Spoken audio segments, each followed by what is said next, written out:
everybody, welcome in. Happy Saturday. How's everyone doing? I hope everybody's good. I forgot one thing.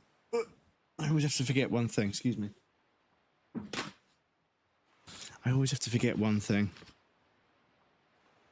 I need a tissue, because I'm going to be eating a croissant, of course. Yes, welcome in everybody. How's everyone doing? I hope everybody's good. Hello Deimos. Hello Jacqueline. GG's on first Jacqueline, GG's on second Deimos. Right, where were we? We were here. I need this. Okay. Roro Ponsai, welcome in, dude. How's it going? Happy Saturday, Ready Lurky. Enjoy the lurk, dude. Enjoy the lurk.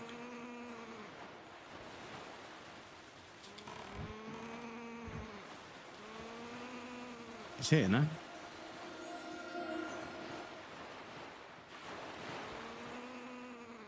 Trouble is, there's multiples.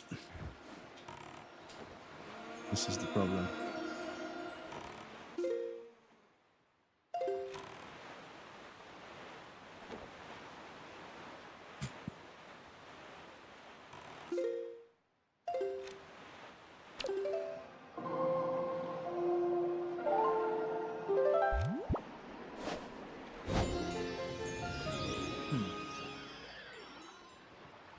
So, with this stream, I think what we need to do is actually progress the game a little bit because, yeah, I've gone around and mapped, like, everything. And there's a bunch of dotted lines all over the map. I don't know if they're actually significant. But, yes. There seems to be an item that we're missing of some sort. Something to make fire, something to melt ice, something to pick up heavy objects. So I'm a little bit not sure what we should do next. Phoebes, welcome in. GG's on third.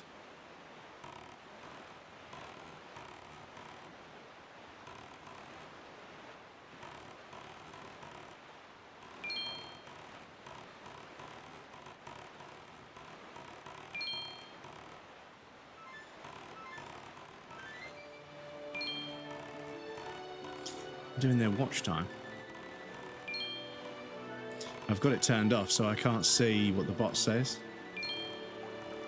Fortunately.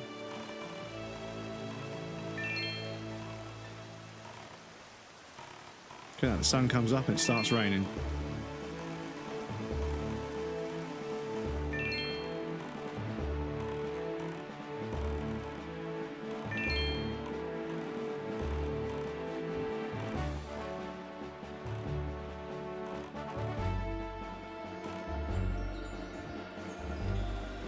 Do-do-do-do.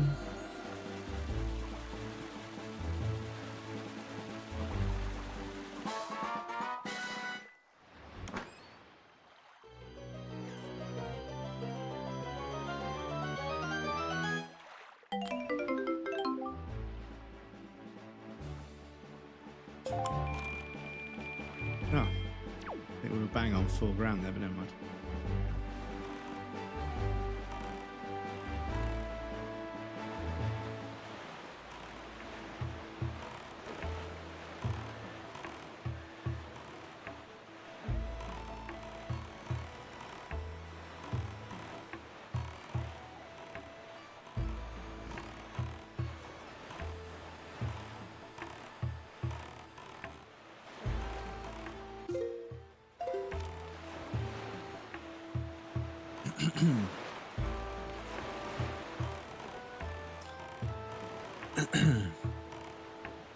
I'm trying to stop starting sentences with "but yes," and then I carry on talking. But it's a weird thing that I've picked up, a habit that I've picked up.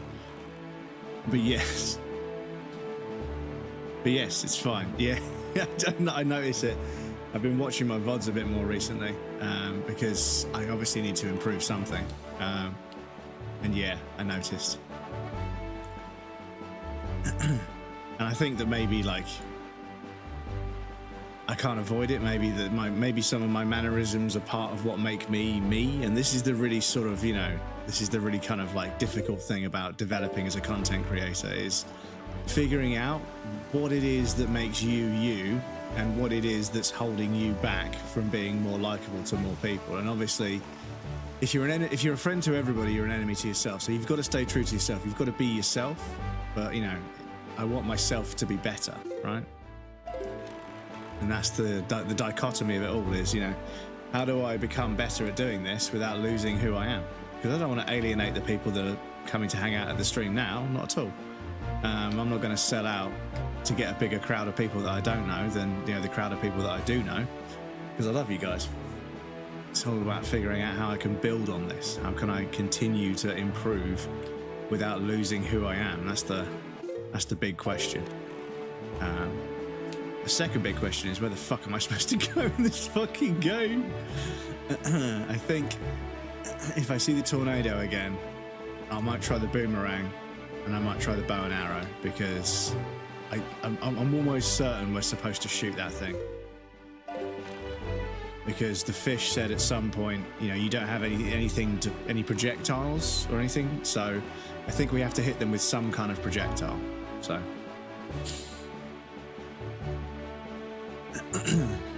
But watching your VODs is a humbling experience. It's a humbling experience. I can't wait to watch this one and get to this bit. Future breadcrumbs. Stop being distracted by your phone. Fucking learn how to be a better content creator.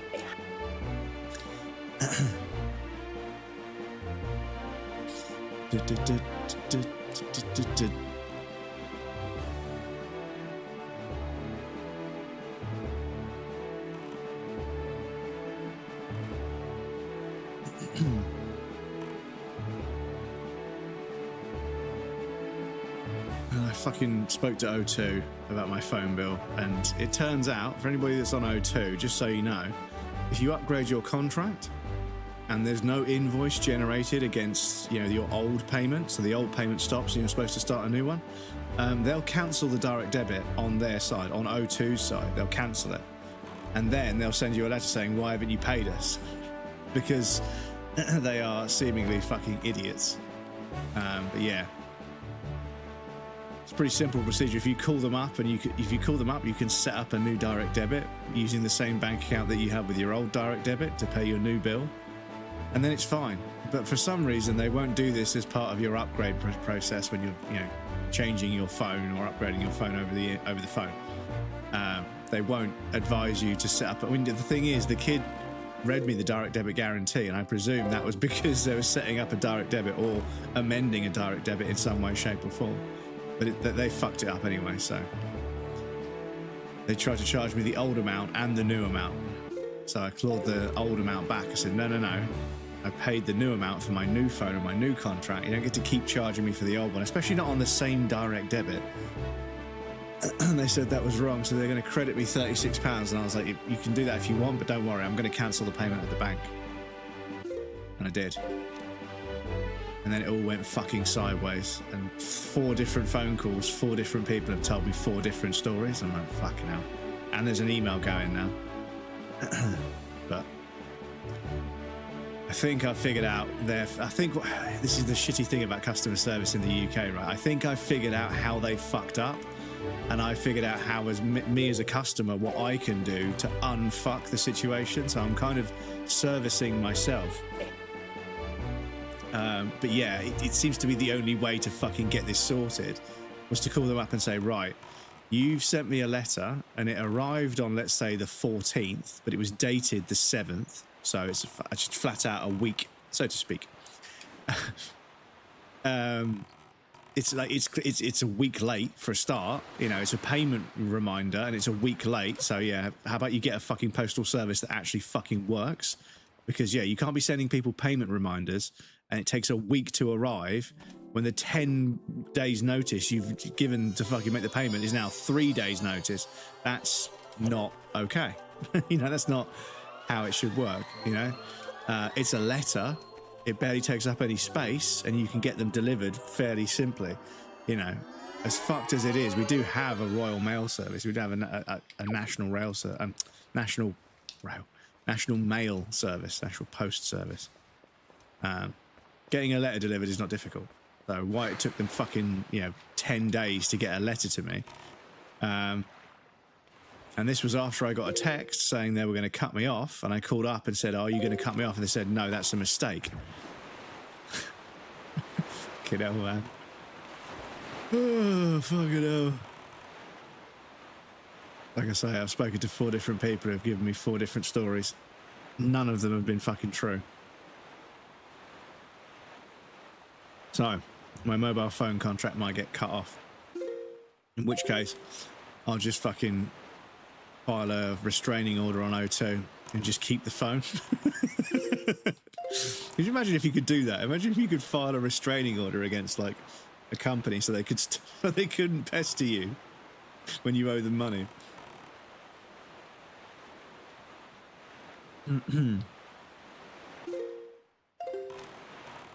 I see those. There's an Instagram channel, and I fell into the algorithm of debt collectors going to collect money from people, and it's trash TV. I shouldn't watch it, but yeah. Like the way it got me was somebody's car got stolen, and they were like, "We've tracked it, and we think it's in this garage." So they brought the guy whose car it was along, and said, "We're going to sort of, you know, try and gain entry to the premises, and if you see your car, you know, say that's my car, right? Tell us which one it is." And literally at the back of a workshop, underneath a bunch of like cloth and stuff, was this car. And they were trying to fucking argue that no, it's a different car, it's a different car. There's loads of those about. There's loads of those about. And he's like, "Mate, that car is a Skyline R34 with these wheels, with this kit, with this ECU. It's got this engine in it. It's got this colour valve cover." He literally described the car down to like almost every nut and bolt. The interior, there's a cigarette burn on the back left seat of the passenger side, the back seat of the passenger side. You know, like he described the car like in full detail. And they were like, "Yeah, we're repossessing this car." And they were like, "Well, you're not allowed to touch any of the items in front of the car because that's not your business. You're only allowed to touch the car."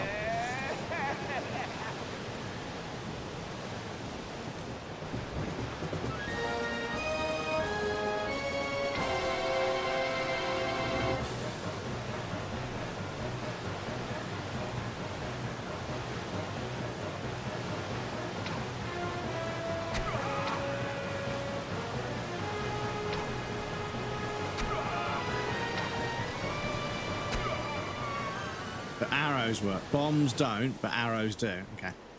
Because you can't target him, that's the thing. Heck of an arm you got there. And what an eye. No one's ever been able to spot me in there before. You obviously have a mastery of the air, and now we've established that you're quite the Wind Waker. Let's see if you can handle this.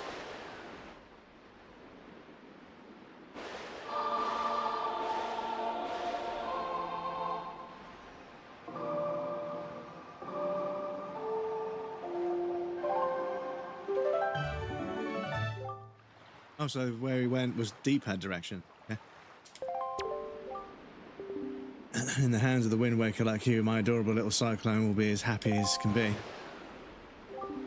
If you need to move like the wind over the ocean deeps, just call my cyclones.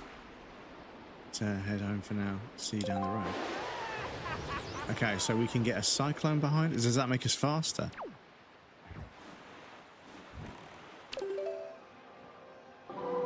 Oh shit, what was it? No.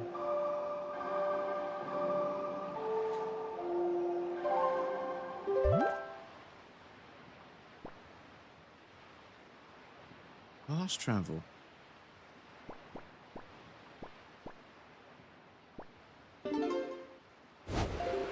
Oh, it's a warp. It's a fast travel. Okay. Okay, that's speeding up. We get dizzy as fuck in the process, though. Right. Okay. So we've unlocked fast travel. Pretty good.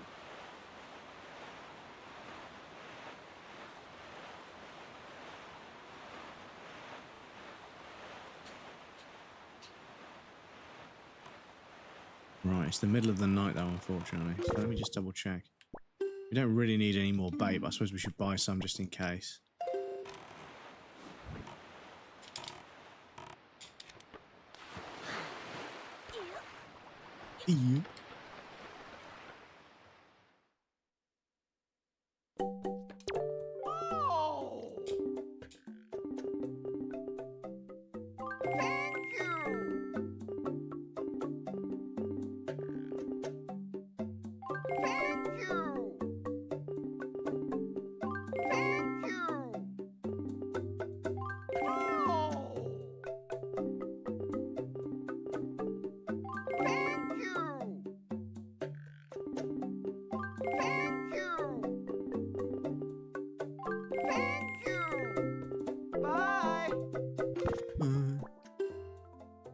Okay, so we've got some bait, plenty of bombs.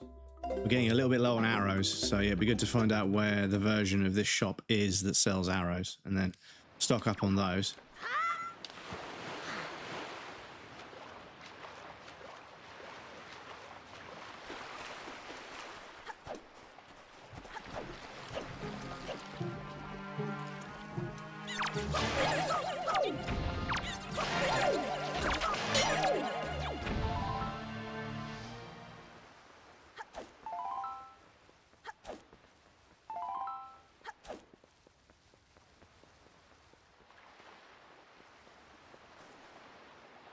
Was there anything we couldn't do on this island, on the beginning island, because of abilities? We've got a bow and arrow now, so we can shoot things. We've got bombs, so we can blow up any sort of... Yeah, we came back and did what we needed to do with the bombs previously.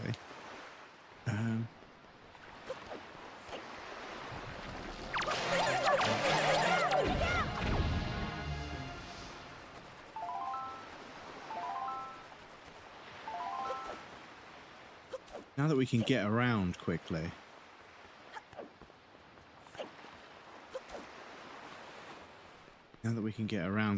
Does that make something possible that wasn't possible before?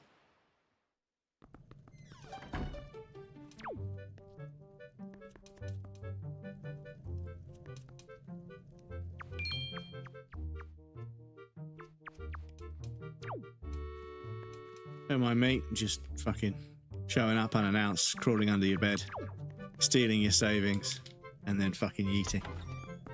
And then dipping out. Because yeah, that bridge we can get over with the leaf.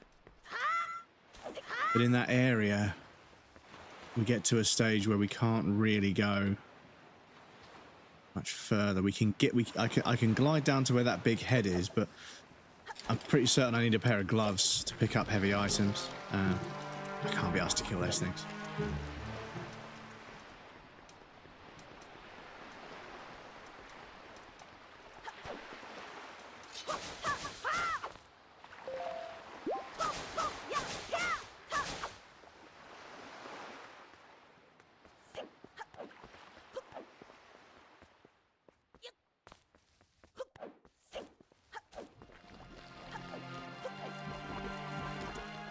So, where can we go?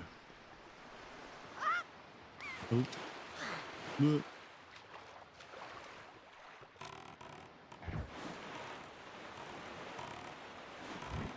Because yeah, do you know what, chat? Old games, you suddenly realise how much you miss having a quest log with information to refer to.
Does this version of Beetle... Beetle! Hold your horses. Proverbial horses. Wait, do you sell arrows? No. He does not.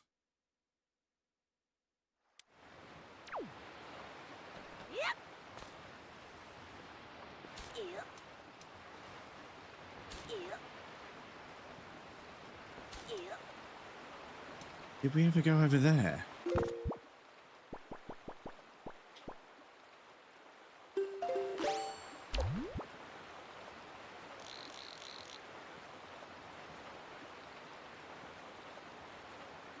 I don't know if we ever went over there.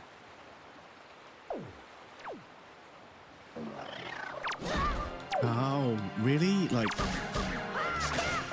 what you gotta do, Link, is just hit them, you know? You just hit them, it's fine, you know?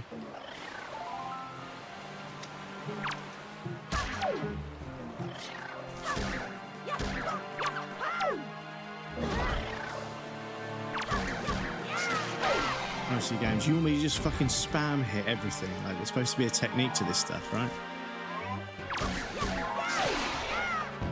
Just fucking mash.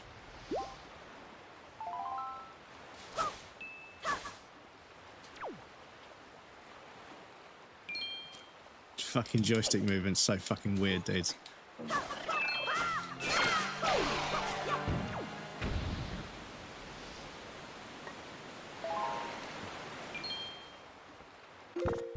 Need this.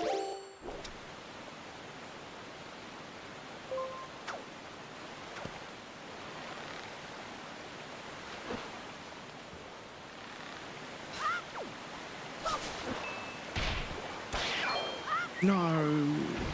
Oh, the auto jump, dudes. The auto jump on the surface, like on paper, it seems like a really cute idea that you don't have to worry about jumping. You just run off the edge and he jumps automatically. Until he jumps off an edge you didn't want to jump off. Because there's a weight to the motion, like, because I'm using a little crappy joystick. There's like a weight to the motion where you travel in a direction you don't want to travel for a few frames sometimes. And yeah, it takes getting used to, I'm not going to lie. But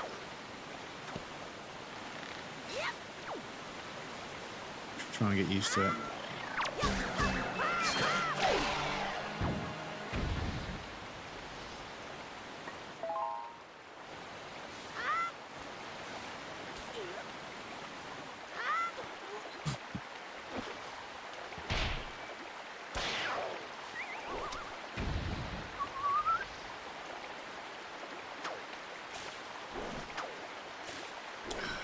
Plus, the fact that these don't have a reasonably generous hitbox when we're playing on a fucking GameCube with like a really basic joystick. Yeah, it seems a bit cruel. So from in here, can we use those flowers to get up and then try and fly to other parts of this?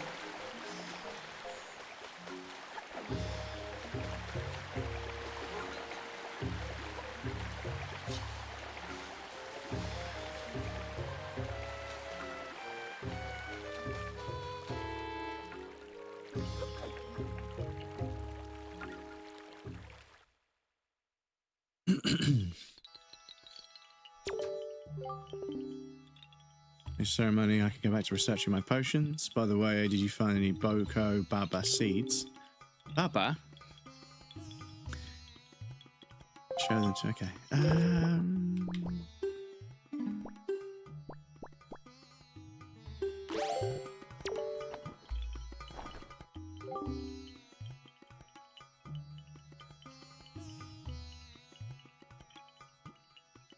That would... It's a Boko Baba seed, isn't it? If I mix some of these up, I can make a super replenishing potion that would help you swordsman. Can't just give any potion to, you know, an empty bottle to carry it in. I'm sorry. Oh, okay, yeah, I need an empty bottle. What have we got? Oh yeah, we've got that firefly, haven't we? I'll keep that for now. I don't necessarily need any potions, to be honest.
It is pretty generous with giving you like back hearts and magic. So yeah, like you just kind of carry on with it.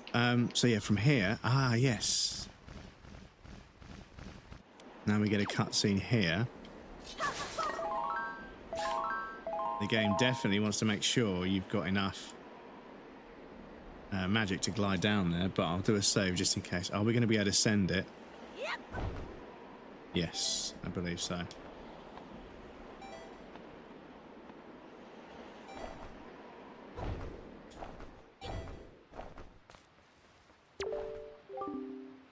You're incredible. Did you just fly down here? That's the coolest thing ever. Hey, if you can fly, do you think maybe you can hit that switch over there? You can't see it. It's just over here, over there, up toward the top of the forest haven. I don't have a. Don't you have a telescope? I mean, who doesn't have it in this day and age?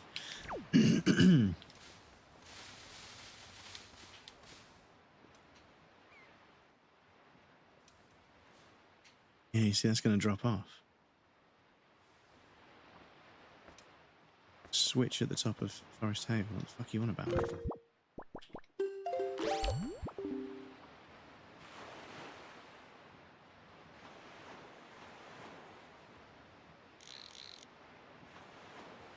That one.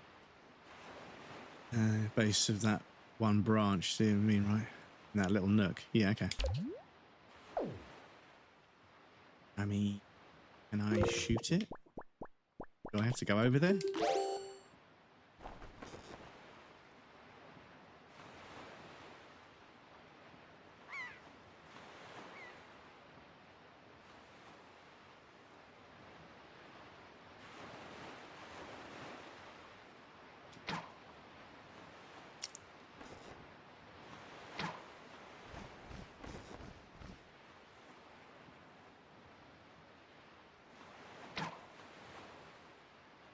How is that not it, chap?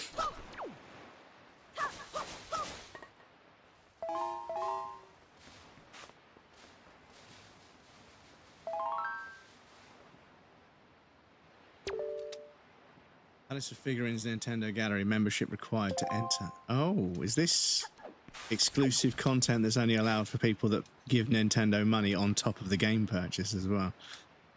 So we did a glide. We glided from. That's what I can't work out is where we just glid from. Because I don't remember there being a bump in the platform that we jumped off, but oh, it's there. Okay, so it's there. And we need to drop down to there to hit the switch. And to be perfectly honest,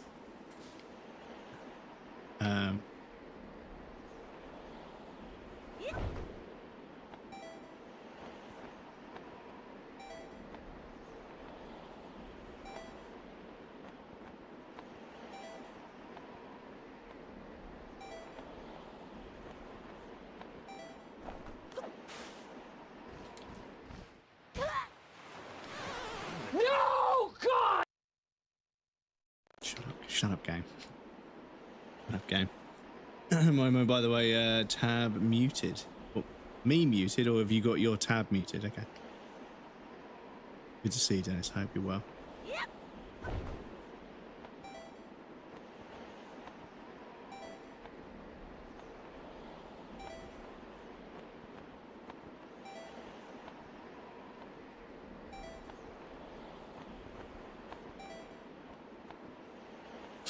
Oh, bouncing off stuff when you bump into it is ridiculous, dudes. Oh my god, seriously, that this fucking game has so many fucking stupid choices sometimes.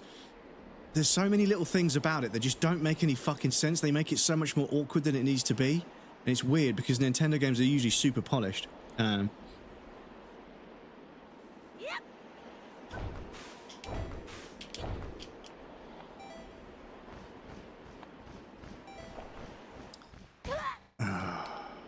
I shoot it from here? Oh, I don't think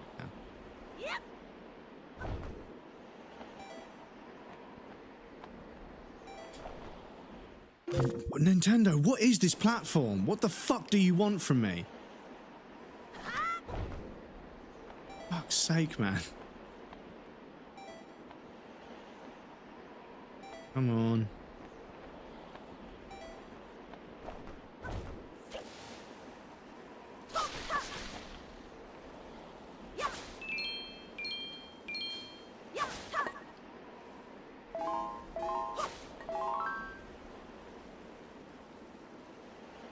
Through here.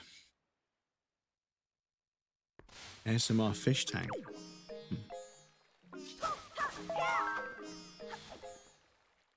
It's just this level here.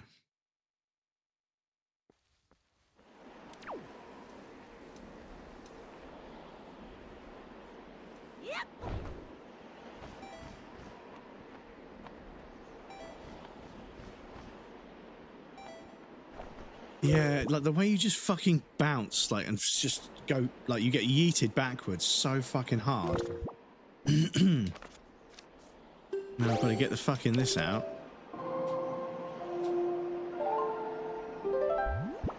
Just to change the direction of the fucking wind, just to do one fucking part of the platform thing.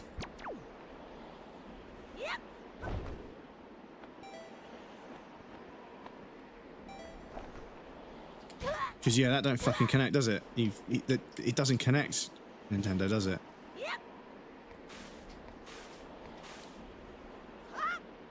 It doesn't fucking connect to anything, does it? So what in the blue fuck are you expecting players to do? Just jump from here? Because, yeah, they ain't gonna fucking work, Nintendo.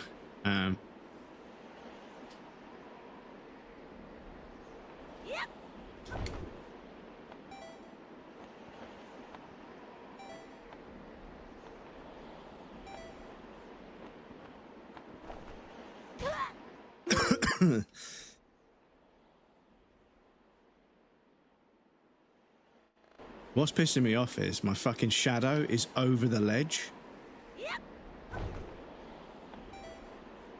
My shadow is over the ledge, and it's not, like, that doesn't count. Like, you have to, they just won't let you actually get near the switch. So if you want me to shoot the switch, then fine, I'll shoot the switch, but yeah.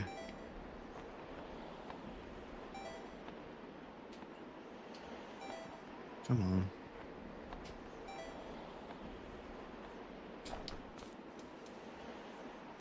But you've not made it, like, accessible for me to shoot from anywhere. This is the fucking problem, Nintendo. This is what you're fucking asking players to work out, is I need to get onto that platform to hit that switch, but you haven't made the platform big enough. So I get the impression you're not supposed to be on the platform, you're supposed to shoot it, but from what angle are you supposed to shoot it?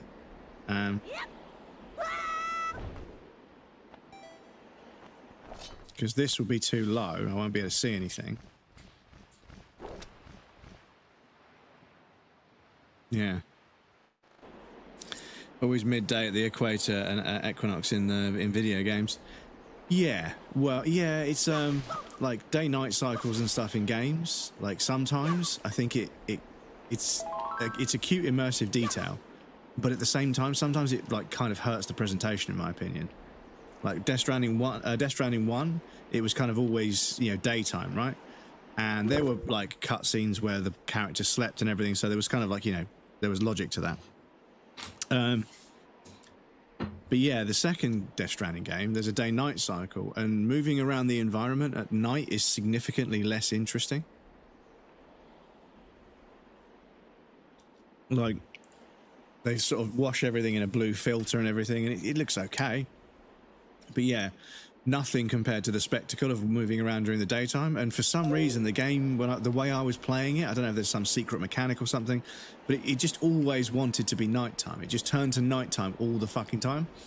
And I don't know whether I was supposed to go and sleep more often, or I can't remember. But yeah, I think the day-night cycle kind of hurt it. So yeah, I agree that yeah, it's a little bit unrealistic that it's always, the sunlight is always perfectly where it is every day, and not geographically accurate, but yeah, sometimes I think giving the lighting artists like a base to work from, so like it will be this time of day in this area of the game, and they can work with the light that exists artistically at that time of day, because not every moment of a video game needs to be the golden hour, of course, I agree. But yeah, it's an interesting one, because I'm looking forward to Kate playing the Arkham games, because the Arkham games, I think, were one of the last examples of true, like, full-on art direction for art direction's sake. Like, they really, really lent into the art direction and the lighting and everything. Almost everything is manual and done by hand, and it was obviously a labor of love. And but that game looks, all those games look fucking phenomenal. The age has been kind to them, and it'll be a good example to show that when there isn't ray tracing fucking with how the lights look all the damn time, and when people aren't just dragging and dropping a lighting solution, they're designing one. You get art direction in lighting. You get lighting artists that make the light look nice, and there's something very appealing about that. And people are like, well, yeah, but realistic lights are realistic lights. Yeah, what compared to what? In films, look at the lighting. Google what the lighting rigs in certain films look like to make light look like sunlight at a certain time of day. They had entire studio warehouses with racks of different lights, like hundreds of different kinds of light, different lenses, different colors of light, different giant, great big floating screens on wires to bounce light in a way that looks nice and diffused. They work so hard with lighting. And in video games, the engines that we used to make video game levels, you would get a basic set of lights that you could do things with. Point lights, spotlights, emitters and that sort of thing. And yeah, you had to get creative. And sometimes there were like multiple different, I mean, to make a candle, to make a realistic looking candle with light that flickers, yeah, it was hard work. But yeah, in the process, you became a better engineer, a better lighting artist, engineer, lighting artist, yeah. A better light engineer or light artist. And yeah. So can I stand on this tree? I don't know, if I don't cast a shadow, I don't think I can. This is the thing.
Nintendo, what is your fucking problem? Why do you hate children, Nintendo? Why do you hate us? Why? Why do you hate us, Nintendo? What is the fucking deal? We give you our money. We talk fondly about you to our friends. Why do you hate us so much? Can we really not? Okay, is this... It'll be too far away, surely, right?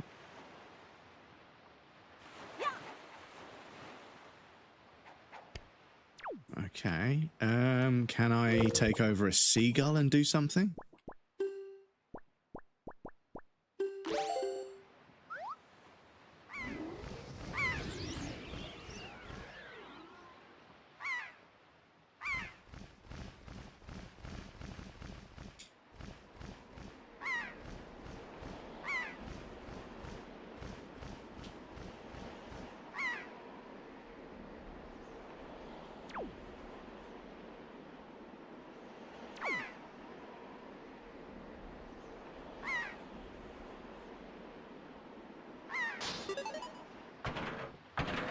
Okay, so does it give you a prompt for that? I don't think it gives you a prompt, but you can hit stuff with the seagulls if you just push A when you're in front of it.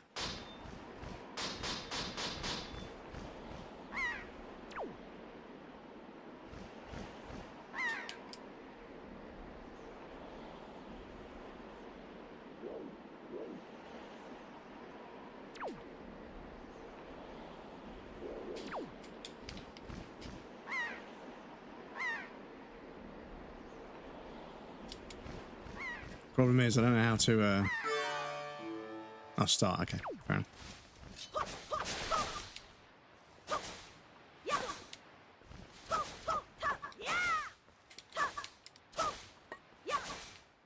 Happy you figured it out. Twos, welcome in. Yeah, it's, because Zelda games have, you know, traditionally been a little bit hands-off. They let you solve things.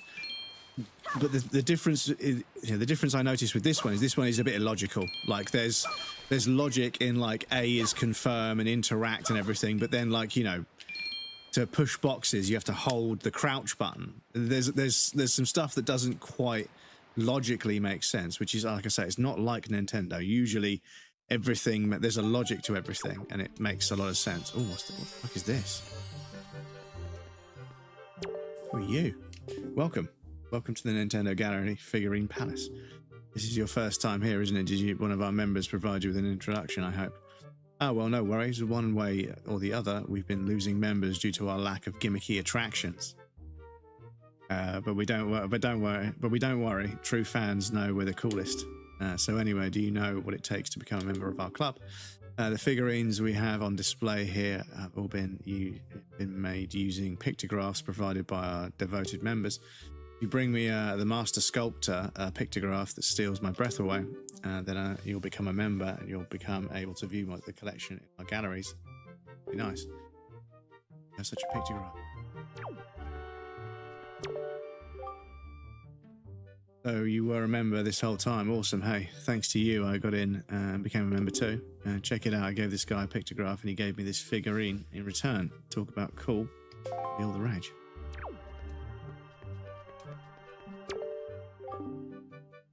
Okay.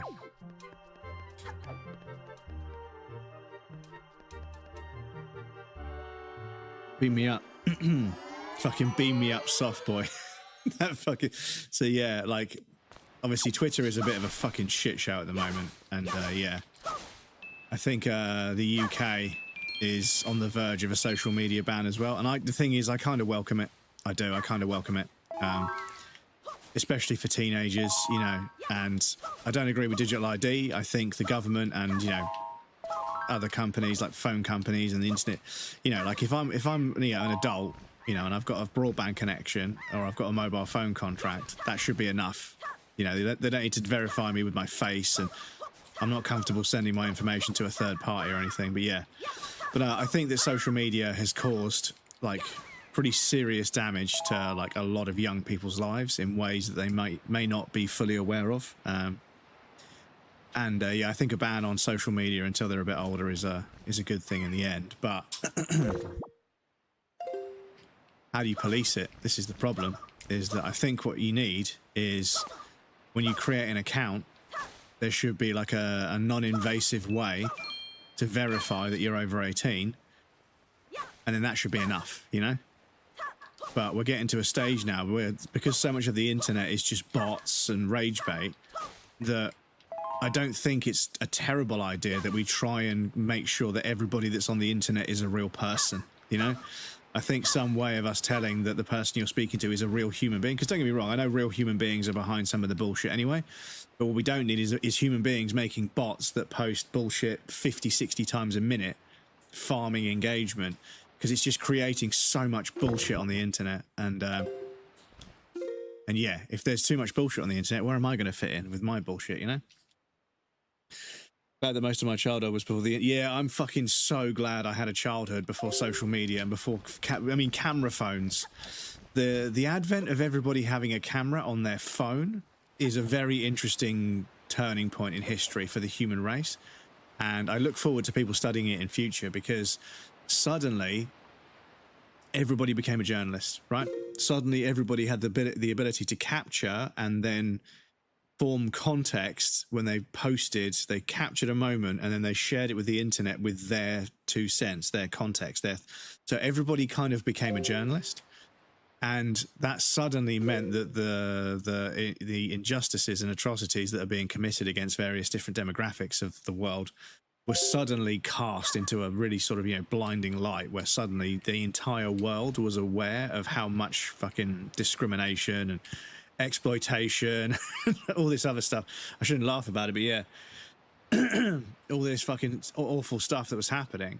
And you've got the generation, you know, behind mine and behind that, who just believe what the newspapers told them. They're like, well, you know, that's always been that way, and, you know, but that's not okay. You know, we still, as a human race, we still need to fix that. Well, it's not really our problem. It's like, well, if you look at the conflicts that are happening, we drew the lines in the sand that caused that conflict, so we are somewhat complicit in the scenario. The conflict is between people that want to redefine what the borders are, and the people that want to have a space where they can exist, and the people that don't want to give those people any more space. That's where the conflict comes from. And those of you that have done your reading will know which conflict I'm talking about, but I won't mention it by name. But yeah, if you've got an oppressed people that have been squashed into a tiny patch of land, and it's not really adequate for the amount of population they've got, they're being persecuted and fucking driven into this tiny patch of land, and then lo and behold, they all get squashed into this tiny patch of land, and they bomb the fuck out of that patch of land. Yeah. I don't know. Sounds a bit too fucking convenient to me.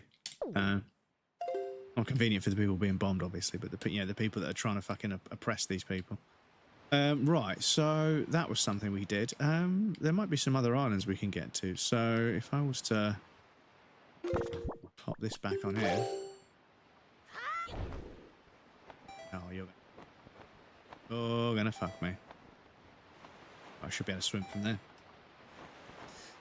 Yes, suddenly we all have the ability to take videos of the things we see, photos and videos, and then we share them on the internet. So suddenly everyone's kind of collective experience, and this is one of the things, right, is that social media, in one hand, you know, it allows you to see the world in a way that, you know, because the concept of going traveling, it's a very novel concept, and I'd like to go I like traveling, you know, but now that you can experience and understand so much of the world through photographs, it's not the same, I know, it's not the same, but I think there's a kind of a worldly understanding that you gain from travel, but you can gain it to a certain degree just from being aware of what's happening with the world, and that you can do with the internet. Oh, fuck off.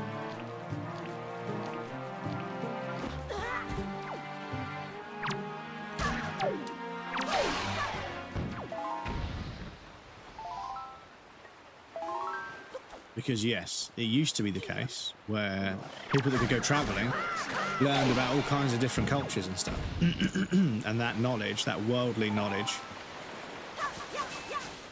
was obviously coveted by people.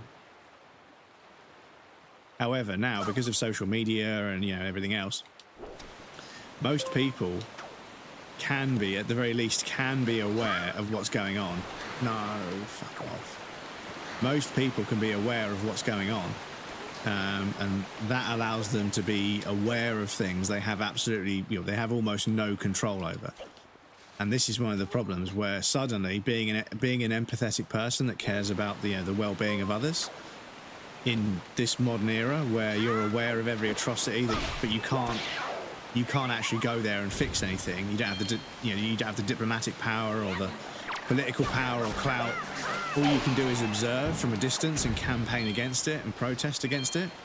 But ultimately, like, you're kind of powerless. So what the internet has done in some ways is for empathetic people like me that want human beings to be happy, it's made us all aware of just the degree of suffering that goes on around the world, primarily for the benefit of, the rich and the powerful. And yeah, that's made us all pretty fucking angry, and we're all fucking vocal about that on the internet. But yeah, it has cast a huge, great big, magnifying glass against these rich and powerful people that have clearly been exploiting other people and or other parts of the world for their own benefit, and they're now being caught out, Suddenly, this offshore company that provides something for a big company in the UK that has, numerous human rights violations, suddenly that link can be made, and that millionaire is suddenly exposed for exploiting, slave labor in another part of the world. And they don't like that. Like that the internet allows people to get news and information from around the world in real time, learning about different places and cultures, yeah. However, because anyone can put the info online, there's a lot of misinformation. This is it. This is the duality of the human race, is that we create these things that are so fucking powerful, but then we find the most fucking awful ways to... We always fuck it up. We always fuck it up, Like, nuclear energy, if we could get it right, would be, a really big help in the overall energy demands of the world. But what did we do? We turned it into a fucking atom bomb, And like, yeah, if there were regulations about how you build power plants that use nuclear power, if you couldn't skirt those regulations, then there wouldn't be a Chernobyl. When you look at what happened at Chernobyl, they built a reactor in a way which wasn't safe. They trained people to use AZ5 to shut the reactor down, but they didn't tell them that if you've completely extracted all of the control rods, when you put them back in there, the first part to enter the reactor is not boron, graphite. And graphite accelerates the fucking reaction, which is why they had that cascade of fucking reactions and it melted down.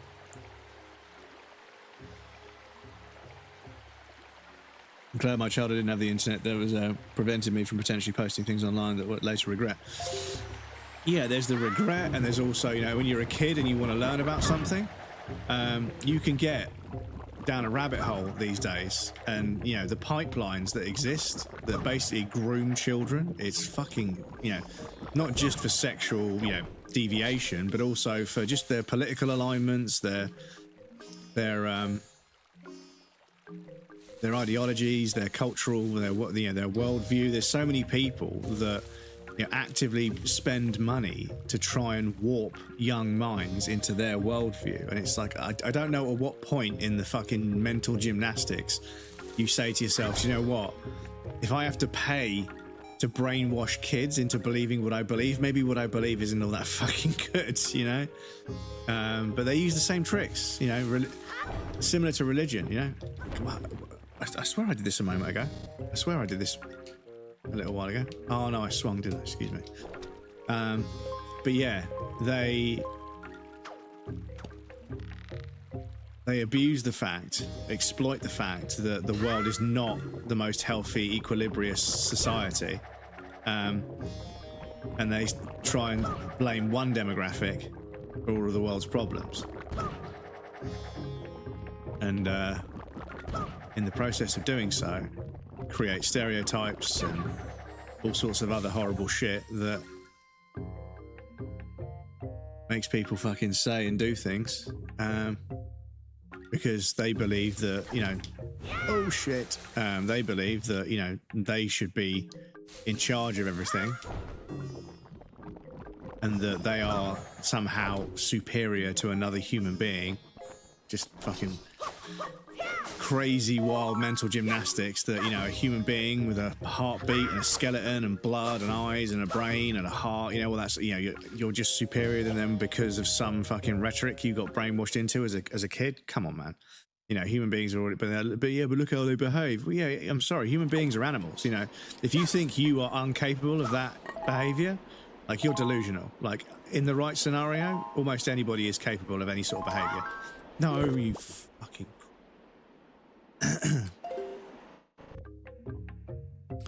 But yes, apologies, chat. We do have an ad break coming up. Speaking of capitalism, we do have an ad break coming up. So just pop you guys over on the BRB screen. There'll be a raffling some clips, hopefully. I did check, and the clip player was working offline last night. I opened up OBS, went to the BRB screen, and sure enough, it fired right up. So I hope the clip player is working, but again, I can't promise anything. And actually, what I was going to do, Kate mentioned that when they went from their starting soon screen to like their gameplay screen when they first started streaming, they used to do a gamble on whether their webcam would work. And I might do that with the clip player because it doesn't always break, but it does break fairly often. So I might do that, but yeah, I'll get a clip there to make a marker. But yes, I'll pop you guys on the BRB screen. I'll be right back, and then we'll carry on. Hopefully I can find some more stuff to do on this island or the next island. But yes, I'll be right back.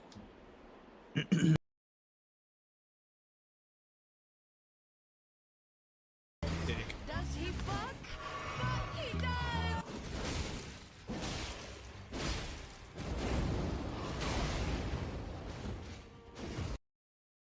Okay, yeah.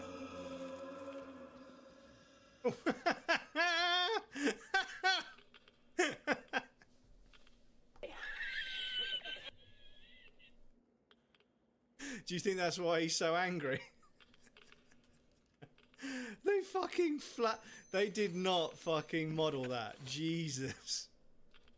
Oh my lord. No wonder he's so fucking angry. Excuse me. But yeah, hopefully he calms down in a sec. But yeah, ow, ow, please, please, ow, ah, that's the fucking inside of my thigh. Please. This is totally like blocked off to me. I can go up these ones, but then, are you kidding me? Fucking hell, man.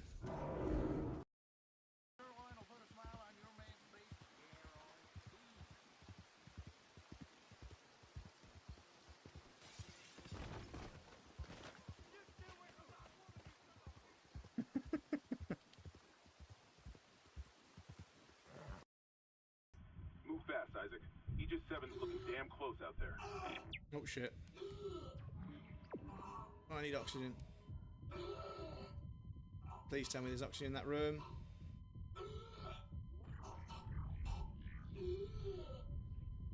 Come on. No!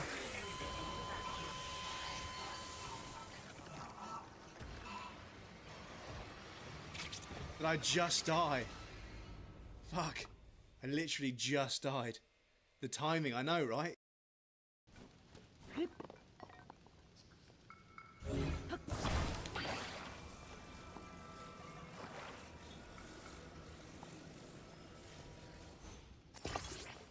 Right, okay. Once again, hold on to your butts. Oh god. Oh god. Oh god. Oh god. No. No. No. Oh my god. No. Oh my god. No. Okay. Shit. Okay. Oh yeah, I haven't got bot crumbs filtered out. Oh fucking hell. Speaking of bots, get fucked. That generator, hello, great generator, great name. Silly Viv, hello. Yes, Twitch, thank you so much for the donation. I appreciate that. That's very kind of you. That gets us up to £500 already, and we've still got multiple streams left in the month. So thank you so much for your donation. I appreciate that. That's very kind of you. Welcome in. So this puzzle don't make no sense to us at the moment. I think later on we'll get something that might tell us what this is, but at this point there's way too many variables. So I need to make a mental note that there's some kind of Rubik's Cube-esque puzzle for us to look at. So if we've got some items, we can come back here and trade that. But yes, £500 already. for a tiny little creator like me is absolutely amazing. We've had some very generous donations so far, so I can't thank you guys enough. All because of a silly little moustache. But no, thank you so much. Right, let's start building some. And yeah, it's one of those pronunciation things with Japanese. You don't say nanny, you say nani. Whenever I go to a new stream and I'm like, hey, how's it going? Are you enjoying the game? And it just gets completely overlooked. I'm like, I know it's kind of a generic greeting, but I don't know you, you know? What do you want me to say? If I say anything too specific, it's going to be called out as backseating or spoiling. So I'm like, hey, how's it going? Are you enjoying the game? And if they say like, yeah, I'm really enjoying this, I'm really enjoying this, I can say, yeah, I really enjoyed the gunplay and the movement as well, or I really enjoyed the story as well. Goated Quest, welcome in. How's it going? How are you enjoying the game? We got one. We got Hot Tub Streams review content. I still find it odd that Hot Tub Streams are Welcome back, everybody. Thank you for your patience. I appreciate that. Right, where were we? There's a little bit of a platform up there. Get to that though. Veldar, welcome in, dude. How's it going?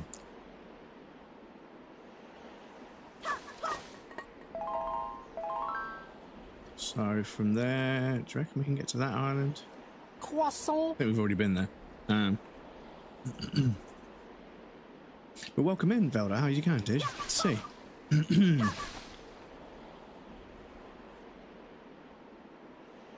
Excuse me. Oh, my gambling. No, fucking.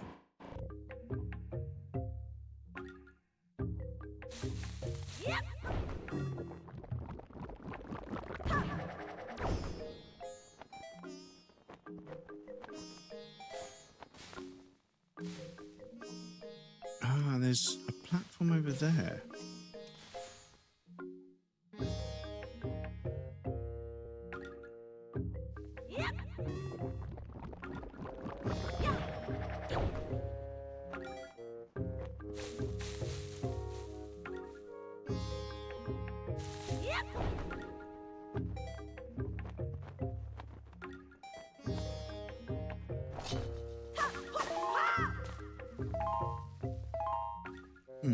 Wondering when you'd notice. I'm good. How are you? Not too bad. Not too bad. Too bad. When I'd notice something. Sorry. Oh. Oh, notice the platform. Okay. Sorry. Right. Okay. We've got quite the glide. Quite the glide ahead of us. So we're going to have to control the wind, I presume, because that's the name of the game. So we need this bad boy.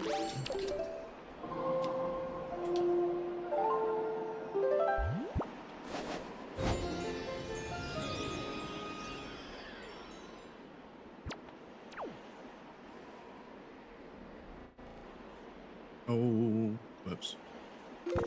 Button.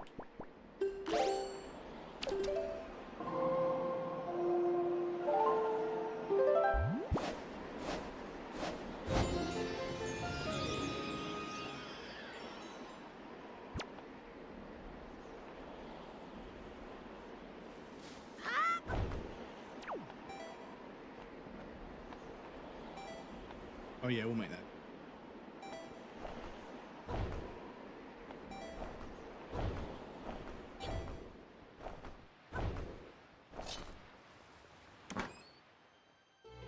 Oh.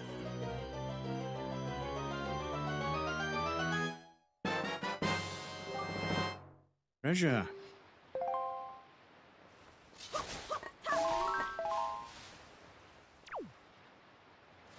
Okay, so there's just a flower that we can cut over there.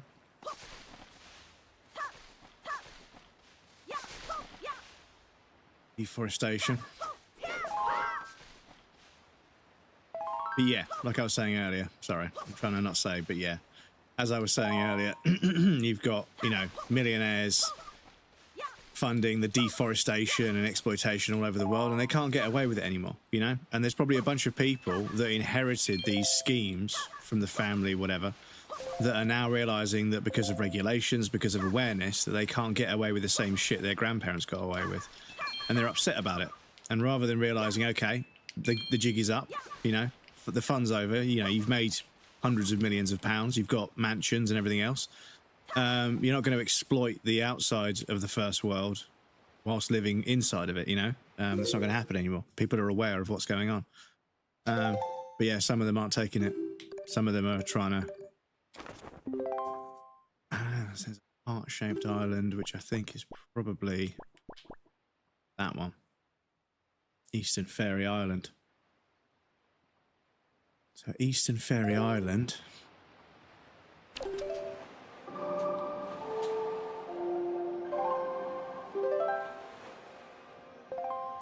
Oh, okay. Where's my boat? My boat's quite far away. I don't know if I'll be able to swim that far.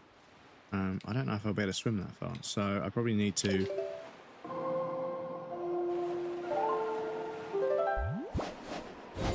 wind go that way, so I can glide pretty quickly over there. Oh, fucking brain. Wake up, breadcrumbs. Sorry, gang. Do you know what? It's a problem that's never been solved. No matter what game I emulate, no matter what emulator I use. Oh, fucking hell. Sorry, my brain is just refusing to get into gear today. Just cannot get it to fucking work properly. Long COVID brain fog is just the worst. It's just the worst. You wake up and you've got a really blocked nose and you just know that your sinuses are fucking inflamed. And that pressure, it builds into your fucking brain and it just presses on bits of your brain that don't, and it just stops it working. Just bumble around all fucking day looking like a fucking idiot. Don't get me wrong, I'm not the smartest man in the room, but yeah. This is what's really detrimental about it, is I didn't have a lot of fucking intelligence to start with, so I can't afford to lose any more.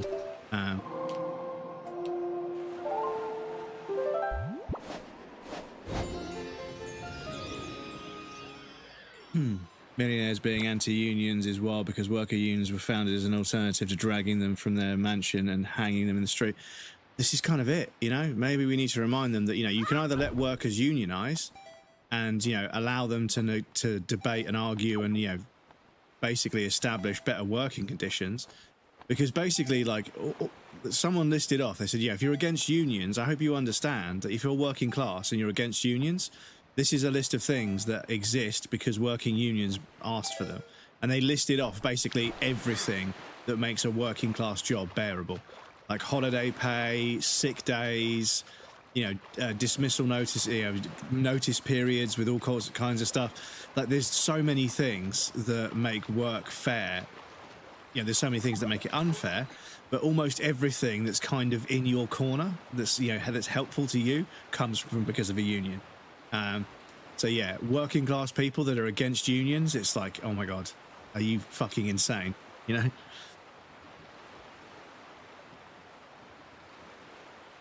And people say, well, if you make the minimum wage higher, they'll be earning the same as me.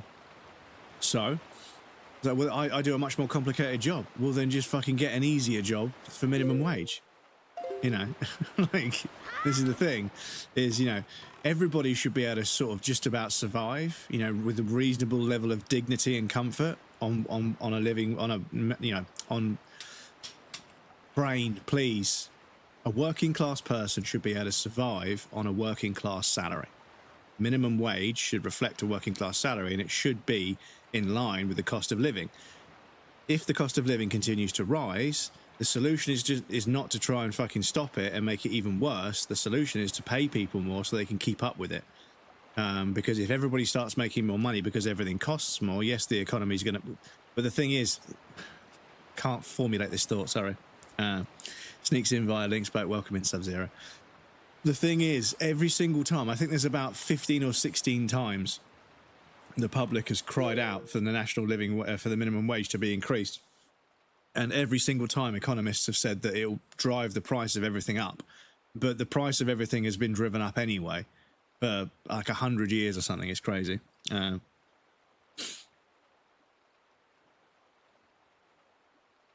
I'd like to add to that, but if others make the same as I do, prices level up to make things more expensive for everyone, simply leading to me having lower buying power.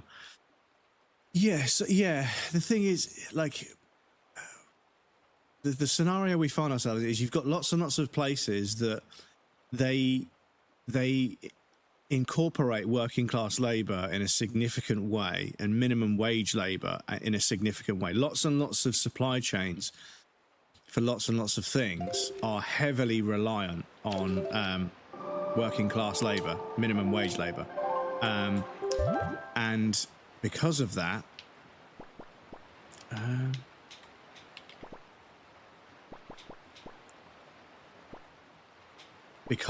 the minimum wage is it has a huge financial impact on businesses, because businesses have found ways to automate and streamline the fuck out of everything they can, and then make everything that has to be done by a manual human being a minimum wage job in some way, shape or form. And if they don't have Eastern Ferry, yeah, it's up there. And the thing is, if a task is difficult, they break the task up into smaller tasks that are easier, and then just make a minimum wage job for each one of those. And this is the game they've been playing for a long, long time now, is that they've taken everything that has to be done by human beings and broken it up into small tasks that are very repetitive and soul destroying, and made that a minimum wage job, automated the rest, and now the threat of minimum wage being raised as a legislation or a regulation where they can't argue, they just have to pay everybody more. That then suddenly puts their entire business model of automate what you can to avoid paying a human being, and then make a human being do all the shit that has to be done by a human being. Make them do it for minimum wage. Don't hire any specialists. Don't hire anybody with any sort of qualifications. Make everything into a huge group of minimum wage working class tasks. And in doing so, they've basically created this kind of like this balance where everything is either cheap human labor or automation. And that's how they've profited so massively in so many cases. So the threat of minimum wage raising would be a huge, it would basically undo the scam they've been doing for years. So a lot of them are going to fight very fervently against it. And they employ the same tricks of fucking brainwashing and gaslighting working class people into thinking that unions and raising the minimum wage is bad. But the bottom line is, if people can't afford to spend the money because they haven't got it, the thing is, like, separating the consumer from their money is something that they've spent a lot of time and money mastering. But if they had more money and they could go elsewhere and they had a choice, because lots of people are kind of price bracketed into what they buy, There's a cheap version of everything, and there's a slightly expensive version of it, and then there's a very expensive version of everything. And I don't like to be classist, but that is the economic reality that we live in. I'm not saying I agree with it. I'm not saying it's a good thing. But yeah, they know that they can sell somebody a cheap piece of shit because they can't afford to buy something better. But if you give somebody a bit more money, suddenly they can decide where they spend their money again, like they did in the 70s. Suddenly a quality product becomes a quality product, It's not just the fact that because they haven't got $6,000, they have to buy the version that you sell them for $2,000, which is a complete piece of shit. It costs fucking £100 to make, and you keep all the difference, because you're exploiting all the working class labor that goes into making it as well. And that's why you can make it for $2,000 but sell it for $7,000. This is the scam. This is the scam. So yeah, basically they need this scam to continue because a lot of them have, shareholders that are expecting the 5% year on year that they were promised when they chucked a couple of hundred, thousand, maybe 2 or 3 million into the business. So yeah, promises have been made, and some people don't realize that, because the system is changing around them, that their speculative asset and their speculative, business model isn't quite as robust as they promised. And rather than owning up to that, they'd rather just exploit people. But like I say, exploitation is how they got to where they are in the first place, right? This is the issue, is that when you look at the fact that exploitation of people in third world countries for cheap labor, exploitation of the working class in the UK and other parts of the world that are first world countries, you begin to realize this whole capitalist system it kind of needs a significant amount of exploitation for it to work. And the delusional pipe dream that people are sold, that if they just work hard, they can work themselves out of poverty, that is no longer fiscally possible. Like the way the tax system works, the way financial crises continue to compound, it's just not fiscally possible anymore. You can't just work hard, earn a chunk of cash, put some of it away, and work your way out of poverty in a working class minimum wage job. You can't do it. The disparity between the cost of living and the cost of how much you get paid, how much your labor is worth, it's fucked. It's completely fucked. And yeah, economists have gone over it and over and over and over. They said, listen, you know, this is how much it costs to have a cheap apartment. This is how much it costs to have a cheap car, cheap phone, cheap food. You know, this is all based on sort of studies that have been done for these particular demographics of, you know, expenditure. This is a food study. This is a mobile phone study. This is a car study. This is a housing study. You know, these are all the aggregate amounts that are roughly average for what people spend from place to place. Obviously, where you live, you know, governs some of the costs, of course. But yeah, it shows that on the average salary, you're going into debt like by a grand and a half a year, even if you work like a crazy amount of hours. Like you're going into debt just existing, just being alive and needing somewhere to sleep at night puts you into debt, even if you're a working person, and you're on the cheapest available, you know, of everything. Like if you choose the cheapest available of everything, because the way the financial system works now, because you've got so much stuff on finance, what's happening is everybody's expenditure is being stretched and kind of propped up by things as a service. So people don't buy a car anymore, they get a hire purchase car, so they pay a bit each month, but they never own the car, they never own the asset. And that's the thing about capitalism, is it's all about capital, it's all about what you own. Now, as a working class person, your capital is your labor, you know, that's your resource, that's what you have to barter with. But there's an entire echelon of people that own a fucking shitload of capital, be it land, buildings, energy infrastructure, all kinds of stuff. And because of that, they just sell that. They just rent it out to people. And that's the scam, is they rent it out. They have no intention of selling it or making it any better. We need it, and they're going to charge us for it. Because capitalism is just, you know, make as much money as you can and fuck your morals, fuck your ethics, you know, fuck being a good person, just fucking make as much money as you can. And it's like, well, you know, that's all well and good when people are able to earn a basic living at the bottom, but they're not, you know. Like, things have gone so far that a bunch of people are unable to fucking, you know, work and live, you know. Because don't get me wrong, like, if you want to have a normal sort of minimum wage job where you do a reasonable amount of hours and you can afford a little flat to live in and you're comfortable and you're happy, if you're happy, you're happy. But you can't even do that anymore. Like, you just can't.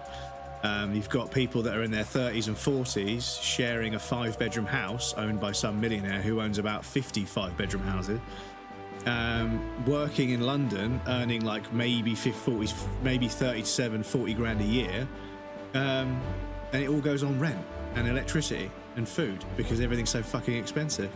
And you think, fuck, like, even the people that are making good money, you know, they're fucked. And yeah, you've got people that live like, you know, on or around cities, and yeah, they're earning a decent wage. They're on 60, 70 grand a year, but it costs them fucking 70 grand a year just to have a room somewhere on the outskirts of this city.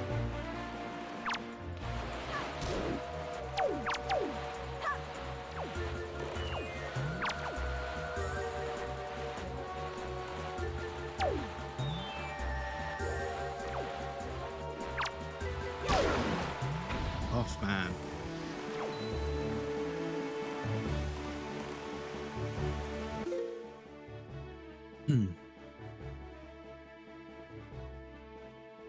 Rising tide should raise all boats. In order more difficult jobs to remain competitive, they all need to raise their wages as well. Well, yeah, this is where it gets. Yeah, the thing is, this is where it gets a bit difficult to sort of justify, because it's like there is a significant portion of people that are on good money that don't need their wages to go up. They're on good money. They live somewhere where they can earn good money.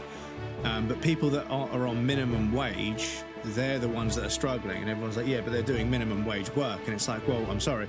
Like that job was not, they didn't decide what job they were going to do. The minimum wage level, you just take what you can get, right? So yeah, like they're not in any way, shape, in control of this. And this whole sort of like, you can just work harder. People are already working like, like really unhealthy amounts of hours to make a living wage out of a minimum wage job. They just do extra hours.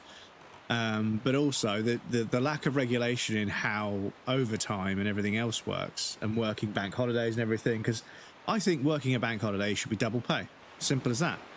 And what that means is you create a situation where it's financially, advantageous for someone to choose to work a bank holiday.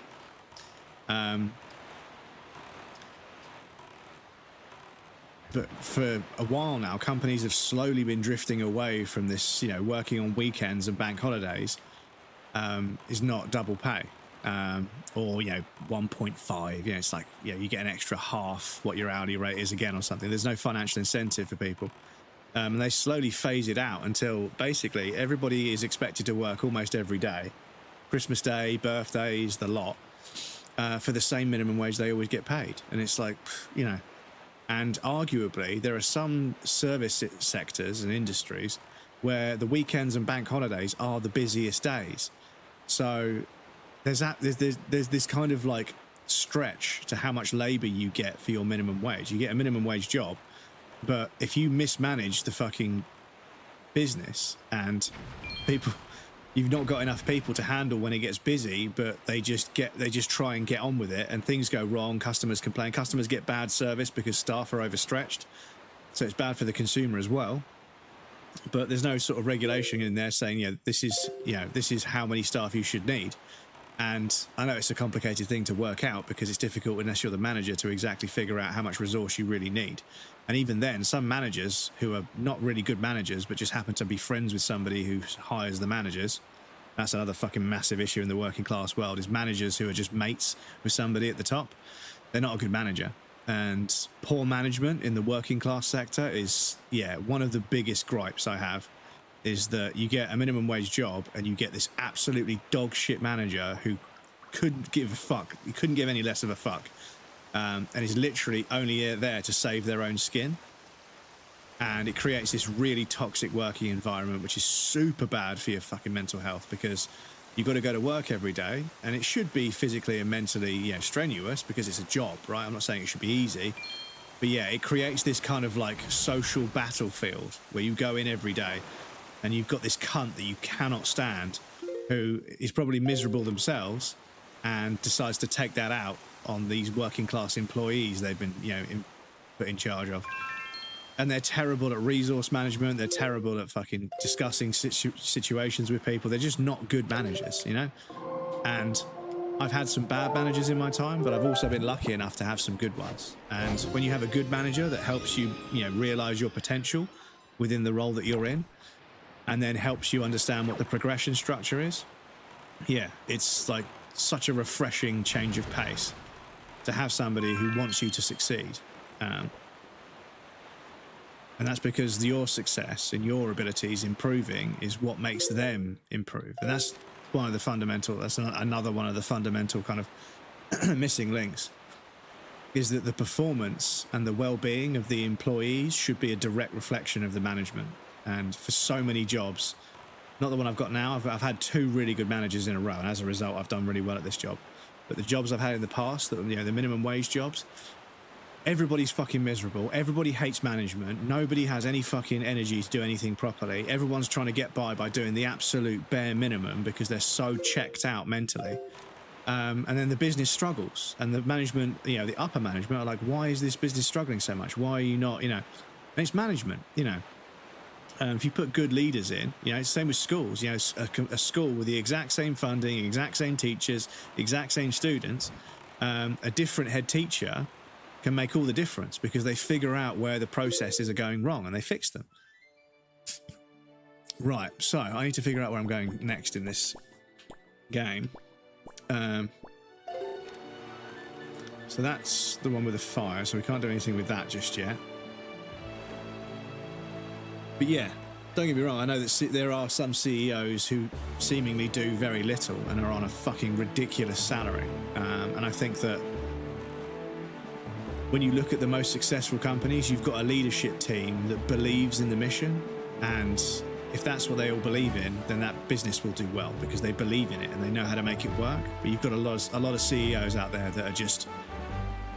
they found their way into that line of work and they've sort of moved from place to place and they're on fucking crazy salaries. And, you know, sometimes they have so little impact and it's like you haven't fixed anything. You know, you look at like the history of a company and you look at its revenue, because ultimately there's lots of talk about what companies are doing with AI and everything else. But just look at the revenue history, right? You know, because they kind of have to report the majority of their revenue because tax fraud will get a business shut down. The government will either seize it or shut it down if it doesn't want to. So yeah, tax revenue and revenue in general, obviously they dodge a bit of tax, but you know.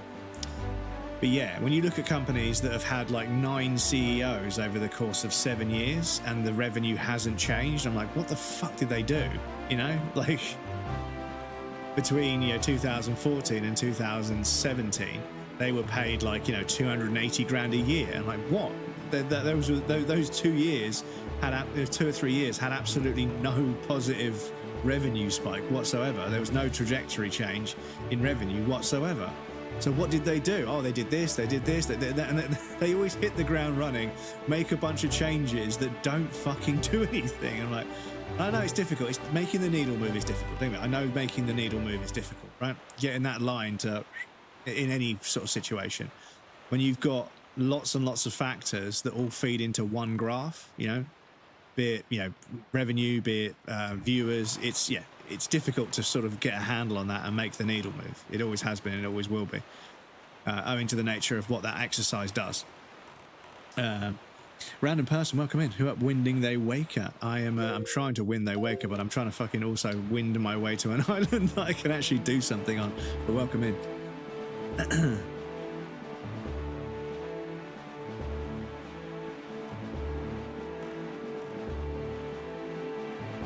Honestly, touched why are employees not loyal? Well, this is the other thing: is the media coverage of like, oh, yeah, work, you know, generation, blah blah blah. They're not hardworking. They, you know, they're not loyal. They, you know, blah blah blah. You know, you can't exploit them. And what they're saying is, what's crazy is it's so difficult to sort of, if you spin that and look at it from their perspective, what they're saying is it's more difficult to exploit younger generations because they're more aware because of the internet.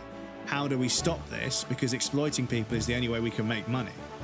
It comes back to something I've said before, is that arguably organizations like Forbes and Financial Times and everything else, like if the majority of the company's workforce is on minimum wage and they don't pay the right amount of tax through some scheme, that's not a profitable business. A profitable business, a good business, pays its staff a good wage, pays its taxes, and has money left over.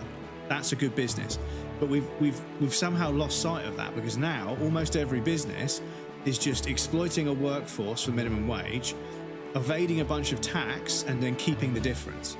And this is proven by the fact that when you look at any sort of, you know, any deficit the government is trying to fill for all the public services and indemnities that it has to fund, when you look at the amount that their shortfall is, and then you look at the amount of tax that wasn't paid by large corporations, that number is strikingly similar. Strikingly similar.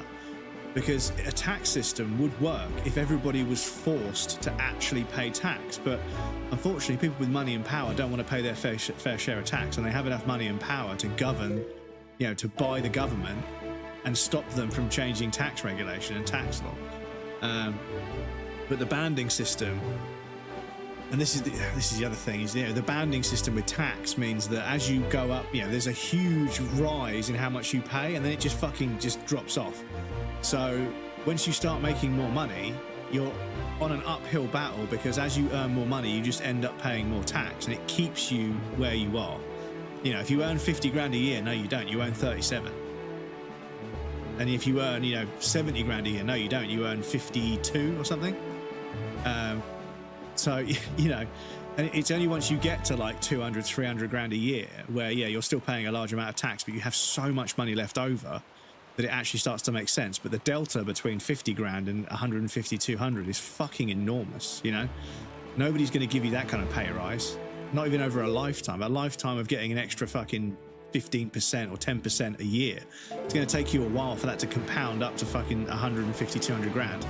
And yeah, you've got what's called Henrys, right? So this is what's really depressing, is that people that are significantly above me in the economic scale of things, they're referred to as Henrys. They're high earners, but they're not yet rich, right? So they earn 60, 70, 50, 60, 70 grand a year, 80, 90 grand a year. But the threshold of 100, I think it might be 101, 102 or whatever, but they cap their salary at 99 grand a year, because after 99 grand a year, you get really fucking bent over. So they cap their salary at 99 grand a year to avoid paying the higher tax rate, and then they try and get paid through ulterior means, and that's where it gets started. But because you need to earn a significant amount over 100 grand to then spend the money on a financial advisor to set up these financial schemes, there's this delta. So you've got people that are making good money, they've made it, they won, they're making it, they're growing out of poverty, right? Not poverty, but they're working their way up the economic scale in the way that should be possible for everybody. But even they can't fucking break out of the tax trap, because you don't get the kind of significant pay jump that would help envelop that fucking tax jump. So it's because it's a bracketed taxing system, it's not sort of calculated pro rata or based on earnings. You end up in this situation where you get to a tax bracket, and like I said about overtime, in the past I've worked in places where they offer double time or whatever for working on bank holidays, but that's put somebody over a tax bracket and they paid a significantly larger chunk of tax. So actually all the extra money they made doing all these extra hours at double pay, they barely made. I think about 80% of it got eaten up by being in a higher tax bracket. They only made what the equivalent of about an extra day's worth of wages at the normal rate compared to So I didn't do the double time, and I said, this is how much I got paid. I was like, that's really similar to what I got paid. You got paid this, I got paid this. They're like, but I did so many more hours than you, and they were double time. And I was like, ask HR or ask payroll to sort of break it down for you. And they came back to me the next day and said, dude, look how much tax I paid. And I was like, what the fuck? That's like way more of a percentage. They're like, yeah, because of tax bracket. Because I was earning up to what minimum wage was, and then I suddenly earned an extra few hundred quid, on a few days, that stepped me just over the tax threshold. And because of that, I ended up paying this much tax rather than this much tax, which means that I earned an extra 480 quid, but I took home an extra like £97 or something. And I was like, fuck, I would be fucking fuming. And then nobody, they were like, oh, do you want to work on this? It's double pay. We're like, nah, everybody booked it as holiday. And then there was a huge argument about who was actually going to work it from then on. But I think the government has let the capitalists kind of do what they want for a long time, but I think it is time for the government to put its foot down and have some fucking minerals and rein these cunts in, because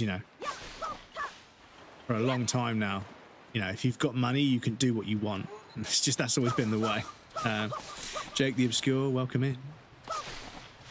A morning stream for you, maybe. It's 10 to 2 for me, so not quite the morning. Even on a Saturday, that's not the morning, but welcome in.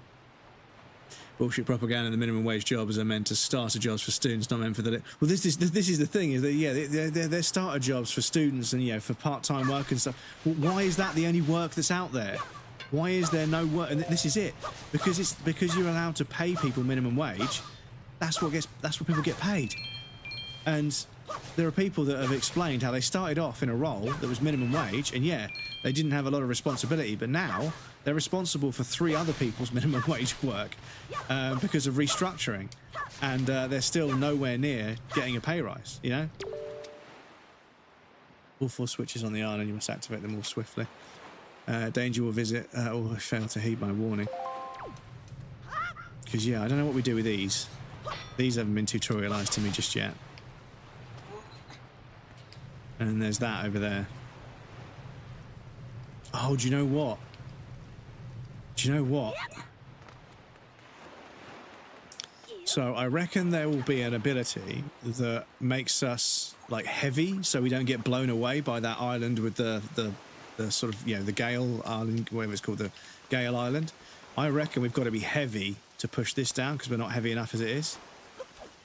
Or we've got to pick up something heavy with some gloves that you get, because there's usually a pair of gloves that you get that allow you to pick up heavy things. So where are we going to get that from? Where are we going to get that from?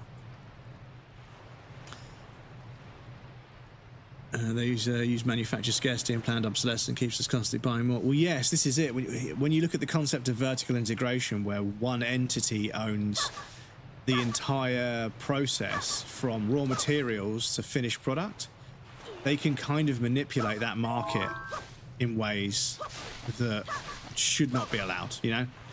Because one thing that kind of kept some of these companies in check is when you had a different company providing, you know, a material of some sort or a resource of some sort, that different company was just as likely to screw the other company as it was to screw its employees, because capitalism, like I say, it's about exploitation. That's what it is.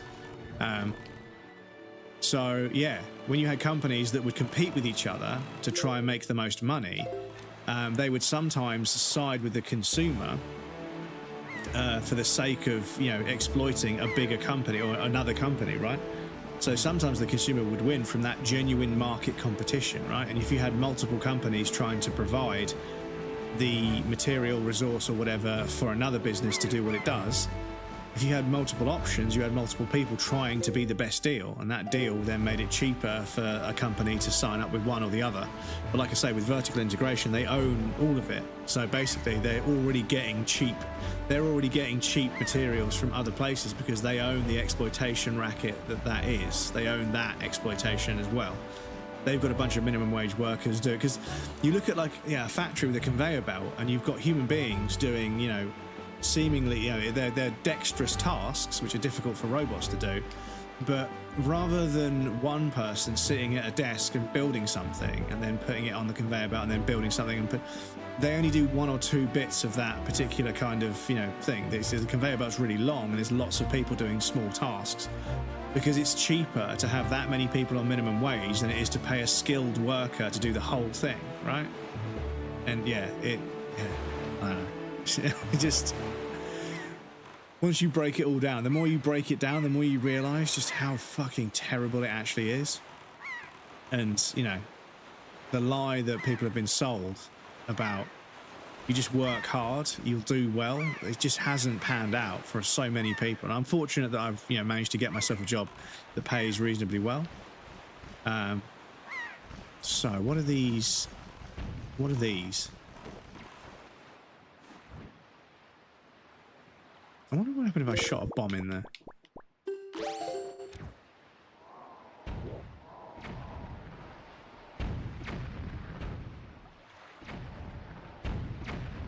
Nothing. What about an arrow?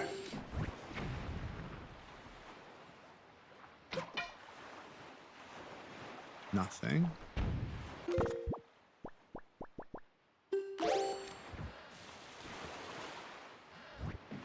Doesn't work when we're in the boat. Yeah.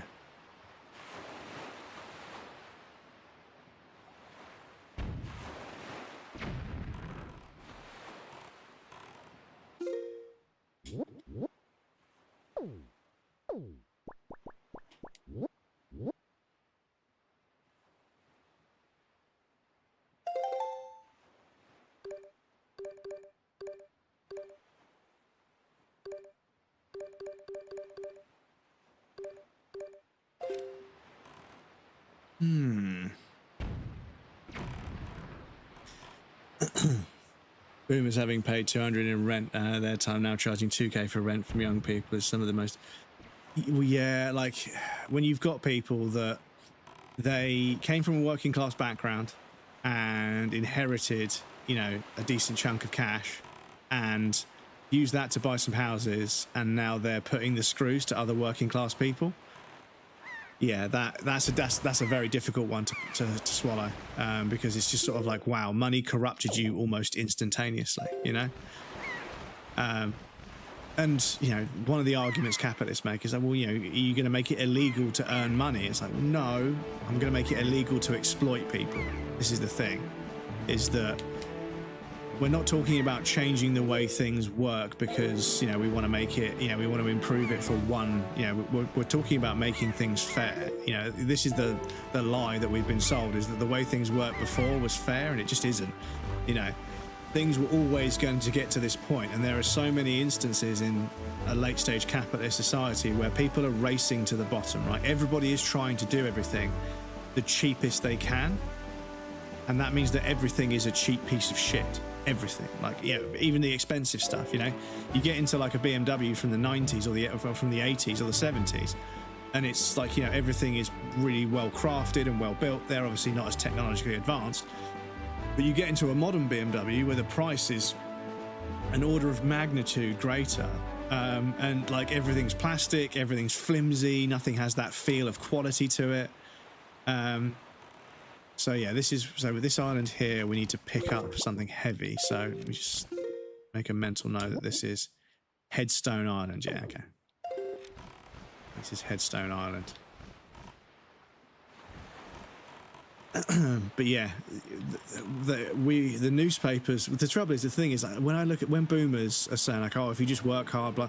I resent it, but at the same time, I kind of understand that that's the lie they were sold by newspapers in their day, in their time, and because it worked for them, that makes it a very compelling. Yeah, makes it very, very unlikely that they're going to realize that it doesn't work that way. Yeah, they're like, yeah, everything was hard. Everything. Yeah, we worked really hard as well. We worked. You know, but I don't think they understand the productivity that's expected of a worker these days. When you look at like a job in the 60s and 70s. Things were just a lot less complicated. There was a lot less technology optimizing everything. And because the lack of optimization, you know, like when a lorry didn't show up, everyone got the day off work, but they still got paid, you know. Whereas now, if you don't work, they find a way to not pay you, right? Or they find a way to make you do extra work to make up for, you know, the work you didn't do. And yeah, like, the difference being is that, you know, the financial balance has changed. You know, like obviously we all know this, but, you know, the disparity between how much you get paid for your labor versus how much it costs to live has continued to get worse and worse and worse. So it really is a different economic landscape.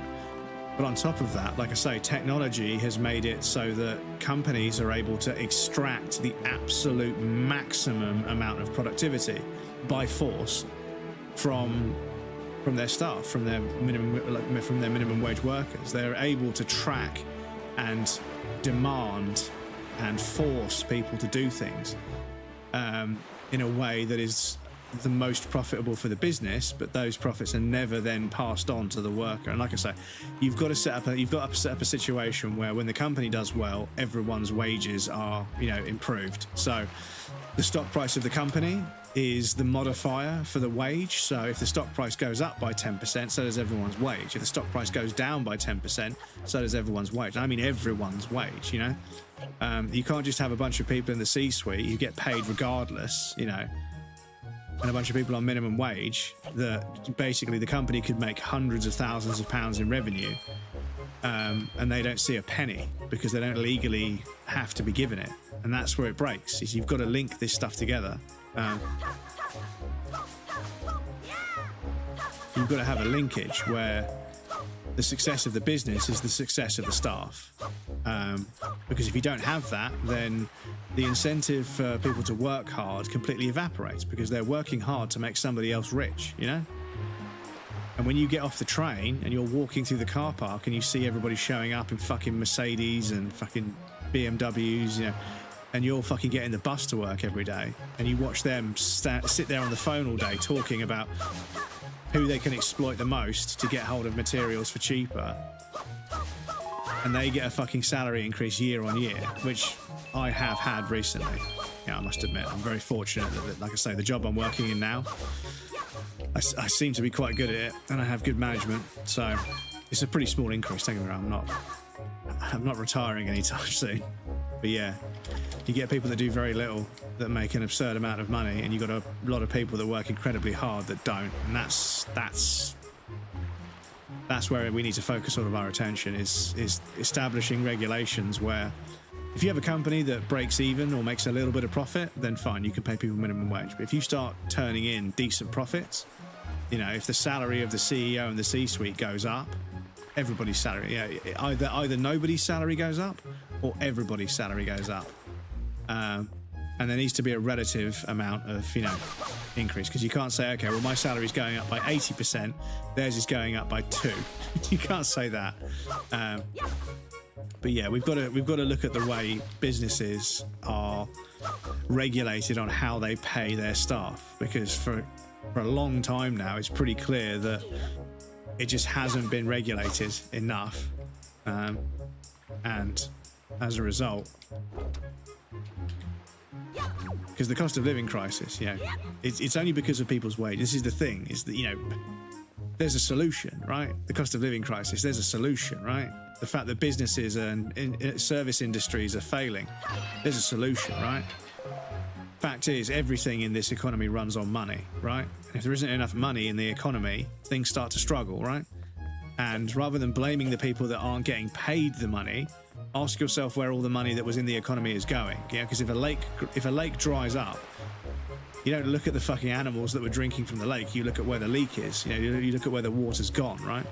And that's what's happening, is that there's a lake that's just slowly but surely shrinking because people are keeping the water for themselves and not sharing it with other people. Like I say, it's a mental illness. You've got people that, you know, they earn more and more every year, but they don't spend anymore. You know, they're not actually spending it. They have this weird mental illness where they need to stockpile money. Like, you know, having more of it than someone else is somehow important, when they've already got everything they could ever want. You know, like I say, if they're not going out and spending it, what are they doing with it? Oh, they're just fucking leaving it in bank accounts. Doing what? Just accruing interest. Okay. Good to know. Ever since you left, this lovely island has been a horrible place to live. Every night now, then the sun disappears, vile monsters appear and tear across the island, causing havoc. So frightening, so frightening. But yeah, until we can establish a system where, you know, the amount of work being done and the success of the business is what governs people's wages, we're never going to solve this problem.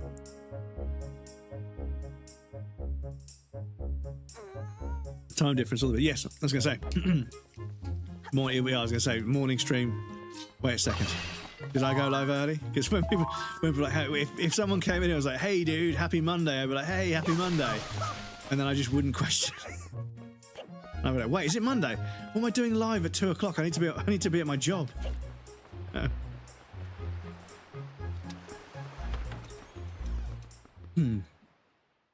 Sure, some of them are nice, but the boomer generation has no doubt been the most damaging society in a long time.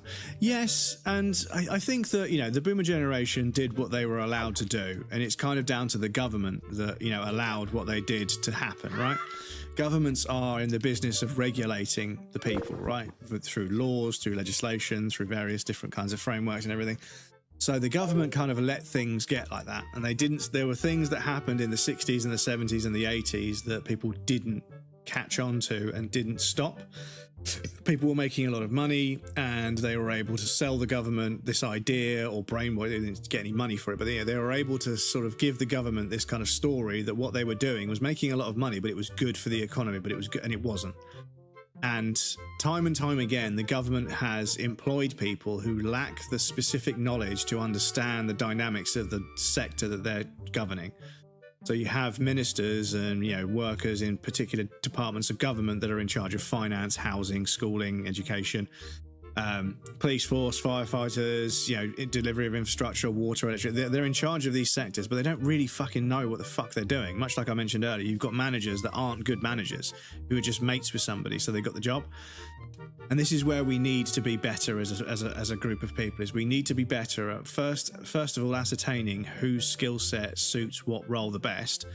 Because you've got people that will be very good at doing a particular role. They will be good at it, and they would push that market and that medium and that industry forward because they'd be so good at it. But you know what? They can make a lot more money doing something else, so they do that.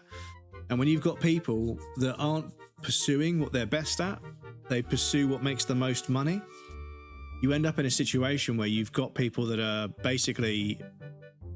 You've got all these people that could be good at the job, but they're too busy making this. So you've got somebody that isn't good at the job, who pretends they're good at the job to make the money, And then when they can't do the job, it's a stupid situation. But it's capitalism, right? People go for the most money because money is the most important thing in the fucking world, apparently.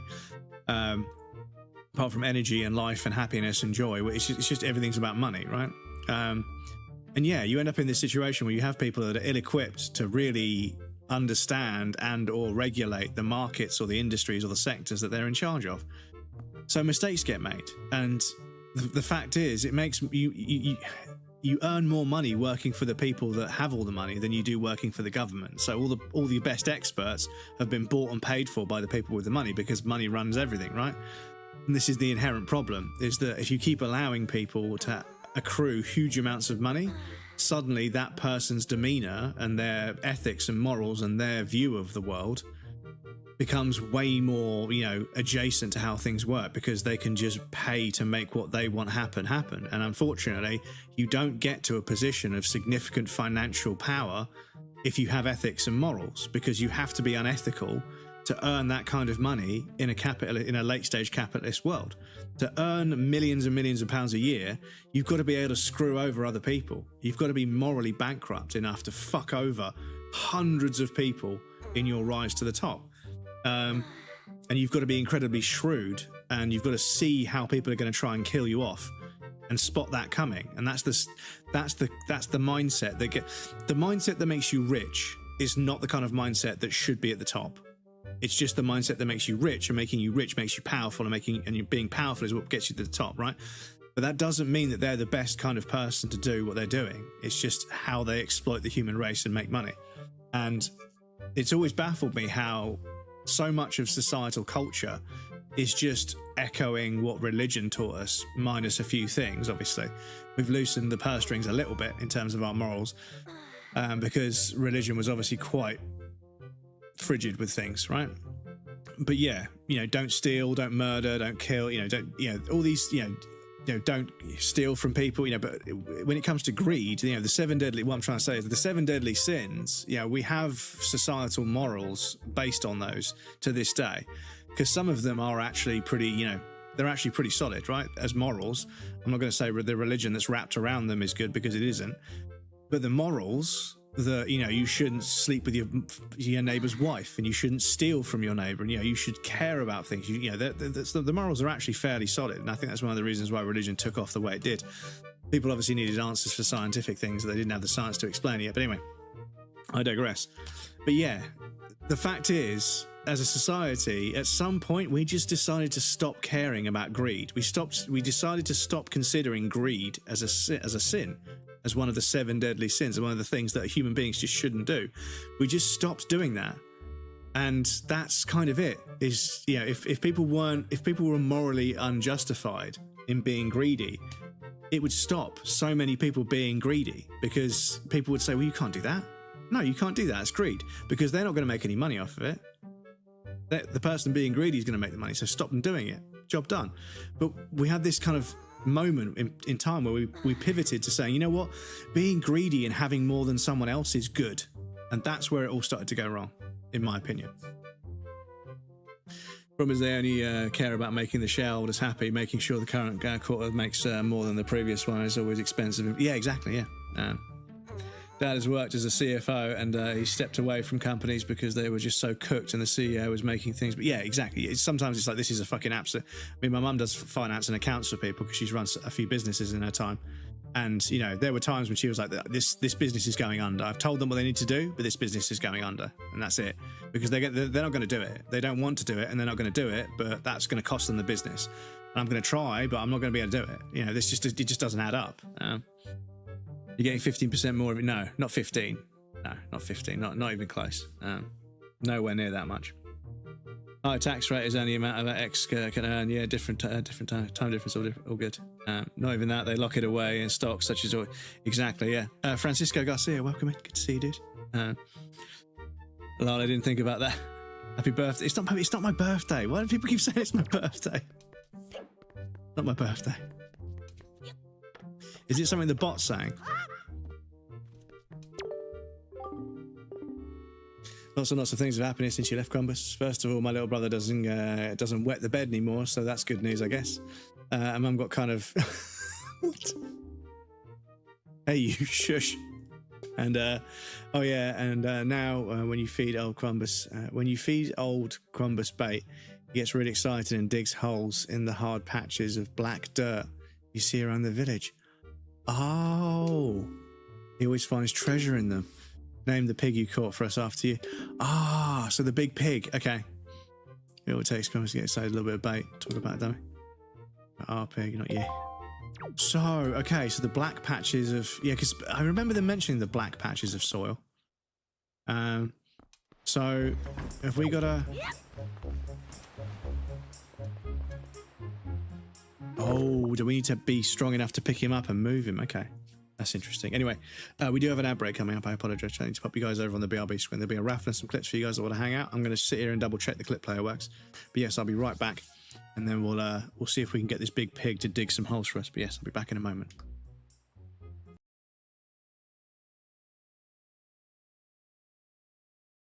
Yes, and also Sophie's hit the requirements to apply for partner as well. Like Melania, PhD submission and partner application in 1 month. All in 1 month. Like amazing work, Sophie. So proud of you. Like well done. Oh no, you got it! Oh my god, first try, GG's! Oh my god, Sophie. Amazing! Look at all the purple ticks in chat right now. Oh my god.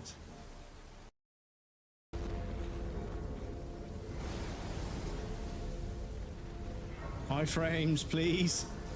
Iframes, please. The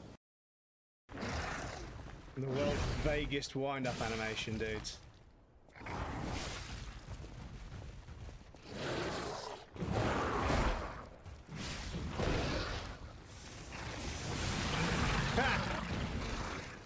Get Gascoigned, bozo. Oh, his arm came off.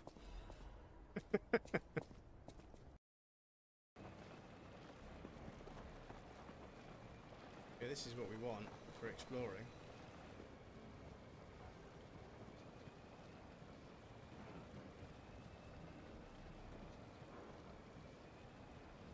This is the way to explore, chat. I need some more battery, but... Oh shit.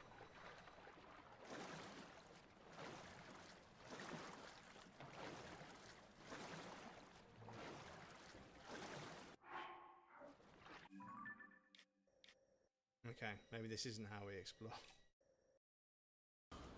Grant me this one wish. Take this finger, my finger. Scale the jagged peak. I couldn't resist. I couldn't resist. Spend ages making something or getting all the materials to make something, and then one loading screen just disappears. It's so annoying. Because it kind of makes it pointless. Shut the fuck up. It kind of makes it pointless to build things because you know they're just going to get taken from you at some point. Fuck's sake. But 10, 9, 8, 7, 6, 5, 4, 3, 2, 1. Happy New Year, everyone. Thank you for everything this year. Thank you. Honestly.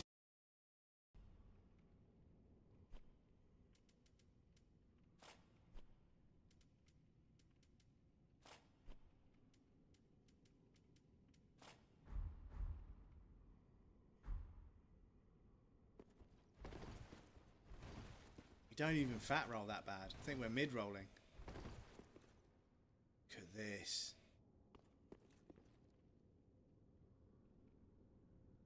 Look at this.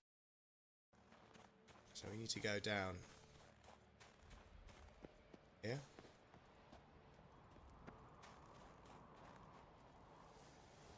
No.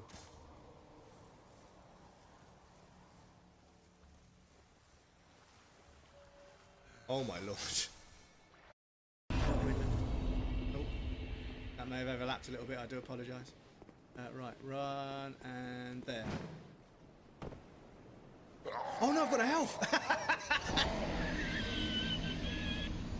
I can't make that jump because I've got no health, excuse me. stupid shitty room where you belong. Please don't one-shot me though, I really can't emotionally handle it. No! Oh my god!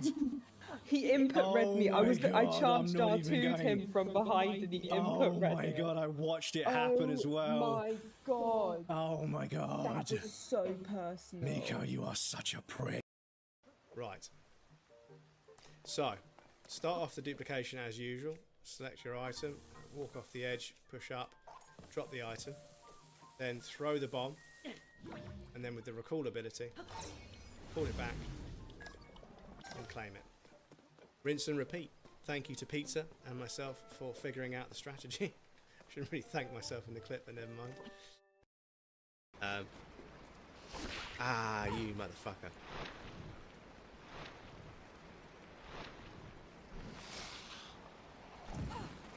I need...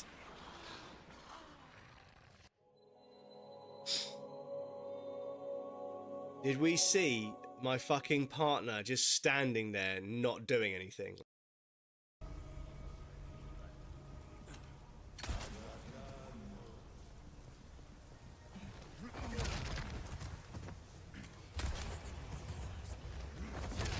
Oh my god, the triple? The triple. Welcome back, everybody. Thank you for your patience. I appreciate that. Not even that, they lock it away in stocks and such to avoid paying taxes. Yeah, this is kind of it, because on one hand, I appreciate that, like, yeah, I know we need the gloves to pick him up, don't we? Or at least I suspect we do. So where's a patch of dark soil? So there's one here. I think that's what it counts as. So let me just check.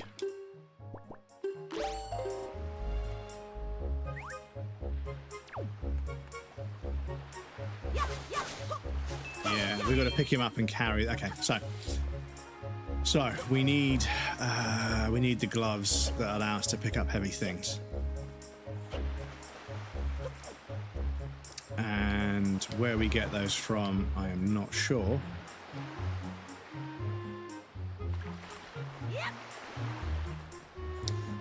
But ooh, shit.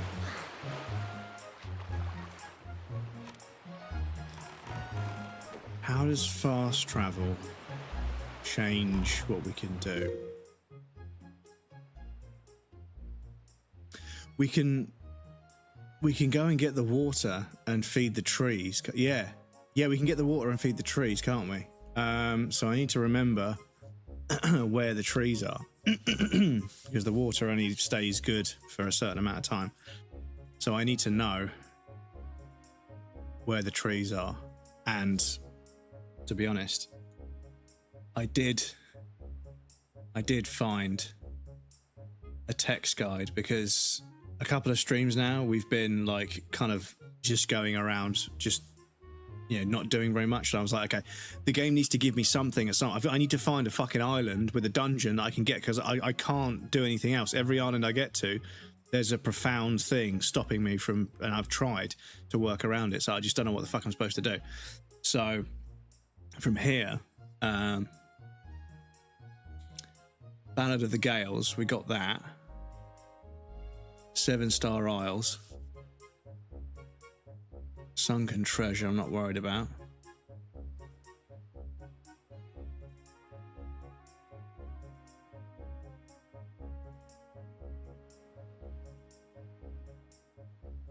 Trading sequence.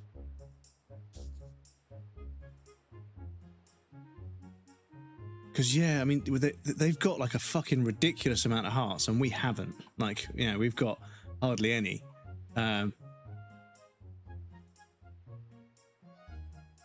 But yeah, I don't know what order we're supposed to be doing this, because it starts off with the with the Master Sword, which is not the order in which we did it, unfortunately. But yeah, let's see if we can do this. Technically, I've completed the training for a bar. Windfall Island. Yeah, so I thought Windfall Island was where we were. Oh, this is Outside Island. Okay, my bad. Windfall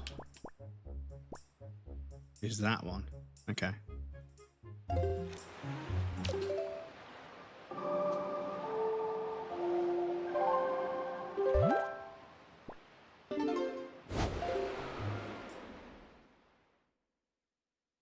Yes, we got Ballad of the Gales. So yeah, I tried to shoot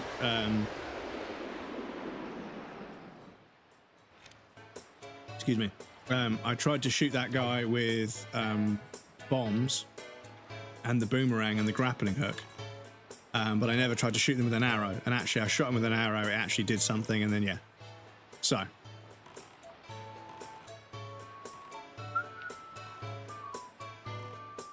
yes, we've got the Ballad of the Gales. So we've unlocked fast travel, and that means that I should be able to do the the fucking forest water tree thing. Sorry, my brain is not waking up today. My memory is so fucking bad. But there are little koroks on islands that have these trees that they want to grow, and they need water from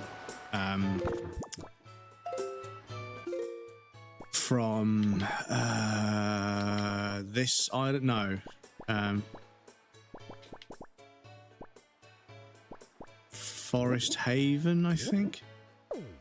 So we need to get special water in our bottle from here, and then take that to all the various locations. But I can't remember where the locations are. I might look up a map where they are, because I could sail around for hours finding them all. But for the sake of the live stream, I want to just fucking start making some progress, because yeah, my patience has started to wear thin with Wind Waker a little bit. It's not quite as, well structured in, how things work as I was hoping. Some stuff just doesn't make any fucking sense. And I have got myself into a situation where the game has given me nothing to tell me where I should be going. It's just saying, go to Forsaken Fortress to finish the game. And I don't want to do that. We only use 100% natural, sure you? Okay.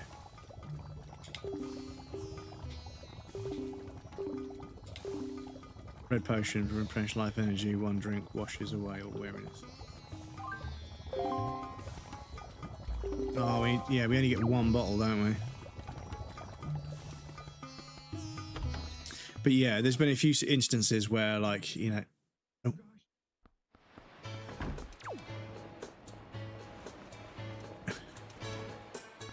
Krill, welcome in. Melon Bleb. Welcome in, Krill, good to see you. But yeah, the game has flat out just fucking left us sort of, high and dry a couple of times. And it's like, what do you want me to do? Glad you got it. Admittedly, it was it was a bit painful when you kept avoiding this. Well, yeah, this is the thing. This is the thing, is that, like, there have been a few times where the game has, alluded to doing something. And I thought, okay, they said something in a very strange way there. That's usually a bit of a clue I should be doing something. And I don't want everything handed to me, but, like, the way the mechanics work sometimes, it feels like it doesn't work, even though you're doing the right thing, or the mechanic is just very poorly sort of implemented, like, like holding the crouch button to push blocks and stuff. I was like, the fuck? But that's just kept happening.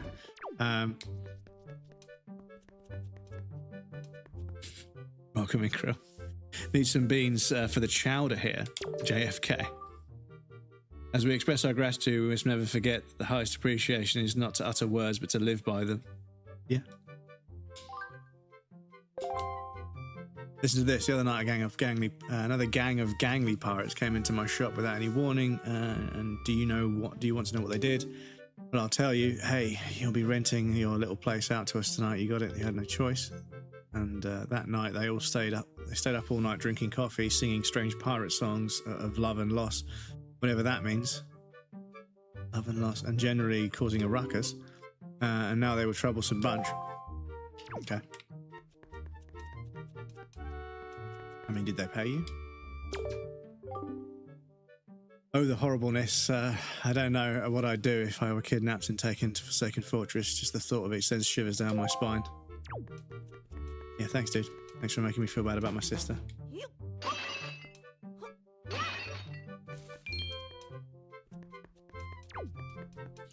Right, so I don't think there's anything significant in here. What did I just hear? I just got back with a coffee and excuse me, did you get your hut? Oh, okay.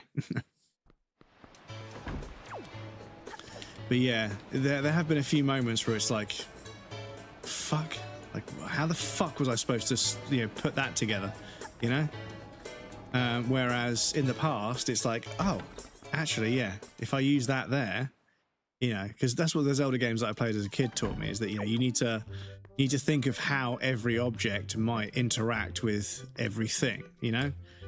Maybe a bomb, maybe an arrow, maybe a grapple, you know, maybe there's, you know, something I can move, you know, there's, you know, a bunch of variables you can toy with to solve the puzzle.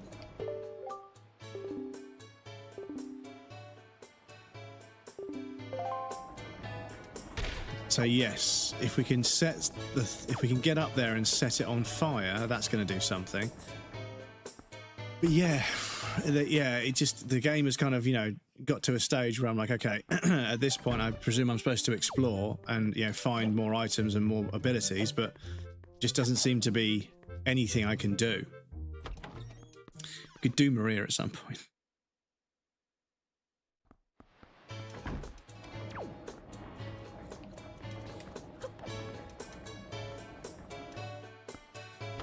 But yeah, I feel as if, like, after the first couple of times that I got caught by the cyclone, it should have said, if only there was a way to shoot them with something, you know? Just, I mean, don't tell me what to do immediately. Let me try and work it out. But at the same time, like, after I get caught by the cyclone a few times, the game should be like, yeah, maybe you should, you know, if only there was something we could... But I remember them saying you could shoot them with something, but I don't think I had the bow and arrow at that point. You know, I had bombs that I could shoot from the boat, and that's where I went wrong, is I went with the bombs instead, because the bombs, you shoot the squid, when the squid creates a whirlpool, not a tornado, but a whirlpool, you shoot the squid with bombs. So yeah, maybe if you could shoot them with bombs as well as arrows, that would work, but yeah. How can I do for this fine day? I know I may look a bit flashy for a teacher, but I assure you I am one. How long has it been since I opened my school on Windfall Island? 20 years? Ever since then, I've been teaching the children of this island the true joy. But I do have a rather joyless problem. There's this delinquent gang of young boys, 4 young boys, who never listen to a word I say. Even though I wait patiently for those boys to show up, they never come, as if it's that they don't want to join their hearts. Could you please catch their leader, the little boy named Ivan, and talk some sense into him for me? Please, young man, for me. Yeah, sure. Such a dear, they're such troublesome little boys, and I'm at my wit's end of how to handle them. They won't be so mean to a boy their own age, will they? I should think not. Good luck, young man. Right, okay, so we've got to go fuck up those little kids. And then, but yeah, it hasn't been as smooth as of an experience as other Zelda games have been. Yeah, buddy, you looking for a picto box or something? Yeah, I thought so. There ain't nothing in this town that we killer bees don't know. I've also heard about this from my dad. A while back, this thief stole a picto box, and he was held in the town jail for a long time. Yeah, real long. That thief managed to get free after a while, but the box he stole never got found. Maybe it's still hidden somewhere in the jail cell. I don't think. Don't you think? Maybe. Give me a break. How stupid would that be? Real stupid. That's how stupid. Yeah, but where is the prison? Where is the prison?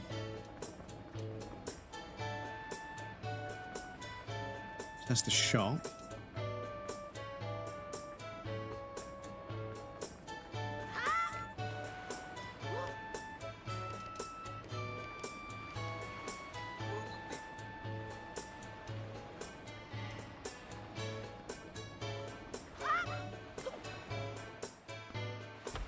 And this is a potion shop. Yeah. So, do I have to commit a crime to get put in jail? How it works. Because I know we can go and smash those pots in that royal chamber. And they don't like it. What was it here? My short-term memory's so bad, chat. Yeah. So let me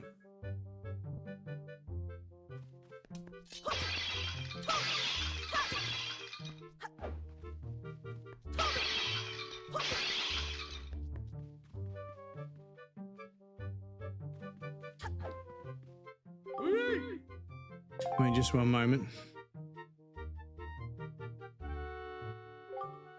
You can break some of those without even paying for them. I must chortle to naivete. Those who have extremely high-class bone china vases, most assuredly, I shall now accept compensation for them. Let me see. That comes to a total of 80 rupees. Accept your payment. When you break someone else's vases, it's only natural that you compensate them for their loss. You, my boy, are in the wrong because of your destructive tomfoolery. And now, because of you, I'm going to be even richer, and I was quite rich before. The world is a cruel place. Yeah, just like we were talking about. Don't stand around looking like you've been swindled. Be on your way. Yeah, okay, so that didn't get me put in jail.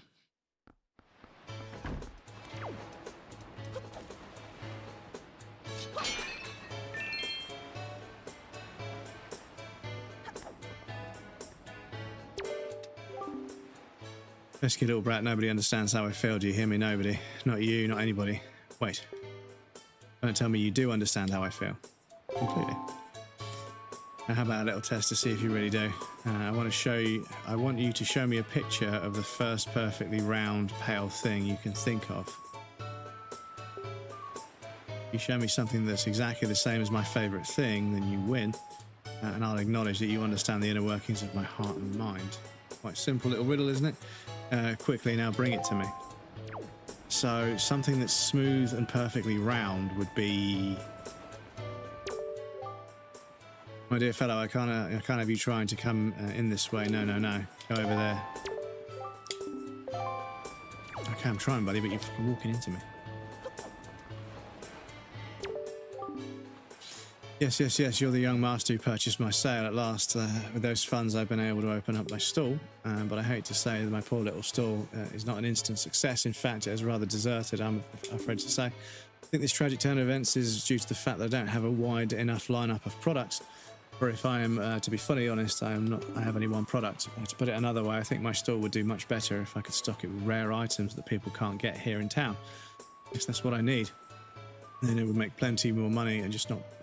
plenty of money. It would be like taking candy from rich babies. No, not even that. By running a prosperous business, I can play my part, sorry, dyslexia, to help this town develop and become a happy place. Yes, that is the proper perspective. But dear me, if only I had a young partner to help me out, a real go-getter. I see you have a fine delivery bag, do you not? Dear me, is it a bag fit for a hero of delivery? A small request, it requires the use of that bag. I knew it was a young master. I knew you would understand my plight. It's a rather long-winded explanation. Please take time to hear it out. Rare products, inspiration product.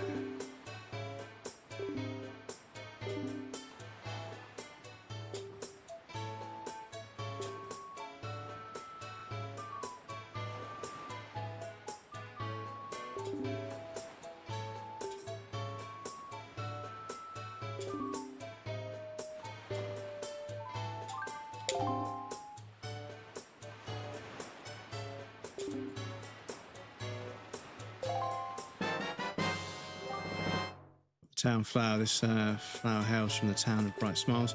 If you find a place to set this rather small flower, choose your delivery bag.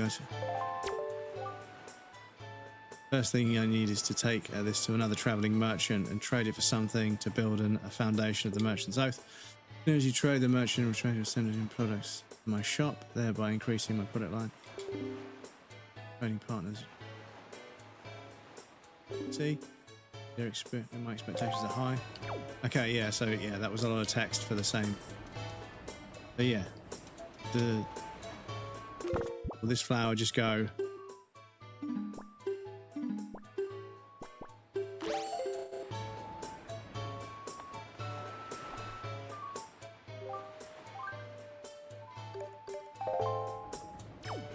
Just me and my brain. You know when you get an option on the screen, you know one of them's bad, but you like don't select that, and then you select it. I hate when that happens. How are you, Crumbs? I'm not too bad. Not too bad. Yeah, my brain is really fucking letting me down today. Really letting me down. But I need to find the prison cell. Postbox down in the docks. Just so you know, if you want to send someone a letter, just set it to that. Use that button, put it in the postbox down there. Easy. Before long, reach to the postman will come and deliver it to whomever you sent it to. It's a hard-working fellow, I tell you. Yep, that's how postboxes work. Yes, my brain is taking its time to get into gear today. And yeah, like I say, this game has kind of alluded to so many different things that I'm now kind of a bit lost about where the fuck I'm supposed to go and what I'm supposed to do next. But I'm hoping I find something that then, you know, I have a feeling there's an item somewhere that I've missed, and as a result, I can't progress. Which is usually what happens in Zelda games, but it's never taken me this long to find the item I need.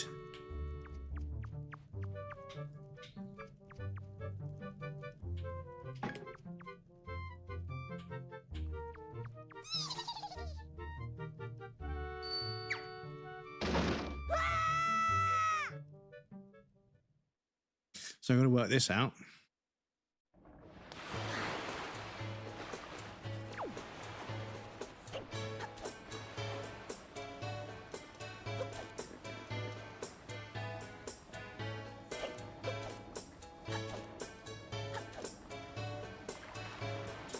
Because this is the jail cell. How are you doing, dude? Maybe you and Lisa are all good.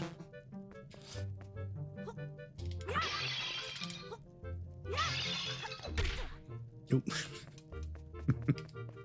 That impact when you roll into things.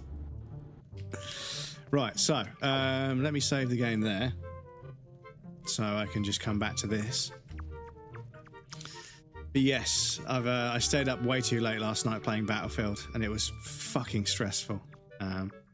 Trouble is, you're playing a game where some people are already level 250 something, and I'm only level 30, and it's the biggest issue facing online PvP games is that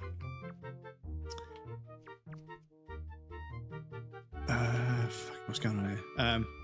Is that some people are fucking massively like ahead of you in basically every aspect of the game. And it's not fun for me as a level 30 player to be playing against somebody that's level 250 or 170 or 190 or 205. There's lots of people that are very high level in that game, and arguably it's because they're just fucking unemployed. It's unemployed behavior. But yeah, the problem is, oh, I found it by complete chance. The problem is that, yeah, the matchmaking just kept throwing me into servers where people were fucking way over my level. And as a result, I was just getting fucking slapped. Round after round after round, getting absolutely fucked. And you can't learn anything, you don't get any XP, so you don't unlock anything, so you spend a lot of time just helping somebody else level up even more.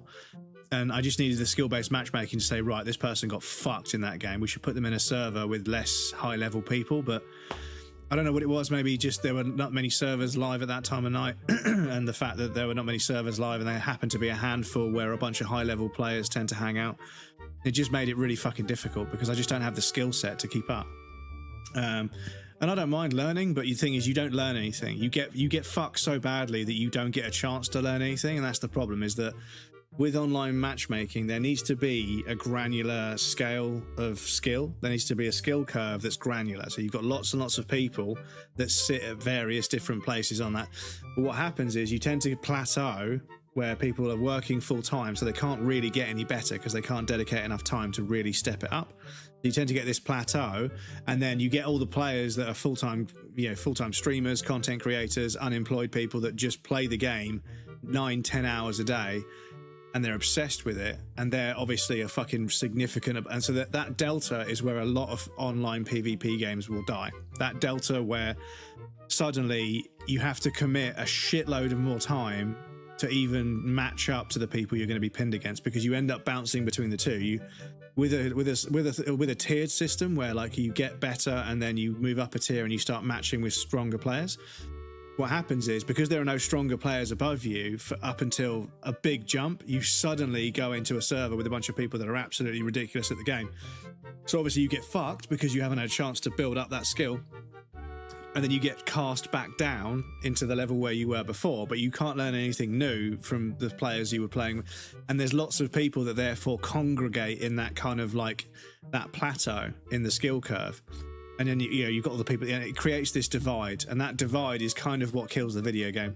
Because the sad thing is, the people at the very top, the really fucking high level players that play the game, they need casuals to fucking slap for content, because that's what people want to see. They want to see someone run into a room and headshot like 8 people in a row, whilst knee sliding or something, right? That's what people want to see in content, in first-person shooters, specifically. Apart from like some of the high-level esports ones like Counter-Strike, where it's a lot more sort of, cerebral and sort of, strategic. But yeah, Call of Duty, Battlefield, Apex, that's what people want to see. So that's what they're farming for. That's what those high-level players are farming for, is that kind of content. And yeah, when you get thrown into one of those servers, you just get used for content, and they just start doing sweaty, awful shit that you haven't unlocked the gadget that helps you avoid that. So you just get fucked by it over and over. So yeah, I don't want to be in servers like that, and I don't think I should be. I don't think I've reached a level at all where I should be against people that are over a level 100. I think at level 37, I should be seeing people in their 70s and 80s in their levels, right? They should be the people that I'm struggling against, because I think that they would be better than me, but I could learn from them. The person that's unlocked every single fucking gadget in the entire game, I can't learn anything from, because you can't learn 600 million XP to unlock the thermal scope, the fucking anti-recoil device, the fucking device that lets you reload quicker. You can't do what they're doing because you don't have the equipment that unlocks, because you haven't got the hours to grind the game to get it. And that's where a lot of these games fall down, is that they move away from a skill ceiling, or they move away from a skill curve which is designed on a mastery of the game. They make it more about unlocks, and they give the players, everyone says, it doesn't really give you that much of an advantage. Well, why the fuck does everyone obsess about unlocking everything? Why does everybody grind to unlock all these attachments? Because it does give you an advantage. It does. It makes the game easier for you. It allows you to focus more on just movement and aim. But like I say, I come from a background of Quake 3 where there was no unlocks. The unlocks were just grinding a fucking gun until you got so good with it that you could use it in almost any situation, and you could use it to the fullest of its potential. That's the kind of skill curve that I appreciate, because when somebody beats you at Quake 3, it's because they understand the game better. There's no unlock, or there's no sort of like, abilities or anything. There's no sort of, there's nothing that skews the balance of it all. It's just that they are better at using the railgun than you, or they're better than using the rocket launcher, or they're better than using the plasma gun or the lightning gun or the shotgun, or they're better at using that gun's, pros versus its cons. They're better at ascertaining the right gun to choose at the right time. So they're just, they know the game better than you, and you can record the demo, you can record the game and watch it back in the game, not a video, in game, from their perspective, and you watch them see you, notice the way that you're moving, where you're going, and immediately turn, go the other way, and then line up a shot and hit you, because they knew what you were going to do. They understood what you were going to do, because they know the game better than you. Oh shit, of course I was going over there because I needed that. So yeah, you realize they know the game better than you. But like, in a lot of these online PvP FPS games, if you play the game more than somebody else, you unlock guns and attachments and scopes and perks and other things like that kind of skew the balance. And it's the power trip. That's what it is. It's giving people that power trip where they are significantly more well equipped than somebody else. And it stops becoming as much. It is skill. Don't get me wrong. I'm not going to cope. It is about skill. There is a skill element to it, 100%. But yeah, when you look at what these kids do, they just knee slide into a room, full auto at mid-range to the other side of the building, and every shot lands. They never miss. It's like, okay, so I knee slide into a room, I scope up and I hold the trigger, and my gun does that. Oh yeah, you need this grip, and you need this kind of thing. You need this. You need a heavier barrel on it. You have to unlock all this stuff. Like, how do you do that? So you've got to master the weapon. How do you master the weapon? By getting kills with it. How many kills do you need? Well, you need this many kills. Then you need this many kills. Then this. Then this. Then this. I'm like, so what you're saying is, if I get an average of 12 kills with this gun per round, if I need 5,000 to unlock something, how many hours of gameplay is that? And you do the math, you can't do it. You can't. Anyway, I'm not going to talk about a different thing. I'm going to talk about this one. But yeah, bill for £13,000 earlier this week. I didn't like that. Really? What was it for? I hope you've got some kind of like financial insurance to cover it, or some way of paying it, because yeah, that's fucking terrifying, dude. At last, I have succeeded in stealing a picto box I've desired for so long. Succeeded, but sadly, due to a slight mistake on my part, I was also caught and I have been imprisoned. But I do not give up easy. I refuse to give this wondrous box to my captors. I have decided to hide it here in the depths of the cell and then make my escape by tunnelling out. Yes, that's my plan. Right. Of course, if I ever successfully escape from this prison, I shall one day return to recover the picto box. I will write the controls. I will write the controls for it in case I should forget them. Set it to that. Press A to snap shots. Use. Oh, this is a camera. Press R to switch to its delightful pictograph viewing mode. It saves up to 3 pictographs at one time. Oh, how it pains me to leave it. Just wish I could get out of here so I could start taking pictographs. Oh, so the pictograph is not a picture; it's a camera. Oh.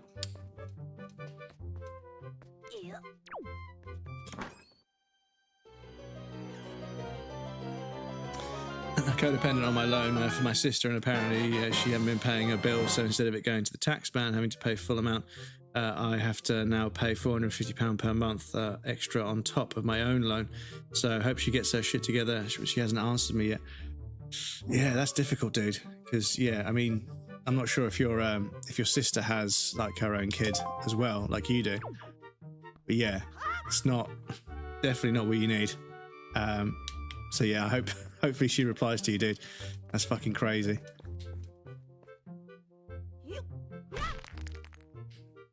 Just smash somebody's skull.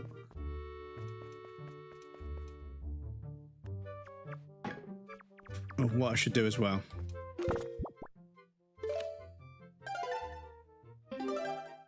Save.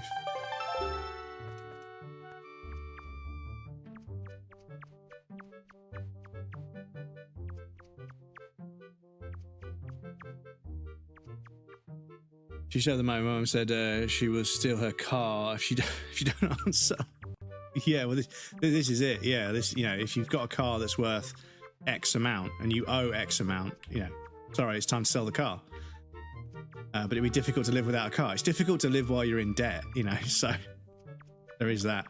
Yeah, I hope that can get cleared up for you, dude, because yeah, like I mean, not to the same scale in any way, shape or form, but yeah, O2 have like not taken my phone bill. I know that sounds like, cope, but they cancelled the direct debit themselves, and then they sent me a letter saying you haven't paid us, and I was like, well, no, I haven't paid you because you cancelled the direct debit. How can I pay you if you cancel the method of which I pay you? So I've spoken to somebody to clarify what the fuck's going on. They're going to wait until February 8th before they do anything. They were going to stop it on the 18th or something, I think, but they're going to give me a 10-day extension to pay the outstanding amount, which is my phone bill they didn't take. Anyway, taking strolls is kind of like a hobby of mine. I'm always moving, buddy. But do you think it's strange for a young guy like me to walk around so much? Well, whatever. I'll tell you one thing, because I take so many strolls. I know the best walking courses in town. Take that little path beside the bomb shop, for example. How many people in town know this kind of sneaks around behind the building? I'm the only one, buddy. Yeah, okay. You say so, buddy. Right, where are those kids? Because I've got the pictograph now. You have a problem with the killer bees, do you? Don't tell me it's that annoying hag of a teacher, is it? You came here to give us a talking to because Mrs. Mary asked you to, right? Tell us not to skip school, right, bud? And tell us not to be tardy, right, bud? Well, forget about all that. We're the mighty invincible gang of four, the killer bees. Do you think we'd listen to a chump like you? Yeah, but she has to pay £4,200 salary, so she should be able to pay it. Yeah, I mean, if it's £450 and they've got that, yeah. Miyazaki, welcome in, dude. You guys are people who mail payments in, and are in the USA. They changed what is considered to the postmark day, so be aware of that. And you get those payments in a little earlier if able. So, yeah, if you send money in, if you send a check in, there's a processing time and everything. So yeah, in the UK, you can pay by check, but you have to pay earlier because it takes time to clear with the bank and everything. And obviously, if a check bounces after the fact, you then get charged for that to deter people from, saying, "Oh, I'll pay you by check," and then the check bounces. "Oh, sorry, I'll send you another check," and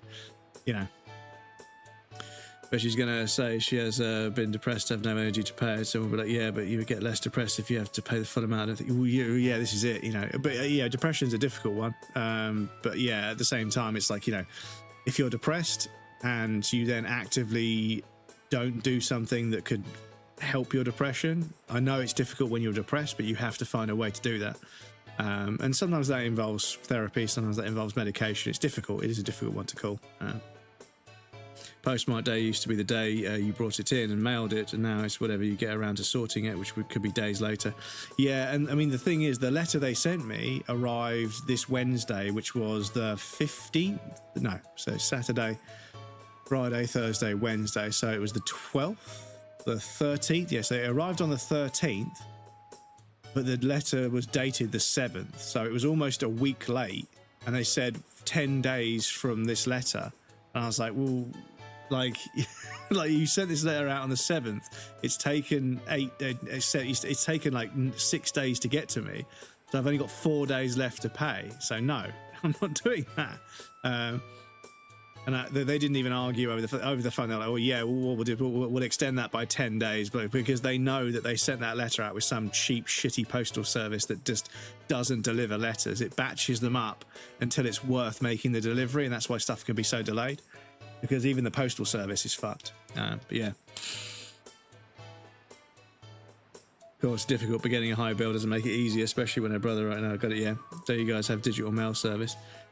You can email stuff, yeah. Old people don't like paying. Yeah, old people don't like paying. They want to pay by check, and yeah, it's slowly being phased out. Because I remember my company used to take checks, and yeah, there was a significant amount of processing involved. If you raise the price, you're being unfair towards elderly people, and it's like, but checks, manually processing a check and getting the bank to clear it and waiting for the payment to go through. It slowed everything down. And people also abuse it. They agree to pay something and then they fucking don't pay it. They empty that account. They move all the money from that account with the bank over the phone, and then the check lands and the company requests the money and there's no money in the bank account, so the check bounces. And then there's a whole palaver, and oh yeah, we'll get round to it, we'll get it paid, we'll send you another check. It's like, nah, we're doing a bank transfer. We're going to transfer the money from your bank to our bank, and that's the only way we're going to accept it. But yeah. But people are phasing it out now because, yeah, there's just way too much ball ache behind it. They closed down banking offices and now older people are forced to do it online. And they're getting rid of our pennies and nothing about checks. Used to check to pay for like one thing. I don't think I've ever paid for anything by check. And maybe I was asked to pay by check once, but like I could have just paid with money. But yeah, some people refuse to adopt new forms of payment. And now I pay for everything with my fucking watch. My bank card's on my watch. I don't even need to get my wallet or my phone out of my pocket, which is handy on the tube, I'm not going to lie. Very digital country. Yeah, we are moving that way in the UK, even though we're fucking terrible at digital infrastructure in the UK. Anyway, forget all that. We're a mighty invisible. But I'll tell you what, bud, if you want to challenge us to a competition, then we'll think about maybe listening to you a little bit. What do you say, bud? Yeah, sure.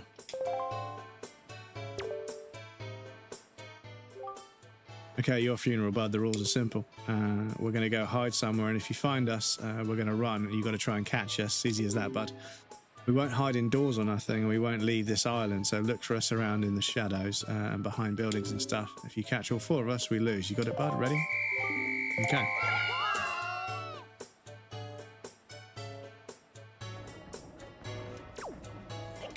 Oh, shit.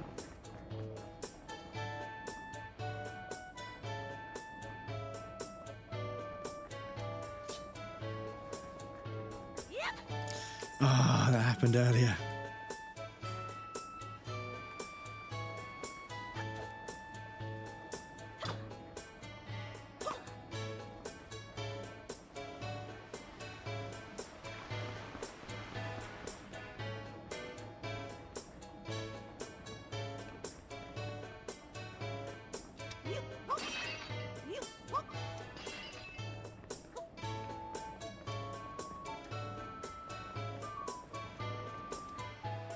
There's one.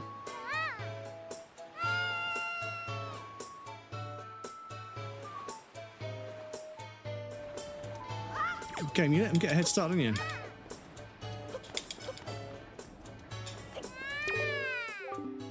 You're awesome. Right, let's find the rest of them.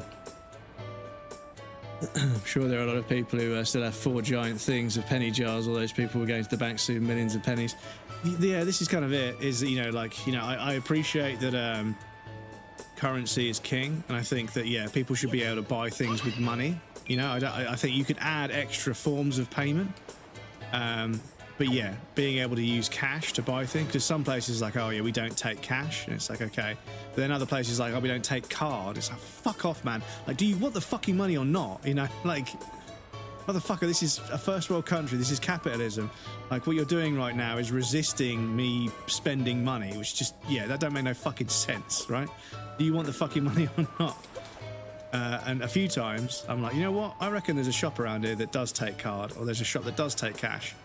You know, and I go and find one of those, you know, and I think that has slowly started to sink in, because basically you can spend cash, you can use card almost anywhere now, but there are a few businesses that, you know, people I know, my friends run, where I'll spend cash in their business because I know that that gives them a lot more control as a business owner. And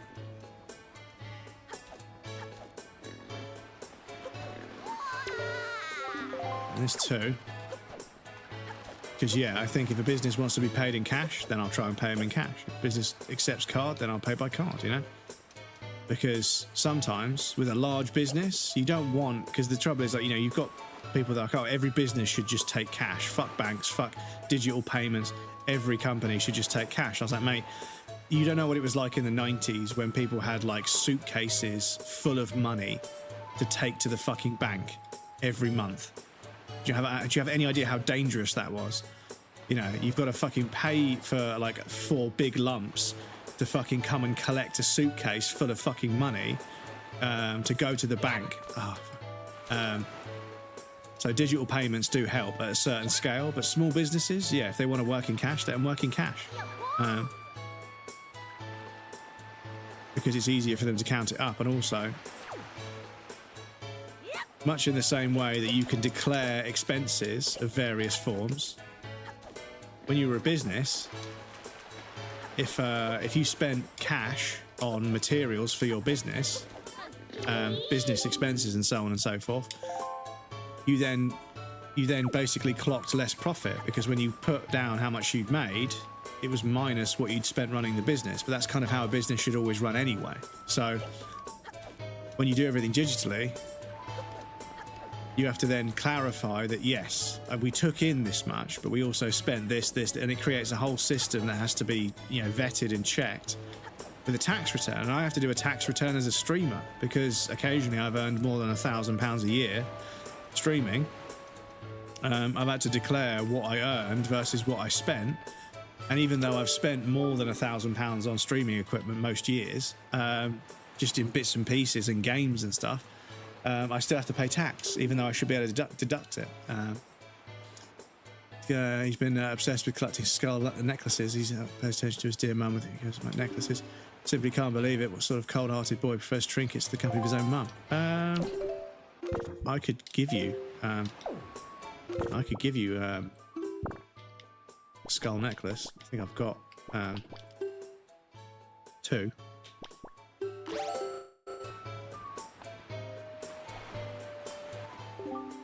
Okay.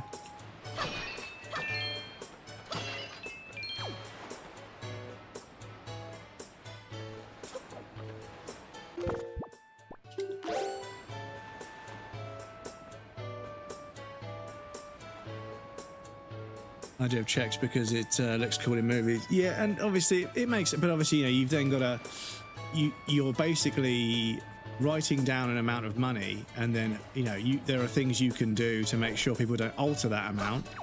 But check fraud was a huge problem back in the day. I mean, there's a film, Catch Me If You Can, about check fraud. You know, it was a huge issue.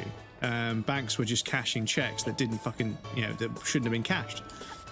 So when people say like, oh, I pay by check because it's secure, I pay by check because this is, I trust this, it was never that secure, like people misuse that system like any other system. So yeah,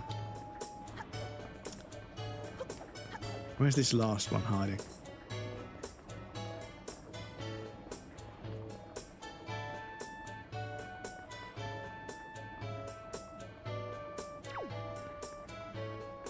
Any jars, those Culligan water jugs. Oh yeah, and the thing is, like, I've seen it before where, like, somebody brings like a mason jar like full of like spare change and gives it to the bank, like, can you cash this, and it's like, yeah, sure, but it's it's going to take us a while. But yeah, but like I say, it's difficult when people do things that massively inflate administration time.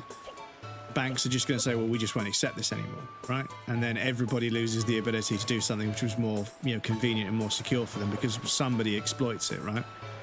But that's kind of the financial system all over. That particular kind of human behavior, that scales in a way where there's lots and lots of investment frameworks that are perfectly sound when they're used for the way that they're intended, but people misuse them.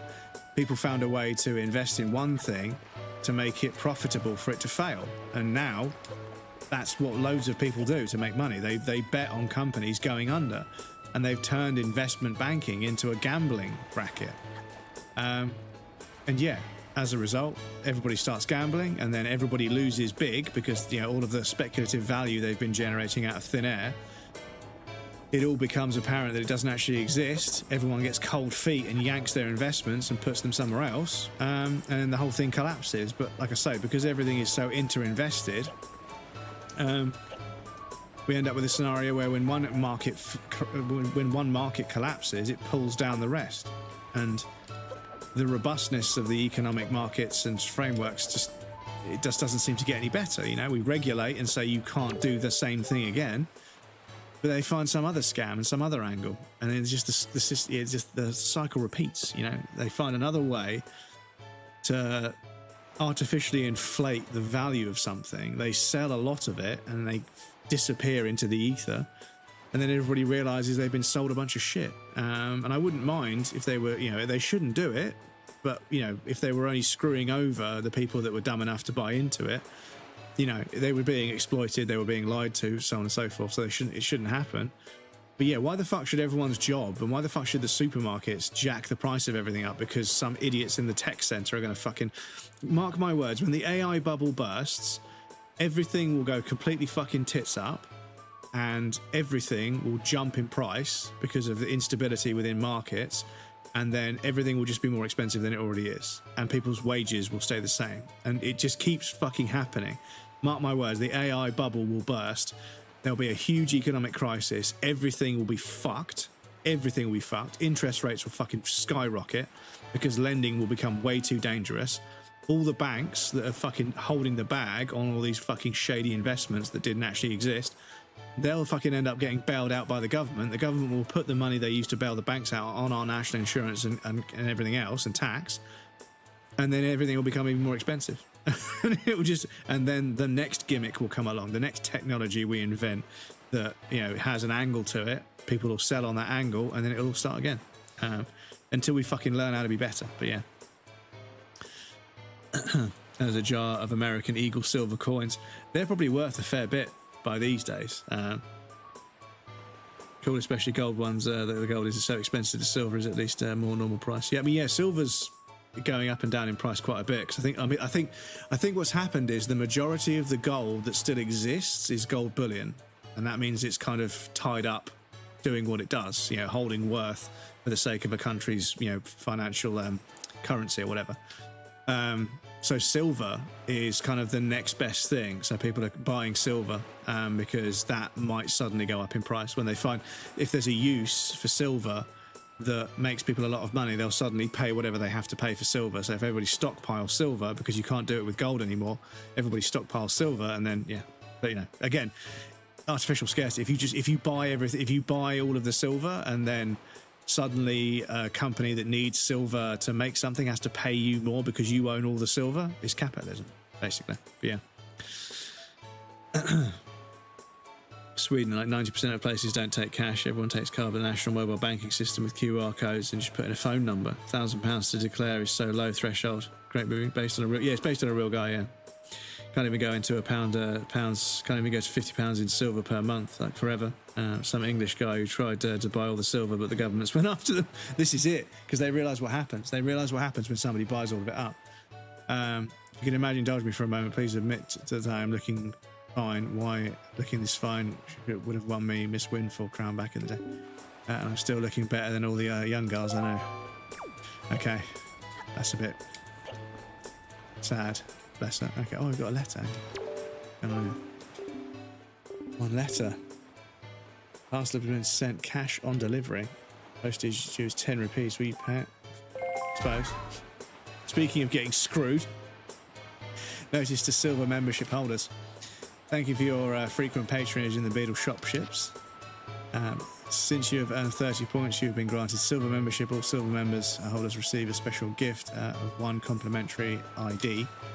It is valid at all the Beetle shops, so bring it shop near you. I look forward to your future patronage, Beetle. So you sent me a fucking complimentary ID, but it cost me 10 rupees to accept the letter. What? It's a scam, chat.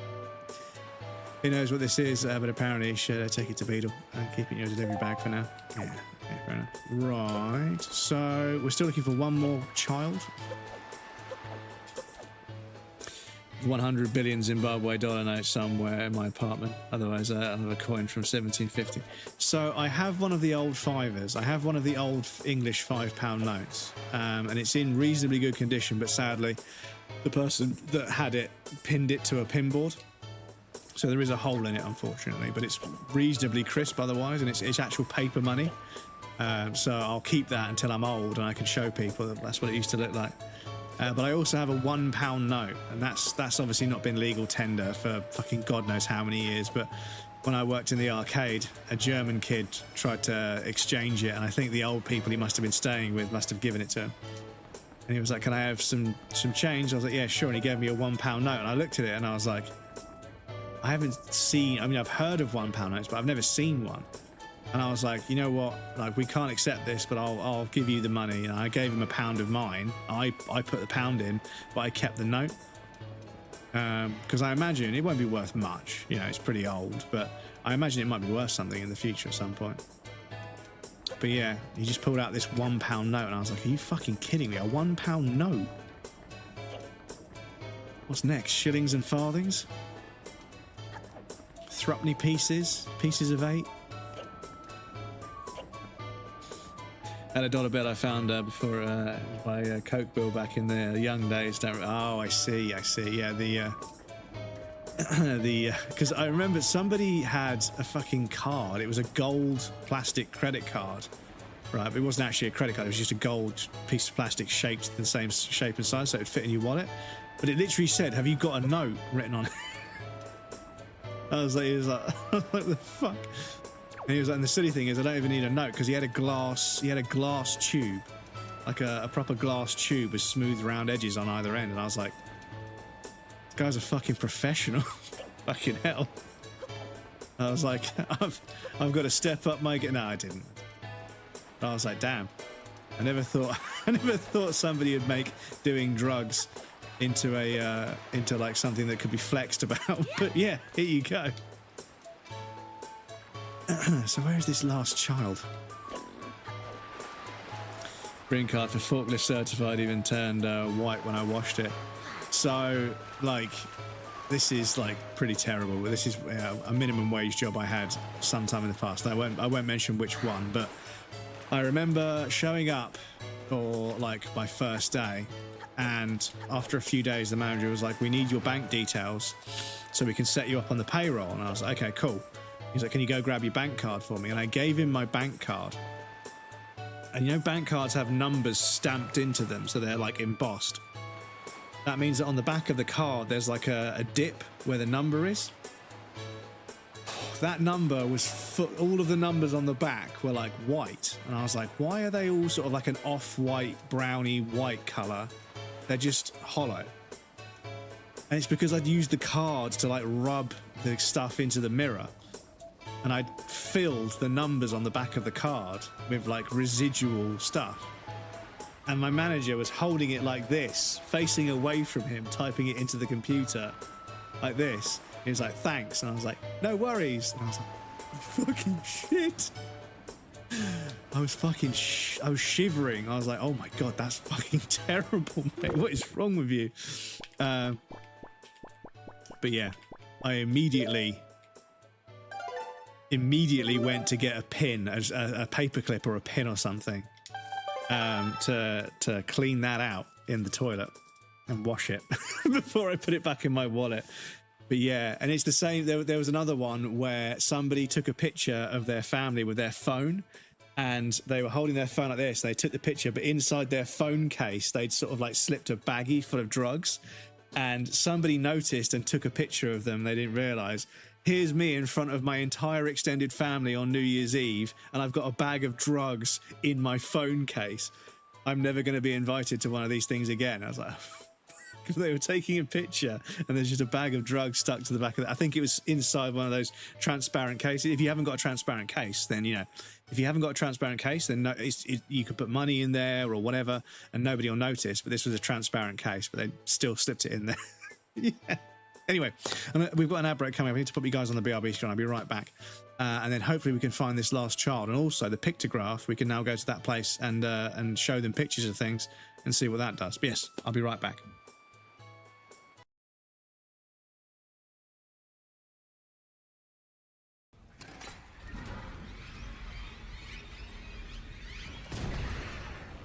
That's what I should have done. That's what I should have done. Look at the head just rolling down the fucking ramp.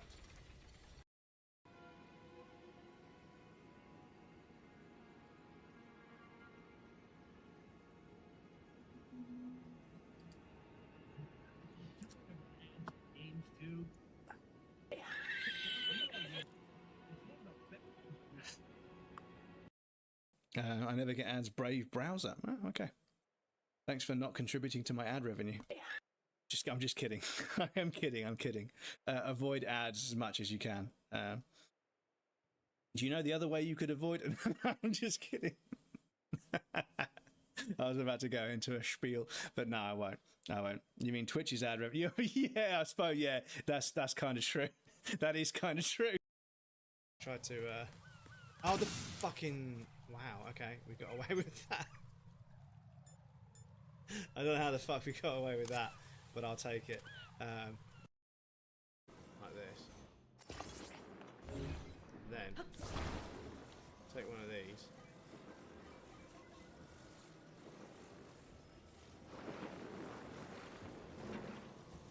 No. Oh no, it's going out of my head. No, don't set fire. For fuck's sake. Stop it. Okay. Oh. Dedicate this monument to the memory of the souls lost in the calamity. Okay.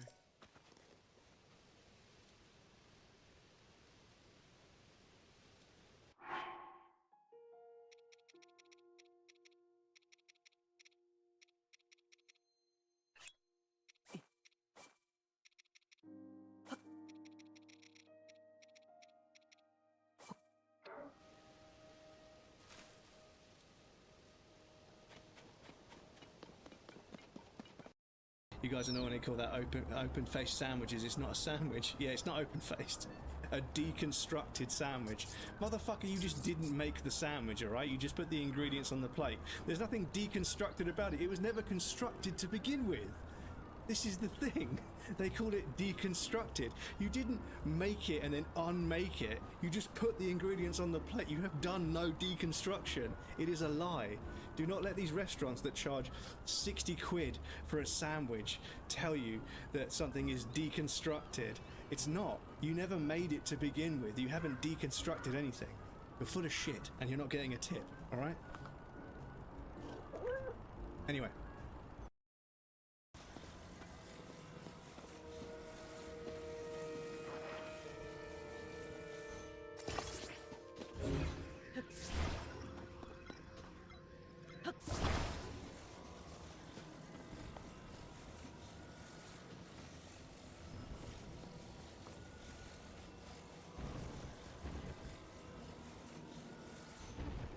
Don't fuck with me, game.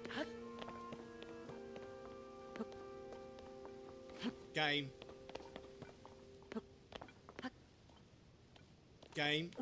Game, don't fuck with me. Don't fuck with me, game. It didn't want to let me do that. There's probably a proper solution. It didn't want to let me do that. Where did you go?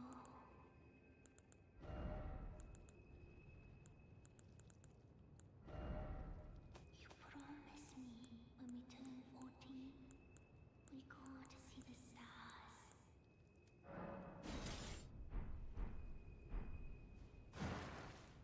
I've been waiting ever so long. Forever and ever it seems.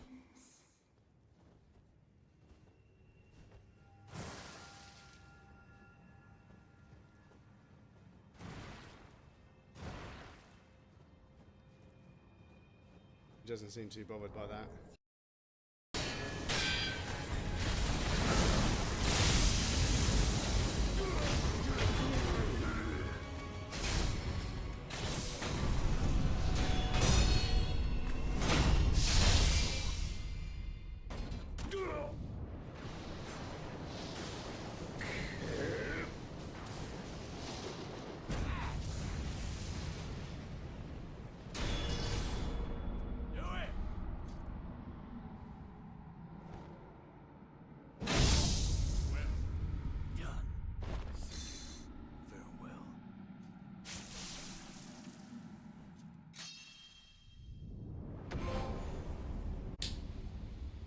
Oh, Sekiro. Welcome back, everybody. Thank you for your patience. I appreciate that. So close. Yeah, it was a close one. It was a close one. We always did it on the table, and my buddy, a cat's tongue probably took up more than we could. So one night the cat was fucking crazy, just ran around, probably high as a cat. Poor cat, dude.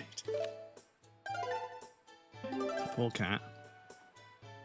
Bless him. Right, where's this fucking child? If I was a little shit, where would I be?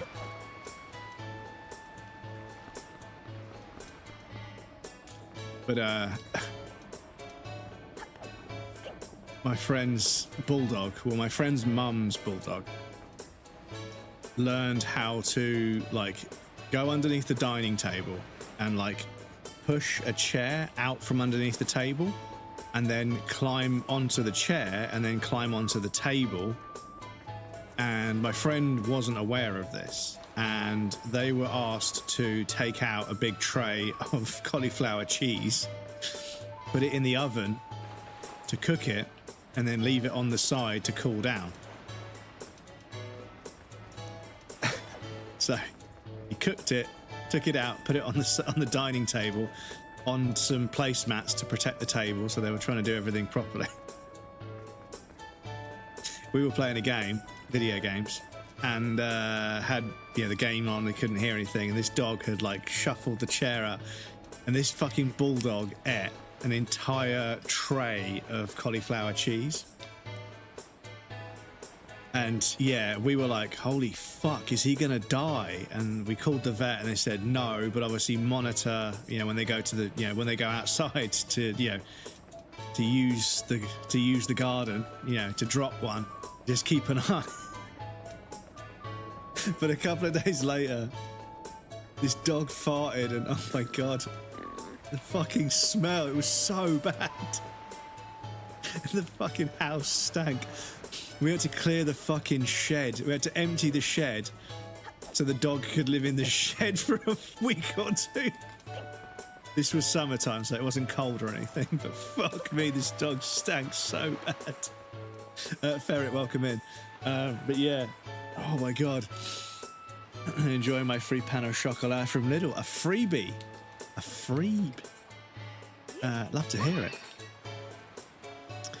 And speaking of food from shops, I have to make you guys aware of a development that's very bad news for my diet. Hold on.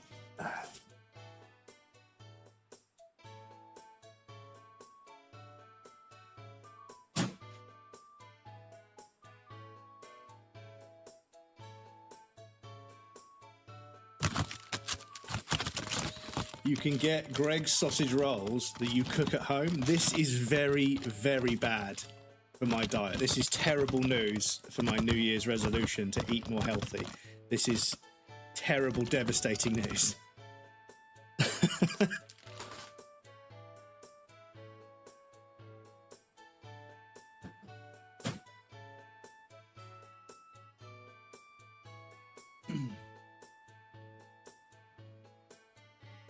So yes, for anybody not from the UK, Greg's is a food chain that specialises in baked goods.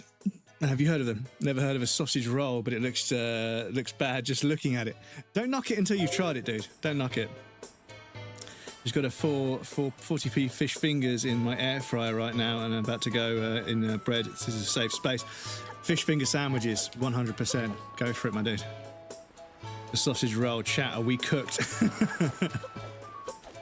No, they're frozen, but apparently you can do them in the air fryer. So I'm going to test the oven and the air fryer to see if I can get them to be kind of stodgy, but kind of like warm and like nice.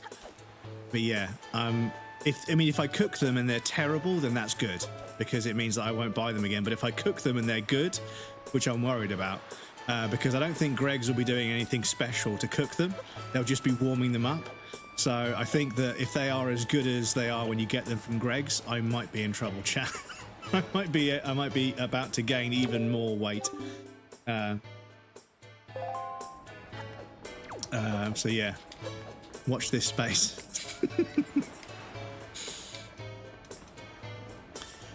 The sausage roll, chat, we cooked. My bro, I meant bad as unhealthy. Oh yeah, they're unhealthy. It's pastry and sausage meat. With butter. There's a lot of butter, and also the sausage meat will have fat in it as well. Is there one gonna, this might be a good hiding spot. Okay, no.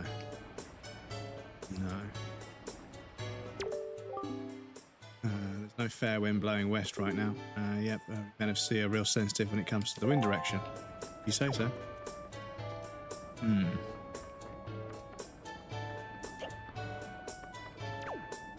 Oh my god, go down the ladder link, please. Everyone who lived in a council estate knows a fish finger sandwich. Well, yeah, and the thing is, like, I've been to pubs that do like a posh fish finger sandwich, so it's like really high quality cod goujon, with like high quality breadcrumbs, fried and then oven cooked. They obviously do that in a batch, and then and then obviously really like a big doorstop slab of bread with loads of butter on it, and yeah, it was fucking delicious. And I was like, yeah, you know. But that's kind of the thing. I don't want to refer to the working class as the peasantry, but a lot of, high dining dishes, they started off as peasant food. Because when people had very limited, access to food, they had to get creative with what they had access to, which is the governance behind most food culture for most parts of the world is the limitations they were under. They had to make food last a long time, or they had to make food taste nice without that much seasoning. They had to make food, have disinfectant properties. They had to make food that was good for lactose intolerance because of an inherent bias towards lactose intolerance in that geographical area. There's all kinds of interesting kind of governance as to how cultures and foods develop. But yeah, it means that a lot of the food that was around in the sort of, the 1800s, 1900s, for a long time was just an evolution of like someone making a very simple dish but with high quality ingredients, because it was Moorish and it reminded them of home, but they had the access to money so they could buy good quality ingredients.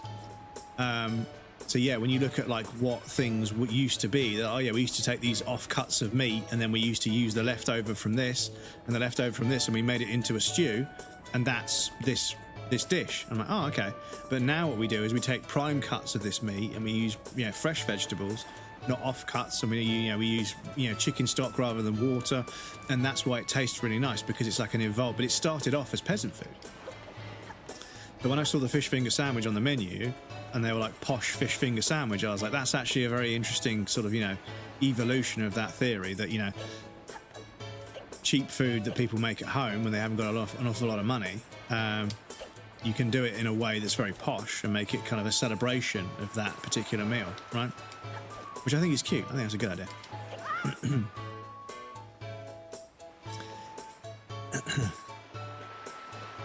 Fishes don't have fingers. Yeah, where are they? Everyone in the council is looking forward to seeing the incoming stream thumbnails. Seeing bread just get fat.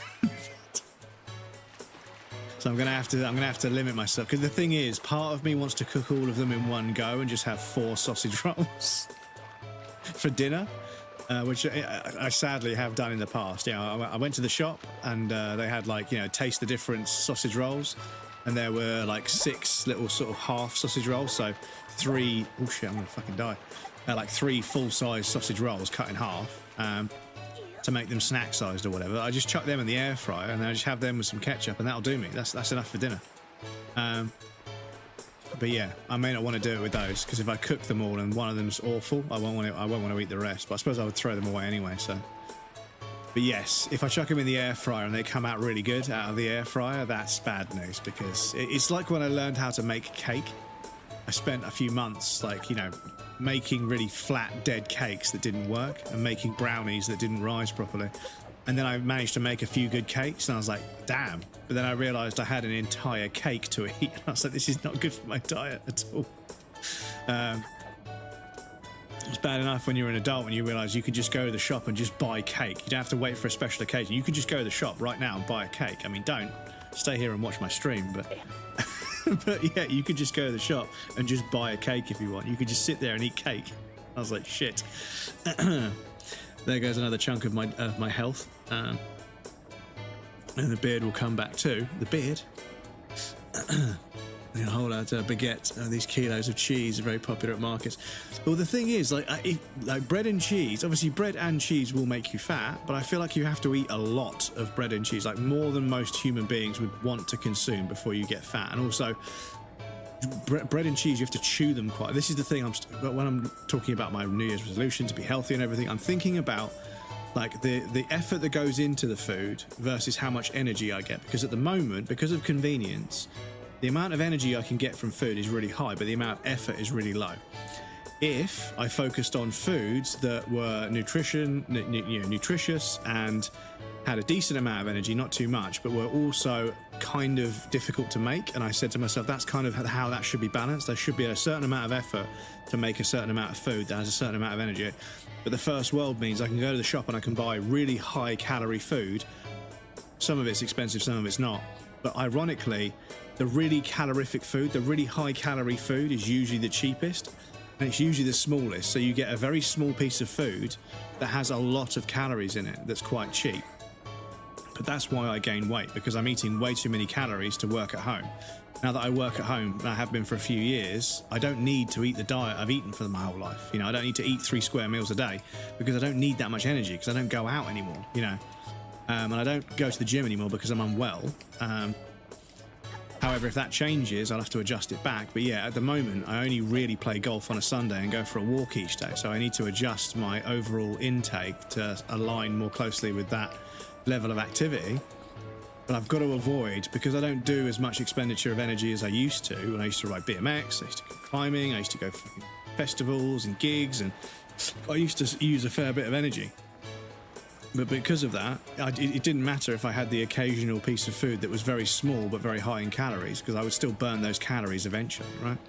But now, because I don't really burn that much energy, I can't afford to inhibit or allow those small foods that have a lot of energy. So I'm kind of looking at food in general as like a calories per kilo kind of thing. There needs to be a balance, right? There needs to be a certain amount of physical, like, bulk to the food, because I want it to fill me up. But I want to make sure that it has enough energy so that I don't feel hungry again in like 2 hours time, because that means I'm going to start snacking on things. It's really difficult for me to avoid that. So yeah, I'm trying to find like a good amount of calories with a good amount of like portion size, so I can fill myself up and have a decent amount of calories, and then do that for a prolonged period of time, and then just eat slightly less of that, because that's the trick, is to slowly establish a calorie deficit. So you're using a few more calories per day than you consume, and then the next day you consume a few less calories than you use, and you keep doing that, and then eventually you'll start to see your body is using the fat stores to make up for that calorie deficit. Right, so that's that switch. Oh shit.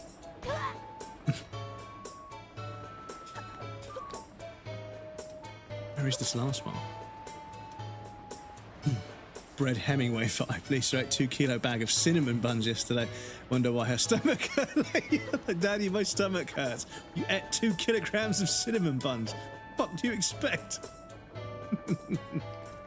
Why does my stomach hurt? Because you ate way too much. They're gonna come out so good. Yeah, I'm scared. I'm scared. A few good cakes, yeah.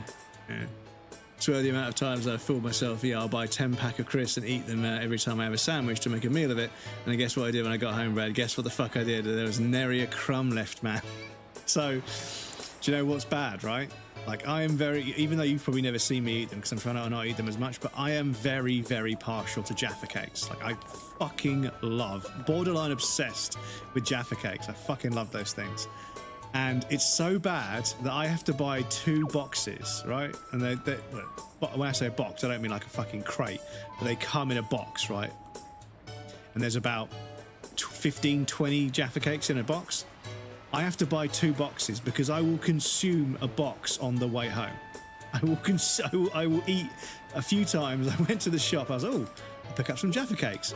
And I've ate them on the way home and then got home and thought, well, now I don't have any Jaffa cakes for home. So I started buying 2 boxes, one to consume on the journey home and one that would actually make it to the cupboard. And yeah, they would only last a couple of days. Yeah, I'm in the same boat sometimes, I promise you. Never stood a chance, yeah. Took 5 minutes, that bag, yeah. Fingers need flipping. It's called me like Sauron's ring, the odour. Also sharing bags, better value per gram, so I'll just have to tie that. I'll have half the bag now, and then I'll have half the bag later, and then you're looking at the empty bag, you're like, well, that didn't work, did it? Little roast chicken sharing bag is down my gullet right now. I ran out of energy in the gym because of the reverse problem. See, this is it, is that when you run out of energy, you're like, oh my God, I feel fucking tired and sluggish. You're like, shit, I should have eaten more. But then sometimes I eat more and then I can't sleep. And I'm like, well, I've obviously got too much energy, right? Because that's another thing. I think that my sleeping schedule might also be just down to the fact that I am over-consuming calories, and therefore at the end of the day, I have a surplus of calories. And that means that when I try to go to sleep, I have way too much energy for the melatonin reaction to occur, fully.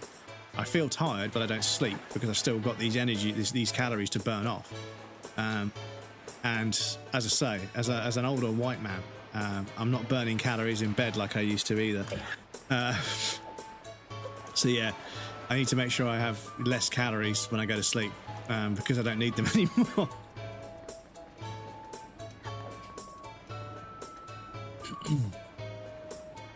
Gifflar was, if you knew what Gifflar was, you would love it. Gifflar, okay. Is that Swedish or Swiss Jaffa cakes? If you make a 3 to 4 egg omelette loaded with veggies and some meat and maybe some cheese, and that meal, when I eat it mid to late morning, fill me up for a long time. Eggs, protein, meat, protein, vegetables, nutrients. Yeah, I could see that. And yeah, omelets are something I know how to make an omelette, but I've noticed there are a handful of different ways to present or to finalize an omelette. And one of them is really interesting to me because you chuck the eggs in the pan, and as they cook, you put like a silicone spatula, and you pull to like crease and ruffle it up, and then you keep folding as you go, and you create this kind of rosette, like when you fold a napkin to make like a rose, you end up with this kind of like rosette of an omelette because it's all the creases are all twisted together into like a rosette, and you put some chopped spring onion on top, and it looks really, really professional. So I want to learn how to do that with omelettes at some point. But also, you can get this tiny little pan. Oh, yeah, this guy just fucking waffles, doesn't he? I'm not talking about myself, but also there's this small sort of round kind of like omelette pan they use in Japan, and you make the omelette and then you start to like tap the pan. You sort of like hit your hand and it sort of like slowly coaxes the omelette to turn over, and you create like a pouch of liquid egg that's hot, but it's sealed on the outside. Then you put that on a bed of rice and cut down the middle, and it folds open. I want to learn how to do that as well, because that looks pretty cool. But that one might take a lot of practice. But it's what first intrigued me about it was somebody was using chopsticks to manipulate the egg in the pan. I was like, chopsticks to manipulate the egg? And they're like, yeah. And I was like, oh, okay. But obviously you get very long, sort of, sort of heavier sort of chopsticks to use in a frying pan rather than a spatula. And I was like, that's, they're kind of like tongs and a spatula at the same time. And yeah, like if you cut up all your food and use chopsticks, you've got one free hand to play with your phone while you eat, which I know is not, it's not a good thing, but yeah. Where is this fucking child? They're not down here, I don't think. She was talking about her son, wasn't she? Have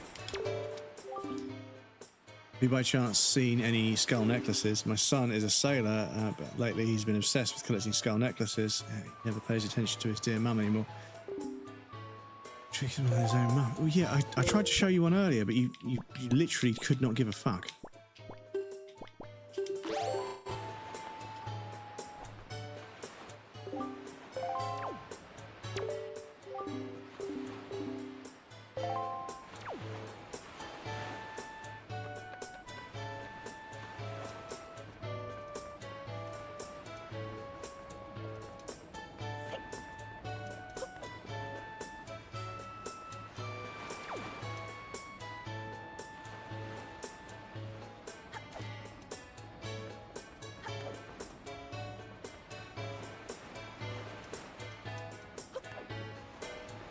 Where is this little fucker?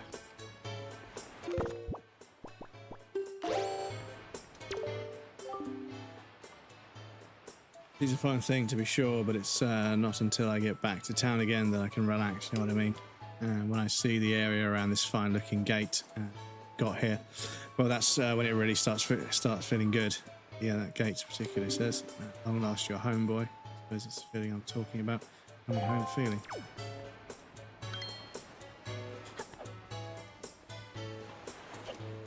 But the fact that they've made this old man that just sees you and like goes bling and just starts walking towards you to try and talk to you without even interacting with you. You don't even push the button to interact.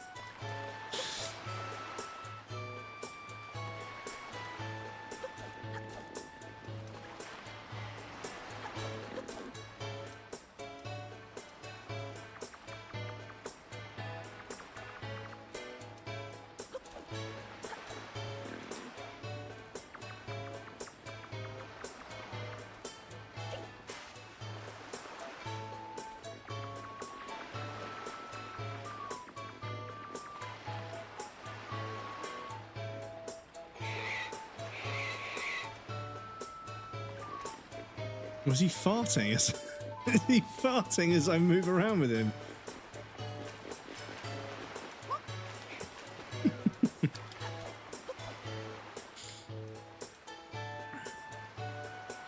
A box of biscuits. That's not really a box. Buying 2 boxes definitely is the correct solution. Man, the pigs in this game are so cute. They are, yeah.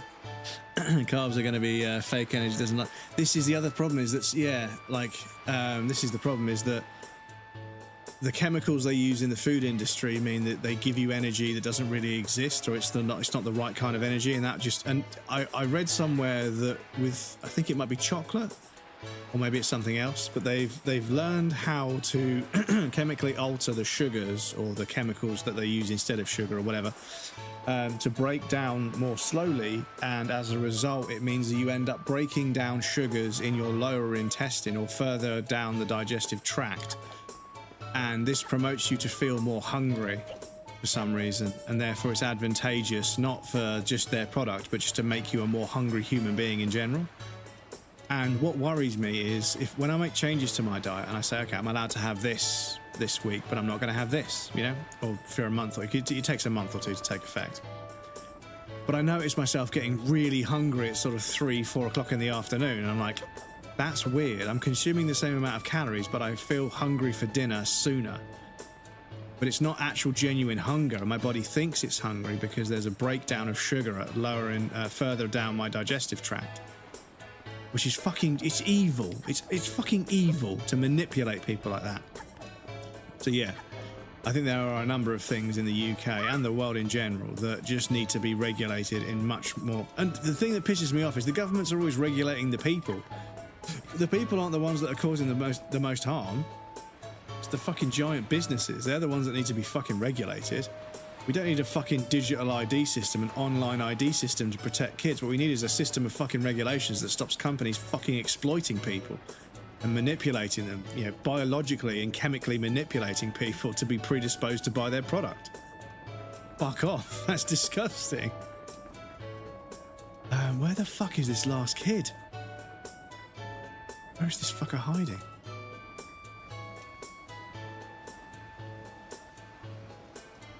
They said they wouldn't hide indoors.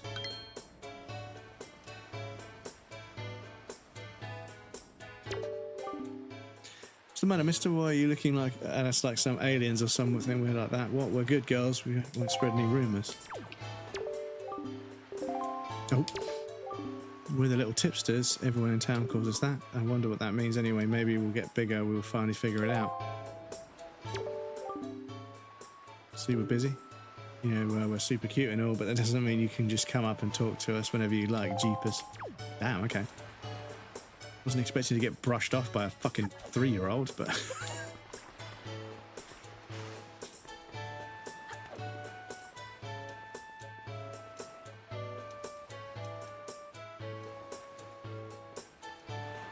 There was one, there was one around there that jumped through that gap in the fence, right?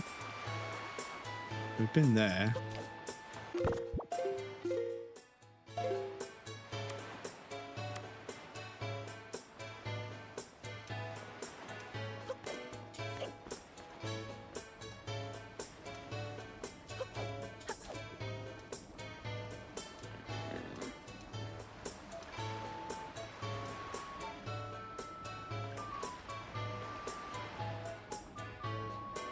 Also, I'm not sure what this blue arrow means.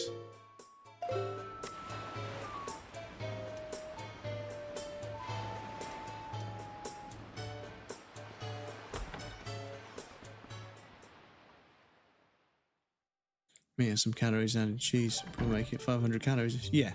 I mean, the thing is, I own a rice cooker, so I should really be able to just fry up some bits and pieces in a pan and then just chuck some rice in there. And just stir that about, and then have, you know, a reasonably healthy meal. But yeah, I wanna build a sort of a roster where, at the moment, I'm just kind of I'll go to the shop and I see whatever I want for dinner, and I just buy it and cook it. You know, which is not the most financially, because when I go there when I'm hungry, I end up buying stuff that's too expensive. What I should do, I was trying to avoid this because I didn't like the idea of the routine of it. But if I was to have certain things on certain days and then find the healthiest way to make certain things, because at the moment my breakfast is always coffee and a croissant, my lunch is almost always a sandwich, so depending on the sandwich and the crisps that I get, that could be whatever. But dinner time, because I'm off work, I finish work and I've got some spare time to muck around, so I start cooking something, and then I think, okay, that tastes all right, but I reckon I can make it taste better, and I start experimenting with different ingredients, and I figure out how to make a really nice version of it. But you know what? The law of averages never misses, right?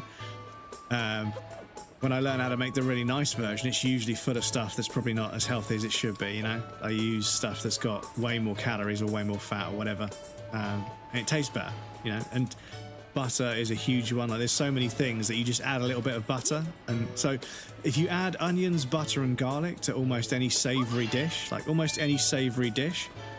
onions, butter and garlic in a frying pan, before you start even cooking the thing in a frying pan, it just elevates it,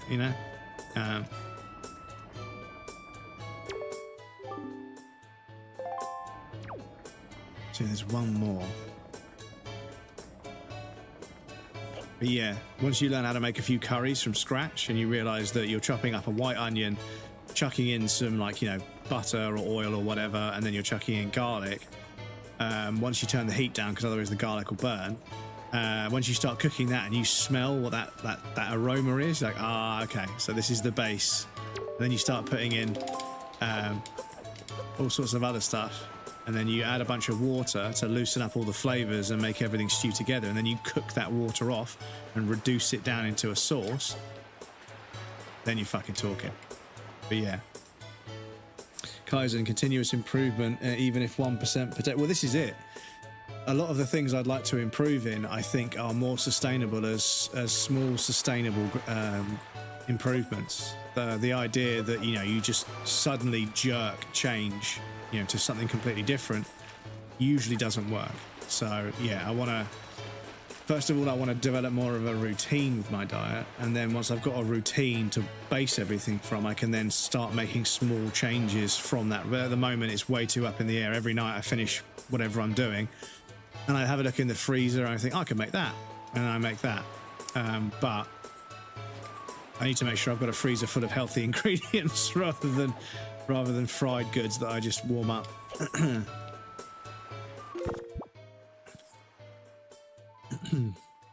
Carbs just gonna be fake energy. Here, a thing called cold blue, cold bump. It's very popular if you go out on a snowmobile ride. It's water, flour, salt, and pork. Makes one full for so full for hours. An hour's tradition from it comes from the forest industry. Yes, so I can't remember all of them, but I remember reading. A friend of mine that likes to go hiking, they were talking about how they were researching various different kinds of mountainous cultures and the food, the culinary culture of mountainous, because they would have, because of necessity, they would have had to have developed meals that keep you warm and meals that give you a good amount of energy that lasts a long time for you to hike, because hiking is just how they get from one house to the next. And they were looking at how you can prepare meat in a way where you don't boil off or cook off any of the energy, and what vegetables and how fresh they need to be, and what kind of cooking procedures will either improve their calorific and energy, you know, amount, or what will actually end up cooking off the energy. And realizing there's lots and lots of ways to cook vegetables and meat to make, like you say, like cold bun, like to make something that, you know, that you have access to the ingredients so you can make it, but it creates a sort of a very sort of heavy, stodgy kind of slow burn food, which is perfect for hiking. Obviously, you've got oats in the UK. You've got oats and porridge and stuff. That's usually a pretty good shout, but it gets pretty boring, right? So, you know, you want to try something different.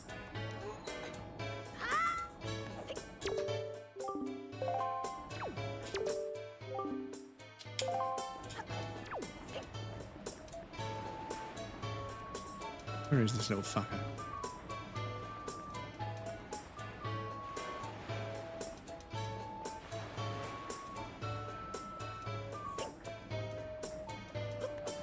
Because they've kind of all been hiding behind something. So I'm looking for objects that are.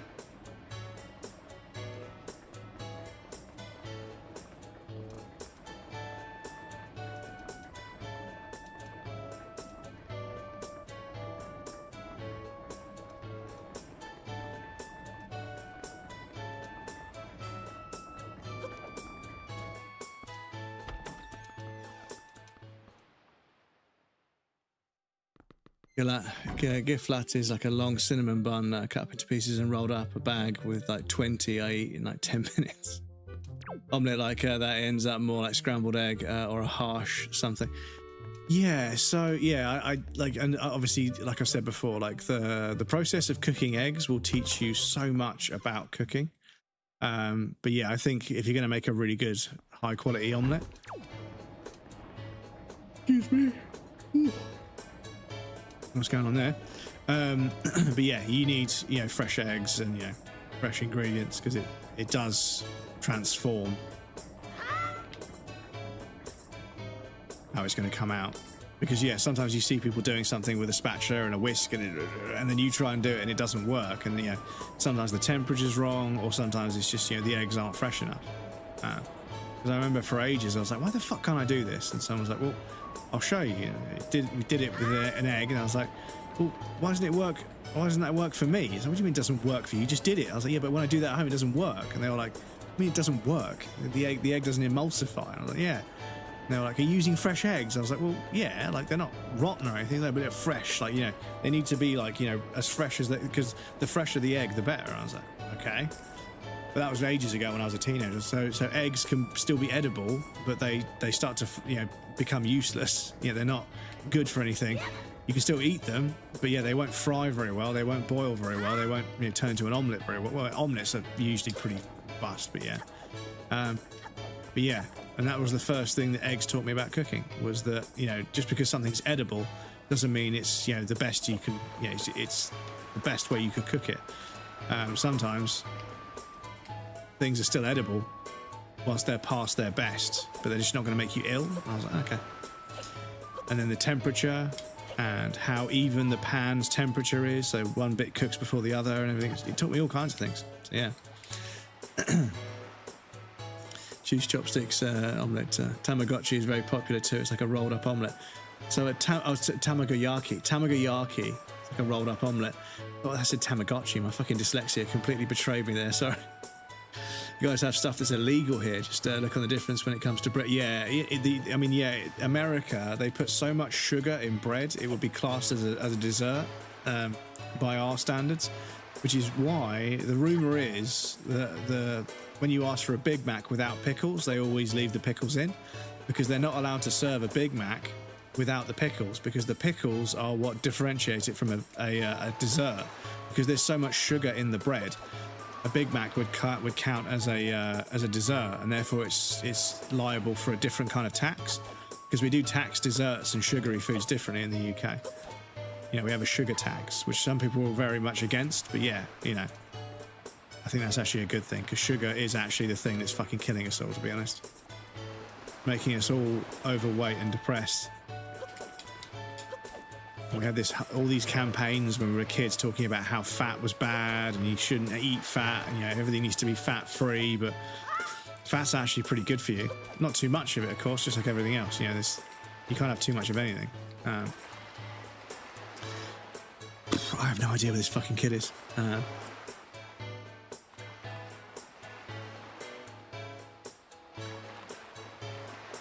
Never use sauces. I'm very guilty. I'm very guilty of making some food. He's on top of that fucking tree. You motherfucker.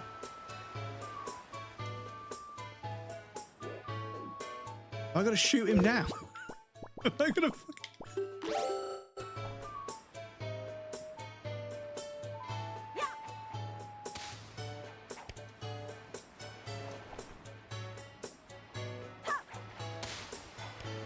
What the fuck is up on top of the tree?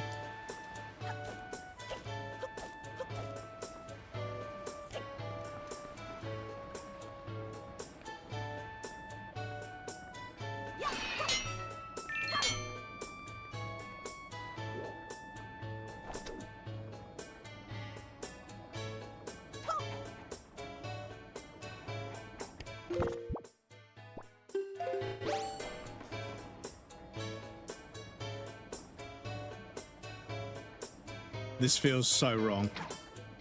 Okay, good.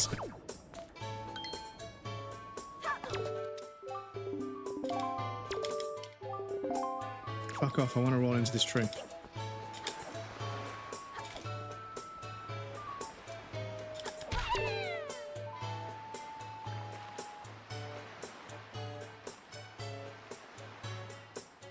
Come here, you little fucking turd.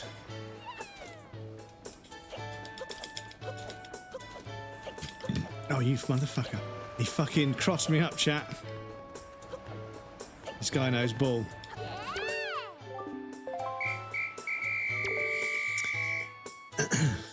Buying healthy food is usually much more expensive. It's more expensive in general to be poor, since the quality of products that will last longer are more expensive, whereas cheaper products will need to be replaced more often. So you end up spending more. Yeah, no, yeah. It's the work boot scenario. There's somebody, an economist, described it as if you had a worker and there was a £6,000 pair of work boots that would last them for their entire career, and then there was a £600 pair of boots that would last them for 5 years, and a £60 pair of boots that would only last them a few months.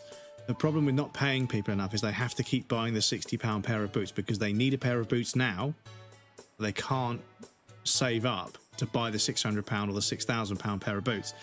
And the person that their ancestor who had the £6,000 pair of boots that would last them, you know, that they could pass them on, so that they would be able to work and save up money whilst wearing those boots out to buy a decent pair, and then the £600 pair would allow them to save up a bit of money to put towards and then eventually they'd be able to buy the 6,000, and then they would hand that down to their children. This doesn't happen because of inheritance tax and everything else. So yeah. But yeah, it's actually more expensive to be poor. There is a threshold to it. Like I said, with the tax brackets and with everything else, you need to spend a serious amount of money before you start getting the kind of quality that actually makes it worth spending the money. And that's the trap. That's the trap, Rem. The boots. Oh, is it Terry Pratchett? Okay. I need to look it up again because it's been a while since I read it.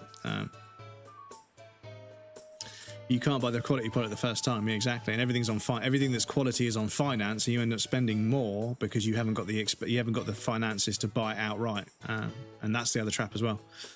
Some healthy foods are cheap though. Depends on the knowledge of the recipes. Yeah, well, this is the trouble, is that, you know, like a lot of vegetables I find are not of very high quality. The trouble is lots of vegetables aren't as nutritious as they used to be. They've been genetically modified to grow as big as possible, but they haven't actually improved they've actually got worse in nutritional value. So now, if I had a handful of carrots and a handful of peas and a handful of potatoes and a handful of beans with some meat on a plate, that's a reasonably mixed plate of food. And it had a bunch of different, and I tried some different vegetables each time. If you had 2 or 3 veg and a piece of meat, that would do you.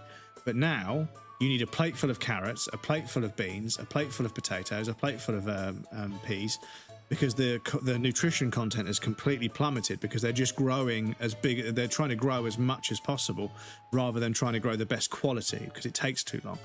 So even though vegetables are cheap, they're nowhere near as nutritious as they used to be. And that's a huge problem because now, even when people do make an effort to eat vegetables, they're not getting enough nutrients from the vegetables they eat because they need to eat so many of them, they wouldn't have enough space in their stomach for anything else. So yeah, it's a bit fucked. Forest industry here back in the days, like hike, but dragging trees to, yeah, people dragging trees to, do you know, one of the types of content I used to get through lockdown, I was watching people restore watches and I was watching people build log cabins. And yeah, because the thing is, the idea of a log cabin in the middle of nowhere, I'll never be able to afford a house, let alone a house and a getaway cabin. But yeah, I'd love to have a cabin in the woods somewhere where I could go and just be alone because I'm a miserable old bastard. But I would love to have a nice, cozy, like, you know, cabin in the woods somewhere. Nice and secluded with a nice view, maybe a lake where I could go fishing, and just somewhere where I could unplug from the world. Because yeah, I'm only 40 years old, but I think I've seen enough. I think I don't want more of the world, I want less of the world, and I'm only 40 years old. So yeah, I think the idea of just having a nice fireplace, a nice chair to sit in, nice comfy bed, and like a nice simple stove that runs on firewood, and maybe some electricity so I could have a freezer full of food to keep me alive. But yeah, yeah, the idea of a log cabin is really nice. And the trouble is, after that, I was like, how much does a log cabin go for? I was like, yeah, it's fairly expensive and it's pretty difficult to get hold of one. And then I noticed you can get like a full-blown house, with a lounge, kitchen, dining room, games room, a den, an office, 3 bedrooms, en suites everywhere. But it's a log cabin house, but they're eye-wateringly expensive because I think a lot of people have the same feeling that they've seen enough of the world and they want to be left alone, and that's the best way to do it. But yeah, definitely can make healthy eating more affordable by cooking, baking yourself. However, that's more time-consuming. A lot of people rely on convenience. That's where, yeah, this is it. Exactly, Toos. It's sometimes it's not even about finance. It's about time. Some people are money rich but time poor, and that makes it difficult to have a good diet as well because preparation is fucking so long-winded. So yeah,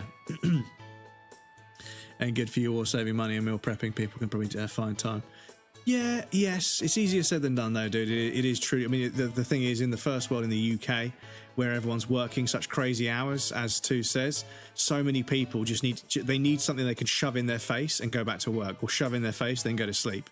And it's so many people have so little time to actually cook food, and it means that people then have generationally forgotten how to cook. And therefore they actually can't cook for themselves, which is fucking terrifying. But that's exactly what the convenience food market wants. A bunch of people that are addicted to sugar, don't really know how nutrition works, and can't make their own food from scratch because then they have to buy into what's on sale, or what's available, that is. If we say no pickles on a Big Mac, they take it away. Really? Maybe it's different where you are. Japanese people, they smoke a shit ton, but they don't have, but they don't eat that much sugar, and they get an average. Yes, I don't know how many. I don't know what cancer rates. Crump shoots kids. I don't know what cancer rates are like in Japan. It's a bit of a depressing thing to look up, but I don't know. We could check and see what cancer rates are like in Japan, or China. I know China. Lots of people in China smoke. Lots of people in China smoke. So yeah, but then again, you don't know if the statistics we can access from outside are going to be valid or not. They might be doctored. So yeah, Men at Arms. Okay, I'll try and remember that one. Forced to buy everything you need to work, every clothing and every stuff you need for work. Eco label doesn't mean that it's better either. But stuff like vegetables that eat more healthy though. Grandpa used to stand on the log of a tree going down the river, making the other logs go. Yes, I've seen. Yeah, they have a tugboat pulling a giant, great big sort of like chain, and there's loads and loads of like logs chained, and they have to sort of make sure they don't turn around. Moved to Sweden, crumbs, log cabins everywhere. Super cheap, really. Very cold though, right? Many people say they don't have time. They watch season series and coming home. It's very low compared to Western countries. Yes. However, there are a lot of people that will watch a TV series because they need some form of escapism, and cooking and cleaning and doing everything else. Lots of people live in flats where they don't have a proper space to cook and a proper space to clean, a proper space to prepare food and cook. They just have like a corner with a cooker and a worktop. So there are. The thing is, it's a widespread problem. It's not just people being late. I promise you. I know what you're saying, and I know that some of the logic is true. I agree, but I've been there. I've been working crazy hours and got home and thought, "Fuck! I need some energy in me so I can go and do something after work, or I need to eat something before I go to bed. Otherwise, I'm going to wake up starving, hungry, and I won't have time to eat before I start work. So I'm going to have to fucking eat breakfast on the way to work. That means it's going to have to be a small thing that I can carry with me on the bus or whatever." So yeah, I need to eat something before I go to bed, so I've got energy in the morning. So I need to eat something as quick and easy as possible. Because the problem is, as you work more and more hours, your spare time becomes more precious, and that's not an accident. That makes you lean into the convenience market. Like Tu says, there's a convenience market where they need a bunch of people in this country to have no time. Because when people have no time, they try and buy it back by using conveniences rather than doing things from scratch themselves. And that socioeconomic behavior means that people have slowly forgotten how to fix clothes, how to fix cars, how to cook their own food, how to repair their own house, how to do anything. You have to pay somebody else who does that for a living because you're busy earning a living, and then your spare time is so precious that you don't want to spend it doing something mundane. You want to do something interesting with your time off. And as we work more and more hours, because the living wage and the minimum wage doesn't go up enough, people work more hours, they have less and less spare time, which means their spare time is spent doing something they get the maximum amount of enjoyment from, because otherwise they're not going to do anything enjoyable with their life. They're going to become massively depressed. So yeah, Spider-Man, welcome in, dude. How's it going? Good to see you. Have to make sure they don't log off. Remember, escapism, I've done the same, but watching TV takes time too.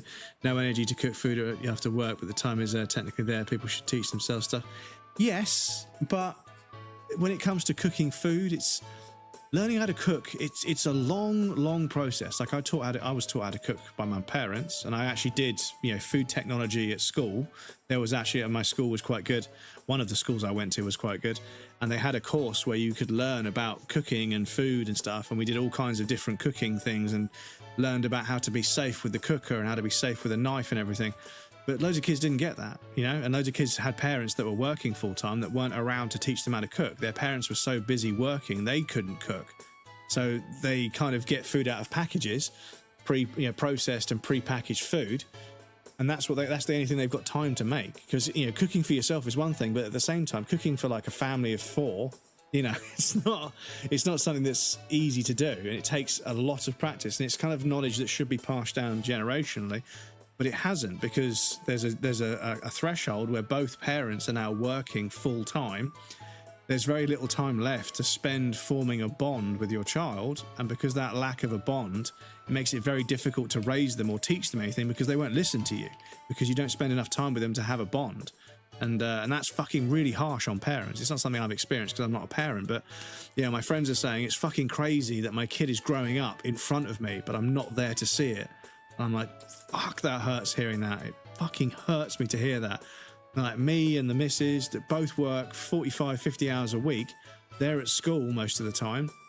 On the weekend, if we can afford to go and do something as a family, we do, but it's like, you know, they've changed. Within a week, they're a kid. They've changed. They're talking about something else now. They're learning about something. They're interested in something else because they grow up so fucking fast. And because of the situation they find themselves in where everything has just gone up in price, suddenly how much money they earn isn't quite enough. So, yeah, it's fucked that they're missing out on their kids' childhood and forming that long-term bond with them because they're so busy working all the fucking time. It's like the thresholds are all out of whack. The family unit, they don't spend enough time together as a family. And both the parents are so fucking emotionally and mentally and physically worn out trying to earn enough money to support their kids and pay the rent and have enough electricity to keep the house warm during the freezing winters we get. Yeah, it's all kind of out of whack, unfortunately, but yeah. All this talk of food made me hungry, so I made myself an egg bacon sandwich, toast with peanut butter. With peanut butter as well, damn, okay. You can work hard and use your time to bond with your child. It's a priority. My parents didn't do it and just yelled at me when wanting to talk to my parents when I was a kid, but I would never do that to Lisa, even though I'm technically working myself to heart attack. Well, this is the thing. You've made the decision to be a better parent, and this is one of the things that I respect about you greatly, is that even though you've had a rough go of it yourself, you're making sure that Lisa doesn't go through that because you're a good dad, a really good dad. But please don't work yourself into a heart attack because then you can't look after Lisa, right? Please look after yourself enough. I know that Lisa's the priority, of course, but look after yourself enough, you know. Can't believe that you found all four of us and you caught us all too. Talk about us defeat. Looks like we lost our touch, Killer Bees. Guess maybe time we chilled out from now on. We won't, because no more trouble for anyone. And a reward of hide and seek skills. Here it is. Take this, bud.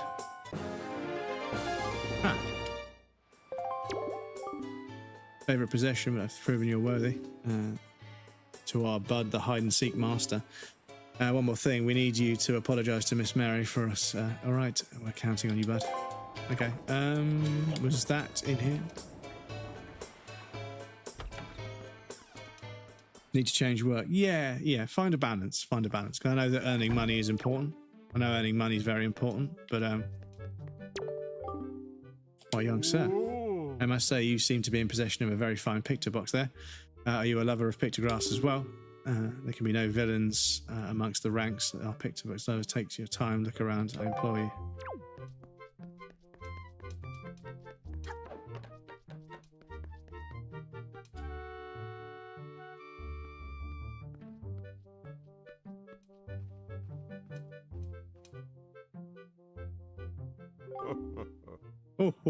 Oh, these are some finely snapped pictographs, you must admit.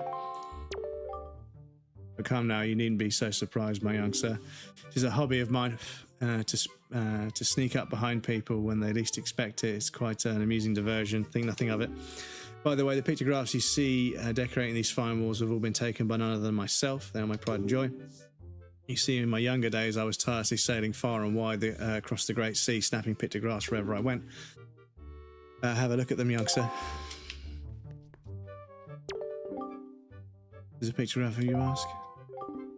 Those are the creatures called choo-choos. They're said to have medicinal properties. They are the most important. They are the most important resource treasured by sailors all the world over. There's even said to be an extremely rare species in those blue choo-choo. It's only very unusual circumstances they were ever sighted. You'll be most lucky to have ever. Oh yeah, I've seen them before. Very nice pictograph. Yeah, so maybe he's going to tell us what we need to do. Oh yeah, there's the little things that, because that flower they gave me, I think if I put that, this is one of a tiny rock islet resting far out in the sea southeast of here, isn't it nice? There's a very dignified butler standing before the door, and I snapped his photo without even thinking. That aside, I'm certain that this is someone's private cabana. Yeah, so this flower thing that I've got, this thing.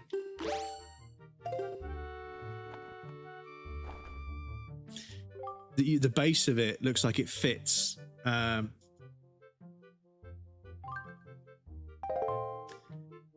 Looks like it fits in the two plinths that are either side of that door, because there's a few of them around here as well.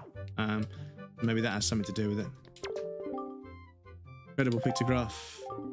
Saw this strange platform rising out of the seas, seemingly to claw at the sky. It makes it even strange silhouette.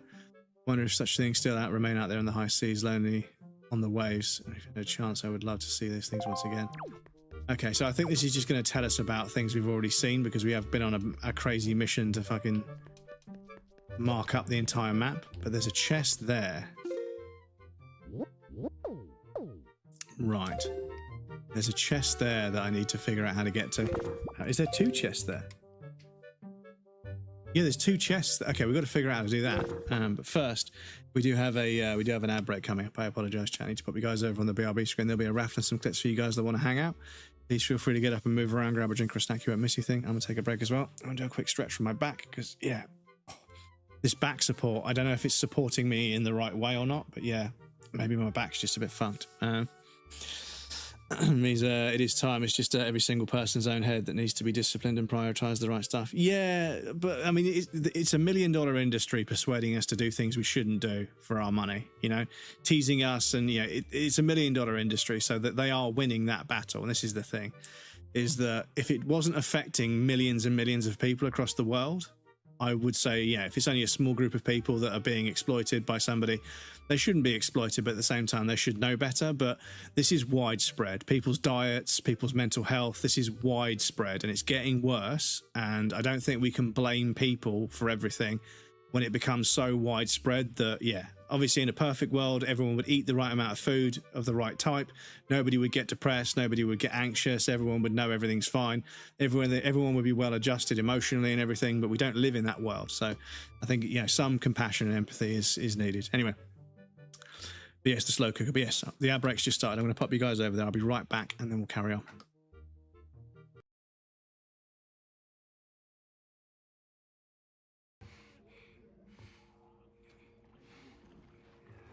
You couldn't lend us a hand, could you? I'm sorry, chat. I'm sorry.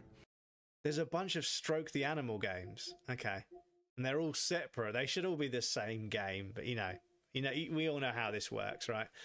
Everybody wants to have as many different games out there. Stroke the tortoise, stroke the snake, stroke the dog, stroke the horse. That's Mirabelle. That's fucking Mirabelle. That's Nico's horse. That's fucking That's fucking Nico's horse. Fucking.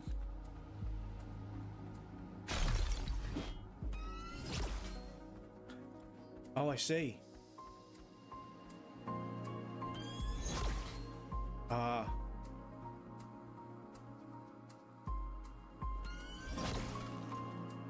Shit.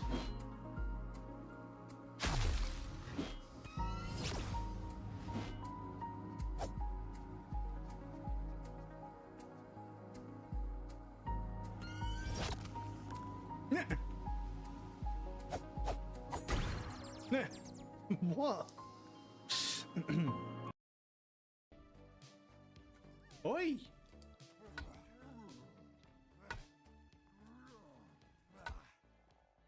Oh shit. Take that.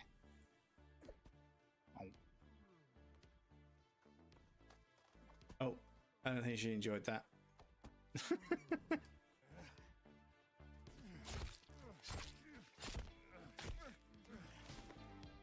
Yeah. What you get for fucking with waifu. Piece of shit. So, we do a sneaky sneak. But, before we do a sneaky sneak, we check and make sure there isn't an ambush. Because I know how these games work. I know somebody called Bend Over, and his mum is called Eileen. Oh, God.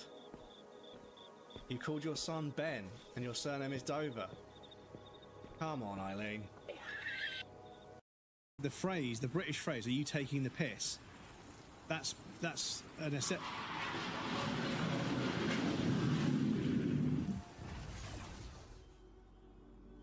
So you remember I told you about the jet engines that literally go over my head? I am not kidding. I am not kidding.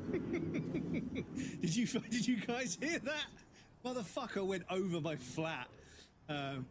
Yes, there is an air show where I live, and because of that, you may hear some planes in the background. Excuse me.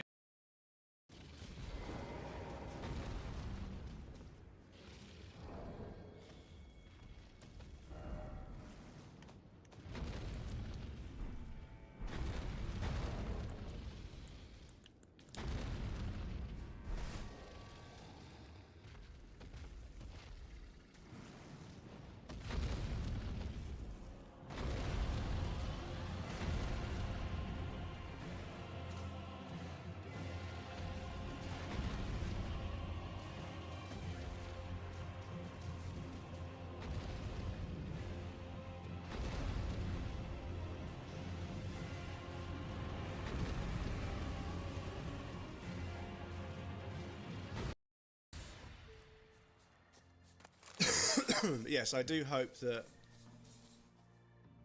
Are you done? Oh. Are you done? Are you done? Oh.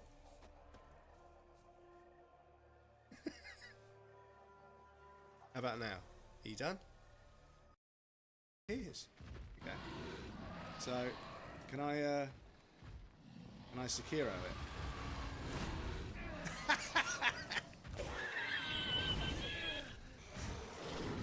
No, I cannot.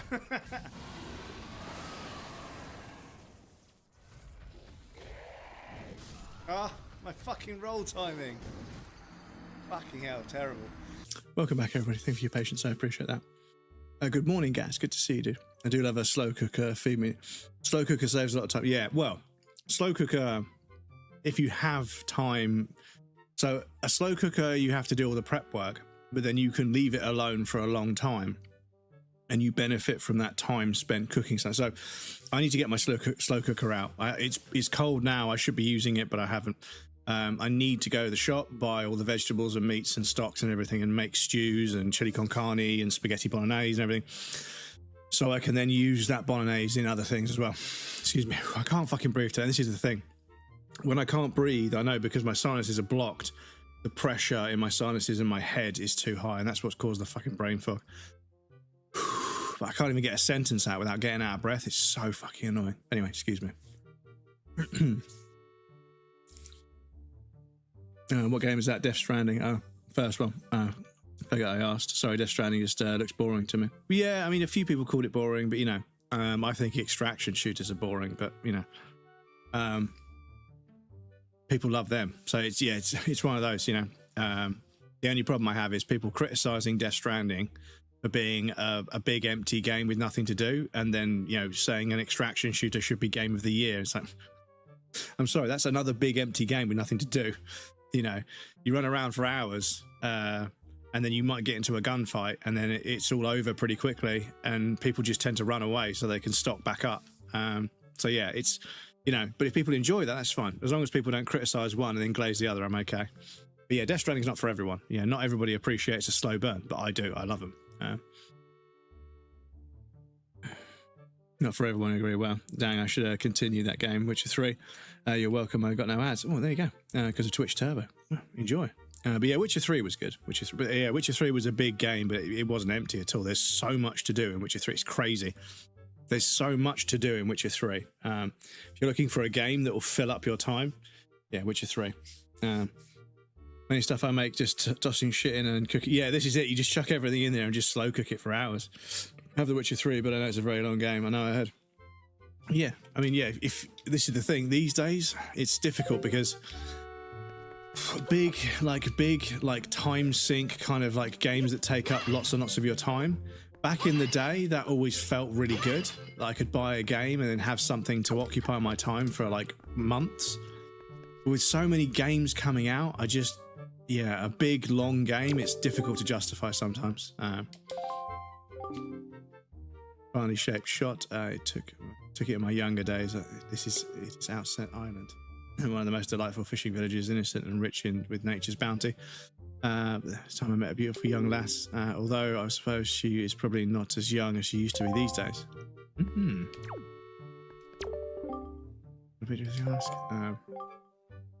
One ill-fated day, misfortune befell me, and my boat was destroyed.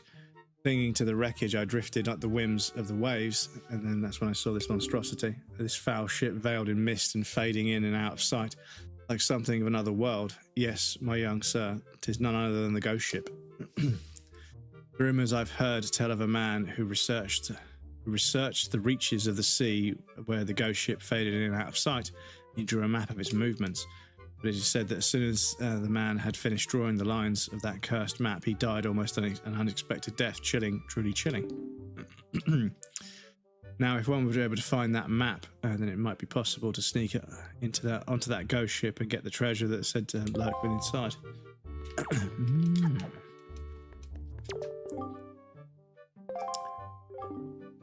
Rather mysterious statue. The statue is hanging on the Triangle Islands, due south of here. It's a total of 3 Triangle Islands: the north, south, and eastern Triangle Islands. Each of them has a statue standing there on its shores. Yep, so that's where we put the pearls. Pictograph chills me to the bone. Forsaken fortress. Place lies the northwest out Fair Isle, developed in a filthy dark clouds of late. What are we to do against the silent evil that lingers there? If you value your life, young sir, then at the very least you should stay as far away from that place as you possibly can. If it feels as if evil that is not of this world lies in wait there, biding its time. I can't fucking read. Sorry. Right, so there is a door there. And if I'm facing...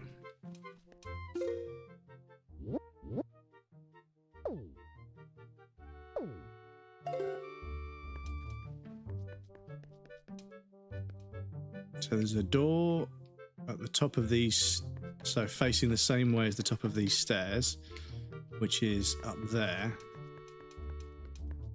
So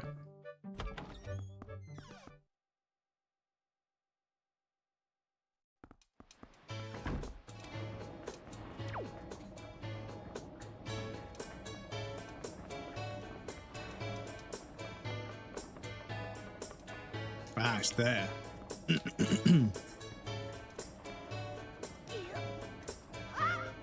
Yep.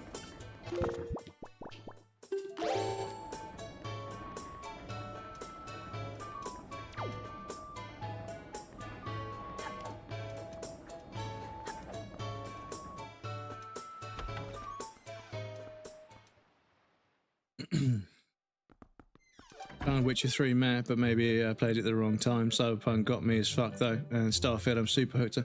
Yeah, it's interesting that you like Cyberpunk and you like Starfield, but not Witcher 3, because I mean Cyberpunk and Witcher 3, believe it or not, are from the same company, and they do encompass a lot of the same ideas. However, I think the way in which they do things has kind of evolved quite a lot from Witcher 3 to Cyberpunk. But we're about to see Witcher 4. And I suspect that's going to be, like, you know, probably one of the best video games we see in the last sort of 5-10 years. Because CDPR, they tend to take a lot longer working on their games. But much like Baldur's Gate 3, I think, is Larian. I've never been into the Baldur's Gate 3 games. The Baldur's Gate games in general, sorry. But I think Larian make Baldur's Gate 3. And both Larian and CDPR, if it is Larian, so both that studio that make Baldur's Gate 3 and the studio that make the Witcher games, they both appreciate the sort of slow and steady kind of, you know, dedicate enough time, don't rush. You know, there's a way of doing this that usually comes out good. It's just not quite as profitable as it is churning out multiple games. And yeah, it shows, because yeah, The Witcher 3 is absurdly detailed, and it's crazy that that game has stood the test of time, and I presume The Witcher 4 will be of a similar quality. But they're working in Unreal Engine 5, and what's interesting is Unreal Engine 5 is obviously a bit of an industry standard. However, a big studio like CDPR making a game in Unreal Engine 5 means that they're going to find ways to achieve all kinds of things with that engine that will then basically sort of filter. I swear to God, if there's a way to just go around a fucking vent that's in that room with the pictures. Oh, chat. Is there just a vent? Oh, no, you can't. Oh, yeah, you can't get into it. Okay. You can't. Okay, that's fair. That's fair. Allow me to think. Ah, yes, I first started searching for pictographs that recorded true beauty about 10 years ago. And how interesting. Who's there? Ooh, what are you doing here? You're trying to give me a heart attack. You're the one that's talking about creeping up behind people, mate.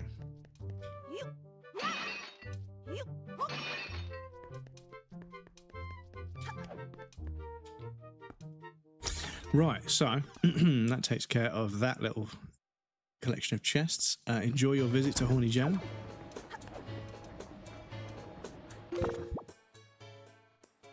Save down there. Bunny, welcome in, dude. Good to see you. Going to try and play The Witcher more, though, but that's also because CD Projekt Red is owned mostly by its founder and not... Yes, this is it. This is it. They're allowed to take their time to do what they want to do, and Sandfall with Expedition 33, Baldur's Gate with Larian, you know, CD, I think it's Larian. I need to double check, but yeah, there's a handful of examples of where a studio makes a game on a much slower schedule, takes a lot longer, but produces a much better product, and people buy that product because of its quality. And I hope that remains to be the case. But yes, CDPR will be working in Unreal Engine 5 on a major release, potentially for the first time ever. I'm not too sure if they've done anything else that I don't know about. And yeah, that will mean you'll have a studio which takes a long time to build a very good video game using the industry standard, and then from there I imagine the things they do will then inspire lots of other studios to make games. So it should be good for the industry as a whole. So yeah, I'm really looking forward to The Witcher 4. I'm not sure if I'll play it on release, but I might get tempted. I might see some clips and be like, oh shit, that looks fucking ridiculous. And it'd be good to see what my GPU is capable of with a really modern Unreal Engine 5 game. For some reason, played Mafia Old Country yesterday for 4 hours and haven't been able to play for 4 hours a very long time. So maybe it's health. Maybe health is getting back. Found it weird going to play Witcher. So you enjoyed Mafia the Old Country? Because I haven't played that yet. A few friends played it, but yeah. CD Projekt Red sold GOG last year to one of its founders. Ah, so they've sold that. Okay. Also working on Project Hadar, their first original IP. And Project Sirius multiplayer game in the Witcher universe. Projects. Okay. There's some stuff going on. Apologies, chat. I have forgotten to put my fucking flesh tunnels in, my plugs in, for multiple breaks in a row. I don't know why. Like my brain just isn't fucking working today. So please bear with me. I'm going to go and grab them. Mortal Shell 2, yeah. So a few friends played Mortal Shell 1, and also Lords of the Fallen, and a few other Souls-like kind of games, and they weren't super impressed. And it was kind of unanimous. But then, yeah, Lies of P was a Souls-like that, you know, it actually worked. You know, Lies of P genuinely did actually it did actually do a good job of being a Souls-like. But lots of other Souls-likes, it's like, yeah, they just don't fully get what it needs to be. They just make it obtusely difficult without any real way of upskilling yourself to sort of deal with the challenge. It's just, yeah, this is just fucking awkward, but yeah. Hope Cyberpunk 2 is going to be awesome too. I suppose it'll be Chicago-ish. Yeah, well, yeah. I mean, if they learn a lot making a game in Unreal Engine 5 with The Witcher 4, then yeah, I look forward to seeing what they can do with Cyberpunk 2. Obviously, Cyberpunk 1, the project was obviously not managed very well, and therefore that had an effect. But working in Unreal Engine 5, I hope what they learn on Witcher 4 will help them with Cyberpunk 2, because I can't wait to play more Cyberpunk. I absolutely fucking love Cyberpunk, the first one. Where they go and what they do, I'm not sure, but yeah. That's a franchise I'm now really interested in. But yeah, after playing The Witcher 3 and then playing Cyberpunk, I was like, damn, CDPR, they have that level of detail that I really appreciate. Much like a Hideo Kojima game. You know, Death Stranding, yeah, it's a very slow burn. It's a big empty game, and it's a very slow burn. But the details, you know, all the quality, the attention to detail, and the way everything, you know, in the first game. The second game, the direction felt a bit kind of all over the place, and I think Kojima's spreading themselves a bit thin, but another story from the day. But yes, give me 2 secs. I'll be right back. I'll do you guys a BRB screen so you guys can play the raffle. But yes, I'll be back in just a moment. This was kind of you, mister. Please Take this as my way of thanking you.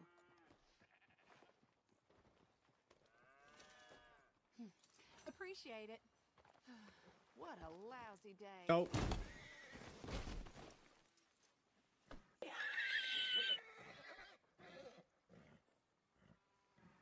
Excuse me.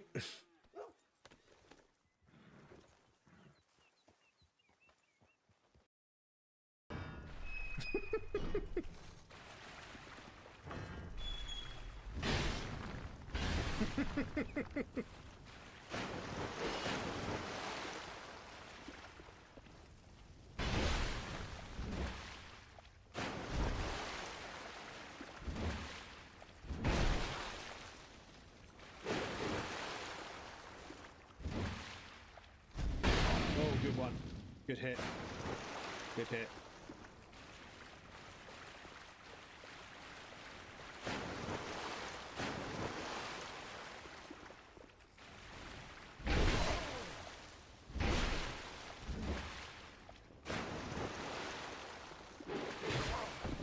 Fair.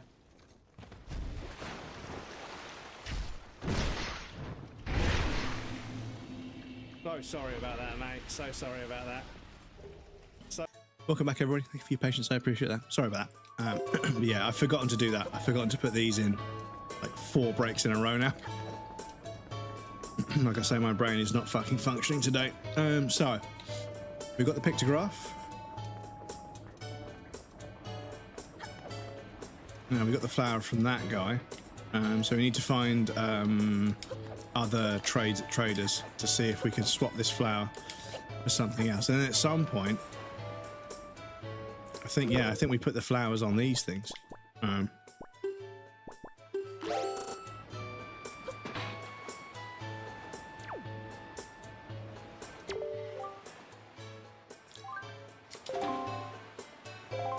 So obviously we can get more than one at some point.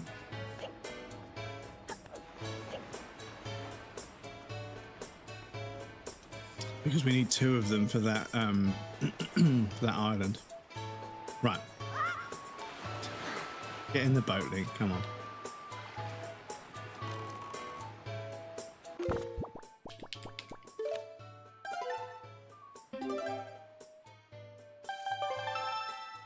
Do-do-do-do.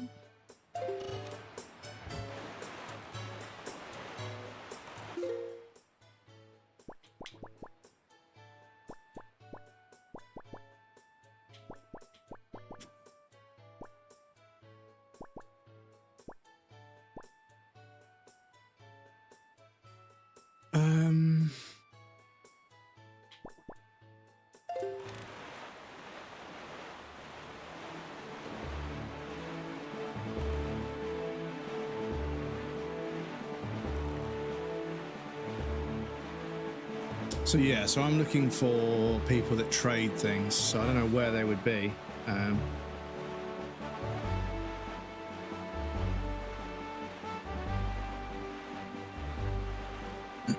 Best studio in the world, in my opinion. Never a bad game so far. And their GOG service, you owned your games, not a license like Steam. Yeah, they seem to sort of be on the side of the gamer, which is, you know, where you want most gaming companies to be. But unfortunately, as a company grows, the propensity for profit grows, and then people that are interested in, you know, making money with what the company does slowly worm their way in, and yeah, it all goes fucking south, unfortunately. Beat the first DLC in Avatar. Yeah, did you enjoy it? Yeah, I saw the clip you posted the other day. The game looks really pretty. Right, but now it's yeah, exactly. So yeah, as long as it never becomes, you know, owned by shareholders, as long as they never go public with it. But yeah, this is the unfortunate thing, is that, you know, as something becomes successful because it's good, people that want to, you know, turn it into a money-making scheme start coming out of the fucking woodwork. And yeah, so I've learned how we can take control of the seagulls now. So there's where are those? There's like a group of islands.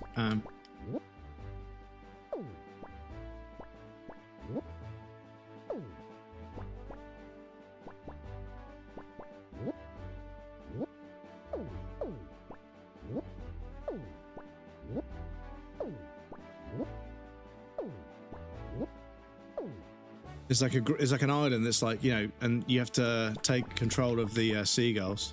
Okay,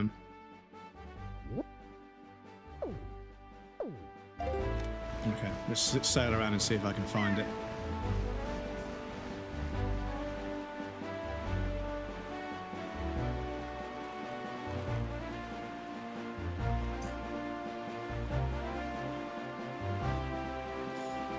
They're going to focus more on Linux to fuck Windows.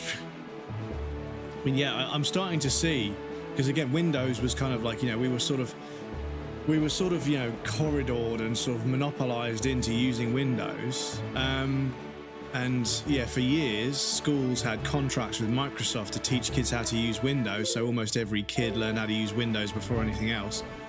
And yeah, I think Google eventually won a lawsuit so that like now kids have to be taught how to use like the principles of the software, not the software itself, I think, because yeah, like most kids go to school, they learn how to use Microsoft Word, Microsoft Excel, Microsoft PowerPoint, whatever, and they're supposed to go into the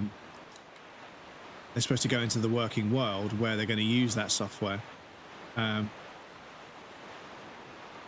Sorry, I was just noticing the they pop in. Okay. But yeah, like you've got kids being sort of, you know, corridored into using Microsoft products from a very young age, and they've had a monopoly that because of that reason for such a long time. And I think Google has been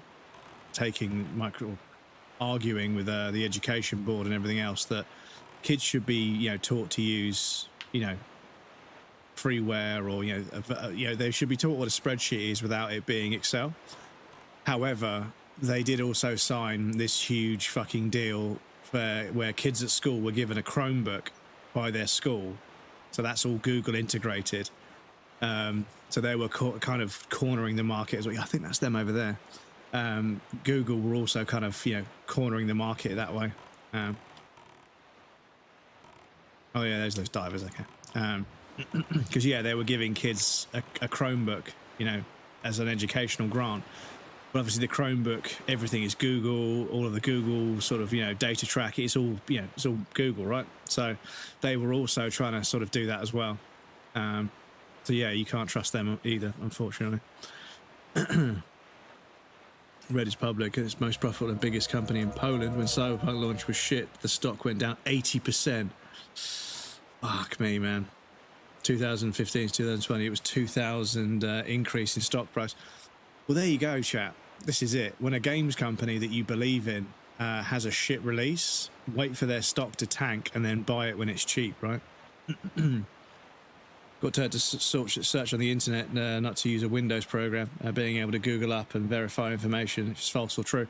So I don't think we got taught, but I don't think back when I was a kid the internet was anywhere near what it is now. So I don't remember really being taught, you know, how to tell what fake information was, because that's one of the biggest problems is that my generation grew up with an internet where it was predominantly valid information, and that's because the concept of misinformation wasn't really leveraged on the internet to misinform the masses. Misinformation was more sort of, how do you evade paying tax? How do you evade telling your shareholders that you fucked up? But governing public opinion via the internet wasn't really a concept back then. So we didn't really get that much fake information. In fact, you had a lot of people putting a lot of information that people were selling in books. And that was the biggest concern for, you know, people that sold books, was now people could look up much more accurate, much more sort of, you know, valid information about all sorts of stuff on the internet than they could from buying a book. So book sales plummeted, right? And they didn't like that for obvious reasons. But yeah, at the same time, you had people that didn't really care about verifying facts, printing them in books, and because at school books always had the right information according to the teacher, that meant that when you read something in a book, you thought, yeah, that must be true. But actually, books could be wrong as well. Oh, I should have taken a picture of it. Oh, it's a bit dark for a picture anyway. Right, so I believe, save down there, but I believe if we take control of a gull here,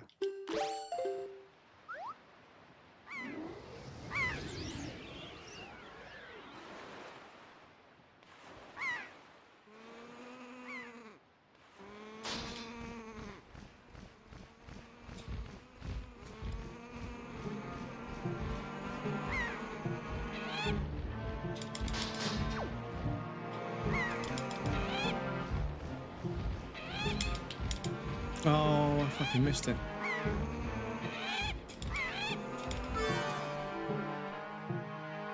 Okay, so I've got to get them all in a row because I can't turn around. Okay, cool. We can try and do that. It's fine. Yeah, me too. We didn't have fake news-ish, but to be fair, fake news has always been there even before the internet.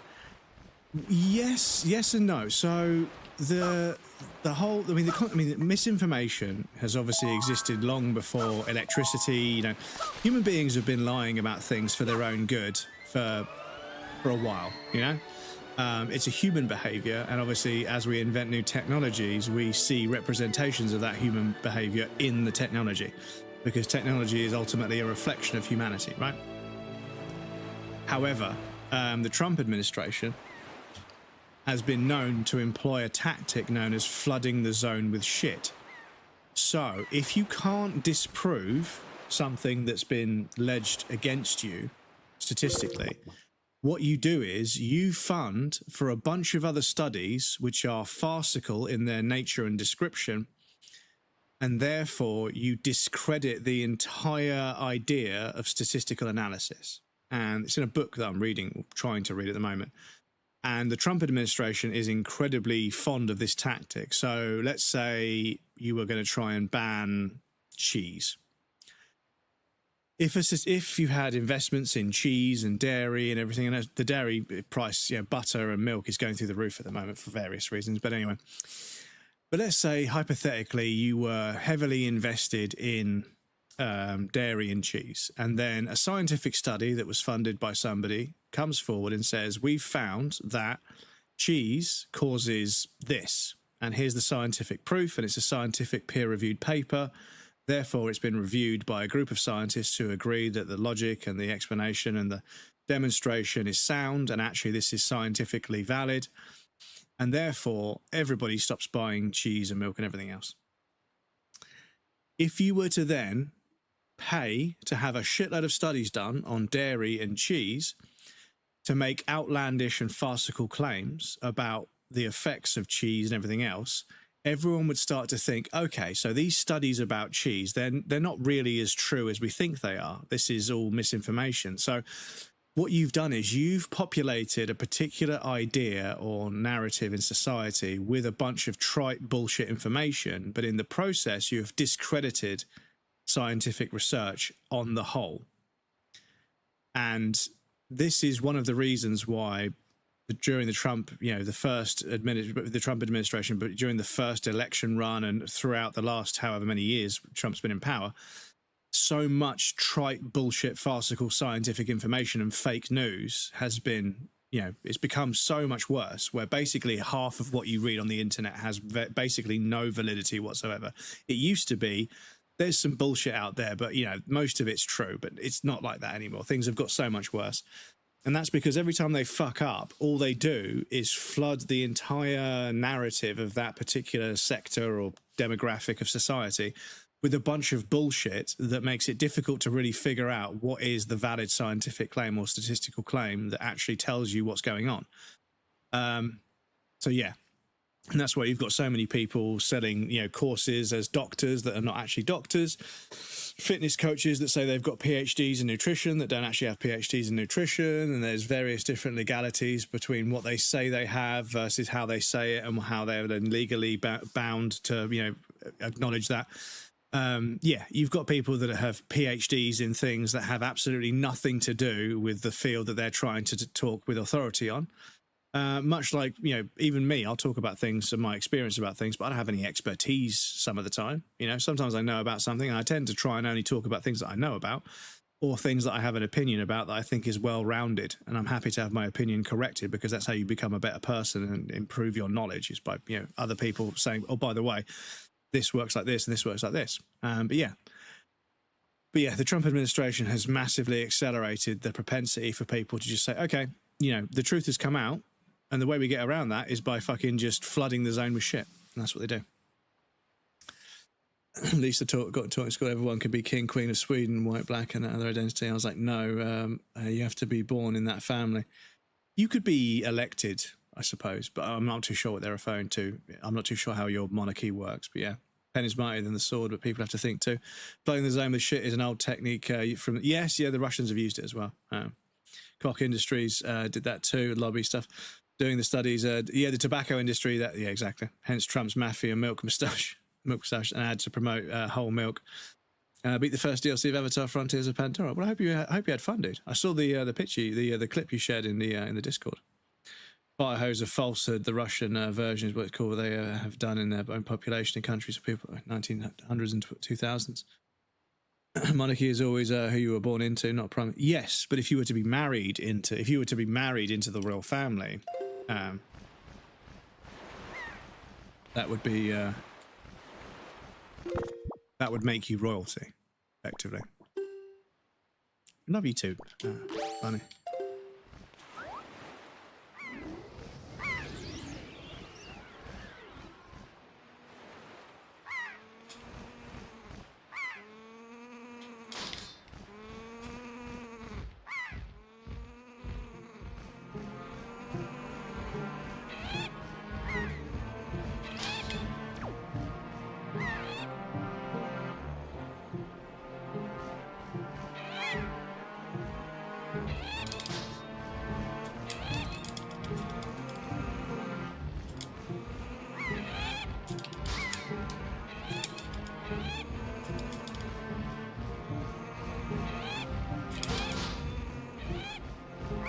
Oh, I was close, chat.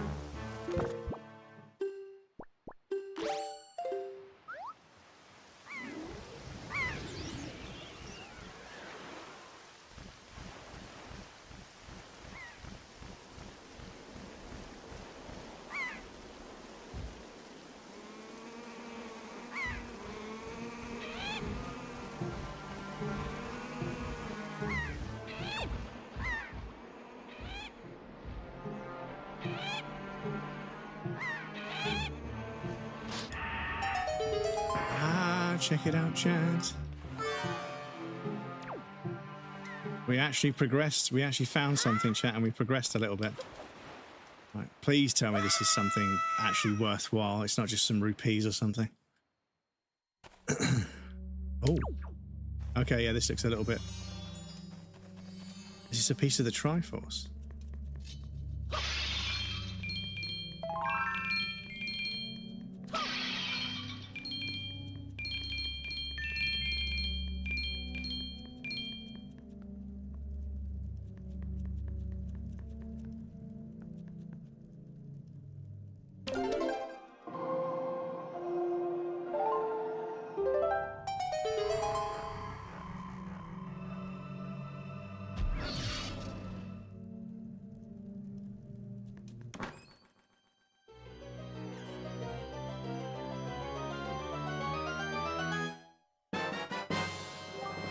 Looking tough.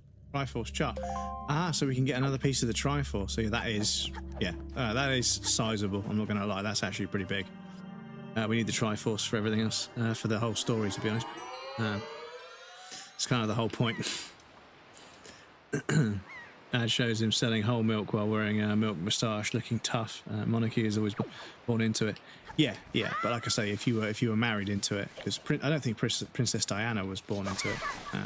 However, Princess Diana also didn't really follow the royal code of conduct, and when the British public sided with them instead of the royal family, I don't think that sat well with her. Came from a very rich family. I'm not sure if they were that wealthy. I don't remember. I don't remember if they were that wealthy. But I suppose to even meet the prince, I suppose you would need to be in certain circles. In the Spencer family, like rich. I'm not too sure. I mean, do you know what? I've never really looked into it. Never really looked into like how wealthy her family was. But obviously not royalty to begin with. But I mean, yeah, maybe they were wealthy. I'm not too sure.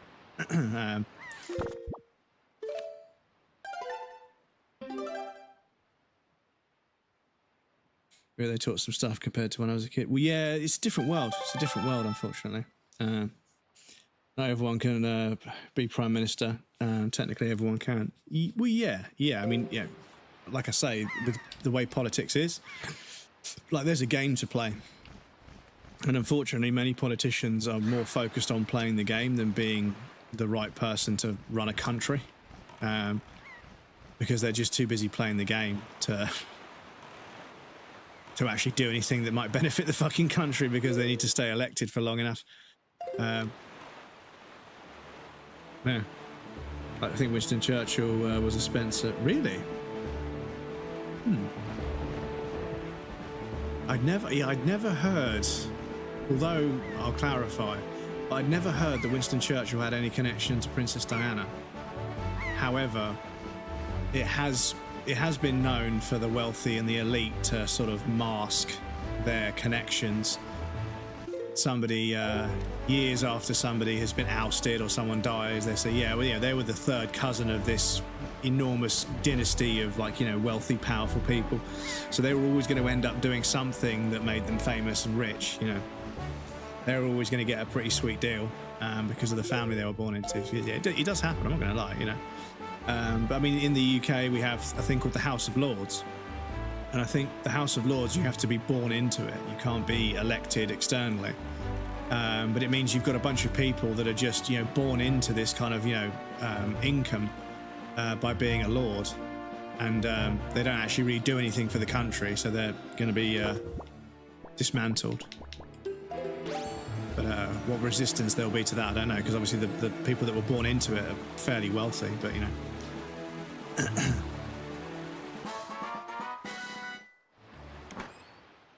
Related to Vlad the Impaler. Oh yeah, no, the thing is, the whole royal family, hilariously, the royal family has German heritage, right? And it's crazy how, you know, England is most famous, or, you know, it likes to think it's most famous for defeating the Germans in the war. But yeah, the royal family has ties to Germany. And it's like, well, yeah, I mean, we won the war, but, you know.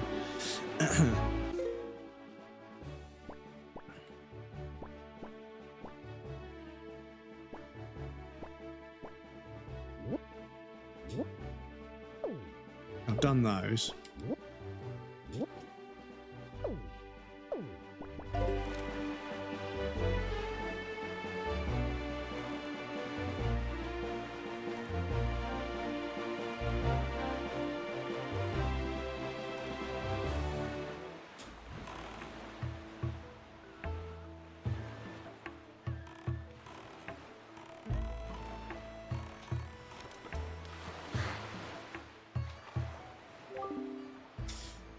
Yeah, so, I mean, do you really want me to go and save my sister, or do you want me to go and do bits and pieces?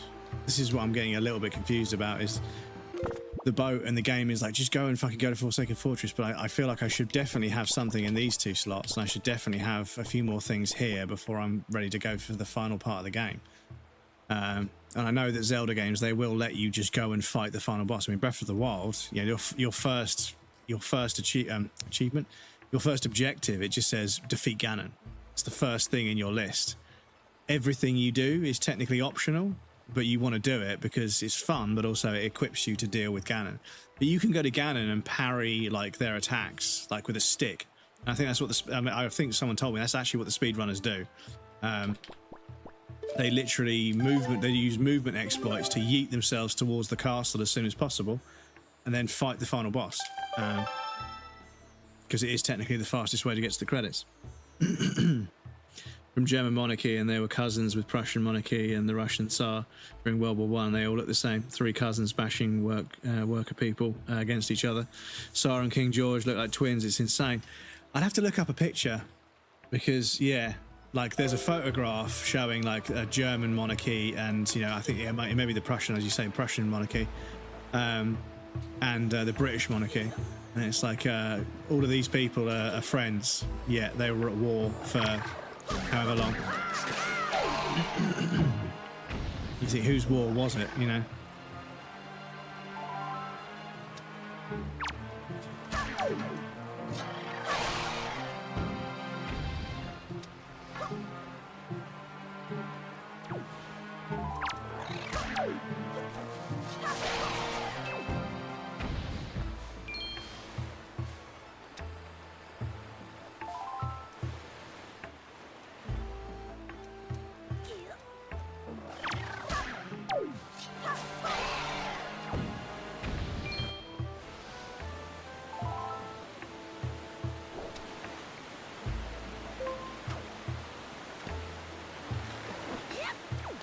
No, I need to stop thinking I can do that because you can't.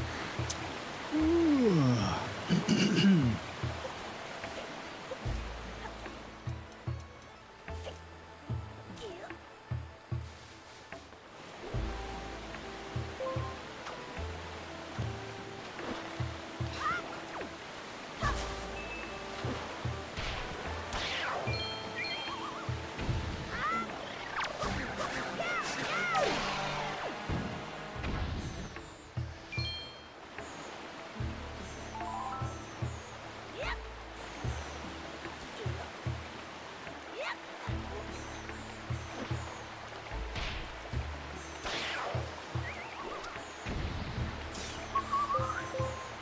Can't make that noise with it. I can't do that whistle, but yeah.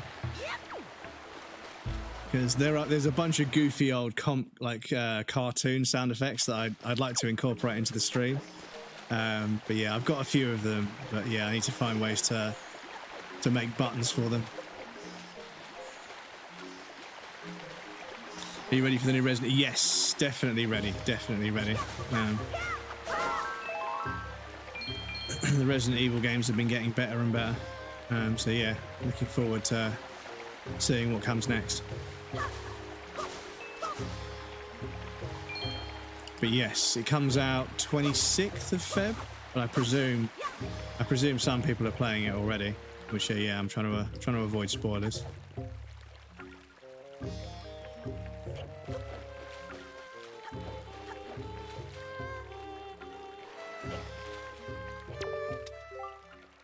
I'm going to practice much more so the next year's performance will be spectacular. I hope you'll come back and see us then, won't you? Try. I think this is the water we need to bottle up at some point. Because oh yeah, we got the Ballad of the Goat, so we could go and put water on all those plants, but I need to figure out where they are. I'm excited, pre-ordered and got Grace's costume Apocalypse. Yes, February 26th. So yes, obviously I get paid on the 28th, and obviously seeing as that means that it'll be a few days, it'll be a couple of days before I can buy it. I'll have to buy it at the beginning of the month, which is less convenient, but I have got some holiday days left over, and I've booked off a long weekend, so the end of February, 26th. I think the 26th might be a Friday. I'm not sure. But I had 5 holiday days left over, or 4 holiday days left over to use, so I've put them either side of a weekend for when Resident Evil Requiem releases, so we can play it day 1 and try and complete it, and then I won't be spoiled by anything. But I won't spoil it. I appreciate that, dude. Thank you. You can't see a difference of George and Tsar Nicholas. Yeah, this is. And the thing is, there's also, when it comes to monarchy and also wealthy elite, there's this inbreeding that goes on, which is why for a while now, families of immense power and wealth have often had arranged marriages and tended to try and breed within their own circles, which is kind of gross. But because of that, there's an inbreeding kind of aspect that goes into it. And that's why there have been some sort of less than publicly known members of families they don't want the public to see because they're ashamed of them, which is pathetic in and of itself. But yeah, monarchy are even more insane inbreeding, especially the European. Yeah, when you hear about, they had an uncle or they had a niece or something that nobody knew about, and they had, massive disfigurements or massive learning difficulties or stuff, and this kind of thing was common in these circles because they only married other royalty, and that massively limited the gene pool from which they reproduced from. And as a result, it just tends to, the genes that, the things that aren't quite right aren't balanced out by the partner because they're not chosen by the person. Because actually, there was a study done where men were asked to wear a hoodie and do various activities that would make them sweat and perspire into the hoodie so that they could impart their scent and their sort of, their sweat and their scent onto the hoodie. And then women were asked to smell the hoodies and say how attractive they thought the man was. And what was very interesting is the study showed that women can smell men that have genetic strengths where they have genetic weaknesses.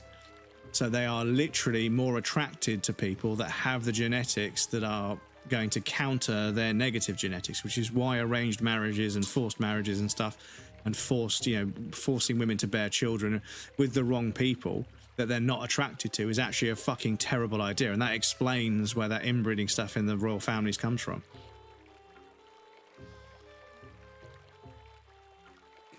I think Yugoslavia Kingdom was the only one showing their princess who had a crown, who had Down syndrome. That's why my exes always take my hoodies. It's winter, ice is everywhere. When are you going to talk about ice? I don't want to talk about ice. Although one thing that I saw that I do agree, one thing that somebody pointed out that I agree with was, I guarantee you some of these fat white Nazi cunts that are in ICE, they were the same people saying, you can't make me wear a mask, you can't make me quarantine, you can't make me take a vaccine, you can't tell me what to do. And now they are wearing masks in public, telling people what to do, telling people that they can't go certain places, and fucking detaining people and locking them down. And it's, the hypocrisy is crazy. The hypocrisy is fucking insane, right? Yeah, this is the thing, you know, like I said before, like if you're a racist piece of shit and I can measure you by that, then fine. It's not good, but fine. But when you're a racist piece of shit, but you're also a massive hypocrite, massively hypocritical, yeah, but I suppose racism is inherently hypocritical, because you are treating other human beings as if they are less than you when they're not, and that's the problem. They're not less than you. Why don't we ever play Nightcrawlers anymore, Frank? We call them the Gestapo, yeah. I was joking about it, we all know the opinion. Fuck ice, yeah, fuck ice. That's right, just Swede, fuck ice and snow, yeah. Fuck ice and the frozen snow everywhere, yeah. Both of them. So, we need to use our bottle.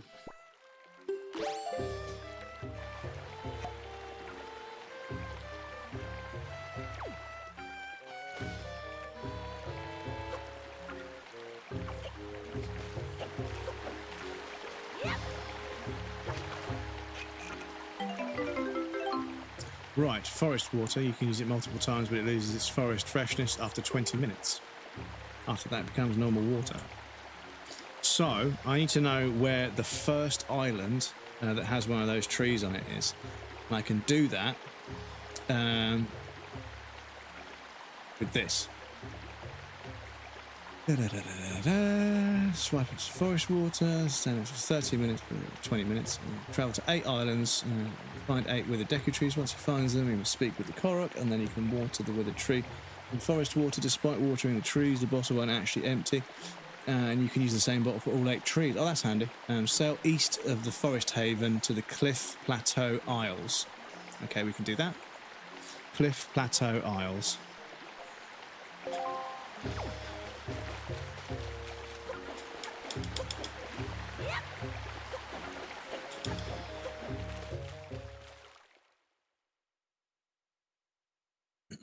This is sweet.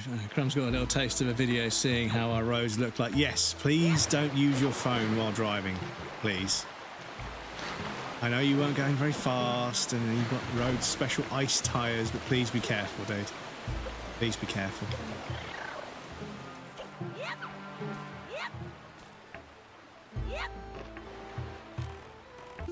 Right, so they said Cliff Plateau Isles. Cliff Plateau.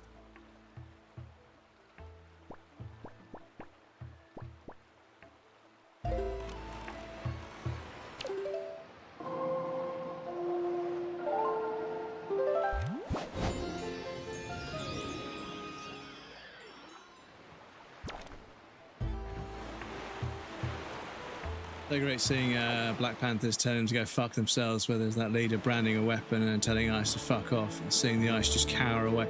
Yes, this is the thing, is that people are like en masse, like filming them and saying fuck off, leave us alone, you're not doing this.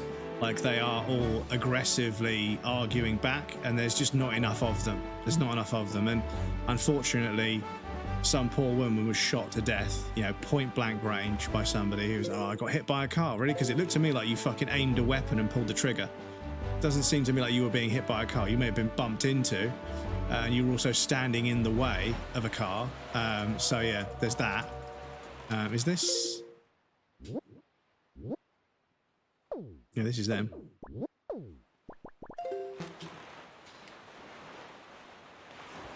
Do we get ashore here? Oh, we've only got 20 minutes, chat. We've got to be speedy. We've got to be speedy, chat. We've only got 20. But we have got the Ballad of the Gales that will hopefully speed us up.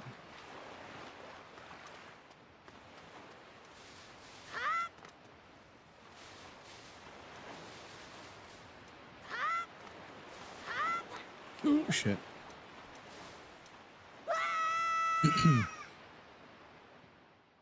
Stood around hell yeah, they're back at the most opportune time. They're so badass. They were terrorists. They were born next. Well, yeah, back when it was a lot more racist. 404 Media wrote a nice piece on how ICE is using neighborhood surveillance. Really, are you able to drop a link to that into the old Discord so I can read? Because yes, education is the trick and is the key. But yeah, you've got a bunch of fat, untrained Nazis running around, fucking just abducting people and getting them deported. And it's like, are you fucking serious? Like, seriously? You know, we did this. Yeah, we did this fucking God knows how long ago. We've seen this one. We know how it ends. Oh, fuck off. Just need you to turn into a fucking... Which one of these turns into the... Yes, thank you. Okay. But yeah, going around asking people for their papers. It's like, this is the fucking Gestapo, mate. You know. Oh, is it fucking back? Fuck's sake. Oh, I just fucked that up.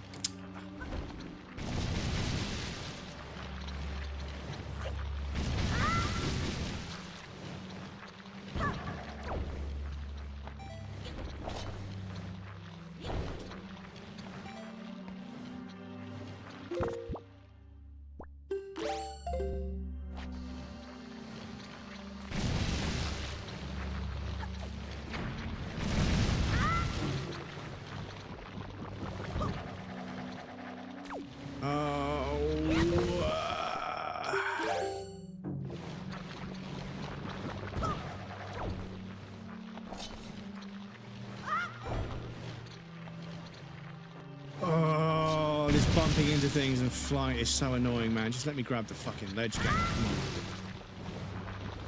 on.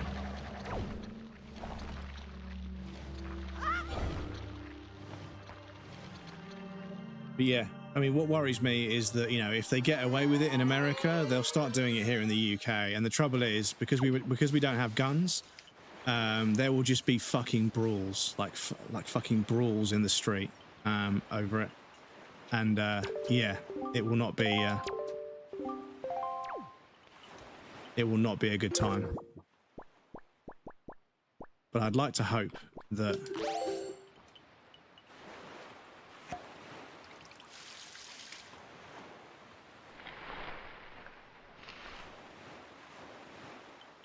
okay. 7 more. In just 16 minutes and 9 seconds, yeah okay. Right, so. He denies having been a member of it, says online. Isn't for it, yeah, internet error back at, yeah, that's probably why it's called that, to be honest. Back in the days of Fan Party, Samuel L. Jackson was in the Black Panthers too. Hope he comes back. America has tolerated enough for it. Yeah, it's just ridiculous. And, you know, the thing is, we were slowly getting rid of it, but a couple of years of Trump being in power and suddenly racists were empowered and freedom of speech was being used to justify their the bullshit. And yeah, now they're fucking out in public. You know, you got people with fucking SS Nazi tattoos visible on their neck. You know, it's like, are you fucking serious? You have a Nazi tattoo on your neck and somebody gave you a gun. What fucking world are we living in?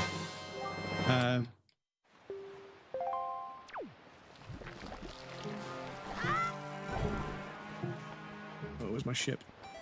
Come in. And yes, apologies, chat. Once again, we do have an ad break coming up. Speaking of things that we don't like. So once again, I'll pop you guys over on the BRB screen. There'll be a raffle and some clips for you guys that want to hang out, but please feel free to get up and move around, grab a drink or a snack. You won't miss anything. I'm going to take a break as well. I also need to double check where the next island is. But yeah, it's fucking wild to me how he was slowly but surely making racists feel less and less, you know, accepted, and hopefully, you know, just suffocating that mindset out of society. But a couple of bad presidents, you know, a couple of years with a bad president, and America just turned massively racist all over again, and it's fucking scary. Meeting them is not the same as being in the group, though. Yeah, brother, I swear, there's a literal picture of him with the brothers. Yeah, meeting them, yeah, but yeah, supporting them and being an actual, you know, Black Panther is different. Cussing out racist in their get up would be bad fucking badass. Yeah, bad fucking ass. Yeah. Found it so weird Americans calling each other Nazis. They don't even know the real Nazis, and the modern Nazis basically not real Nazis. Yeah, what's crazy is that, you know, they were involved in World War II and everything, but yeah, they're so far removed from where Nazism started that it's crazy that they've adopted it. Like they needed something to put their racism into, you know, because you'd think they would come up with their own form of it, right? They come up with their own version of Nazism and call it something else. They did it with Mormons, right? So yeah, it's crazy that, you know, that's the thing they're keeping from history. But anyway, so the ad break has started. I'm gonna pop you guys over there. I'll be right back, and then we'll carry on.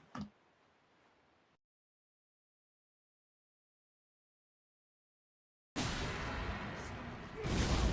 my roll. Excuse me.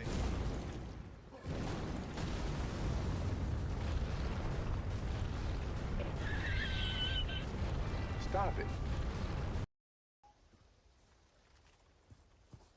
There's a bear trap that's already been set off. Hopefully that's an omen that we're done with the bear traps, because the bear traps are getting a little bit silly.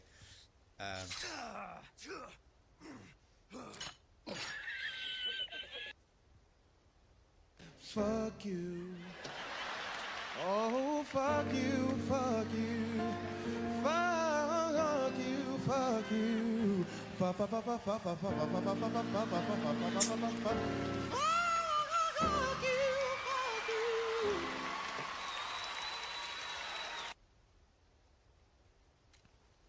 Fuck's sake. Oi!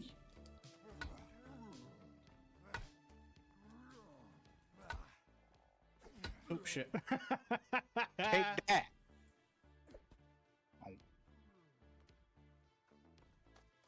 Oh, I don't think she enjoyed that.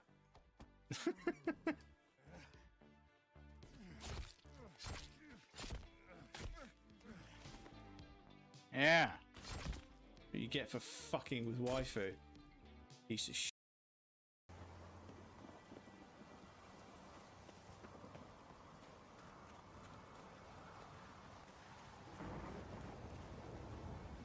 Oh. Oh. Whoa. Oh. No. No.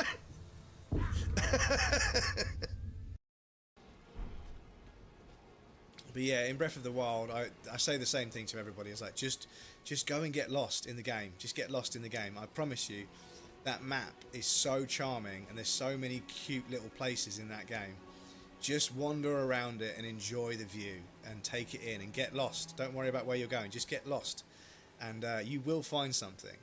Be it an enemy to attack or a little valley with a little side quest, you will find something. So yeah, just go with the flow and get lost and see where you end up.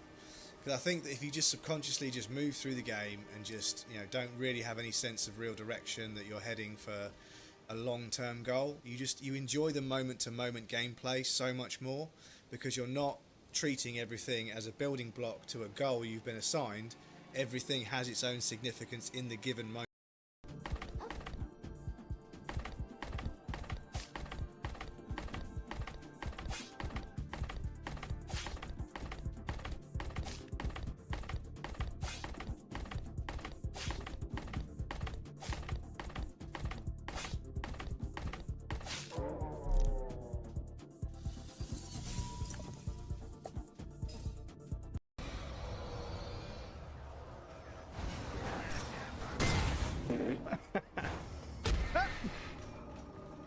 Fucking. Are you fucking kidding me? It's fucking followed me, for fuck's sake. Fuck's sake. What is this game? Fucking hell.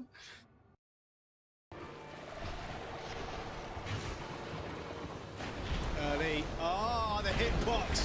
The hitbox on that! The hitbox on that! Come on, bro. Let me unplug it and plug it back in again to force it to completely reset. I'll just select something that doesn't exist for the meantime. For fuck's sake, I was literally just talking about how good it is. Let me see if I can reach around here. That's right, you heard me. Reach around. Do that. And then... Welcome back, everybody. Thank you for your patience. I appreciate that. Wasn't a Nazi. His sister was. He took all of his writings and changed it after he died. Ah. Only agreeing with him on the pain is necessary to progress. Yes, yeah, growth is painful, yeah. Yeah, I suppose that's true. His way of Ubermensch was everyone should become their own best self, and his sister changed it to that the Aryans are the best, no one's ever got the wealth and fame. She forced him into a mental hospital to keep him in check too. Being one's best self isn't bad. Yeah, she didn't become her best self. She became a fucking evil Nazi piece of shit. Thank you for the bonk. I appreciate that. Right, where are we going next? Where are we off to next, chat? So, Shark Island. The gals warp over to Southern Fairy Island. From there, sail westward to Shark Island. Okay.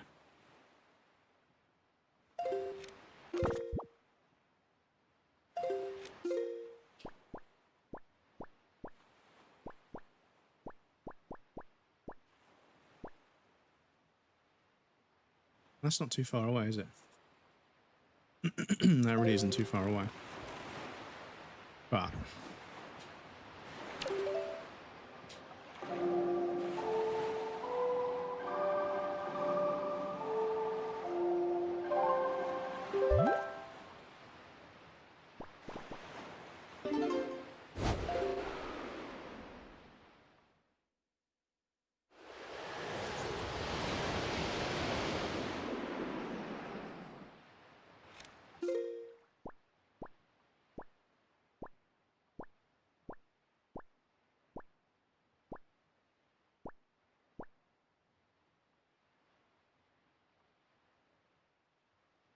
westward. Shark Island with a decade. Shark Island. So, Southern Fairy Island, Shark Island. I don't think we found Shark Island. Shit, that might be the one that we're missing, chat. Might be the one that we're missing.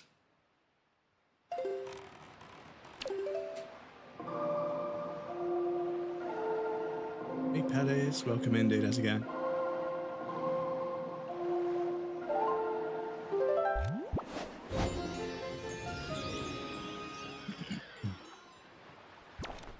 Picture of his sister. She looks really evil. Ooh.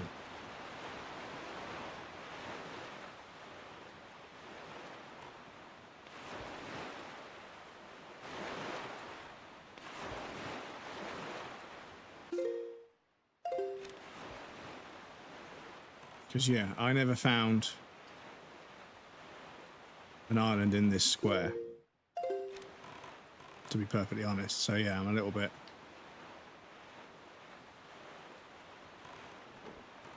Is that it there? Shit, I think it might be.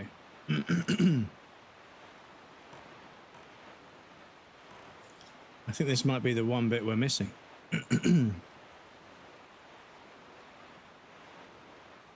Stop talking about it. I don't think that is cool with well, the thing is, we can talk about it as long as it doesn't descend into an argument. If it descends into an argument, then I'm putting a stop to it because I don't want people to start arguing in the chat. Even though an argument would make engagement go up and engagement would help viewership, I'm not. I don't want people to get hostile towards each other here. Moreover, this is kind of a place of oh yes, hang on. This island actually, yeah. So I know this island, but we haven't got the... okay, we can do that. As long as we keep it respectful, that's fine.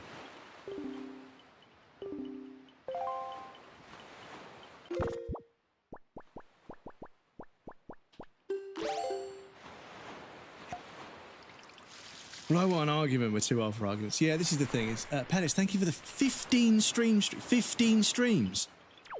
Fuck me, dude. That's massive. That's like, if I stream 3 times a week, that's 5 weeks. That's more than a month you've been at every stream. That's fucking bonkers. Thank you so much. Yes, those are the socials, Jake. Welcome in, by the way. Did I say hello to you earlier? I can't remember. About socialism. Having a bit of a quiet day today. Hope you're well. I'm glad to hear you're having a quiet day. We need those days every now and again. It's good to have a quiet day every now and again. Jenny, we didn't mean to go down that rabbit hole. I was just joking. I guess I just fell in backwards. Yeah, no, the thing is, we can talk about it. We can talk about these concepts and these ideas, and that's fine. As long as we, I mean, you guys always remain respectful and everything. It's just obviously, if at any point it gets a little bit kind of, you know, aggressive and people start getting sort of a bit sort of, you know, because it's politics, you know, it's one of those divisive things.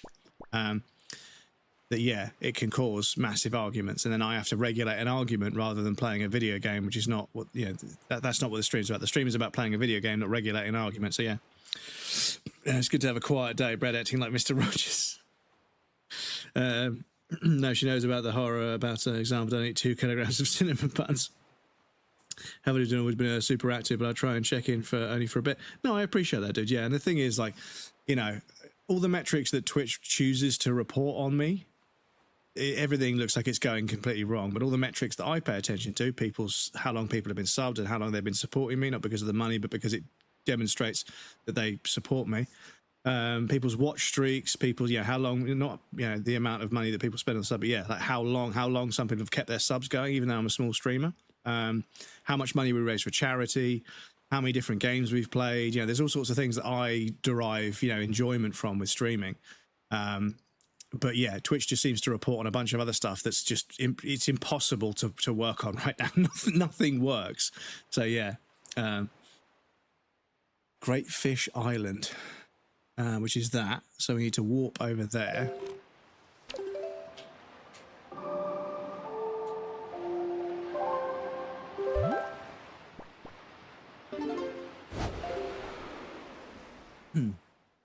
Chat is more important than viewers, I think. Yes, yeah, exactly. So I don't want to start an argument in the chat just because it's good for engagement, you know. And I know that there are some, you know, I won't mention any categories, but there are categories where that's the game, is to talk about something, contrarian, or talk about something divisive and polarizing, and then just stir people in the chat and get them to argue, right? And when they argue, that means they all count as viewers. Because they're all chatting in the chat and watching the ads and everything, and they'll sit through an ad break just so that they can, you know, come back and, you know, continue arguing about something. And if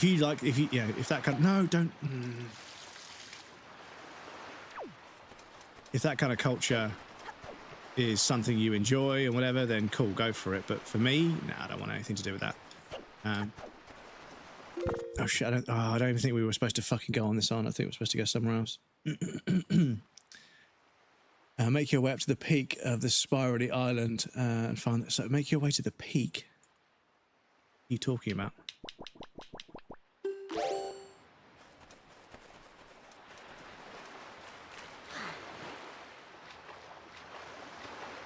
Oh shit! Okay. Hang on.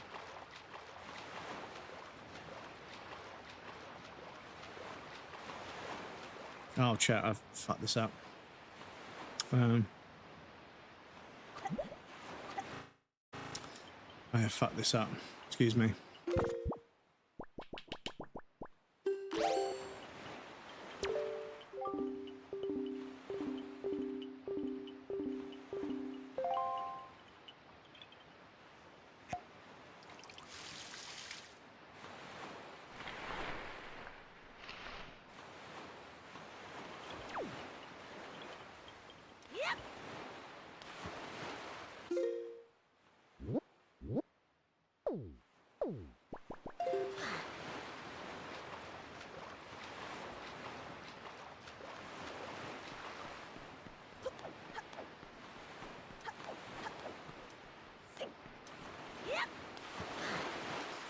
Right, so we are at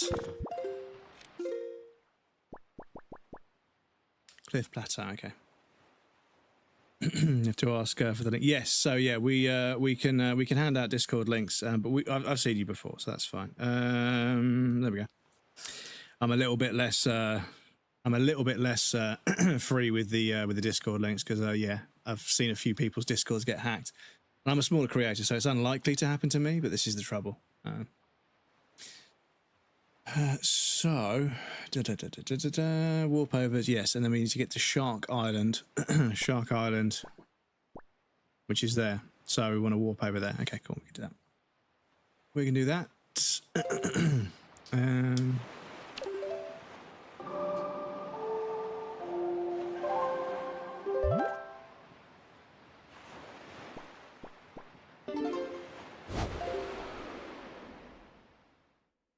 What you think? Yes, by all means.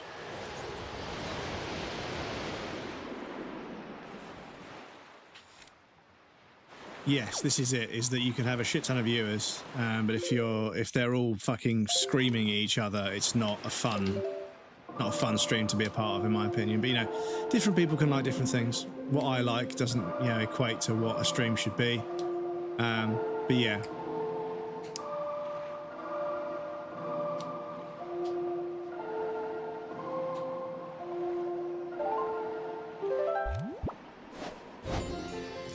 Excuse me, I couldn't remember the song there. But yeah, this is what I think the whole just chatting thing is, right? Is just triggering, like the way people rage bait and trigger people into the comments on social media is the same way that just chatting streamers rage bait and trigger people into the chat of a live stream. And this boosts engagement, it boosts viewership. People that feed off drama and feed off pettiness will just be in this chat just to see what arguments are going on.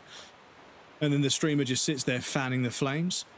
And obviously a bunch of ads get watched because people will sit through an ad to then come back and then argue with the streamer or argue with other people in chat. And people can argue with other people in chat while the ad is playing and it doesn't make a difference, right? So there is that as well.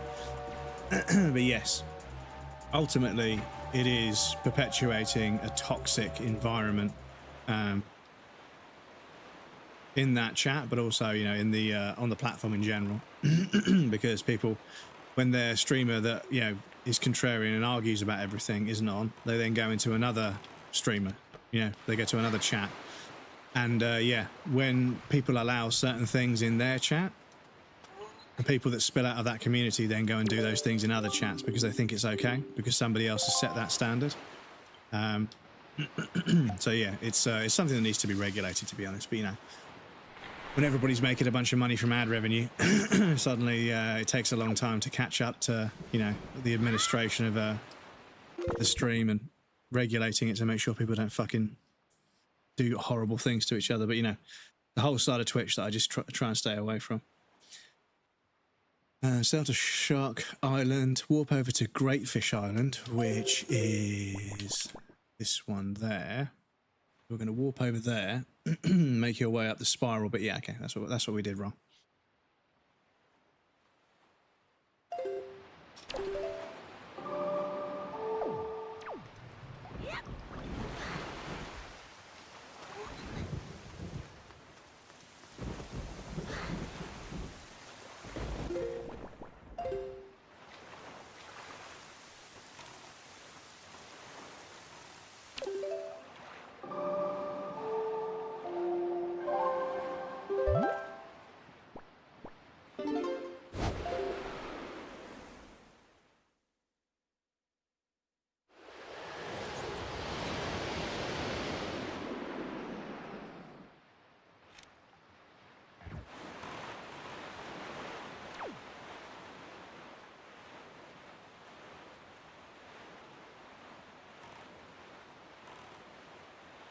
Oh, this is the spiral bit of the island, I presume. I think I can see them up there.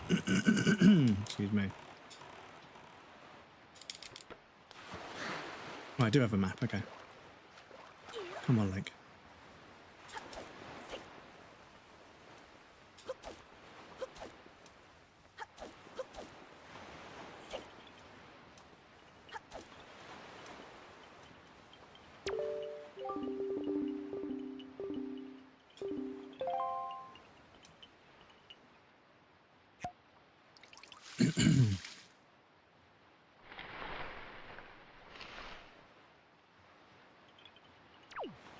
Cool.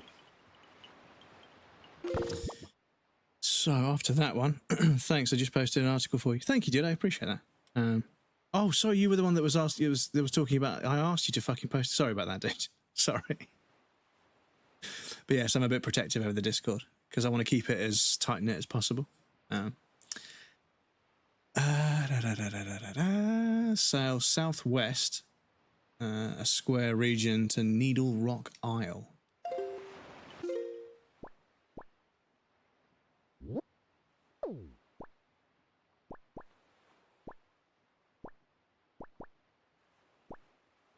Southwest.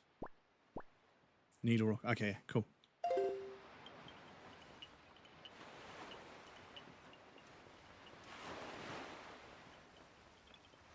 The boat. Oh, I almost made it. Excuse me. So, I'm going to sail this way.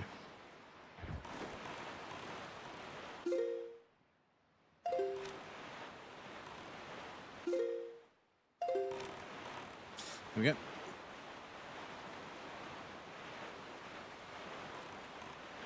Understandable, yes. But you've been here a few times, that's fine. Because yes, I know the idea is to try and grow your Discord as much as possible. But then it becomes difficult to moderate because there's like hundreds of people in there, and I don't want to moderate a stream as well as posting all the content and moderating the comment section on the videos, because I've caught a few negative comments recently, and obviously it doesn't get to me. It's just part of content creation. Is unfortunately whenever you do anything that is exposed to other people that has a comment section attached to it, people are going to be shitty in the comments. They always have been. They always will be. People used to say shit about people behind their backs. Now they say it in their comment section. Blah blah blah. It's just the way human beings are. So. So I need to go slightly to the left. Yeah, I think it's there. But yeah, obviously I need to go through and respond to the ones that are worth responding to, and then delete the ones that aren't worth it. But yeah, like somebody was complaining about the filter that I used, and I was like, whatever, they're like, that filter is terrible. I was like, your attitude's terrible. And then they said, I'm just saying, yeah, and I'm just saying, go away, Like, there's 50 million shorts for you to look at right now. Why are you hanging around here being negative? Like, go find something that you enjoy, right?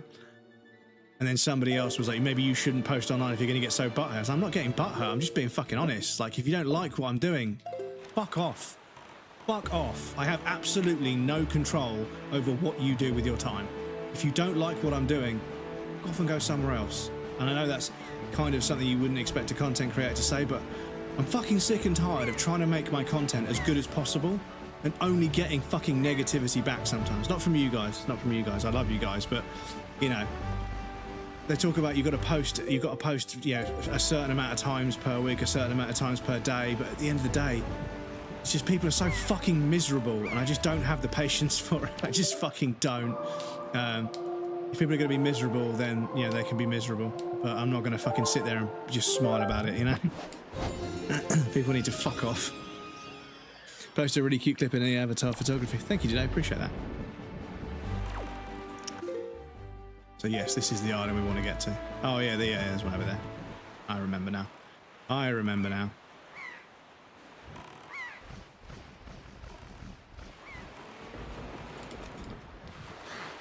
Is there? Is that over there? Or are they over there?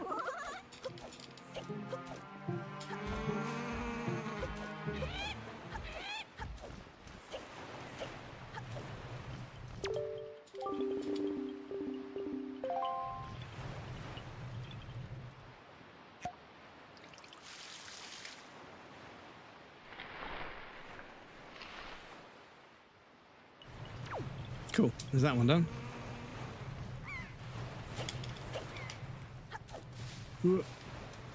Joe, people need to fuck off. Not all people, just people that go around being shitty on content, and the thing is, I said this in a post the other day, I was like, listen, The algorithm doesn't understand whether you like or dislike content. All it cares about is that you interacted with it. So if you keep interacting with content you don't like, guess what the algorithm is going to do? Oh, there's so much. Everything I look at on the internet is shit. It's because you keep interacting with shit, brother. Like, you are in control of the algorithm to an extent. It's still going to fuck you, but you can choose. And you can make changes to your algorithm. And an algorithm is a reflection of a person now. It's not just they're being lumped in with a demographic. Like, if you keep interacting with rage bait, you keep interacting with negativity, that is the kind of content that the algorithm is going to feed you because it makes you engage.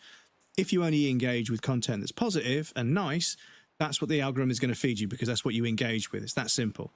But yeah, when people are fucking bitching about my content in my comment section, I'm like, fuck off and find some better content then. If you're a fucking expert, go fucking find better content then. The fuck do you want me to do? I can't fucking control that the algorithm fed my content to you. Believe me, if I had control of where my content went, I would make it go to almost everybody, because that's the trick. The more exposure you get, the better, right? So if I had any control over where my content went, I would just fucking send it to everybody. Let everybody have a look and see if they like it. But I can't. I have to post the content, then I have to wait for the platform to do something with it. That's it. That's how content creation works. If it ends up on your feed and you don't like it, just keep scrolling. I'm not asking you to stop and fucking argue with me about it. Just keep fucking scrolling. There's more videos to look at. There is an infinite feed of videos to look at. Why are you being negative? Just go find something. It's like going to the library, walking past all of the books, and then finding one you don't like, sitting down and reading it, and then complaining to the front desk that you don't like the book. It is so fucking moronic. Like, if you don't like a piece of content, just keep scrolling, all right? There's plenty of it. I'm sure you'll find something that you like, all right? But don't fucking have a pop at me because I showed up on your feed. If I had control over that, trust me, it wouldn't just be your feed I show up on. It would be everyone's feed, but I can't do that. I can't control it, all right? So just curb it with the negative comments, you know? Because they don't bother me, but I know people that stopped making content because they got fed up with the comments. So fuck off. Does my Billy gifts bother you? Well, it's up to you, dude. It's up to you. You know, people will interact with it if they want, and if they don't, they don't. You know, it's up to you. I'm not going to tell people what they can and can't post. You know, if it's not hurting anybody, then that's fine. Obviously, if somebody said I'm sick of seeing them, I would say people have said to me that they don't want to see them anymore, but no one said that to me. So, you know, it's up to you. Southwest to the needle, yeah. So a warp over to the Tower of the Gods and sail southward once. I say to Tower of the Gods, which is there. Okay.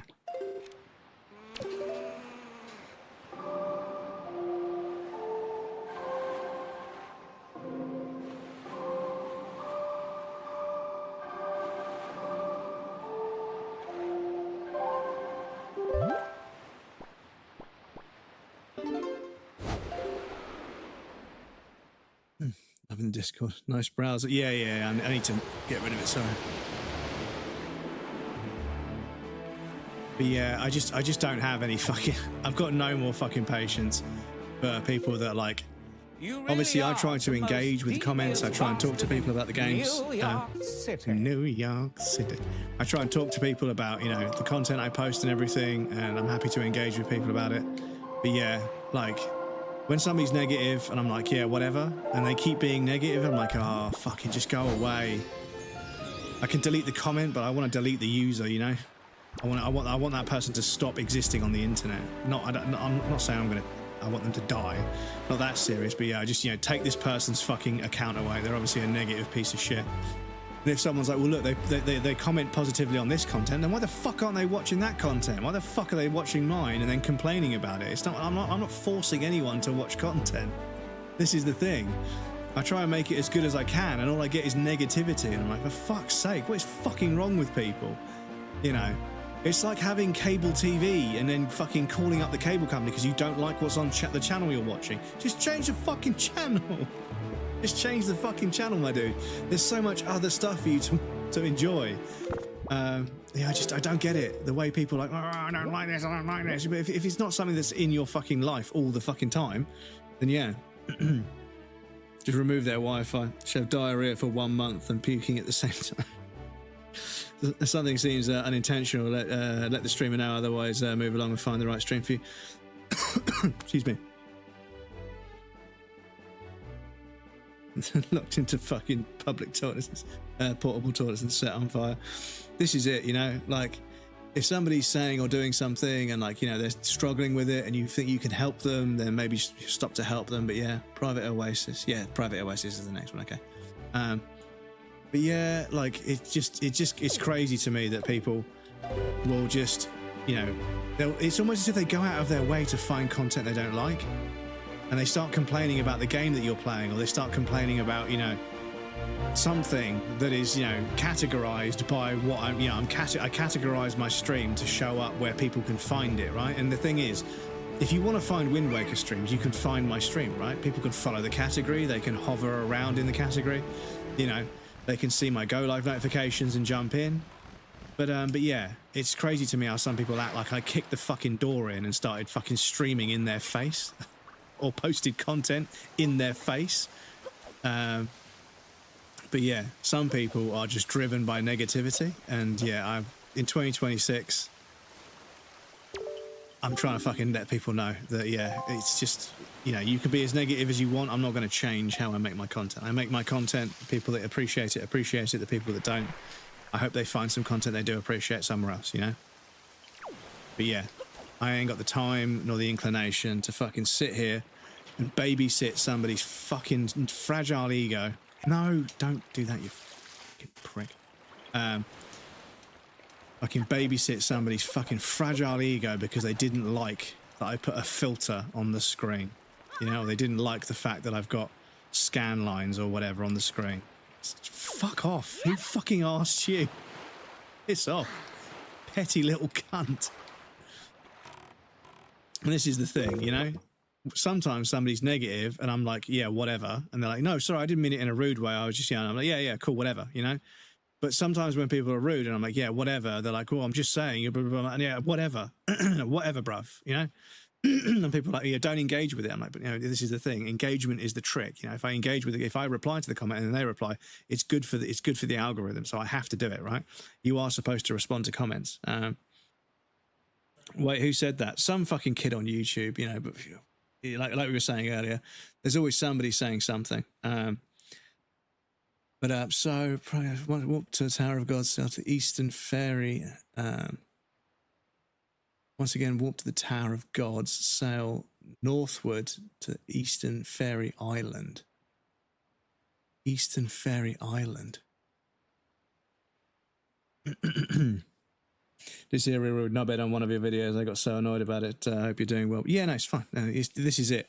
Catherine's stream would be so... Yeah, I played Catherine. Shoving yourself down their throat. Wait, that's a brilliant comedy sketch. I got a guy coming in and saying, I'm American, I feel offended you swear so much. I was like, okay, so fuck off if you don't look. Fucking hell. Exactly how you should handle it. You swear a lot. So fucking what? So fucking what? Oh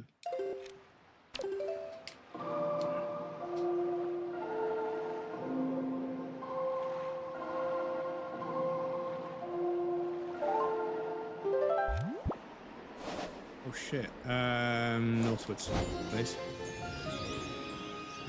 Bread's cheating. Not cheating, I'm just using a guide to get to the islands. Rather than writing down all the islands, I'm just checking which islands there are. I could sail to every single island and write down every single one and then plan out a route, but yeah, what's the actual... somebody's already done that work, so I can just use the list that I would... Because the thing is, the list I build will be the same as their list, right? So I may as well just use their list, right? They were kind enough to share it. Teasing. Keep the door in and show your content to someone. Wait, who said that? But yeah, hello PSC Hunt, and I'm a Twitch critic. Yeah, this is the thing, is like I say, like, you know, I don't have that much control over where my content ends up, because if I did, I would make it end up everywhere. And the funny thing is, right, I'd literally only just posted a video about how... Well, I posted a video where I didn't avoid...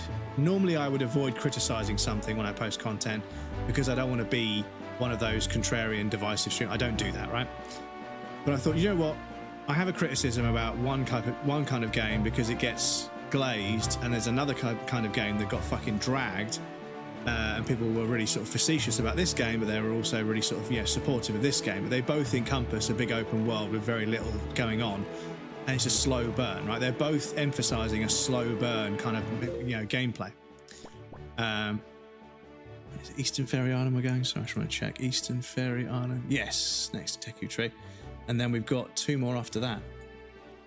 Sail there and sail northward. Yeah, okay, cool. So Eastern Ferry Island is where we're going next. But yeah, I'm tired of people commenting and being upset as if I had a choice that I showed up on their algorithm when I did. If I was using the wrong hashtags or whatever, if they were like, why are you talking about this game using this hashtag? I shouldn't do that. I shouldn't categorize my content with the wrong tags or whatever. I should try and find tags that are generic and or to do with the content I'm playing, right? Or posting. That's fine. I don't mind sticking to that. This is the Eastern Ferry Island. But yeah, when my content shows up on a feed, it's because the algorithm chose to do that. Like I say, if I wanted my content to, if I had control over that, my content would go to every feed. It wouldn't be any sort of discrimination. I would just get my content to go to every single fucking feed I could, because that would give me the maximum amount of discoverability, which is the game. So yeah, I'm just tired of people like attacking me for showing up on their social media feed, because their actions and what they interact with has governed what shows up on their feed, right? So yeah, like I say, people can say facetious shitty things about me, that's fine, I don't care. But yeah, when you speak to me like I fucking forced my content to show up on your feed and I'm inconveniencing you in some way, that's when I'm sort of like, no, fuck you, buddy. That's the fucking algorithm, and the algorithm is you. You chose to watch content of this sort, and therefore it's suggesting this content to you. It's not my fault. But yeah, me and my dad walking around Switzerland, and some American tourist was like, are there stairs that are wider? And Dad, and they said, old guy said, maybe you were too big. And he's like, here's a hiking map. And he slowly walked away. Confused tourist was stunned. Mum was like, Perry, you can't say that. And Dad was like, just trying to help. It wasn't wrong. Yeah, well, this is the thing, is that, like I appreciate that there's medical concerns for some people where they gain a lot of weight without really eating that much, and unfortunately the food we eat is so full of sugar, some people are more susceptible to that than others. However, I think there is a limit to it, and one of the scenarios where unfortunately I'm a little bit cold-hearted is aeroplanes. When a normal-sized person who can fit inside of an aeroplane seat has to sit in between 2 people that spill over onto the other side, that's not okay. That's not okay. And like somebody said that one person was really big and heavy, and because they didn't want to get up, they pretended to be asleep. So this person couldn't get up and go to the toilet. And it's like, fuck me, man, that's terrible. But again, you don't know what medical conditions. Some people might gain weight for no real reason. And they're obviously still allowed to fly on a plane. But I think that, yeah, the fact that aeroplane seats are a certain size and there are weight limits based on your luggage, but no weight limits on you as a person, because my mum, who is very small and doesn't weigh very much, is only allowed to have the same amount of luggage as somebody, a grown man twice her size who weighs twice as much, but also gets the same amount of luggage. And I think that your luggage and you should be a total weight, because that's actually what's happening, is you and your luggage are getting onto an aeroplane, and that aeroplane has to use fuel efficiency mathematics to make the flight as efficiently as possible. So you and your suitcase should stand on a scale, and you're weighed collectively, and then the heavier you are, the less you're allowed to have extra in your suitcase, right? But if everybody can be a certain weight with their suitcase, and that's your allotment, then, and obviously if you've got a small person, they could put more stuff in their bag than your bag, but it all balances out.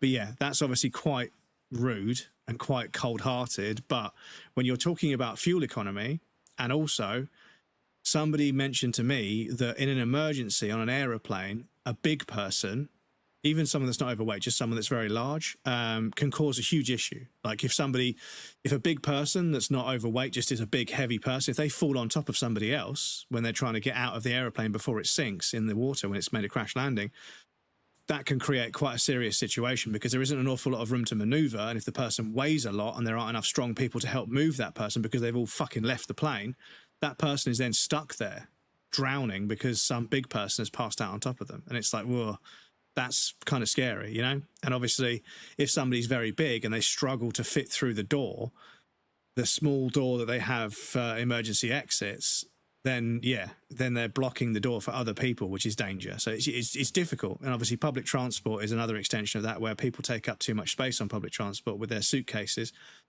They're not sharing the space with others. So even if they're not overweight, they are not just carrying a big suitcase. That suitcase doesn't have a ticket. It shouldn't take up a seat. So you shouldn't put it on the seat. People that have paid for a ticket should be able to sit down. If you buy 2 tickets because you want to put your suitcase on a seat and you've paid for 2 tickets, then I'm kind of okay, you know? Just like parking across 2 parking spaces. If you buy 2 parking tickets, okay. It's still kind of selfish, but okay, you know? But yeah, it's a fucking difficult one. It's a fucking difficult one. Love seeing your content on my feed. Bunny's like, oh, thank you, dude. I appreciate that. I had a guy trying to act asleep so I couldn't get my seat on the window. And I was like, hey, excuse me. And he didn't answer. I was like, hey. Now they're charging for a big person to have 2 seats. This is kind of the thing. If you're big enough to take up 2 seats, then you should have to buy 2 seats. I'm sorry. I know that there might be an exception that needs to be made here and there, but yeah, if you're big enough to take up 2 seats, then you should pay for 2 seats because you're taking up 2 seats. And I say this as somebody that's struggled with my weight. You know, I've had to lose weight in the past. It's not easy, but yeah. It's not fair for someone to buy, if you're sitting on like a 3-seat aisle and you've got the middle seat and then 2 really big people are either side of you and you're fucking squashed in like that for the entire flight for like 2 or 3 hours, that's not okay. It's not okay. Seats are tiny and too close. Well, this is the trouble. Do you put less seats on the aeroplane and make them more spacious? Because I think a lot of people, even people that aren't big, would like a more spacious seat that's more comfortable. But yeah, aeroplane companies pack them in like sardines because each plane journey is fucking expensive. So the more people you can put on that plane, the better, I suppose. Isn't that like Ryanair? Well, yeah, like apparently like short haul flights, they were going to take some of the seats away and take one of the toilets away to save money. And it's like, fucking hell, that's pretty fucking drastic if you ask me. Warp to Tingle Island. Okay, warp to Tingle Island and then northwest. Walk to Tingle Island. Thank you for the hydrate. I appreciate it. I'm actually getting quite thirsty. 5'7", and as I was not happy about the space, even 180 pounds. Yeah, this is it. You know, like I'm 5'10", 5'11 ish. So somewhere between 5'10" and 5'11, and I'm a little bit overweight at the moment because I've been unwell for a while and I'm struggling to exercise. And sleep apnea makes you very bloated, which is not helpful. But yeah, I would still fit, even though I've got fairly broad shoulders, I still fit inside a seat, you know? But yeah, but I have friends who are not overweight, but they are 6'4" and fucking enormous because they go to the gym. They can't fit in a normal seat, and they're not overweight, but they do weigh a lot, but they're not overweight. They're actually the opposite. And obviously, if you said to them, you know, you're going to have to pay more because of how much you weigh and how much space you take up, they will be like, well, I can't help how big my bones are, and I can't help the fact that I like going to the gym for my mental health, you know. But when it comes down to it, we're not talking about what's fair. We're talking about the physics of an aeroplane flying through the sky and human beings fitting into an aeroplane. Yeah, you get bodybuilders that are, you know, as big and as heavy as really overweight people, but they're not unhealthy. Well, technically bodybuilding has got to a stage now where it's unhealthy. It is unhealthy, the levels people are going to. But yeah, you've got people that are just muscular and big, and they can't really help their size because it's genetic. I met a couple of kids in Ohio and they were fucking enormous, but that's because they've come from a family of fucking enormous men because they work on farms. So you've got 2 brothers that both easily 6'3", 6'4", huge, not like, you know, show off muscle, but just really muscular because they've done physical work their entire life and they've eaten fresh produce, vegetables and meat, very unprocessed food on a farm their entire lives. And they're in their 20s, a physical prime of their life, and they're fucking massive, huge fucking guys. And they wouldn't fit on a bus or on a train or in an aeroplane over here in England at all. They wouldn't fit. They're, you know, significantly bigger. If they had to sit down on the tube, they'd be fucking forcing everybody out of the way. But they'd have to do this with their neck to fucking fit on the tube. Bless them. So yeah, that would not be a fun time for them. which I explained to her. I was like, yeah, you guys is like, yeah, we'd like to go to London one day. But I was like, yeah, but you guys, you're really big. And like London, like the tube, and there's lots of people, you're quite big. So like, you know, you wouldn't fit on the tube. They were like, oh. And I was like, yeah, like I have to, if I can't stand in the middle, you know, if I have to stand, I have to tilt my head a little bit. And I'm only 5'10"-ish. If you're 6'3", 6'4", you're not going to fit on the fucking tube. And people do, but yeah, it's not good for your neck to stand like this for like 20 minutes before fucking going to work every day. It's going to fuck you. Not that they were going to work there, but you know, there are people that are tall on the tube, but yeah. Running into the big show on the in the ring, I'd run. Yeah, I would. I have Darth Vader set up, and I'm sleeping much better. Darth Vader set up? What, a CPAP machine? Genetics, like I understand, people from Iceland are huge mostly. Yeah, exactly. It's a genetic thing, and obviously just because of their sheer size, they weigh more. Hey, buddy, could I possibly ask you a Windows emulator-related question? Of course, Carrara. Welcome into it. It's good to see you. So we need to warp to Tingle Island.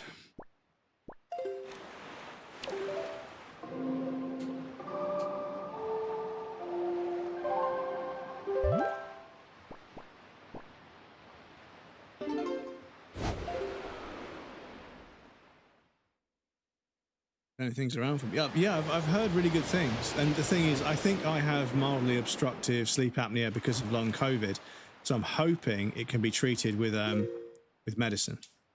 Hoping. South Northwest Mother and Child Isles. Okay, so we're going up there.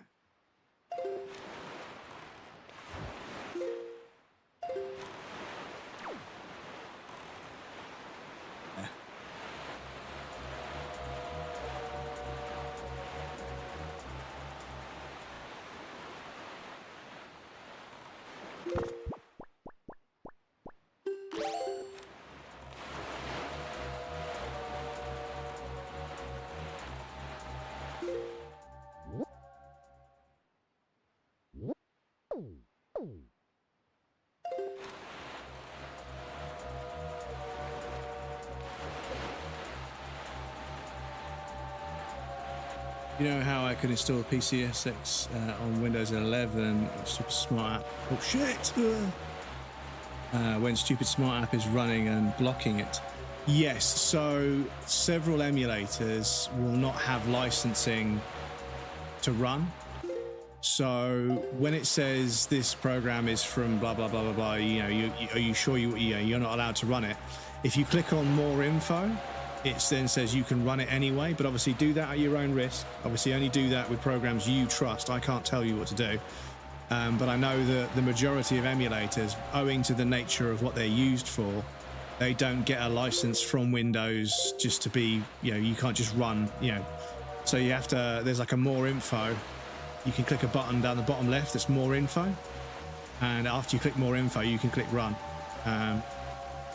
And if it's from a reputable source, like I've used PCSX and I've used PCSXR and PCSX2 before, but obviously depending on where you download them from, it's yeah, you've got to use some common sense. But yeah, you should be all right with PCSX.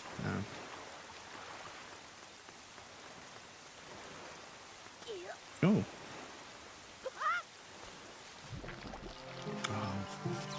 No, God, I hate the way they immediately turn electric. I can't be arsed with them.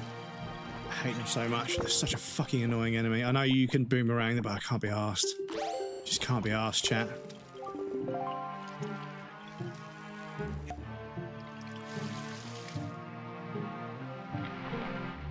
Honestly, I don't know, but it says it's getting blocked by Smart, and the dumb thing has no option to add.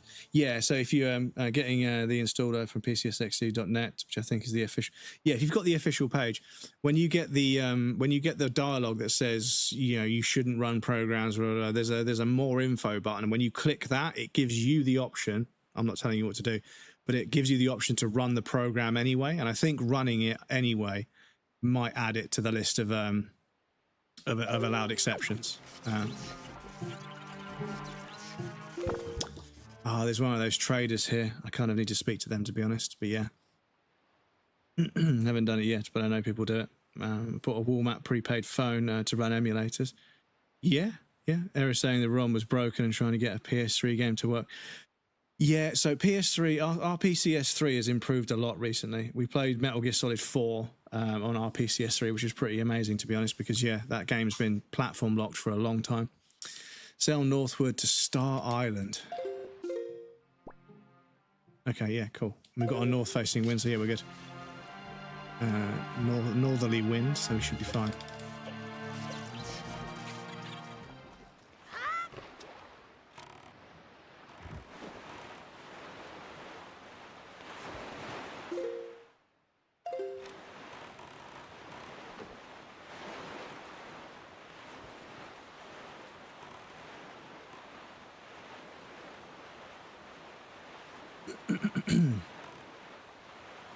Is it only the firewall block? Yeah, well, the thing is, I think most programs have to apply for a license for Windows to allow them to run.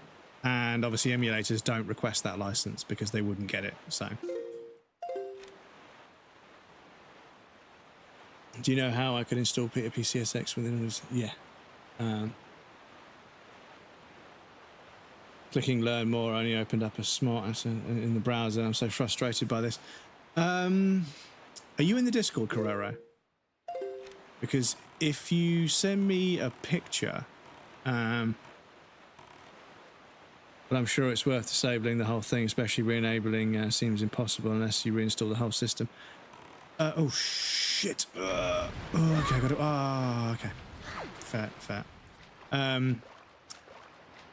Yeah, so yeah, it's different without seeing the dialogue that you're seeing. There's something that I can't, off the top of my head, I can't remember because it's been ages, but there's something that you can click that allows you to run programs. What are you doing, game? Oh, this is the thing. What the fuck was I supposed to do there, game? Like, it does mug you off in places. Fortunately, it's generous with hearts, but it still feels like, why the fuck are you mugging me off? Wasting time when I'm trying to do something.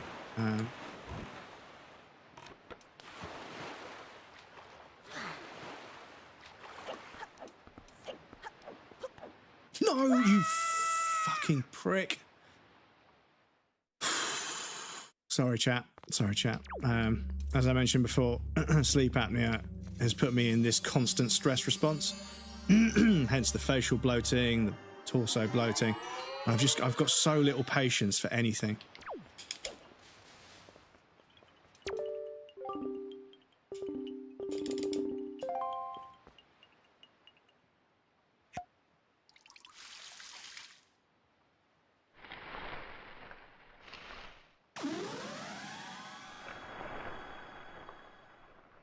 There we go.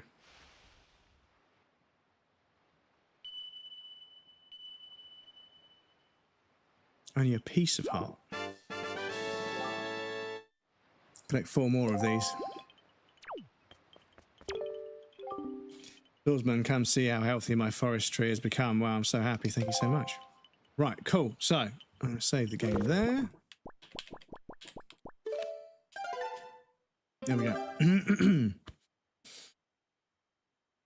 Windows is a snitch. I don't think emulator is on is what I would do. Well, I mean, I don't think the thing is, like, if you own a game and you dump your own BIOS and you dump your own game and play it on your computer because you don't want to plug in a games console, all of that's actually perfectly legal. Like, you know, you own the game, you own a license to play it, you own the platform that you play it on, so you could play it on that console, but you can play it on your PC as well. You know, because, you know, it's like saying when you buy a DVD, you're only allowed to watch it on your TV. You know, you can watch it on your computer if you want. You can watch it on your laptop if you want. You own that license to watch that film. You know, so you own a license to play a game, you know, and if console games weren't specifically made for, you know, and obviously, I mean, there are some games that aren't out on PC, like I mentioned earlier, Metal Gear Solid 4, the only way to play that is, you know, I mean, you could play it on a PlayStation 3, but there's so few PlayStation 3s out there that are still working. And also getting a copy of the game on disc is not easy because it was released so long ago. That yeah, it's prohibitively expensive and awkward to play games that are platform locked. So Skate was kind of locked out for a while until you could play it on PC with an emulator. Metal Gear Solid 4 was locked out for a while until you could play it on, you know, but I mean, you know, the original, I mean, the first time I experienced emulation was seeing SNES games played on a PC, and it wasn't that impressive because SNES games and PC games looked fairly similar anyway. But seeing Super Mario 64 being played on a Windows computer at higher resolution and a better frame rate was like, holy shit, this is like better than it is on the actual console, because the person that wrote that emulator was really good at interpreting N64 code.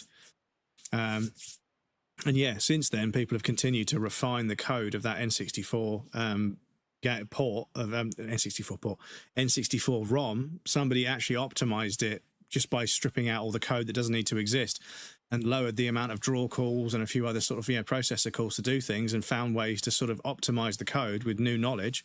And they made the game run on an N64 better than when it was released. So there are some benefits to this. And the decompilation project we spoke about the other day is interesting, because playing Perfect Dark with a mouse and keyboard looks amazing. GoldenEye with a mouse and keyboard would be very interesting. Playing games and being able to mod the textures, improve models, fix bugs, and create like this. This is objectively or subjectively one of the best ways to play Wind Waker. This is what I was told to do. The Hypatia texture pack and the widescreen patch makes it play very similar to a modern game on modern displays. So this is one of the sort of more visually appealing ways to play the game. Obviously, the original is going to be what people love the most usually, but there's more than one version of the original. There's an HD version on the Wii, and there's the original on the GameCube. So yeah, how this one slots in, I'm not sure. I mean, this is a GameCube version, but it's been modded, so it's not the same anymore.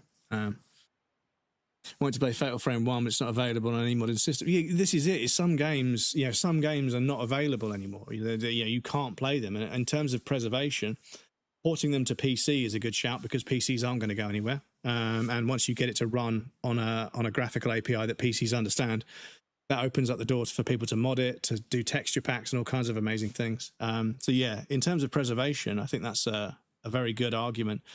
Obviously, people stealing games is a problem. When you've got people saying, I want to emulate a PlayStation 5. I'm like, why would you want to emulate a PlayStation 5? You can buy a PlayStation 5. Yeah, but I don't want to pay for it. It's like, well, that's just dishonest, you have to buy the consoles and you have to buy the games to keep the industry going. But if I've got a PlayStation 3 game in a cardboard box buried in the garage somewhere, and I've got a PlayStation 3 that should still fire up, going downstairs to find it and just to boot the game up is a lot of fucking effort, when if I've got an emulator and I've got a copy of that game backed up on one of my hard drives, I can just play it whenever I want. I can jump in and play that level over again because I enjoy it, and it's much more convenient for me. But I own the console and I own the game, so I could plug it all in, but PlayStation 2 and PlayStation 1, getting them to work on a modern TV is not easy. And then the Super Nintendo and the Nintendo 64 and the Dreamcast and a few others, it's not easy getting them to run on a modern TV. And you can sometimes get them to show up on but the input lag is terrible, the colors are terrible,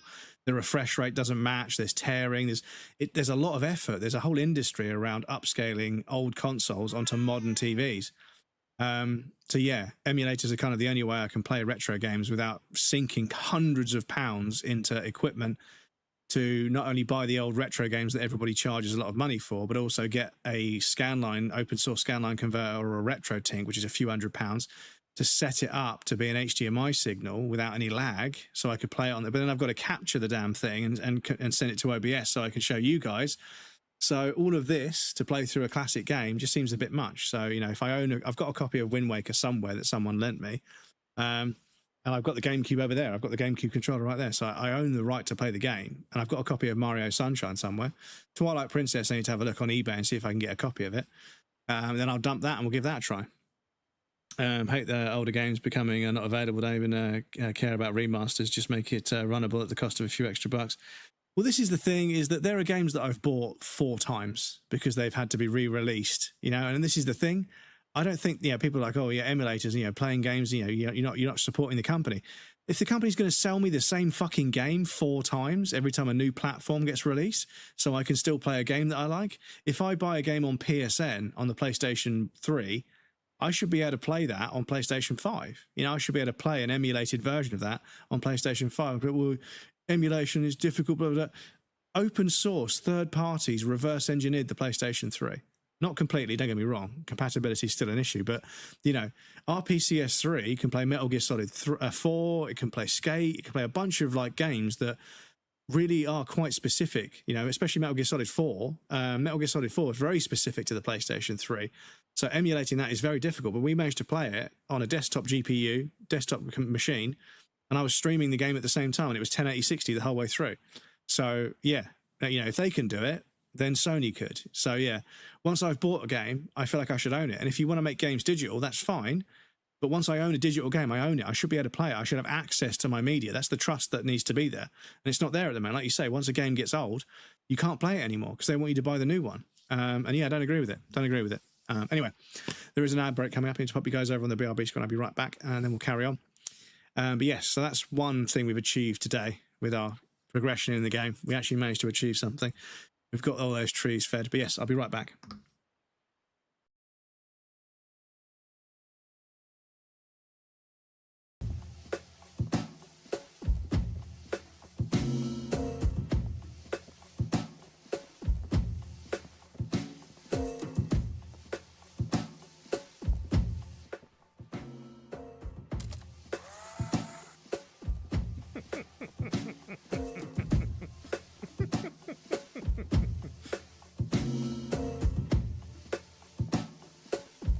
No, no.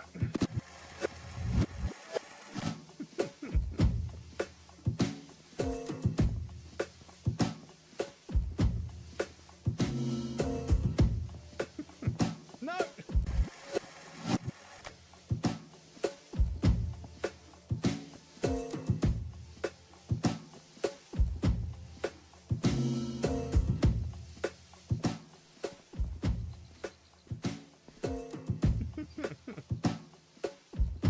Where's F12?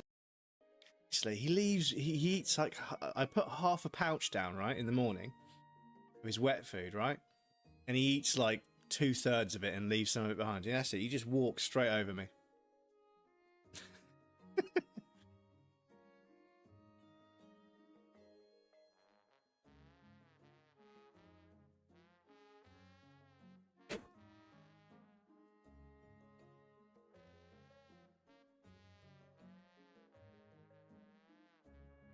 Such a little shit. But yeah, it levels itself out here. But yeah, I need to find out when you're. Your nobleman is proposing to you.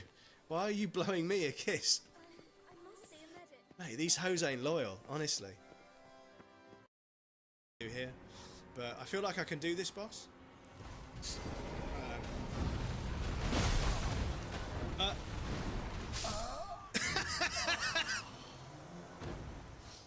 Okay, wait a minute, okay?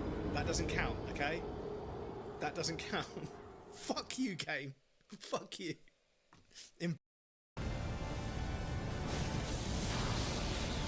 Again? It's because it works. Oh, that was 500 counterattack damage.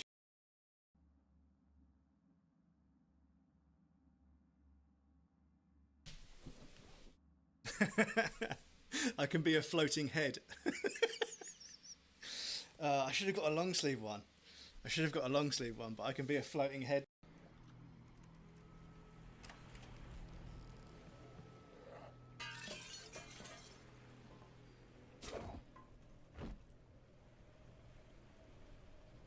Stealth.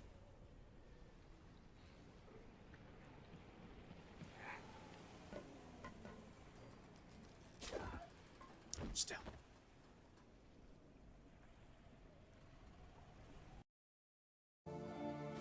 But yeah.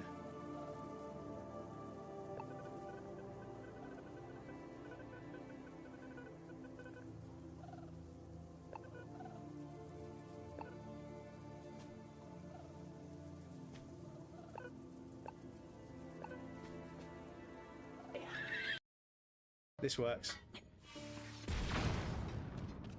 But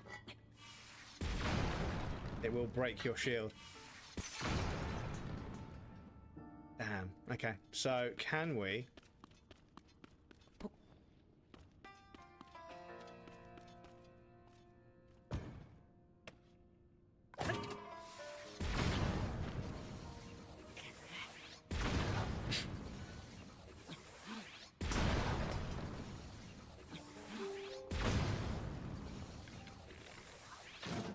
Welcome back, everybody. Thank you for your patience. I appreciate that. Hello, Bambles. It's good to see you, Bambi.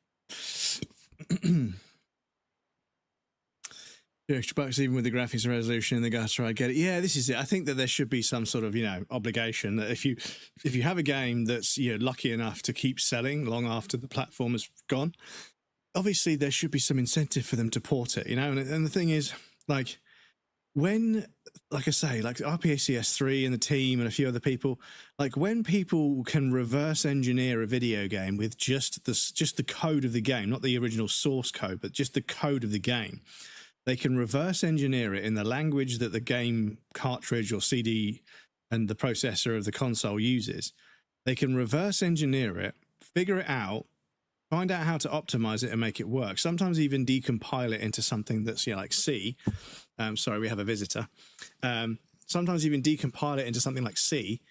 And yeah, like people do that work. And it's clearly possible. It just isn't profitable enough. The amount of work it takes, how much it would cost, isn't worth it for the studio or the industry. Who's this? Combat Kitten. Thank you so much for the follow. We have got a kitten right here. The baby man. The littlest baby man. Don't mind rebuying it. I bought Akami 2 or 3 times, but the price they want to rebuy is often unreasonable. Yeah, I think like 10%. The honker. He's a honky boy sometimes. Sometimes he's a honker. Mainly lack of runability. Yeah, and the thing is, the company that made the game, if they had the source code, they could recompile it into something that runs on PC, and then it's on PC for the rest of time. If it's an exclusive to the console during the console's life cycle, but release it for PC once that console life cycle is over, or release it on PC a few years later. And that's what Sony's doing. Sony's releasing some of their exclusives on PC because they know games like God of War and Ghost of Tsushima and a few others, they know that they're really, really sort of sought after games, and they know they've got a market on the PC. So,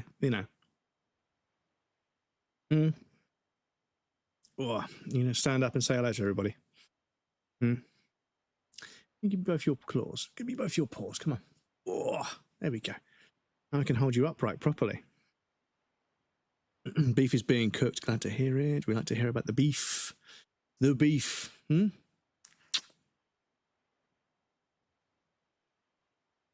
Like a baguette. Is that the bub? This is the bubba. This is the bubba. This is the bubba buoy. Enjoy your dinner, Bambi. Go on, up you go. You've said a lot. You've made sure to get cat hair everywhere. Your work here is done. Right, so we have got all those trees watered. So, on that island, there was one of those dudes with the backpacks, and I think that's who we need to speak to about this flower. So, we will sail southwards.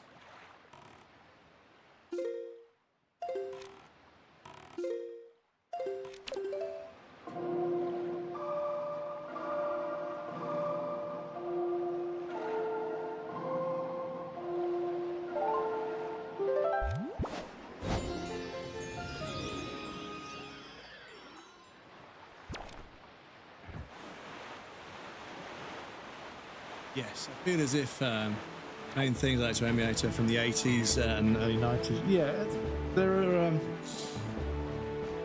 there are obviously like a handful of scenarios where emulating a game and allowing you to use save states and everything can break what the game was intended to be. But also, save states kind of allow you to experiment with a game in a way that wasn't possible before. And I think that for me is one of the things that I really... Obviously, the games run a lot better. The games run at better resolutions, they run at higher frame rates. I can mod the graphic, I can mod the textures to make them look nicer, I can fix a few graphical issues here and there. You can utilize different ways of rendering effects that create, because you can, the PlayStation 2 version of Silent Hill 2 has per vertex lighting, but the PC version has coding to do per pixel lighting.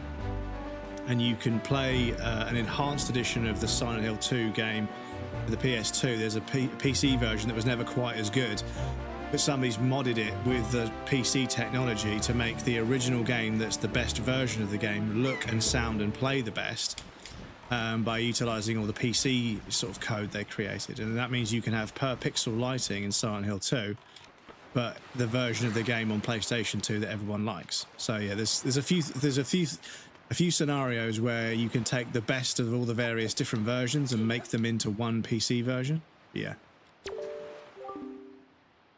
I'm what's called a traveling merchant, just a poor wanderer cruising the world in search of rare objects and all sorts of new and old, strange and unsettling. I detected the scent wafting from this island and suggested to me that there might be something of value here, so I sailed my tiny raft all this way from far, far away.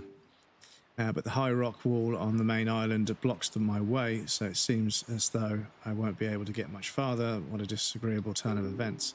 However, my boy, that delivery bag of yours smells to me as if it might be the home of a rare and unique items. If you have any curios you might be worthy of selling to my shop, make a trade. Someday I'm going to open myself a shop, a huge shop, no, a mega superstore. Try and find the goods to sell, so can you show me what you've got on you? Yeah, sure. What have we got? Got this town flower, so what happens if I show him this town flower? Huh? Why, that's a town flower, right? In that case, would you be interested in trading this for a sea flower? Yeah. Okay.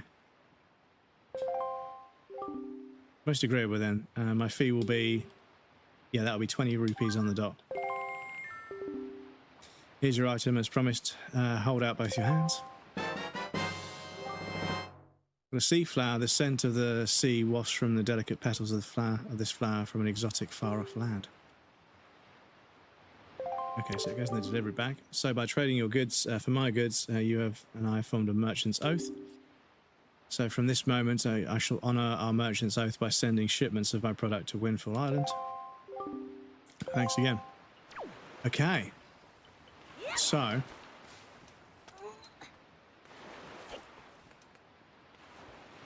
we speak with that guy to do that. That bub, like, you know, beef being braised at first, then going to throw in onions and stuff. Why does he have a Chad face? Like Red owns the Chad of cats. He's not a Chad. Playing this on Switch, yeah? Yeah. Playing this on Switch, yeah. I even got the Switch controller. Is this his raft?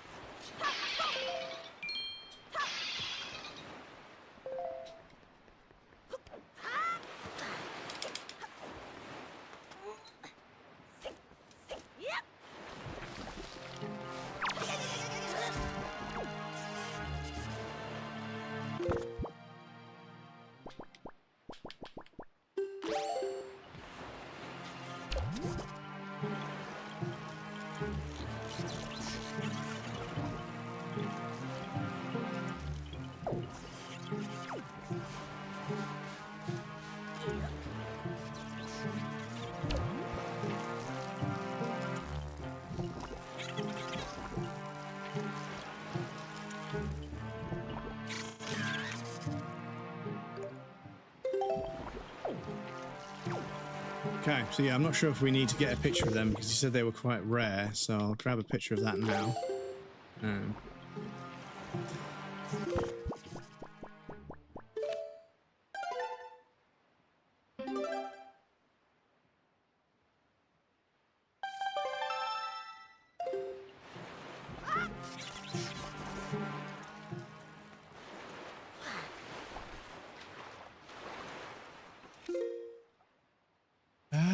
So from here, I think we picked up a treasure chart earlier.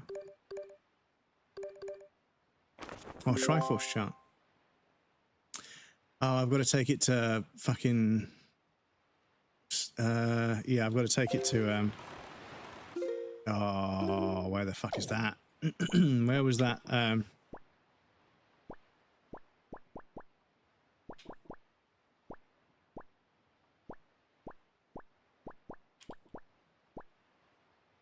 There's Tingle Island. Yeah, I think it's there. So I want to sail this way.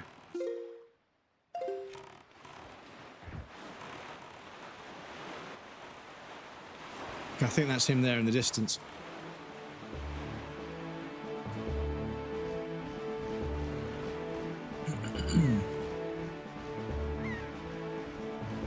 But no, not quite on the Switch, Assless Chats, but we are playing it.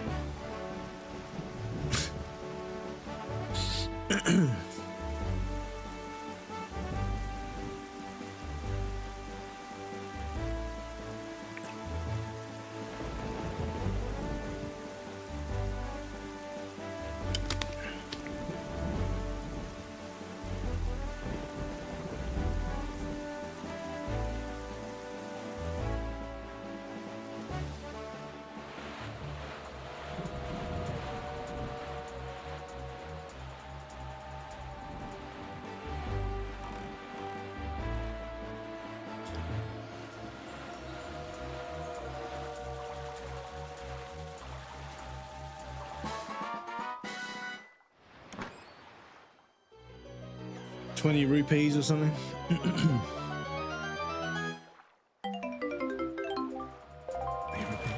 Oh, no.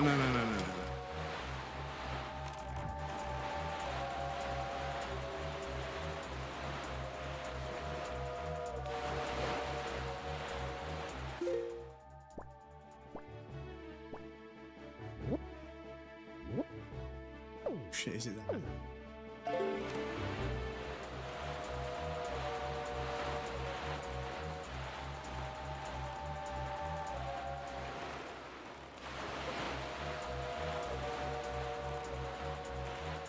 It's like some platform, isn't it?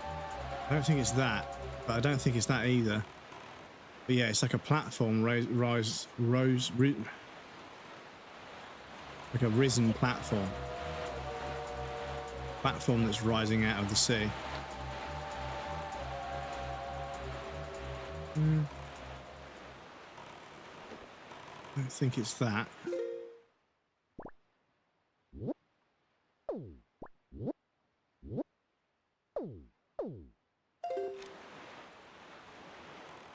No, I don't think it's that.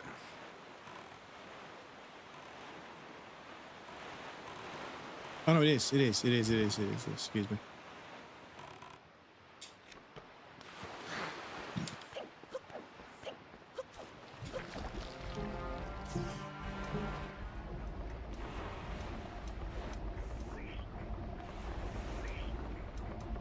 He doesn't have a Chad face.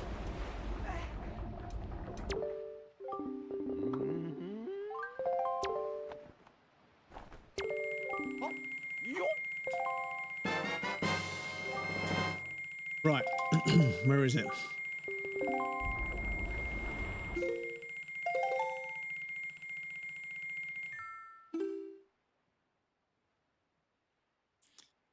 So, there's an island shaped like that.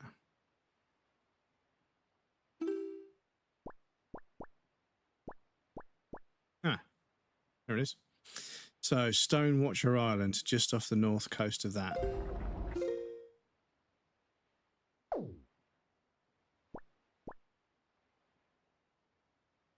So, south.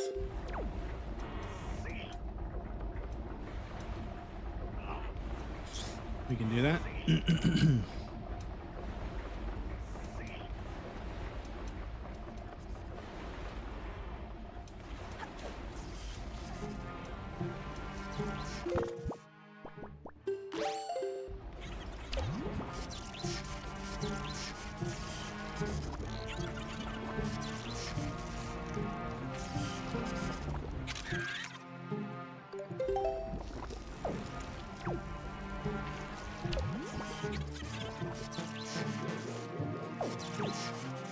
Now, you see, the trouble is that this controller has these buttons and these buttons, whereas the normal controller for a GameCube has just this one button here, and then these two like analog triggers that I don't know if they're used for this game at all.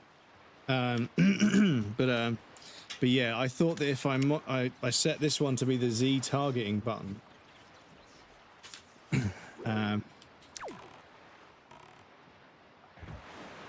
then that would be okay, and I could just use the R. The R is allowing me to jump, but yeah, the R button doesn't work sometimes. It doesn't work to cancel out of things, and it doesn't work with the pictograph thing for changing the mode. Can't swap modes.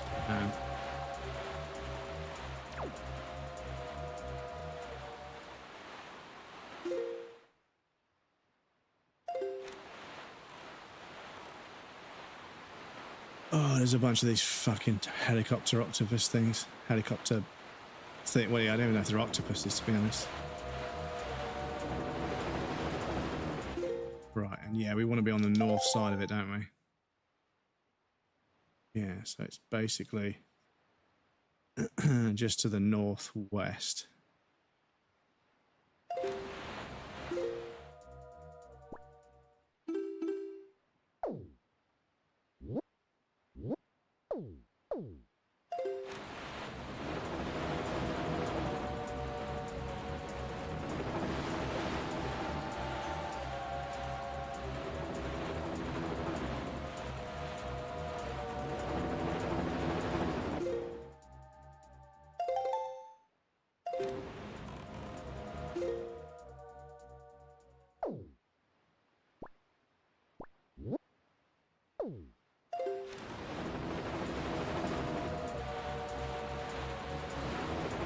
It's not this one, we're going straight past this one, it's fine.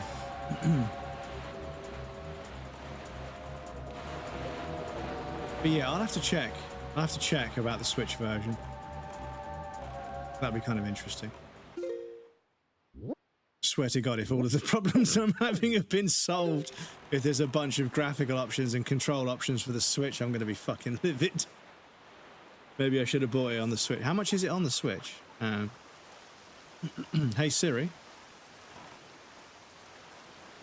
How much is the Wind Waker on Nintendo Switch?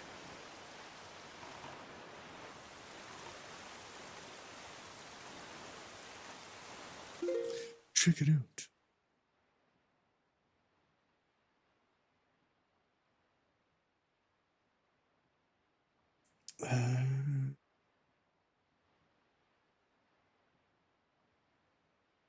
I mean, can you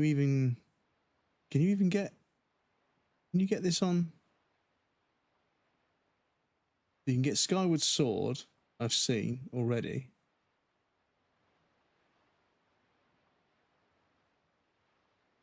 Okay, I'll have to double check.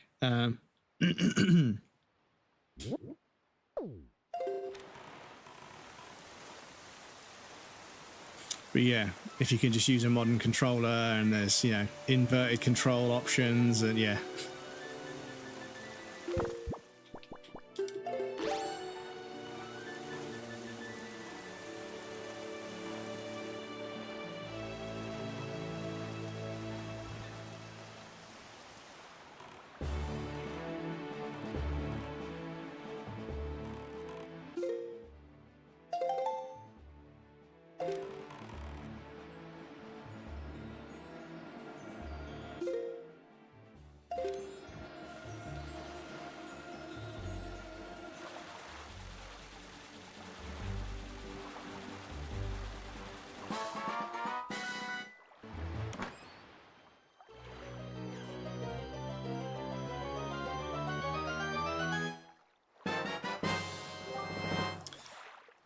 Six more.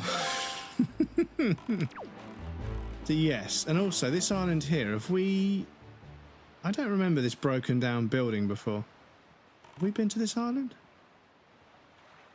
I think we've got it marked on our map, but yeah. Back from Pizza Ranch Buffet. Unlock. Welcome back. I don't know why I was trying to say ranch and pizza at the same fucking time.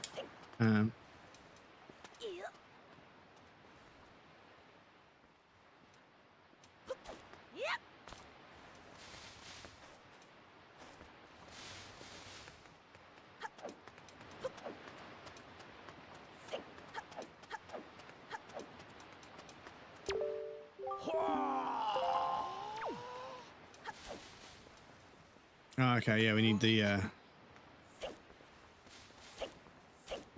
the strong hands. Take my strong hand, child.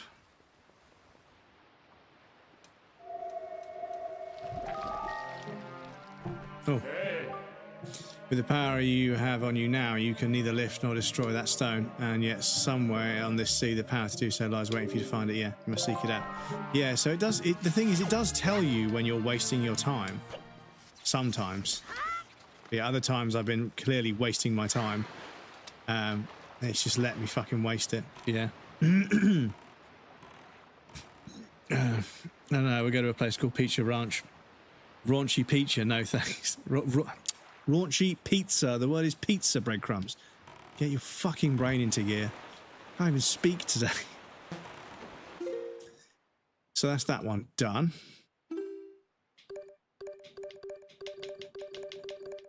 Oh, hang on. This. Ah. Mother and daughter aisles, I believe.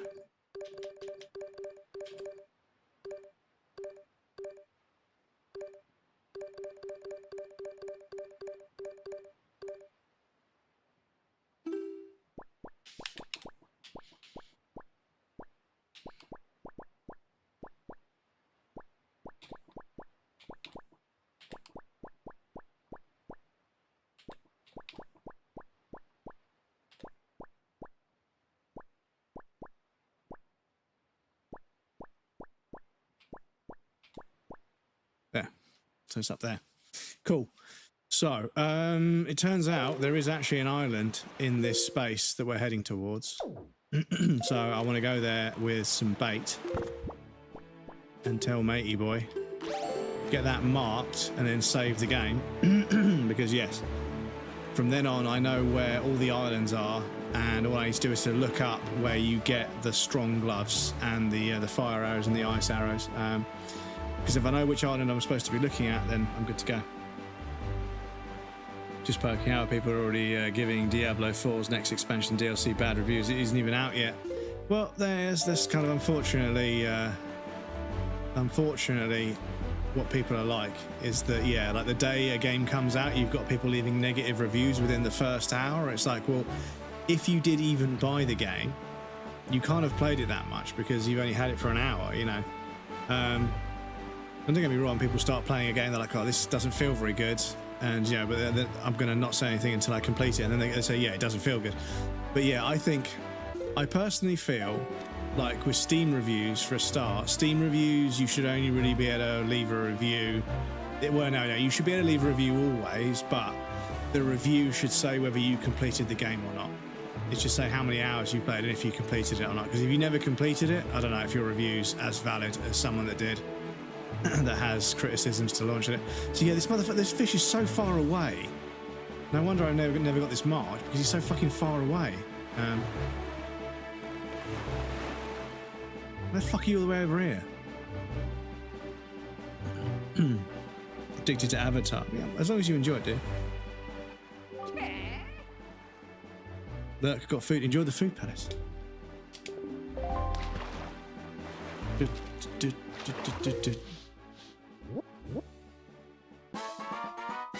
Oh, it's shaped like a shark, that's why. Tell me, small fry, have you been caught in one of those cyclones? The wind deity Cyclops uses those cyclones to fly across the sea instantaneously, or so I've heard. Could just be a rumour. Boy, if I had that power, you wouldn't have to spend so much time sailing back and forth across the sea all the time. Wouldn't that be nice, Fry? Let me tell you, there's no way he'll give up his power that easy. You can get near that guy, you'll have to figure out how to shoot him from a distance. Don't you have a weapon that can pierce things from a distance, you know, like whip, I tell you. You get my point, Fry. That's what I've got to have. So yeah, this is the thing. So he hangs out quite far away from the island, like really far away from the island. So it's difficult to get this one marked because you just don't see him. He's fucking off in the distance. And if I'd seen him off in the distance and got this one marked as well, I would have tried to shoot him with, you know, something that penetrates things from a distance, his arrows, you know, so I would have. But yeah, he fucking hovers really far off the island, unfortunately.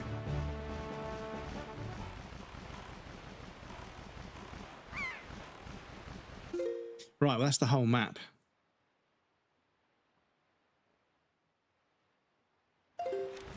Charted.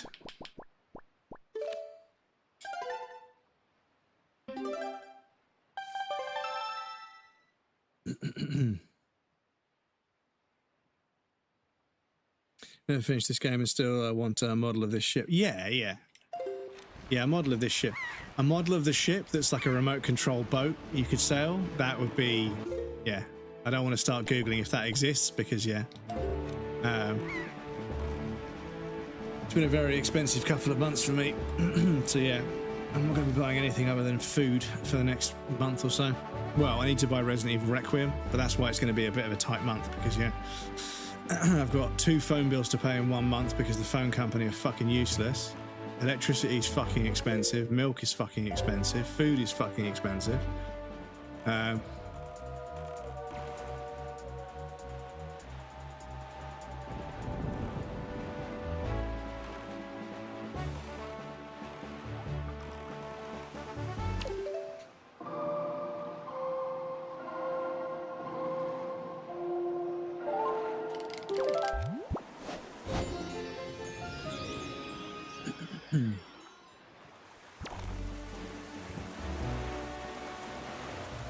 Family on Steam and buy this game from my private library, they'll be able to use it. I'm not sure how it works. Somebody added me to their Steam library family thing, but I couldn't accept it for some reason.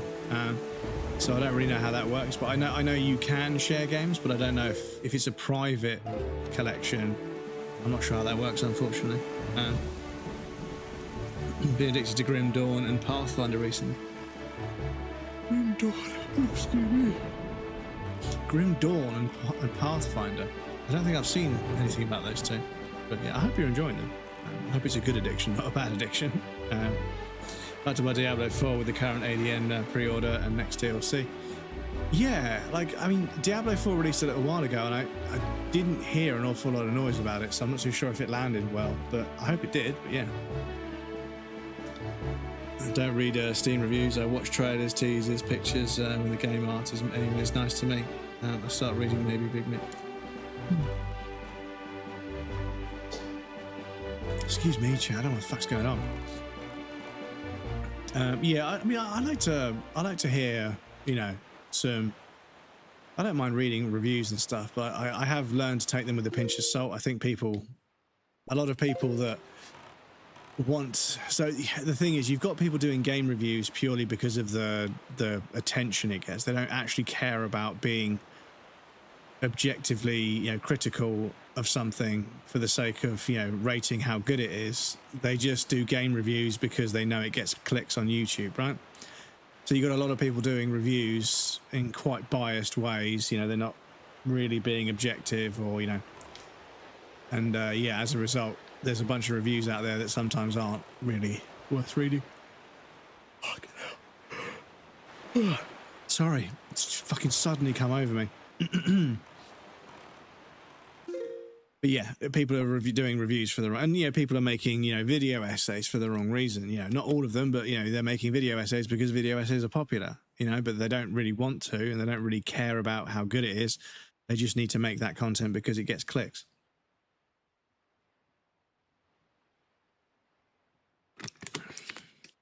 This is a really worrying thing, because you've got people making content they don't actually like making, just because it does well, and, you know, after a while you can tell that they don't enjoy, you know. And people have said to me, "Oh, you articulate things well, and you're good at talking about games, and you should make video essays." But I don't want to spend a bunch of time critically analysing something any more so than I do with a live stream.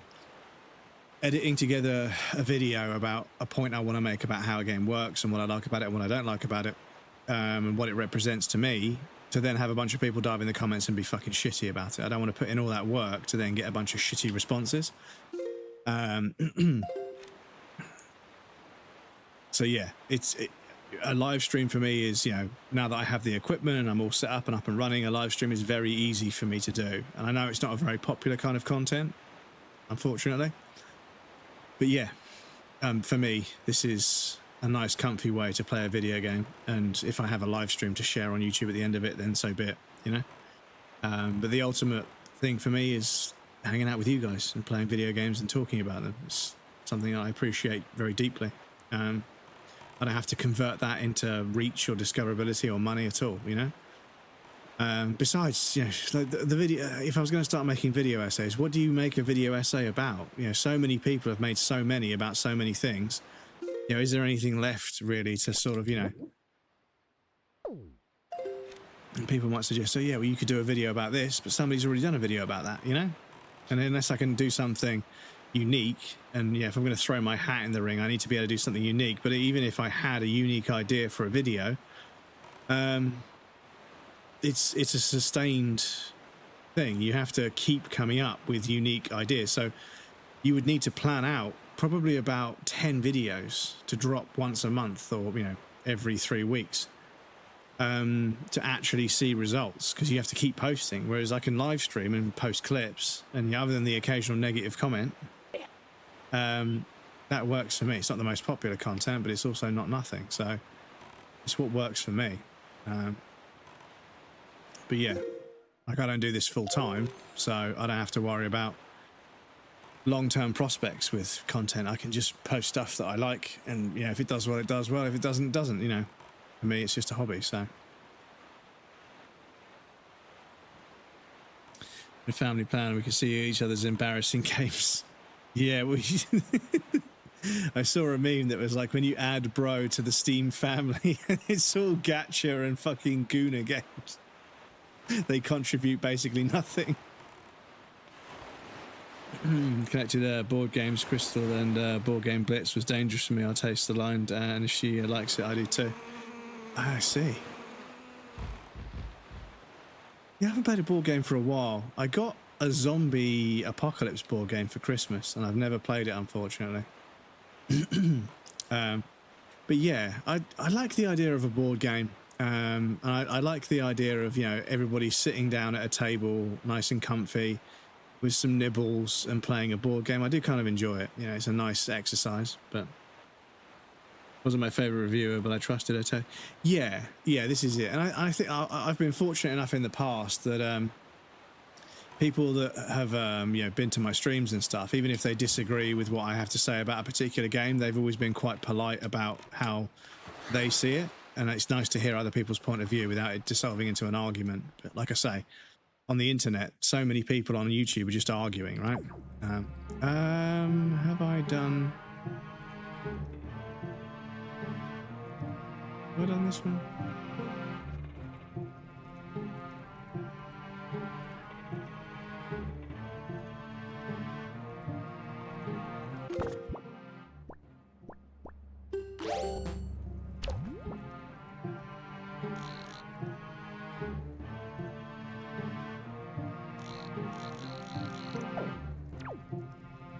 Right, is that ladder gonna drop when everybody's dead?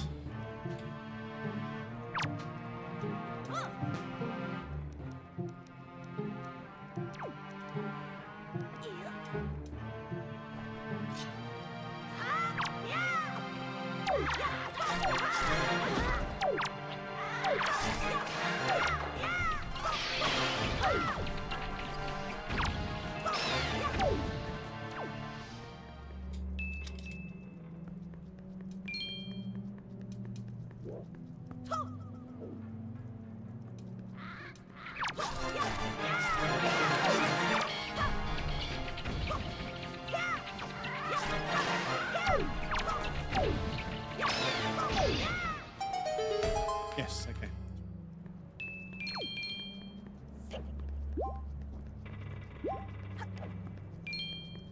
That's what it was, chat. Let's have a look. But yes, even when I've been able to sort of... Oh, we have done this one. It would be nice to know... Yeah, I mean, the ladder not... Yeah, the ladder resetting.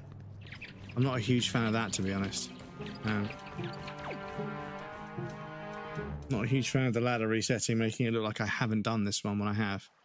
There should be something that communicates whether you've had the goodie or not.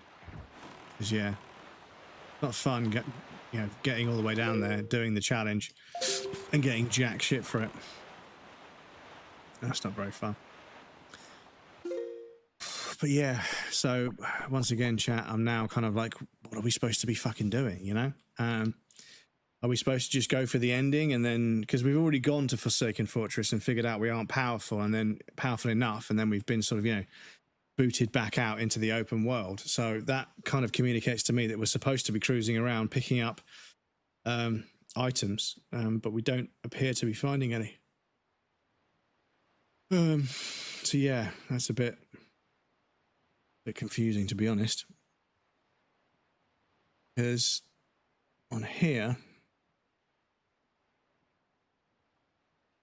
I think we've done this. Hyrule Castle. Trading sequence.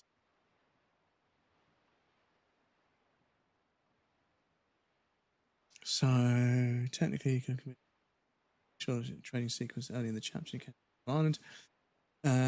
Speak with Zenari, man who runs the shop. We initially got the sale, business is going well, blah, blah, blah, blah, blah.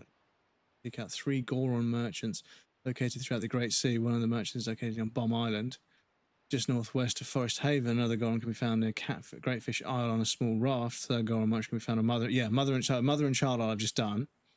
Whichever item Link has, he can show it after any of the 3 Goron merchants, and they'll offer to trade it for another item that Link is holding.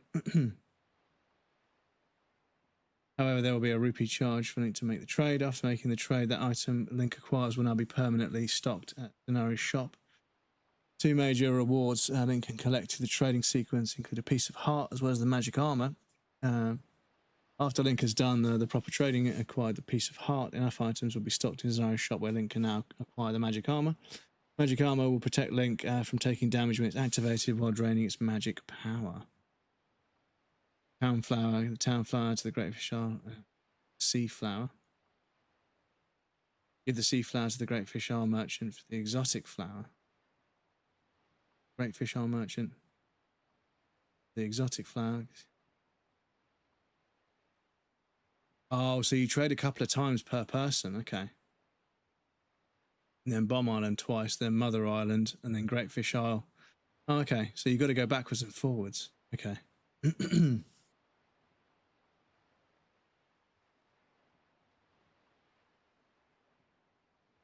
Okay, we can do that. We can do that.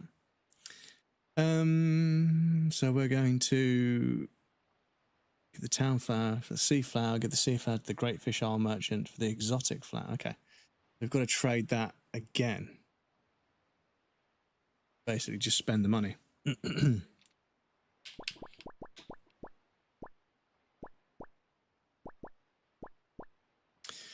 we can warp there, can't we?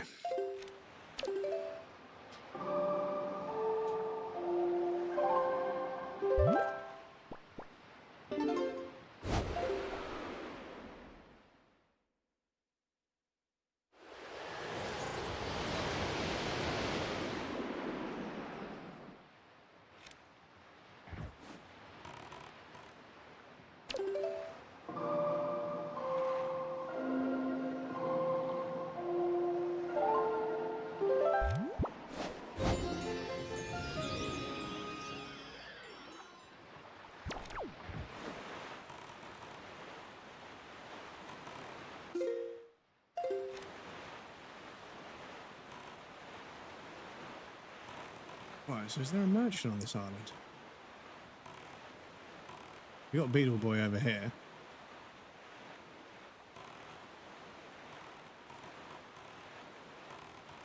Oh, there is.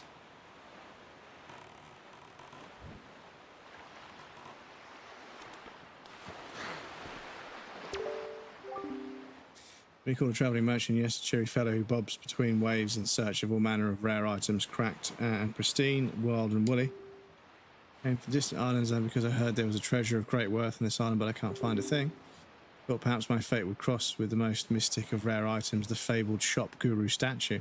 But it seems as though I am off the mark yet again. By the by, for some reason, looking at that delivery bag of yours gives me the sneaky suspicion that it might have some rare treasure hidden in its depths. If you have anything even slightly out of the ordinary in there, would you mind trading it to me? Anything at all? This knapsack I'm lugging around is stuffed full of all sorts of wondrous things. Why don't you show me what you've got and I'll show you. I'll trade it for it. Yeah, okay. I'll do this first just to make sure.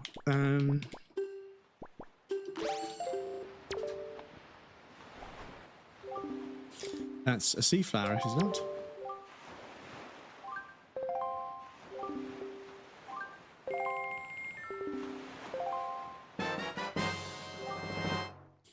Ocean flower blossoms in the tropical regions of the south. We find the place delivery bag here. Cool. Okay. So by trading some of your goods for my goods, we've formed a merchant's oath. As such, I shall honour your merchant's oath by sending shipments of my product to Windfall Island shop. You'll power the postman, take care of it for me, so I'll likely get there before you do. Just head back up to Windfall and see for yourself. Right, okay. So, do we... I'm just going to double check. Do we trade with him again? Exotic flower. Sickle moon flag. And then we need to go to the bomb island. Yeah, okay. So we've got to trade once more with this... no. The sea flower to get the exotic flower to get the sickles. That's on Bomb Island. Okay. So we're going to Bomb Island. Check where that is.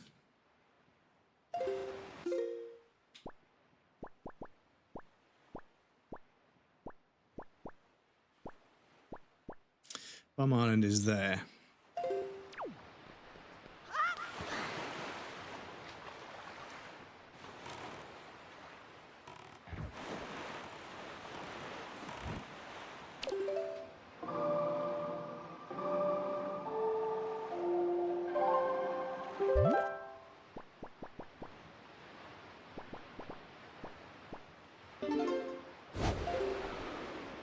Over there. But yeah, I think that sometimes I watch reviews on games and I don't like the way that the person is deciphering, you know, the points. You know, they tend to go for the most sort of simplistic and most kind of obvious explanation for like everything. Whereas sometimes I'm watching a reviewer and I feel like they're reaching like crazy. I'm like, yeah, they're kind of maybe reaching a little bit. No, it's up, isn't it? But yeah, it's about finding a mixture of like not only the person's viewpoint on how things work, but also the delivery of information. So I was watching a video about a new Quake mod and the person kept talking and I just found their voice annoying. And it made me worry that my voice is annoying. Which is why I agonize about making the mic sound as nice as possible. But yeah, they just kept talking and they kept saying the most obvious thing, and it got to a point where when something would happen, I was almost cringing ahead of time, and I couldn't get through the video, and I was like, this is the thing you have to consider, is that, you know, but maybe they've got a bunch of people that like that sort of thing. But I didn't leave a shitty comment. I just found a different video. You know, like I said earlier, you know, I found a no commentary version, right? Because that's what I was looking for, and I should have searched for no commentary. You know, what can you do?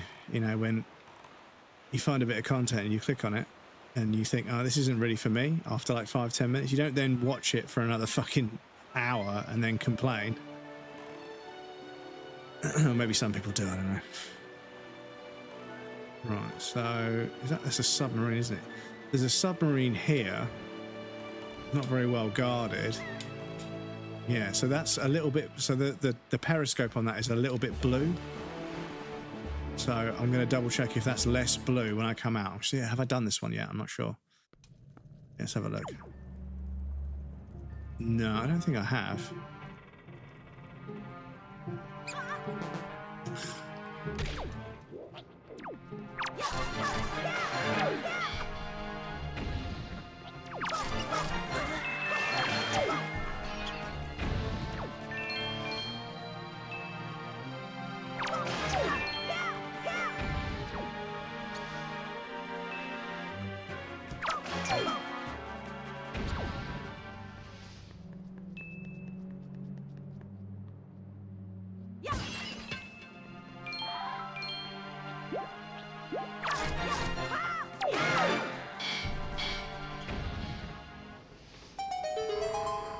Oh, it just spawns down here, okay.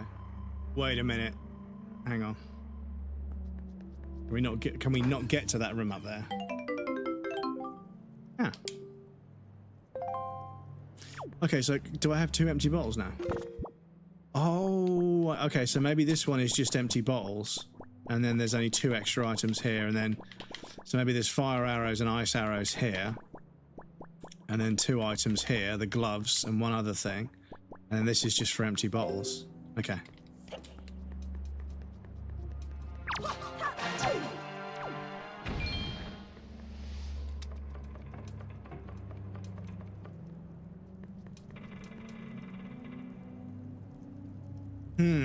I would like to know if I can get into there.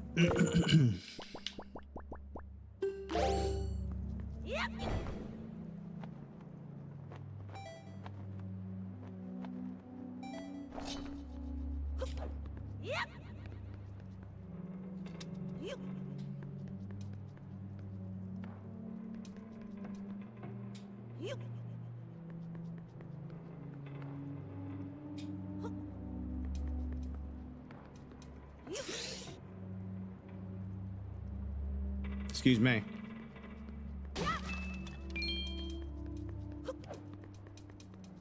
Yeah, I don't think. No, maybe we can't.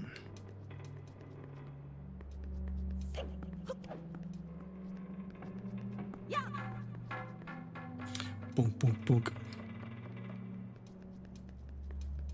Bork, bork. Just replace the letter A with O, and a bark becomes a bork. I don't know why that fucking makes me chuckle. So we were headed to Bomb Island to trade something, weren't we? So where is Bomb Island?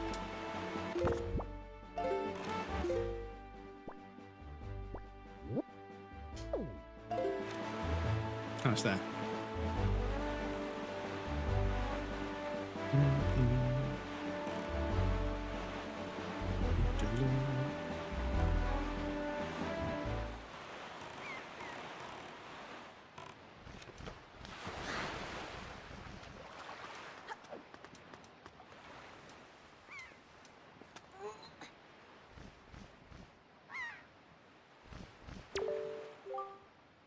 Hey, have you met before? Aren't you? Couldn't be. Me, I'm a poor traveling merchant, travel the world searching for rare objects of all sorts, modern, ancient, foreign, and exotic. Dream has always been to open up a shop. Plans way of getting delayed. Now it's 30 years since I started. Time certainly laughs at us all. Still, and day in, day out, rain and shine, I spend my days looking for curiosities and rare items, which reminds me that delivery bag of yours. Blah, blah, blah, blah, blah. Right, so we're going to trade this, brother man.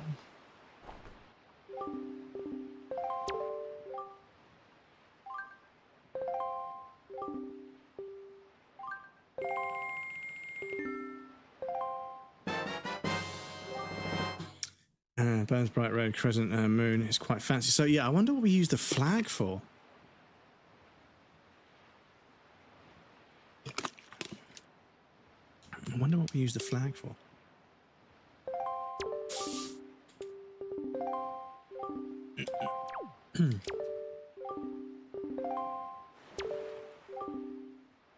Another travelling merchant like myself on a great fish island to the west of here. So that every person in the world, there are 2 more who look exactly like you. I wonder what my twins are like. They say, yeah, they say that there's 2 more.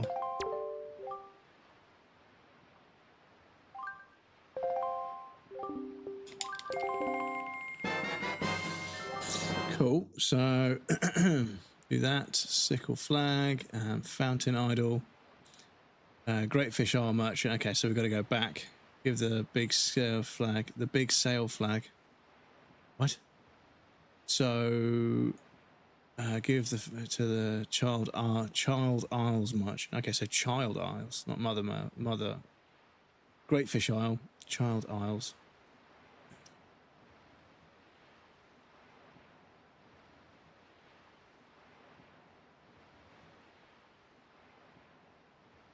Mother and child. Yeah, that's what I thought. Big sail flag. Okay. We're going to mother and child isles.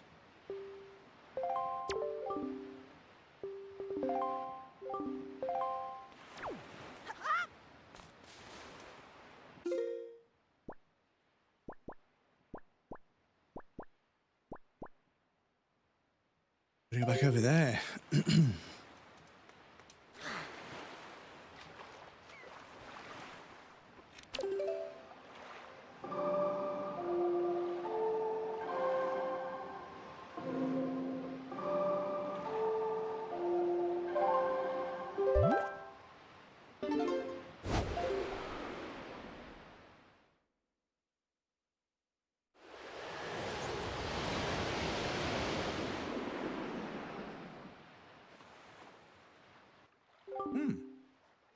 Young Waker of the Winds. How did you manage to find this place? I am the Queen of the Fairy World. I have been awaiting your arrival, but now is not yet the time for us to meet. You still have many challenges to overcome. You seek to protect an individual very dear to you. Yes, I know her, but there is yet another in this world whom I must protect. Come visit my fountain again when you have met that individual, and that time has come for you to face new challenges. At that time, I shall show you my true self. Okay, but I didn't actually want to come here. I was trying to go somewhere else.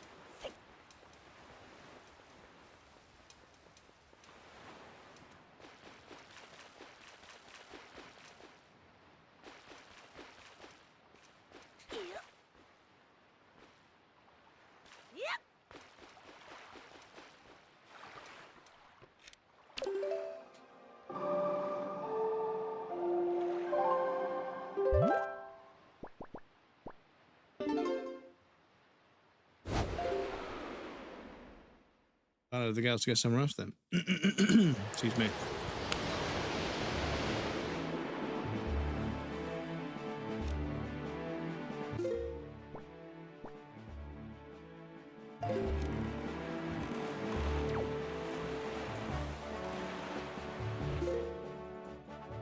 Yeah, so we're definitely going to the Mother and Child Isle. So Bomb Merchant, Sickle Moon Flag, a merchant for the Fountain Idol. Give the Fountain Idol to the Mother and Child Isles merchant for the big sale. Yeah, that's what we're doing next. So we're doing this one next. Okay. Apologies, chat. There's quite a sequence to it. What is Yoda's transport vehicle called? A Toyota. The Dennis joke, if I ever heard one. But yeah, there was somebody bought a truck. They're like, I got this truck for like $600, dude. Check it out. And it's like, what is it? It's a Toyota. No, it's a Toyota. What? The fucking tailgate had been like obviously lost and remanufactured, but they can't use the word Toyota because it's copyright. So they put Toyota on the back.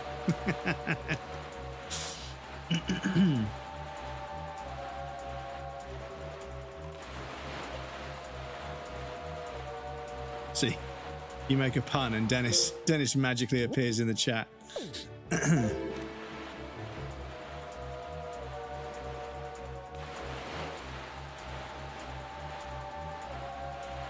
Oh, go away, shark.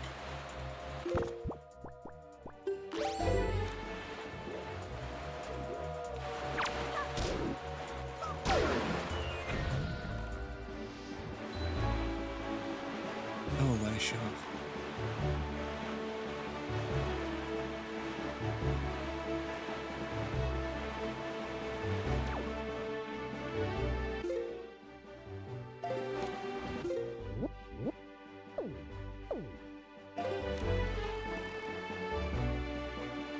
Hi, my little German friend.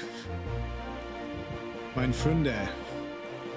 Daddy Dennis says my favorite brand pun. I met a woman at the bar and asked to take her home. She said I'm on my menstrual cycle. I said that's okay, I'll follow you on my Honda. Stop.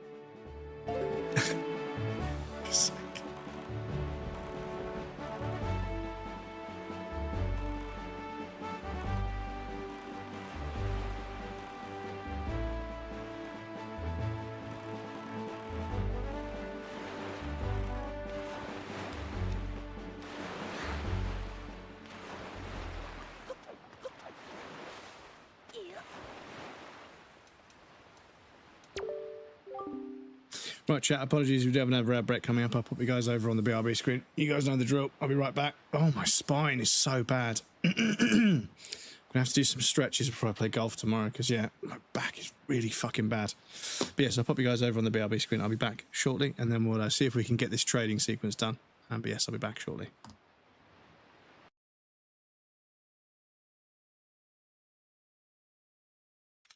Come on. Think about the hiccups. Fuck off. Think about them. Think about it. It's subconscious. If you think about it and bring it into your conscious, it'll stop.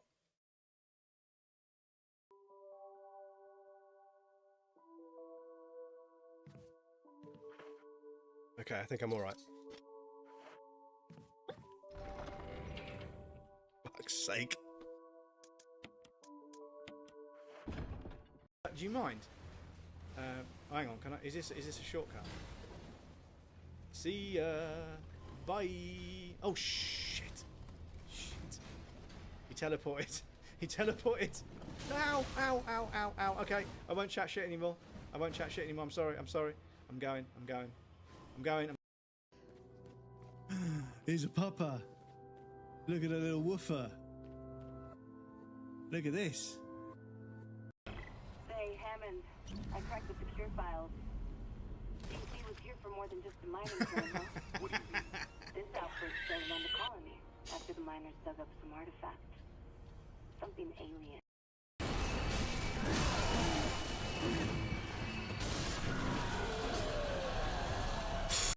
Sorry, a column, not a row, sorry. I should know that, I work in data. They're now all in the same column, which means I can do a total count on the column for valid versus non-valid to get how many that I've ticked off.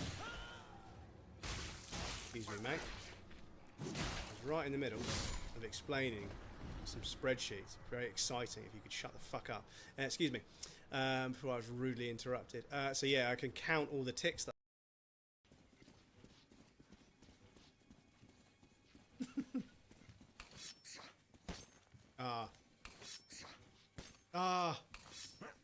Oh my god! Fuck you, game. Fuck you. See if the key opens it. Still here. Nazis never found it. Good job, Marcel. I'll see this gets to the right people. Okay.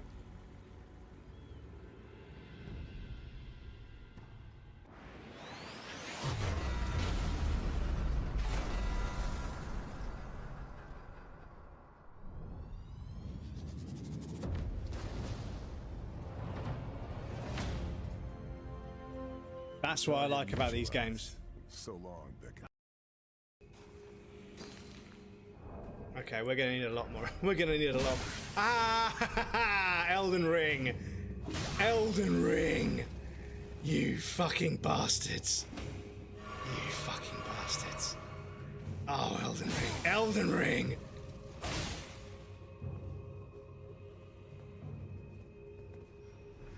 You motherfuckers. You motherfucker. Have you checked the jump scare setting? Got to make sure that's on. They soften them otherwise.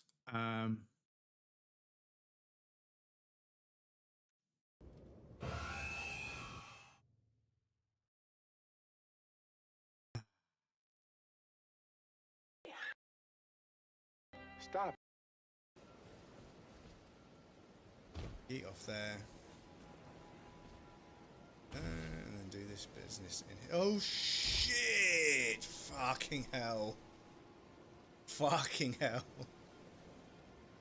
Excuse me. Please go follow Lim. Really, really good sense of humor. Really, really fun dude to hang out with. Does a lot of not geology. Is it geology? No, it's not. It's not. Is it archaeology? What do you? What do you do again? It's rocks. It's to do with rocks. Not paleontology. Is it archaeology? It's to do with rocks. I can't remember. But they do a lot of that content on TikTok. It is archaeology. Okay, archaeology. It is. Okay. So, can I Sekiro it?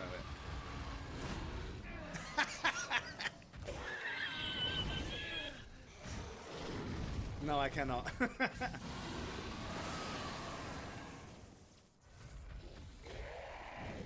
Ah, my fucking roll timing.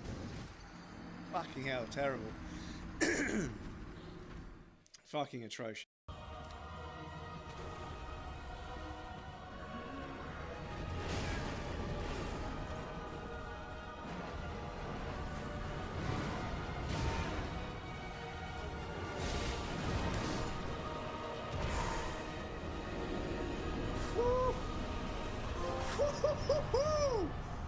Fuck! Fuck, that was fucking good. But we could have completely fucking sequence break that. Fucking hell. How the fuck did I get away with that?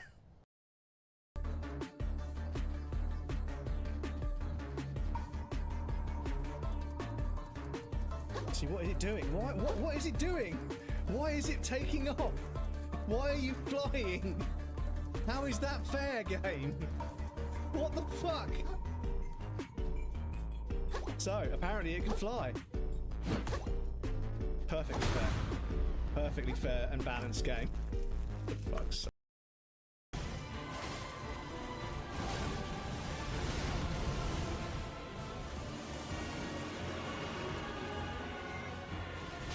Might as well tank it. Can't escape it, might as well tank it. This one's for you, Kate. This one's for you. Get fucked. Get fucked. Get fucked. Unbalanced trash. Get fucked. Do you see me, chat? Get fucked.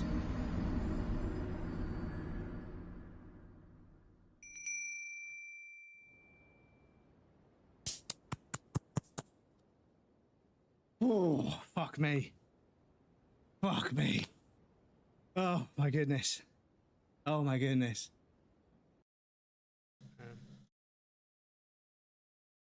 Please give me some M9 bullets. You motherfucker.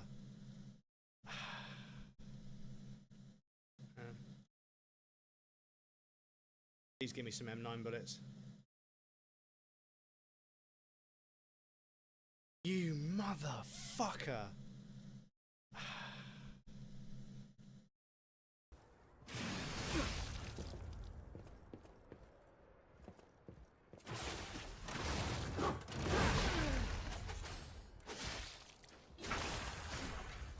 Remember now. When it works, chat. When it works, it works. It's so fucking cool.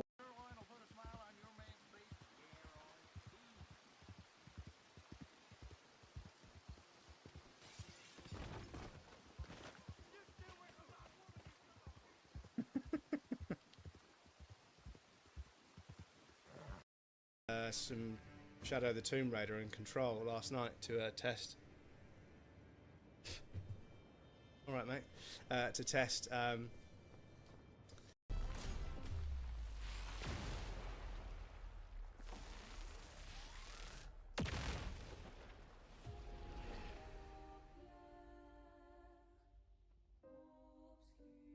What? Fuck was that? What the fuck was that? What the fuck am I supposed to do about that?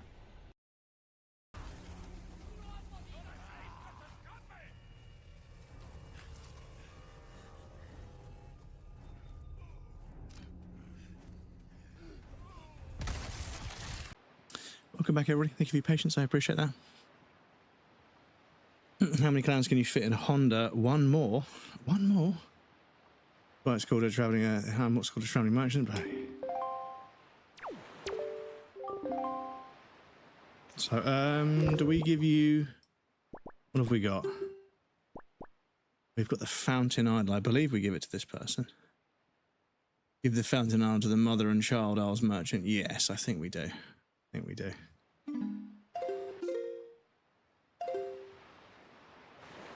Okay.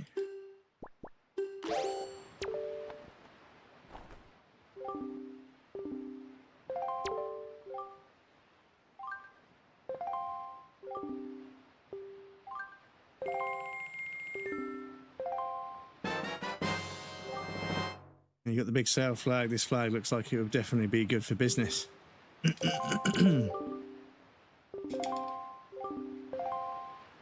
Cool. So let me check if we hi back. Stop. Get some help. So to the Great Fish Isle merchant. So we've got to travel the Great Fish Isle first. Oh, excuse me. Great Fish Isle.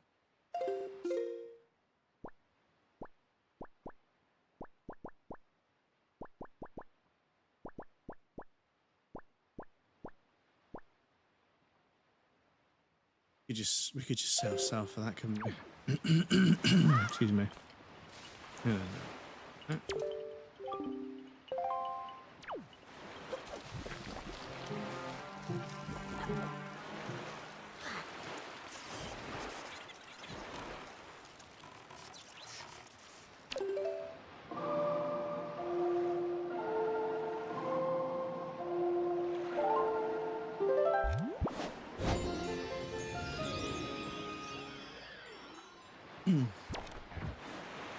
After reading thousands of puns, it's hard to find more funny ones, but I give not up. I am better than Reddit. No repost puns. Yeah, no, you always manage to come up with one. You always manage to come up with one. And they're usually pretty solid, I'm not going to lie. I'm trying to think of some of the best ones.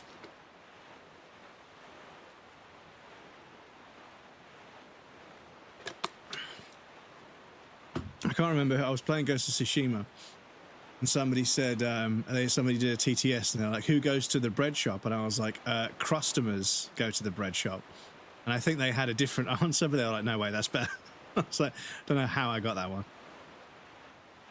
I can't remember if that was you or not. Back. Because I got a back support. Because this is obviously, as this sofa has got older and I've got heavier, it's got softer and softer, and it's nice and comfy to sit in, and it keeps me relatively upright. So it's not as bad for my back as it was, but it's clearly not like long term. And I think at some point I'm going to have to bite the bullet and move my streaming setup to be at my desk. So I play games on the monitor on my desk rather than using the TV, which will be weird. It'll be different. But then I'll also find myself like, do I need a TV? You know, if I do everything through the monitor on my computer, then Raiders of the Lost Crumbs, the Sorcerer's Crumbs. Nah, I'm not a big Harry Potter fan, to be honest. I never really got into the books, and the author is not a very nice person. So, welcome puns like friendship. It's the work worth always. Yeah, always worth it. Yeah. But yeah, it's definitely something that I found myself becoming better at with age. And I don't know whether it's to do with, like, you know, your vocabulary developing, but most blokes in their 40s, wordplay suddenly becomes a thing. Hence dad jokes.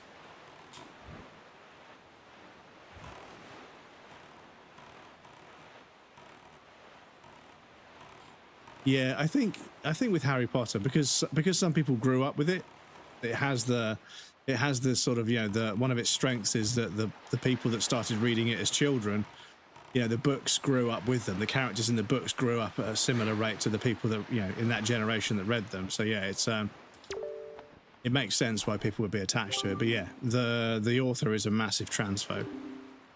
She's a fucking TERF, so she can get fucked.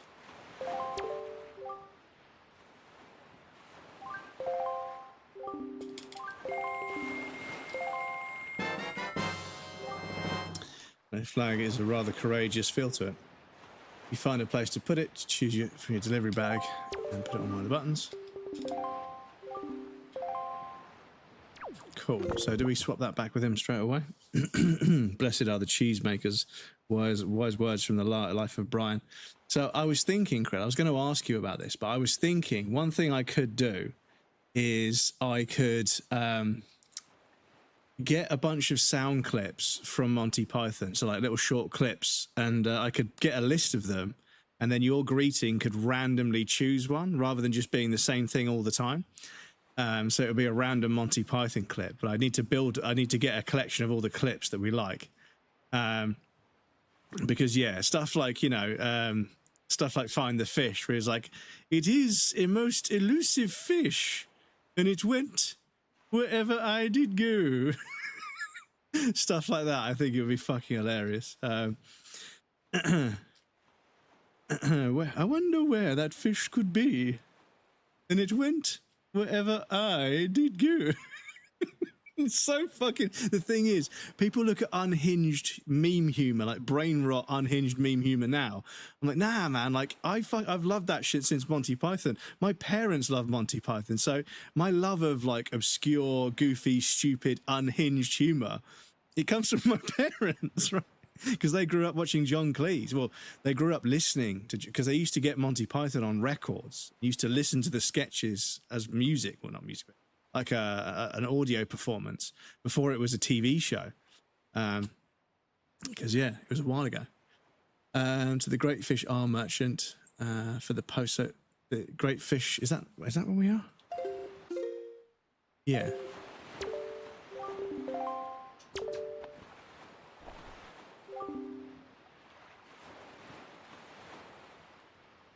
Excuse me.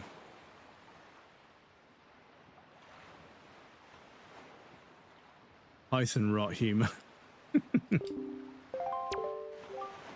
yeah, if we can think of all the best, like all the best, because I think it would be good to make them nice and short, and quick. So for the Black Knight, I'll try and clip out. It's just a flesh wound, you know, just so I know it's Monty Python theme, because they could all be Monty Python, so I know it's you. But yeah, I think that would be funny because, yeah, I think that's one of the things that we both find the most funny. And it's always nice when I meet European people that like Monty Python, because it's kind of, there's a British humour to it that sometimes doesn't translate, but obviously people from Europe are usually a bit smarter than the rest of the world, so they kind of pick up on it, but yeah. But yeah, some of it is just so fucking unhinged.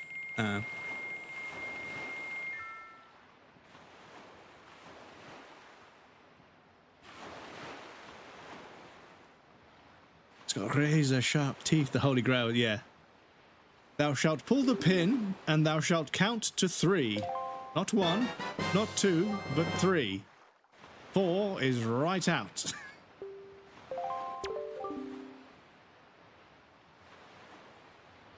John Cleese is back. The Grail! Yeah, I mean, I think John Cleese has become a little bit not so great as time has gone on. But yeah, I think young John Cleese wouldn't like old John Cleese. However, I have seen a number of John Cleese interviews where he's being interviewed by somebody quite young who doesn't really know what Monty Python is. And he's obviously taking the piss, but he's delivering it so deadpan, they're not sure. So he starts talking about things and elaborating, creating these stories. But then, like, the kid thinks it's true. They haven't got any reason to think they're lying. They're a celebrity, so they get up to all sorts. But yeah, like, anybody who knows who John Cleese is like, he's obviously fucking pulling your leg, right? But when they don't realise that, yeah, it's hilarious. My name is Tim. BBC fucked him over, so of course he got angry. Yeah, possibly. And definitely don't count to 6. Is it 6? Germans translate all, and the synchro workers makes it often more funny. So bad that you watch the originals. Yeah, if the people that translate it understand the context of the joke, they can do a good job of it. But yeah, I've heard like the sort of breakdown of like how a joke was, you know, translated. And they say, we don't really have this word in Germany, we have this word, so we rephrase the word. Well, but that isn't funny anymore because you aren't linking it to what's funny. You're just saying the words, and it doesn't link to anything because it's not part of your culture. So yeah, it's difficult. Humor's difficult because, like, one of the greatest comedians I've ever seen, Eddie Izzard, they speak French, and they tried to do stand-up in France, and it didn't work because there's so many things about the way English is spoken, and there's so many things about the way a joke is delivered, that when you try and translate that into French with a slightly different structure to the language, you can't quite tell the joke the same way. And if you can't tell it the same way, it's not the same joke and it isn't as funny. So they had to sort of adjust their set to work in French, and they did it. It's fucking crazy, but they did it. So they did a set in French, and they, you know, it was funny. People found it funny, which is, you know, a fucking massive achievement, because usually when you're, I'm not a comedian, but I have friends with a few comedians. And I've spoken to a few of them. But obviously, you do rely on a certain amount of assumed knowledge and cultural sort of knowledge and nomenclature to really make a joke funny to put to a certain culture, right? So yeah, when you go to a different culture with different nomenclature and different language, and a way language is structured, you suddenly realise that this joke only works because people know who Ronnie Savile is, or who Fred Dibner is, or who Princess Diana was, or who the Queen is, and the fact that the Queen's been in power for a long, long, long time. There's lots and lots of tidbits of information that help carry a joke as you deliver it, as far as I've been told, that don't work in other languages. So you have to learn how to write jokes that work, not based on knowledge of France, because he doesn't live in France, but jokes that are a part of the human experience, completely devoid of any sort of attachment to any culture. It's a human experience everywhere. And then you start to separate what's human and what's cultural. And then you start to realize that there's a bunch of cultural stuff that people do, they're very protective over, that actually makes no fucking sense to anybody else, but it's very important to them. And then you start to begin to understand geopolitical tensions, with certain things being a lot more important in different parts of the world. But yeah, anyway, much to my parents' dismay, I had that movie memorized. I didn't think of my Ministry of City Walks was funny. The Ministry of City, well, yeah, because when he's walking down the street doing that huge, great big lunging walk, he's like, sorry I'm a few minutes late. My walk has become particularly silly recently. But yeah, the way they mocked British business culture, as well as mocking the working class, as well as mocking the posh upper class, mocking, they found the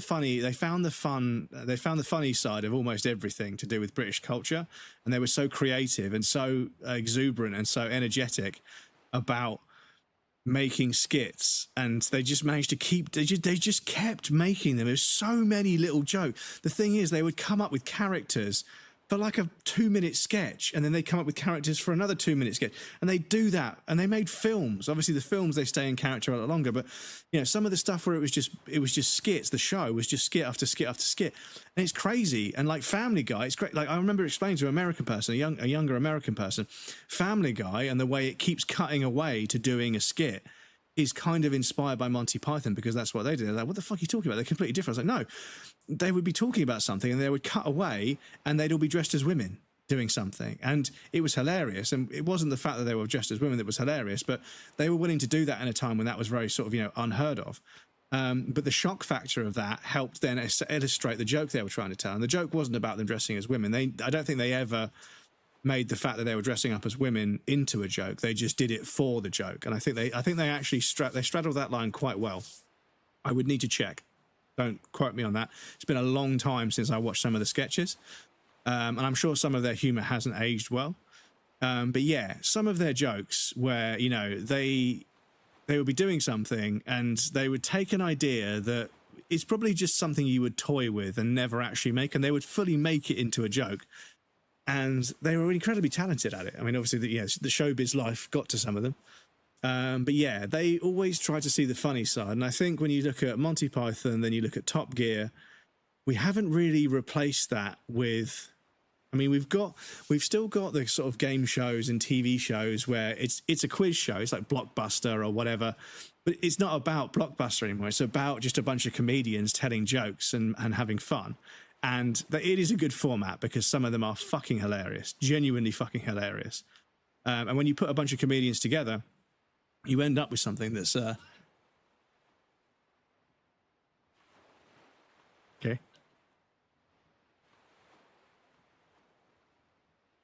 In Madrid. Vicar of Dibley, are you being served? Keeping up appearances as time goes by. 2 Ronnies. Open all hours. Yeah, there's so many amazing comedy shows, and yeah, I'm hoping there's a resurgence or a renaissance at some point, because yeah, like if there's anything the British can do well, it's write comedy. We write comedy that is really fucking clever and really fucking funny, but it does go above people's heads sometimes, so it could do with being a bit simpler at times.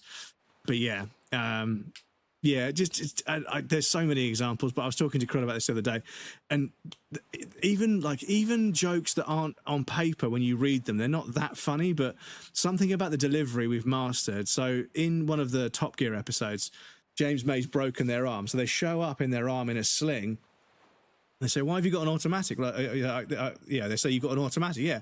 Well, I broke my arm, so I need an automatic. And one of them asks him, which arm have you broken? He's got, his arm is literally in a sling. And I don't know quite know how this framework started, but asking a question that really doesn't need to be asked, for some reason, it fucking slays me. I don't know why I find that so funny. But yeah, he's like, which arm have you broken?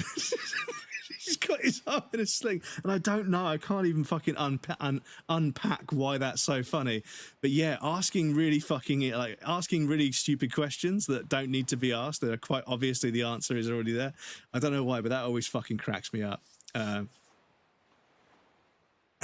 Only watch British shows. Heard my German knock joke, Dennis. No, range of 70s to 90s. Yeah, a bit of a golden age. I think 70s, 80s, and 90s were kind of the golden era of British comedy. I think, like I say, it has kind of died down a bit, which is a shame because I think we're good at it. I didn't have cable as a kid. We had PBS and played all the old British shows. Just loved them and still do. I'm glad to hear you got access to them. It Crowd was great. You know, Peep Show was fucking great. Phone Shop. Oh my god. I need to rewatch Phone Shop. Phone Shop was so fucking funny. Like, the characters were so fucking good.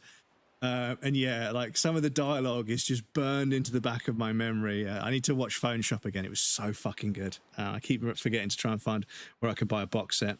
Have you heard of Renault is halting production on this model? And class says, oh no. Anyway, yeah.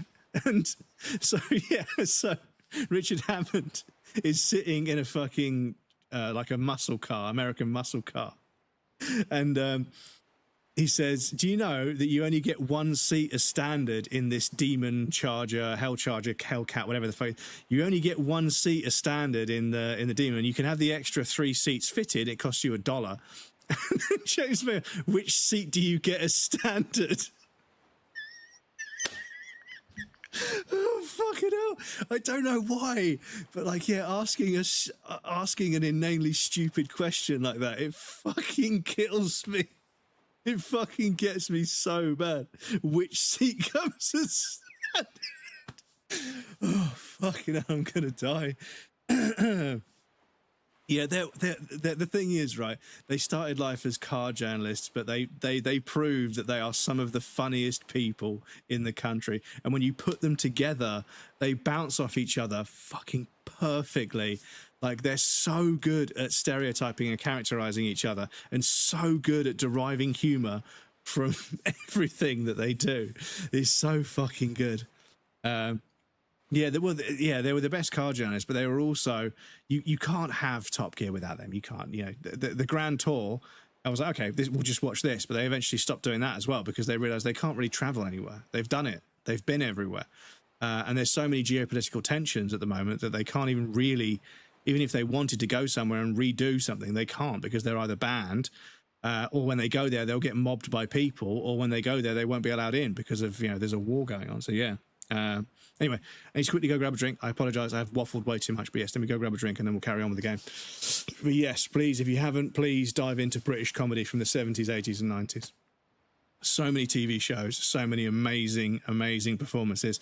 And yeah, even Brain, I've forgotten the fucking name of it. Hang on, give me a sec.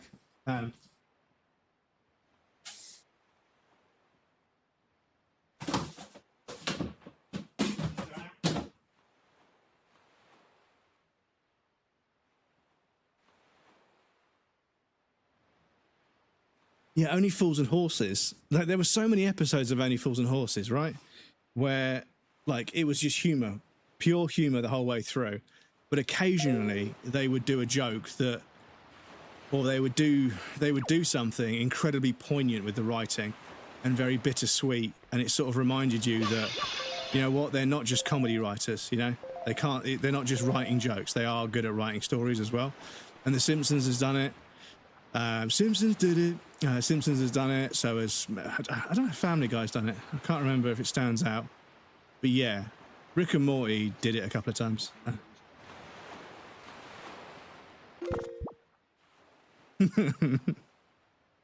But yeah, the Some Say things.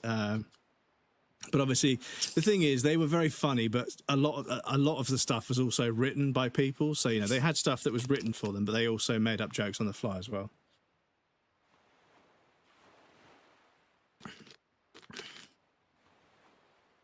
I quote it so often, yeah.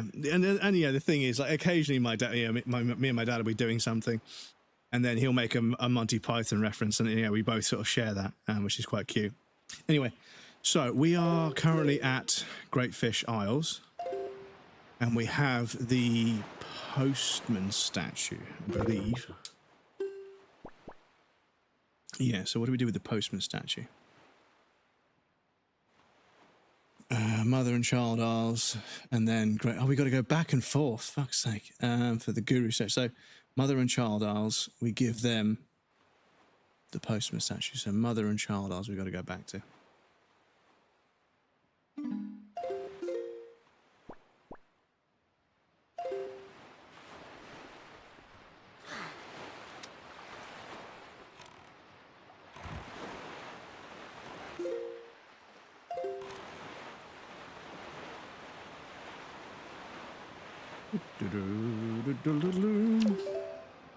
No.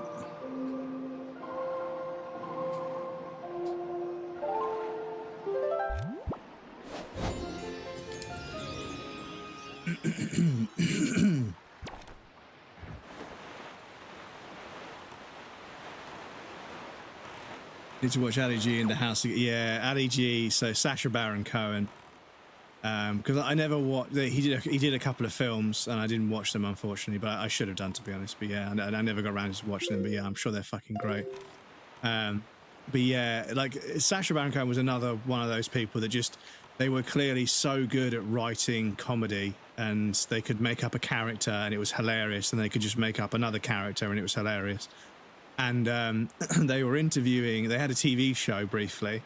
And they were interviewing people on the TV show, and they were interviewing an animal rights activist or an animal rights, somebody who was very focused on it. I can't remember exactly what their vocation was, but they were very focused on animal rights. And they said, "Are you against animal testing?" And the person said, "Yeah, of course. You know, clothing should never be tested. You know, things shouldn't be tested on animals. So would you be against?" Daddy Dennis says, when life gets you down, remember the immortal words of Monty Python. Nobody expects the Spanish Inquisition. Nobody expects. So yeah, so he's interviewing this lady who's an animal rights activist, is what we'll call him for now. And yeah, he says, like, you know, "Are you against animal testing?" Like, "Yeah, of course." And he said, "Are you against animal testing if the product is for animals?" And she's like, he's like, and he's like, "Well, yes, but obviously things should be made of natural fibers." He's like, "My clothes are made of natural fibers." And he's wearing like a fucking shellac, like a plastic suit, like a plasticky, like acrylic suit. He's like, "My clothes are natural fibers." He goes, "Oh, really?" He's like, "Yeah, these are made of an animal called acrylic." It took over 80 acrylics to make this fucking... Oh, fucking hell. Make you assume you were talking to the stupidest person in the world, and then shows you how stupid. This is it. This is it. Oh, there's some treasure there. This is it, right? Is that, you know, he would play the idiot, but he was clearly incredibly intelligent. Clearly a very, very intelligent person.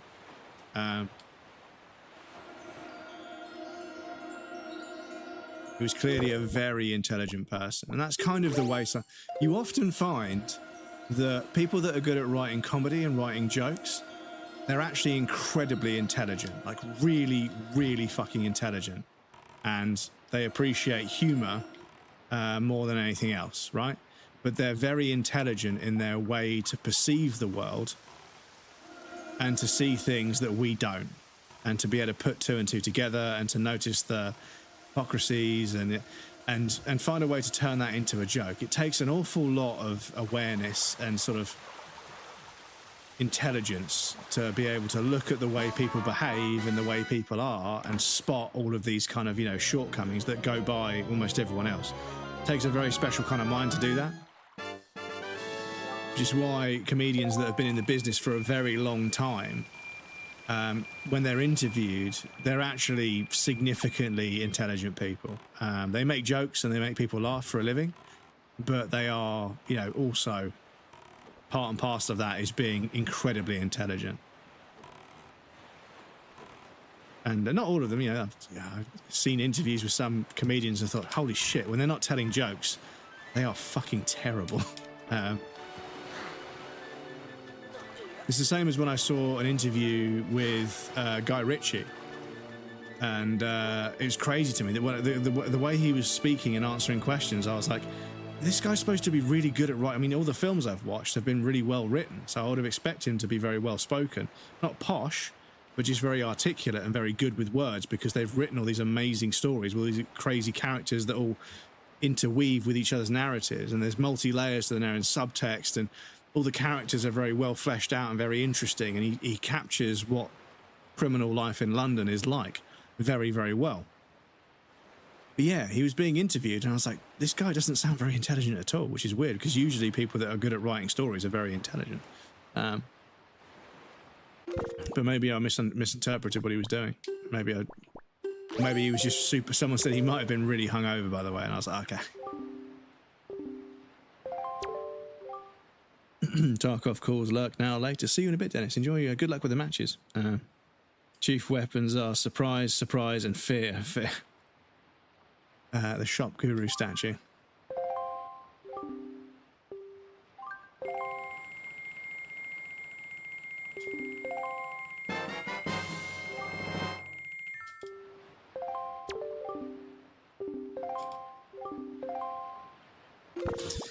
Right, and then we take this to Great Fish Isle and then Windfall to acquire the magic armor. Okay, we'll get that done before we wrap up then. Great Fish Isle.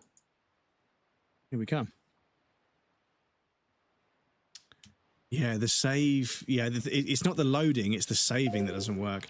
Sometimes I push the button to save the game and it doesn't actually save. And when I go to load up again, it's not what I want.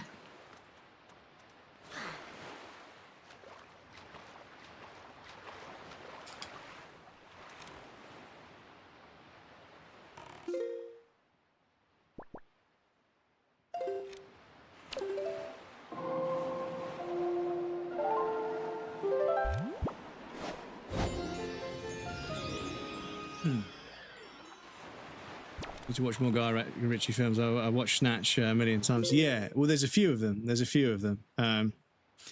You've got Lock, Stock and Two Smoking Barrels. You've got Snatch. You've got Layer Cake. You've got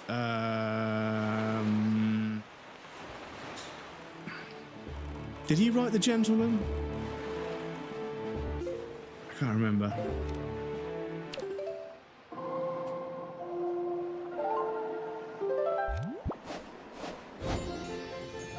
Rock and Roll, yeah, Rock and Roller was pretty good. The famous Archie slap.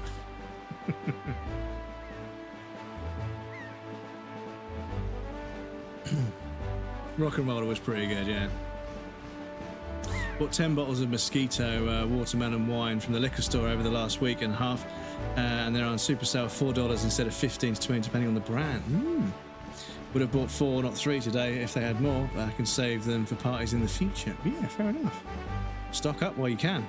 Paid $30 and get like 5 of them. That's nuts. Yeah, stock up. Stock up for when party season hits. I don't know when party season is because I don't party anymore, but yeah.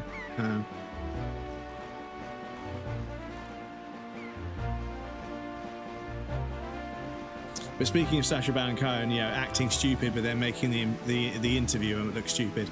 One thing I will say about modern British comedy, Louis Theroux and the way Louis Theroux kind of does a show where they kind of interview and shadow somebody else, and they're not afraid to ask the sort of really obvious elephant in the room questions.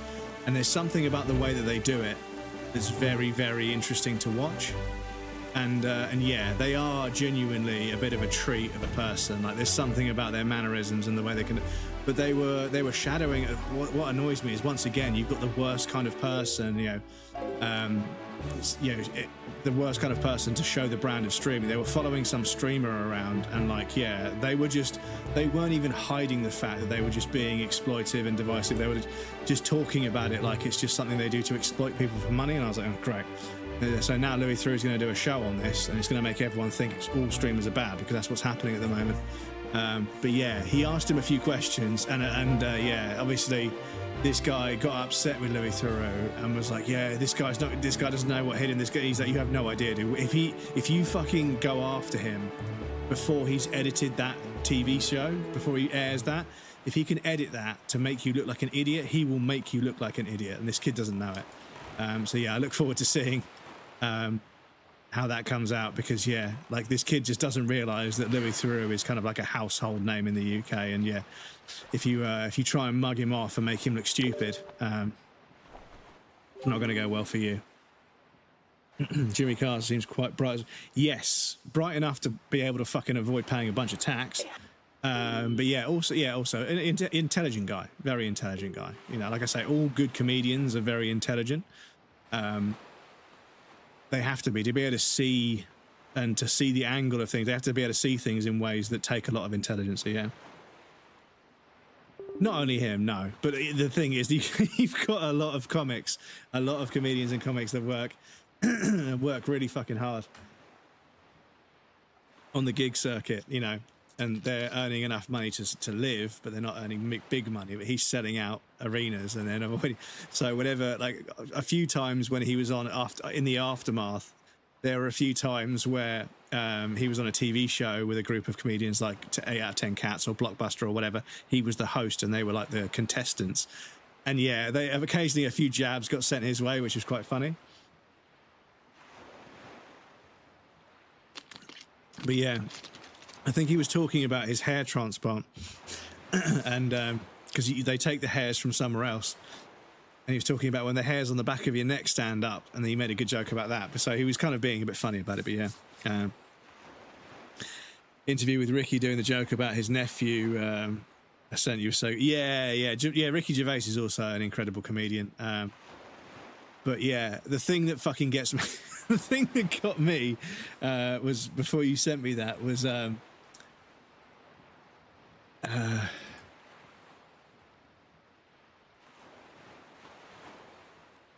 there's an episode where David Bowie just fucking insults him to his face, and it's so fucking harsh, but fucking hilarious.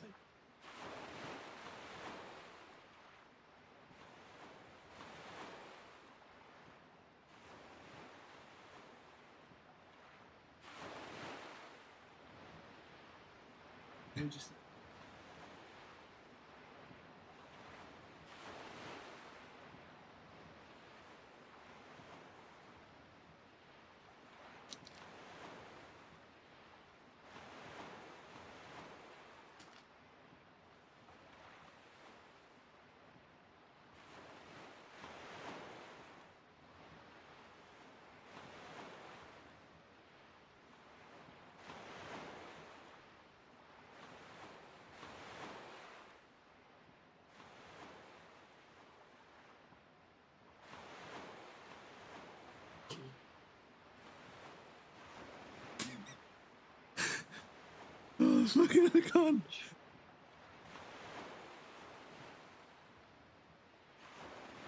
He starts writing a song.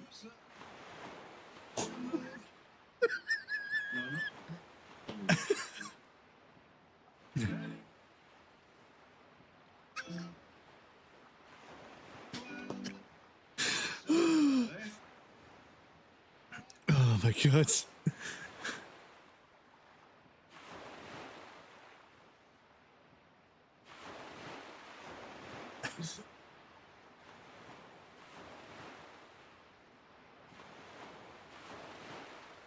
Yeah, let's go.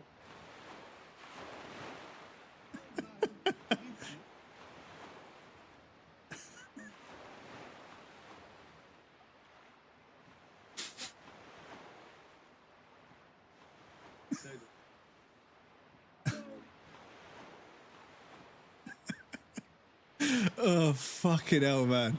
Like, not only would you have to be, like, really, really sort of, comfortable with, laughing at yourself to write that entire sketch, but to get David Bowie involved and to get them on board and to fucking film it, and it just, it's fucking hilarious, dude. Who never wrote his songs, they just happened in the studio. Ooh, well, yeah, I need the single banger. But yeah, it fucking... Silly little fat. Oh, fucking hell, that fucking gets me every time. Excuse me. I saw Noel Fielding when he did his US tour. It was one of the craziest things. So I saw Noel Fielding and Julian Barrett on stage with a very, very, very close friend of mine, one of my best friends ever. We went to where the fuck did we go and see them? I think it may have been in Brighton. But yeah, they did a stand-up show, and it was just those two. The rest of the crew, the rest of the Mighty Boosh crew wasn't there, unfortunately. But they managed to make it into something. It was, they just did jokes, and it wasn't just retelling the same jokes. It was the same characters, but telling new jokes. And yeah, it was fucking brilliant. And yeah, they were fucking hilarious. Like, again, two incredibly funny people. And Julian Barrett was wearing a jacket that didn't fit him properly, so the sleeves were a bit short. And the TV host said to him, like, isn't that jacket a bit small? And he was like, no, I'm just very fond of my wrists, because his wrists were hanging out of the jacket, like down there. It was like his jacket stopped here. There's this huge gap. It didn't even come down to his wrist. Like, no, I'm just very fond of my wrists. And I love humor like that, where like they say, where they make a joke. Somebody says something that's a dig and they sort of make a joke about it, and it's just that sort of ability to say, oh no, it's because of this. And it's, I love that shit. Anyway, his way of playing Nikola Tesla is genius. He was a great actor as well. David Bowie, I didn't know they played Tesla at some point, but I have the newspaper. I've showed you guys before, but I have the newspaper that I got on the bus the day he died. I got on the bus and it said, the stars look very different today. And that was 2016. Yeah, it was 10 years ago. 2016, it was 10 years ago.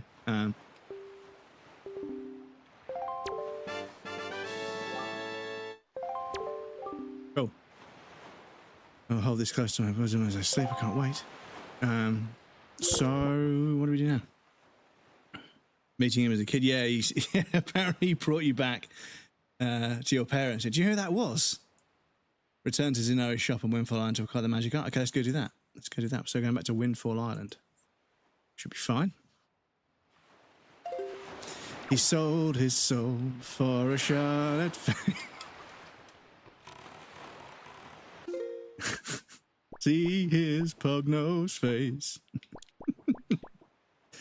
Where's Windfall? Ah, Windfall. Okay, so we need to go that way. So can we...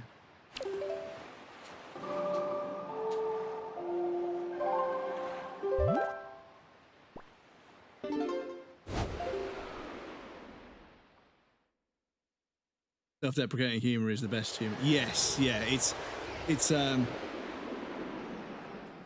so there's an unwritten rule, like in England we make jokes at each other's expense. We sort of rip the piss and we take the mick out of each other. So there is a certain amount of that, but I think that like there's been a few times where my European friends have sort of either taken it too far, where they're saying something genuinely kind of shit.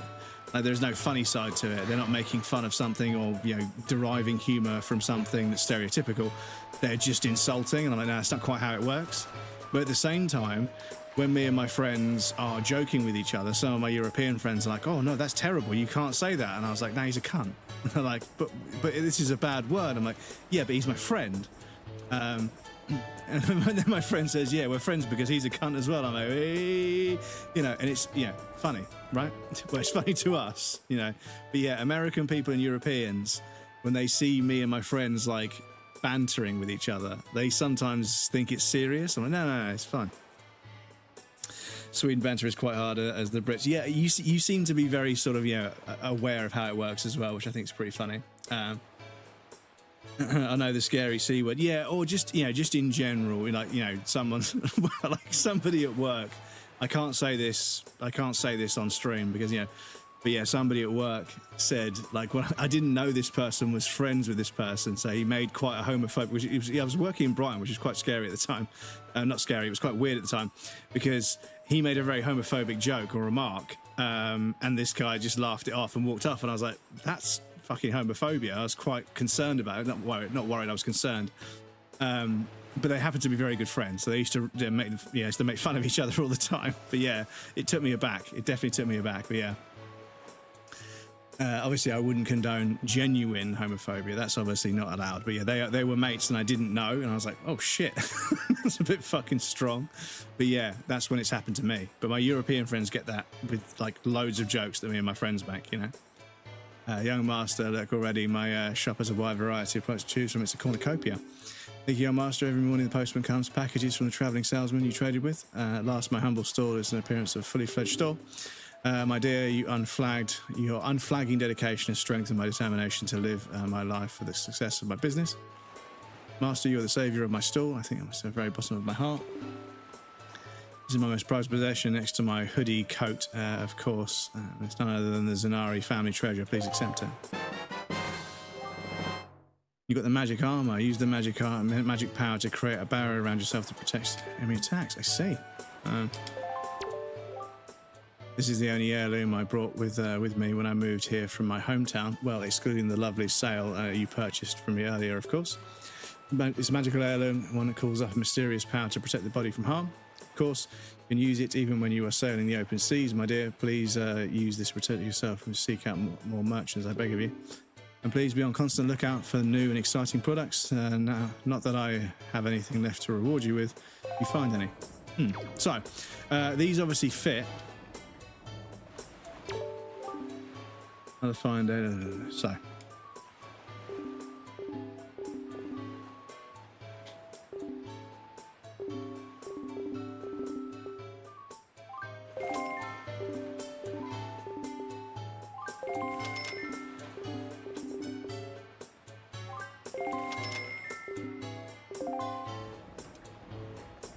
Obviously, I want one of each.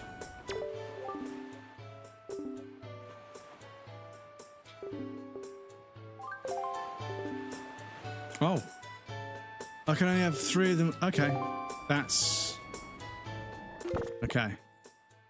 Okay, so that fits there. So yeah, we've got one more thing to get there, which will be the gloves, I presume.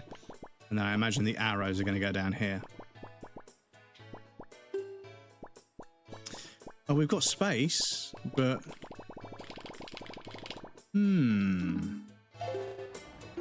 okay, that's interesting.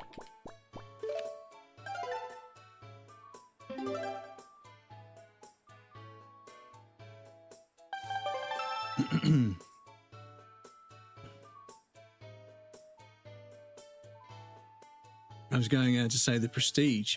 Do you know what? I don't think I may have watched the Prestige a long time ago, but I can't remember it. Totally standard. I was like, "Hi, David. Thank you." Sweden banter was quite hard as well. The Scary Sea. We just found the show. Would I lie to you? Oh yeah. I'm sure. Yeah. Would I lie to you? 8 out of 10 cats. The 10 o'clock news or something. There was one that was news focused. That was more sort of to do with the day's news and everything. But yeah. Best friends are 2 women who were in LDR. When we all meet up, it was very warm and it rained earlier. Went into the street and jumped in rain puddles. Wow, yeah, jumping in puddles is great fun. I read LDR's Lord of the Rings for some reason. Very good movie. Watching Park and Recreate. Yeah, Parks and Rec just for Swanson. Yeah. That video of Swanson throwing a computer in the bin it's got so much mileage with how much the tech world is fucking on fire with bad stuff at the moment. It's hilarious. Right. So I want to double check that island with the butler. What do we put? What do we put? So that's that. So Windfall Island. So side quests, Paw Print Isle. Boat Sail, Hide and Seek. Wind Shrine, Retail Airy, Dragon Roost Cavern, Big Key. Forest Haven, Gallery and More, Forbidden Woods. So yeah, where did we put 2 items. Let's see, goodies, is it? No. Hero's Bow, Big Keeper, Hyrule Castle. Opening sequence with the Forsaken Fortress, Hyrule Castle Revisited. Earth Temple. Things get overworld and have activated. In particular, there are 6 different eye reefs located through the Great Sea that will now have cannons that shoot towards Link. All of these contain various rewards and we collected them in this section. Most one optional, so jumps there, so Link. So, oh yeah, so there's these things that shoot at us. But yeah, I think I need to figure out, because we have to put 2 items down in front of her. So yeah, let me figure out which island it is. Let me figure out which island it is. I know more than you.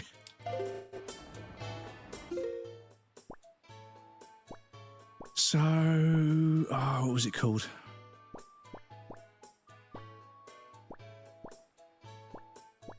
Private Oasis? I think it's the Private Oasis, right? I think it's the Private Oasis. All is well, I have a permit. This paper just says I can do whatever I want. Yeah. And when that person keeps asking him a question, he's got a big circular desk, so he just keeps turning away from them.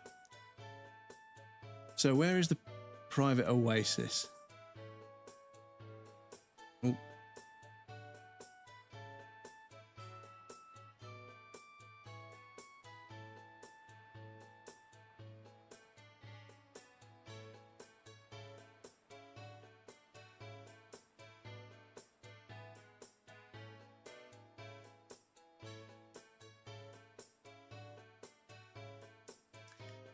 Private Oasis soldiers south of Tower of the Gods. And to gain access, Link must have a Cabana deed. We collected this much earlier in the walkthrough. Visit Miss Mary on Windfall Island to get her and give her 20 joy pendants. Show the... Oh, shit. Okay, so we've got to do... Okay, fucking hell. Okay, so we're not doing that now. Okay, so there's things we can put down on this island that mean something, but we're not doing that just yet. Okay, so I think what I need to go through this guide and figure out where I've missed something and make a note of it. Because, yeah, I've got to go back through from much earlier in the game and figure out...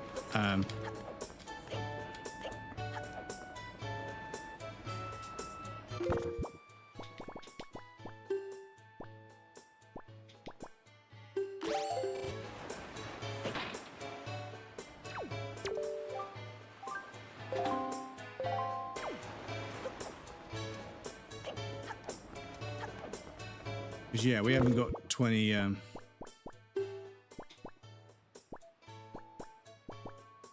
joy pen. Oh yeah, we haven't got 20 of them. So we're gonna have to find 20 of those at some point.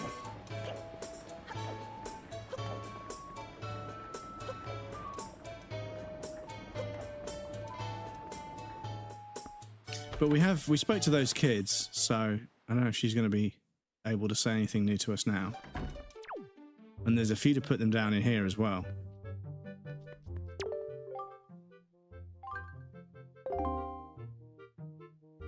You did it, didn't you? You said something to those Doomclings for me, didn't you, dear?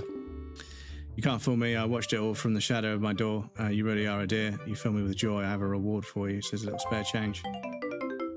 Okay. Don't tell anybody, dear. Yeah, no, I won't. But yeah, I don't really feel comfortable taking money away from a teacher. Teachers are usually very underpaid, which is not right.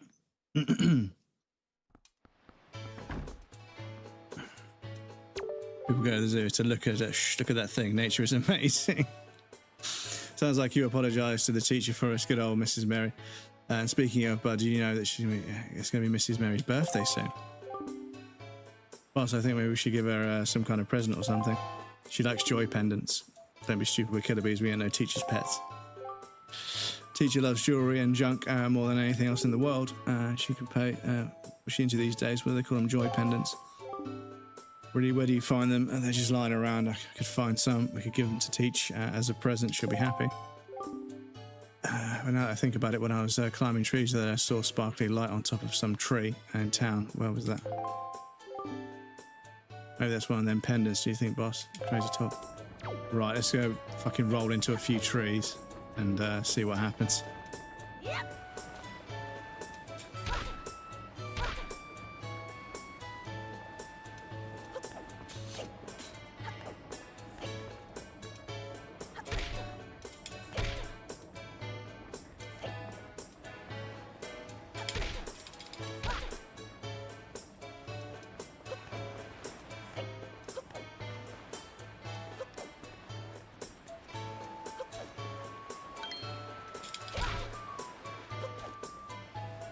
Just avoiding Grandpa.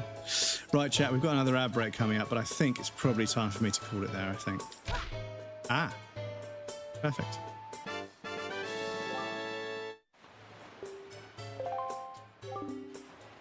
Okay, so jumping, solid work. Actually, I got to admit, I hit that thing up the tree. I thought I might find it. Listen up, there's going to be Miss Marie's birthday, so I want you to just snooze this ad really quickly. Excuse me one sec. Just snooze that very quickly, do that, and then get my chat back so I can see what's going on. There we go. Accidentally giving me the food that my food eats. We're thinking of giving her a present, so it was a good thing we finally got our hands on that thing. We can't keep going around giving presents to people, no way. They just don't fit the Killer Bee style. Come on, bud. Can you give us a teacher for a second? Yeah, sure. Ask us. Nobody does. Ask nobody. Neither. It's got to be someone reliable who can keep a secret. You're the only one who can ask, bud.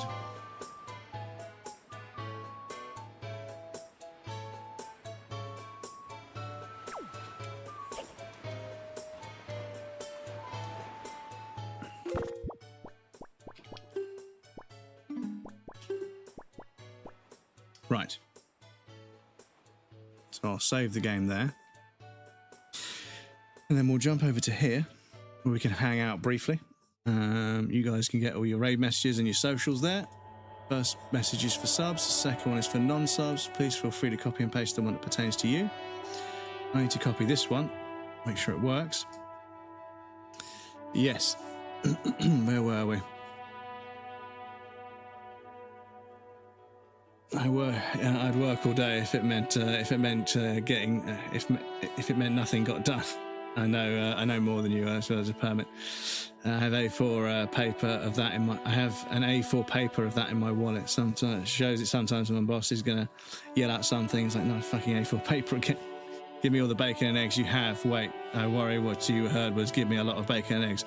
What I said was give me all the bacon and eggs you have. Only one more thing. Thing I hate more than lying: skim milk, which is water that's lying. It's true, like skimmed milk, proper, fully, like not semi-skimmed, but skimmed milk is just white water. There's no milk in there. Dear frozen yogurt, you are the celery of desserts. Be ice cream or be nothing. Any dogs under 50 pounds is a cat. The cats are useless. Library of Luck is a concept created by the weak to explain their failures. Only 8 hours, 24-hour stream.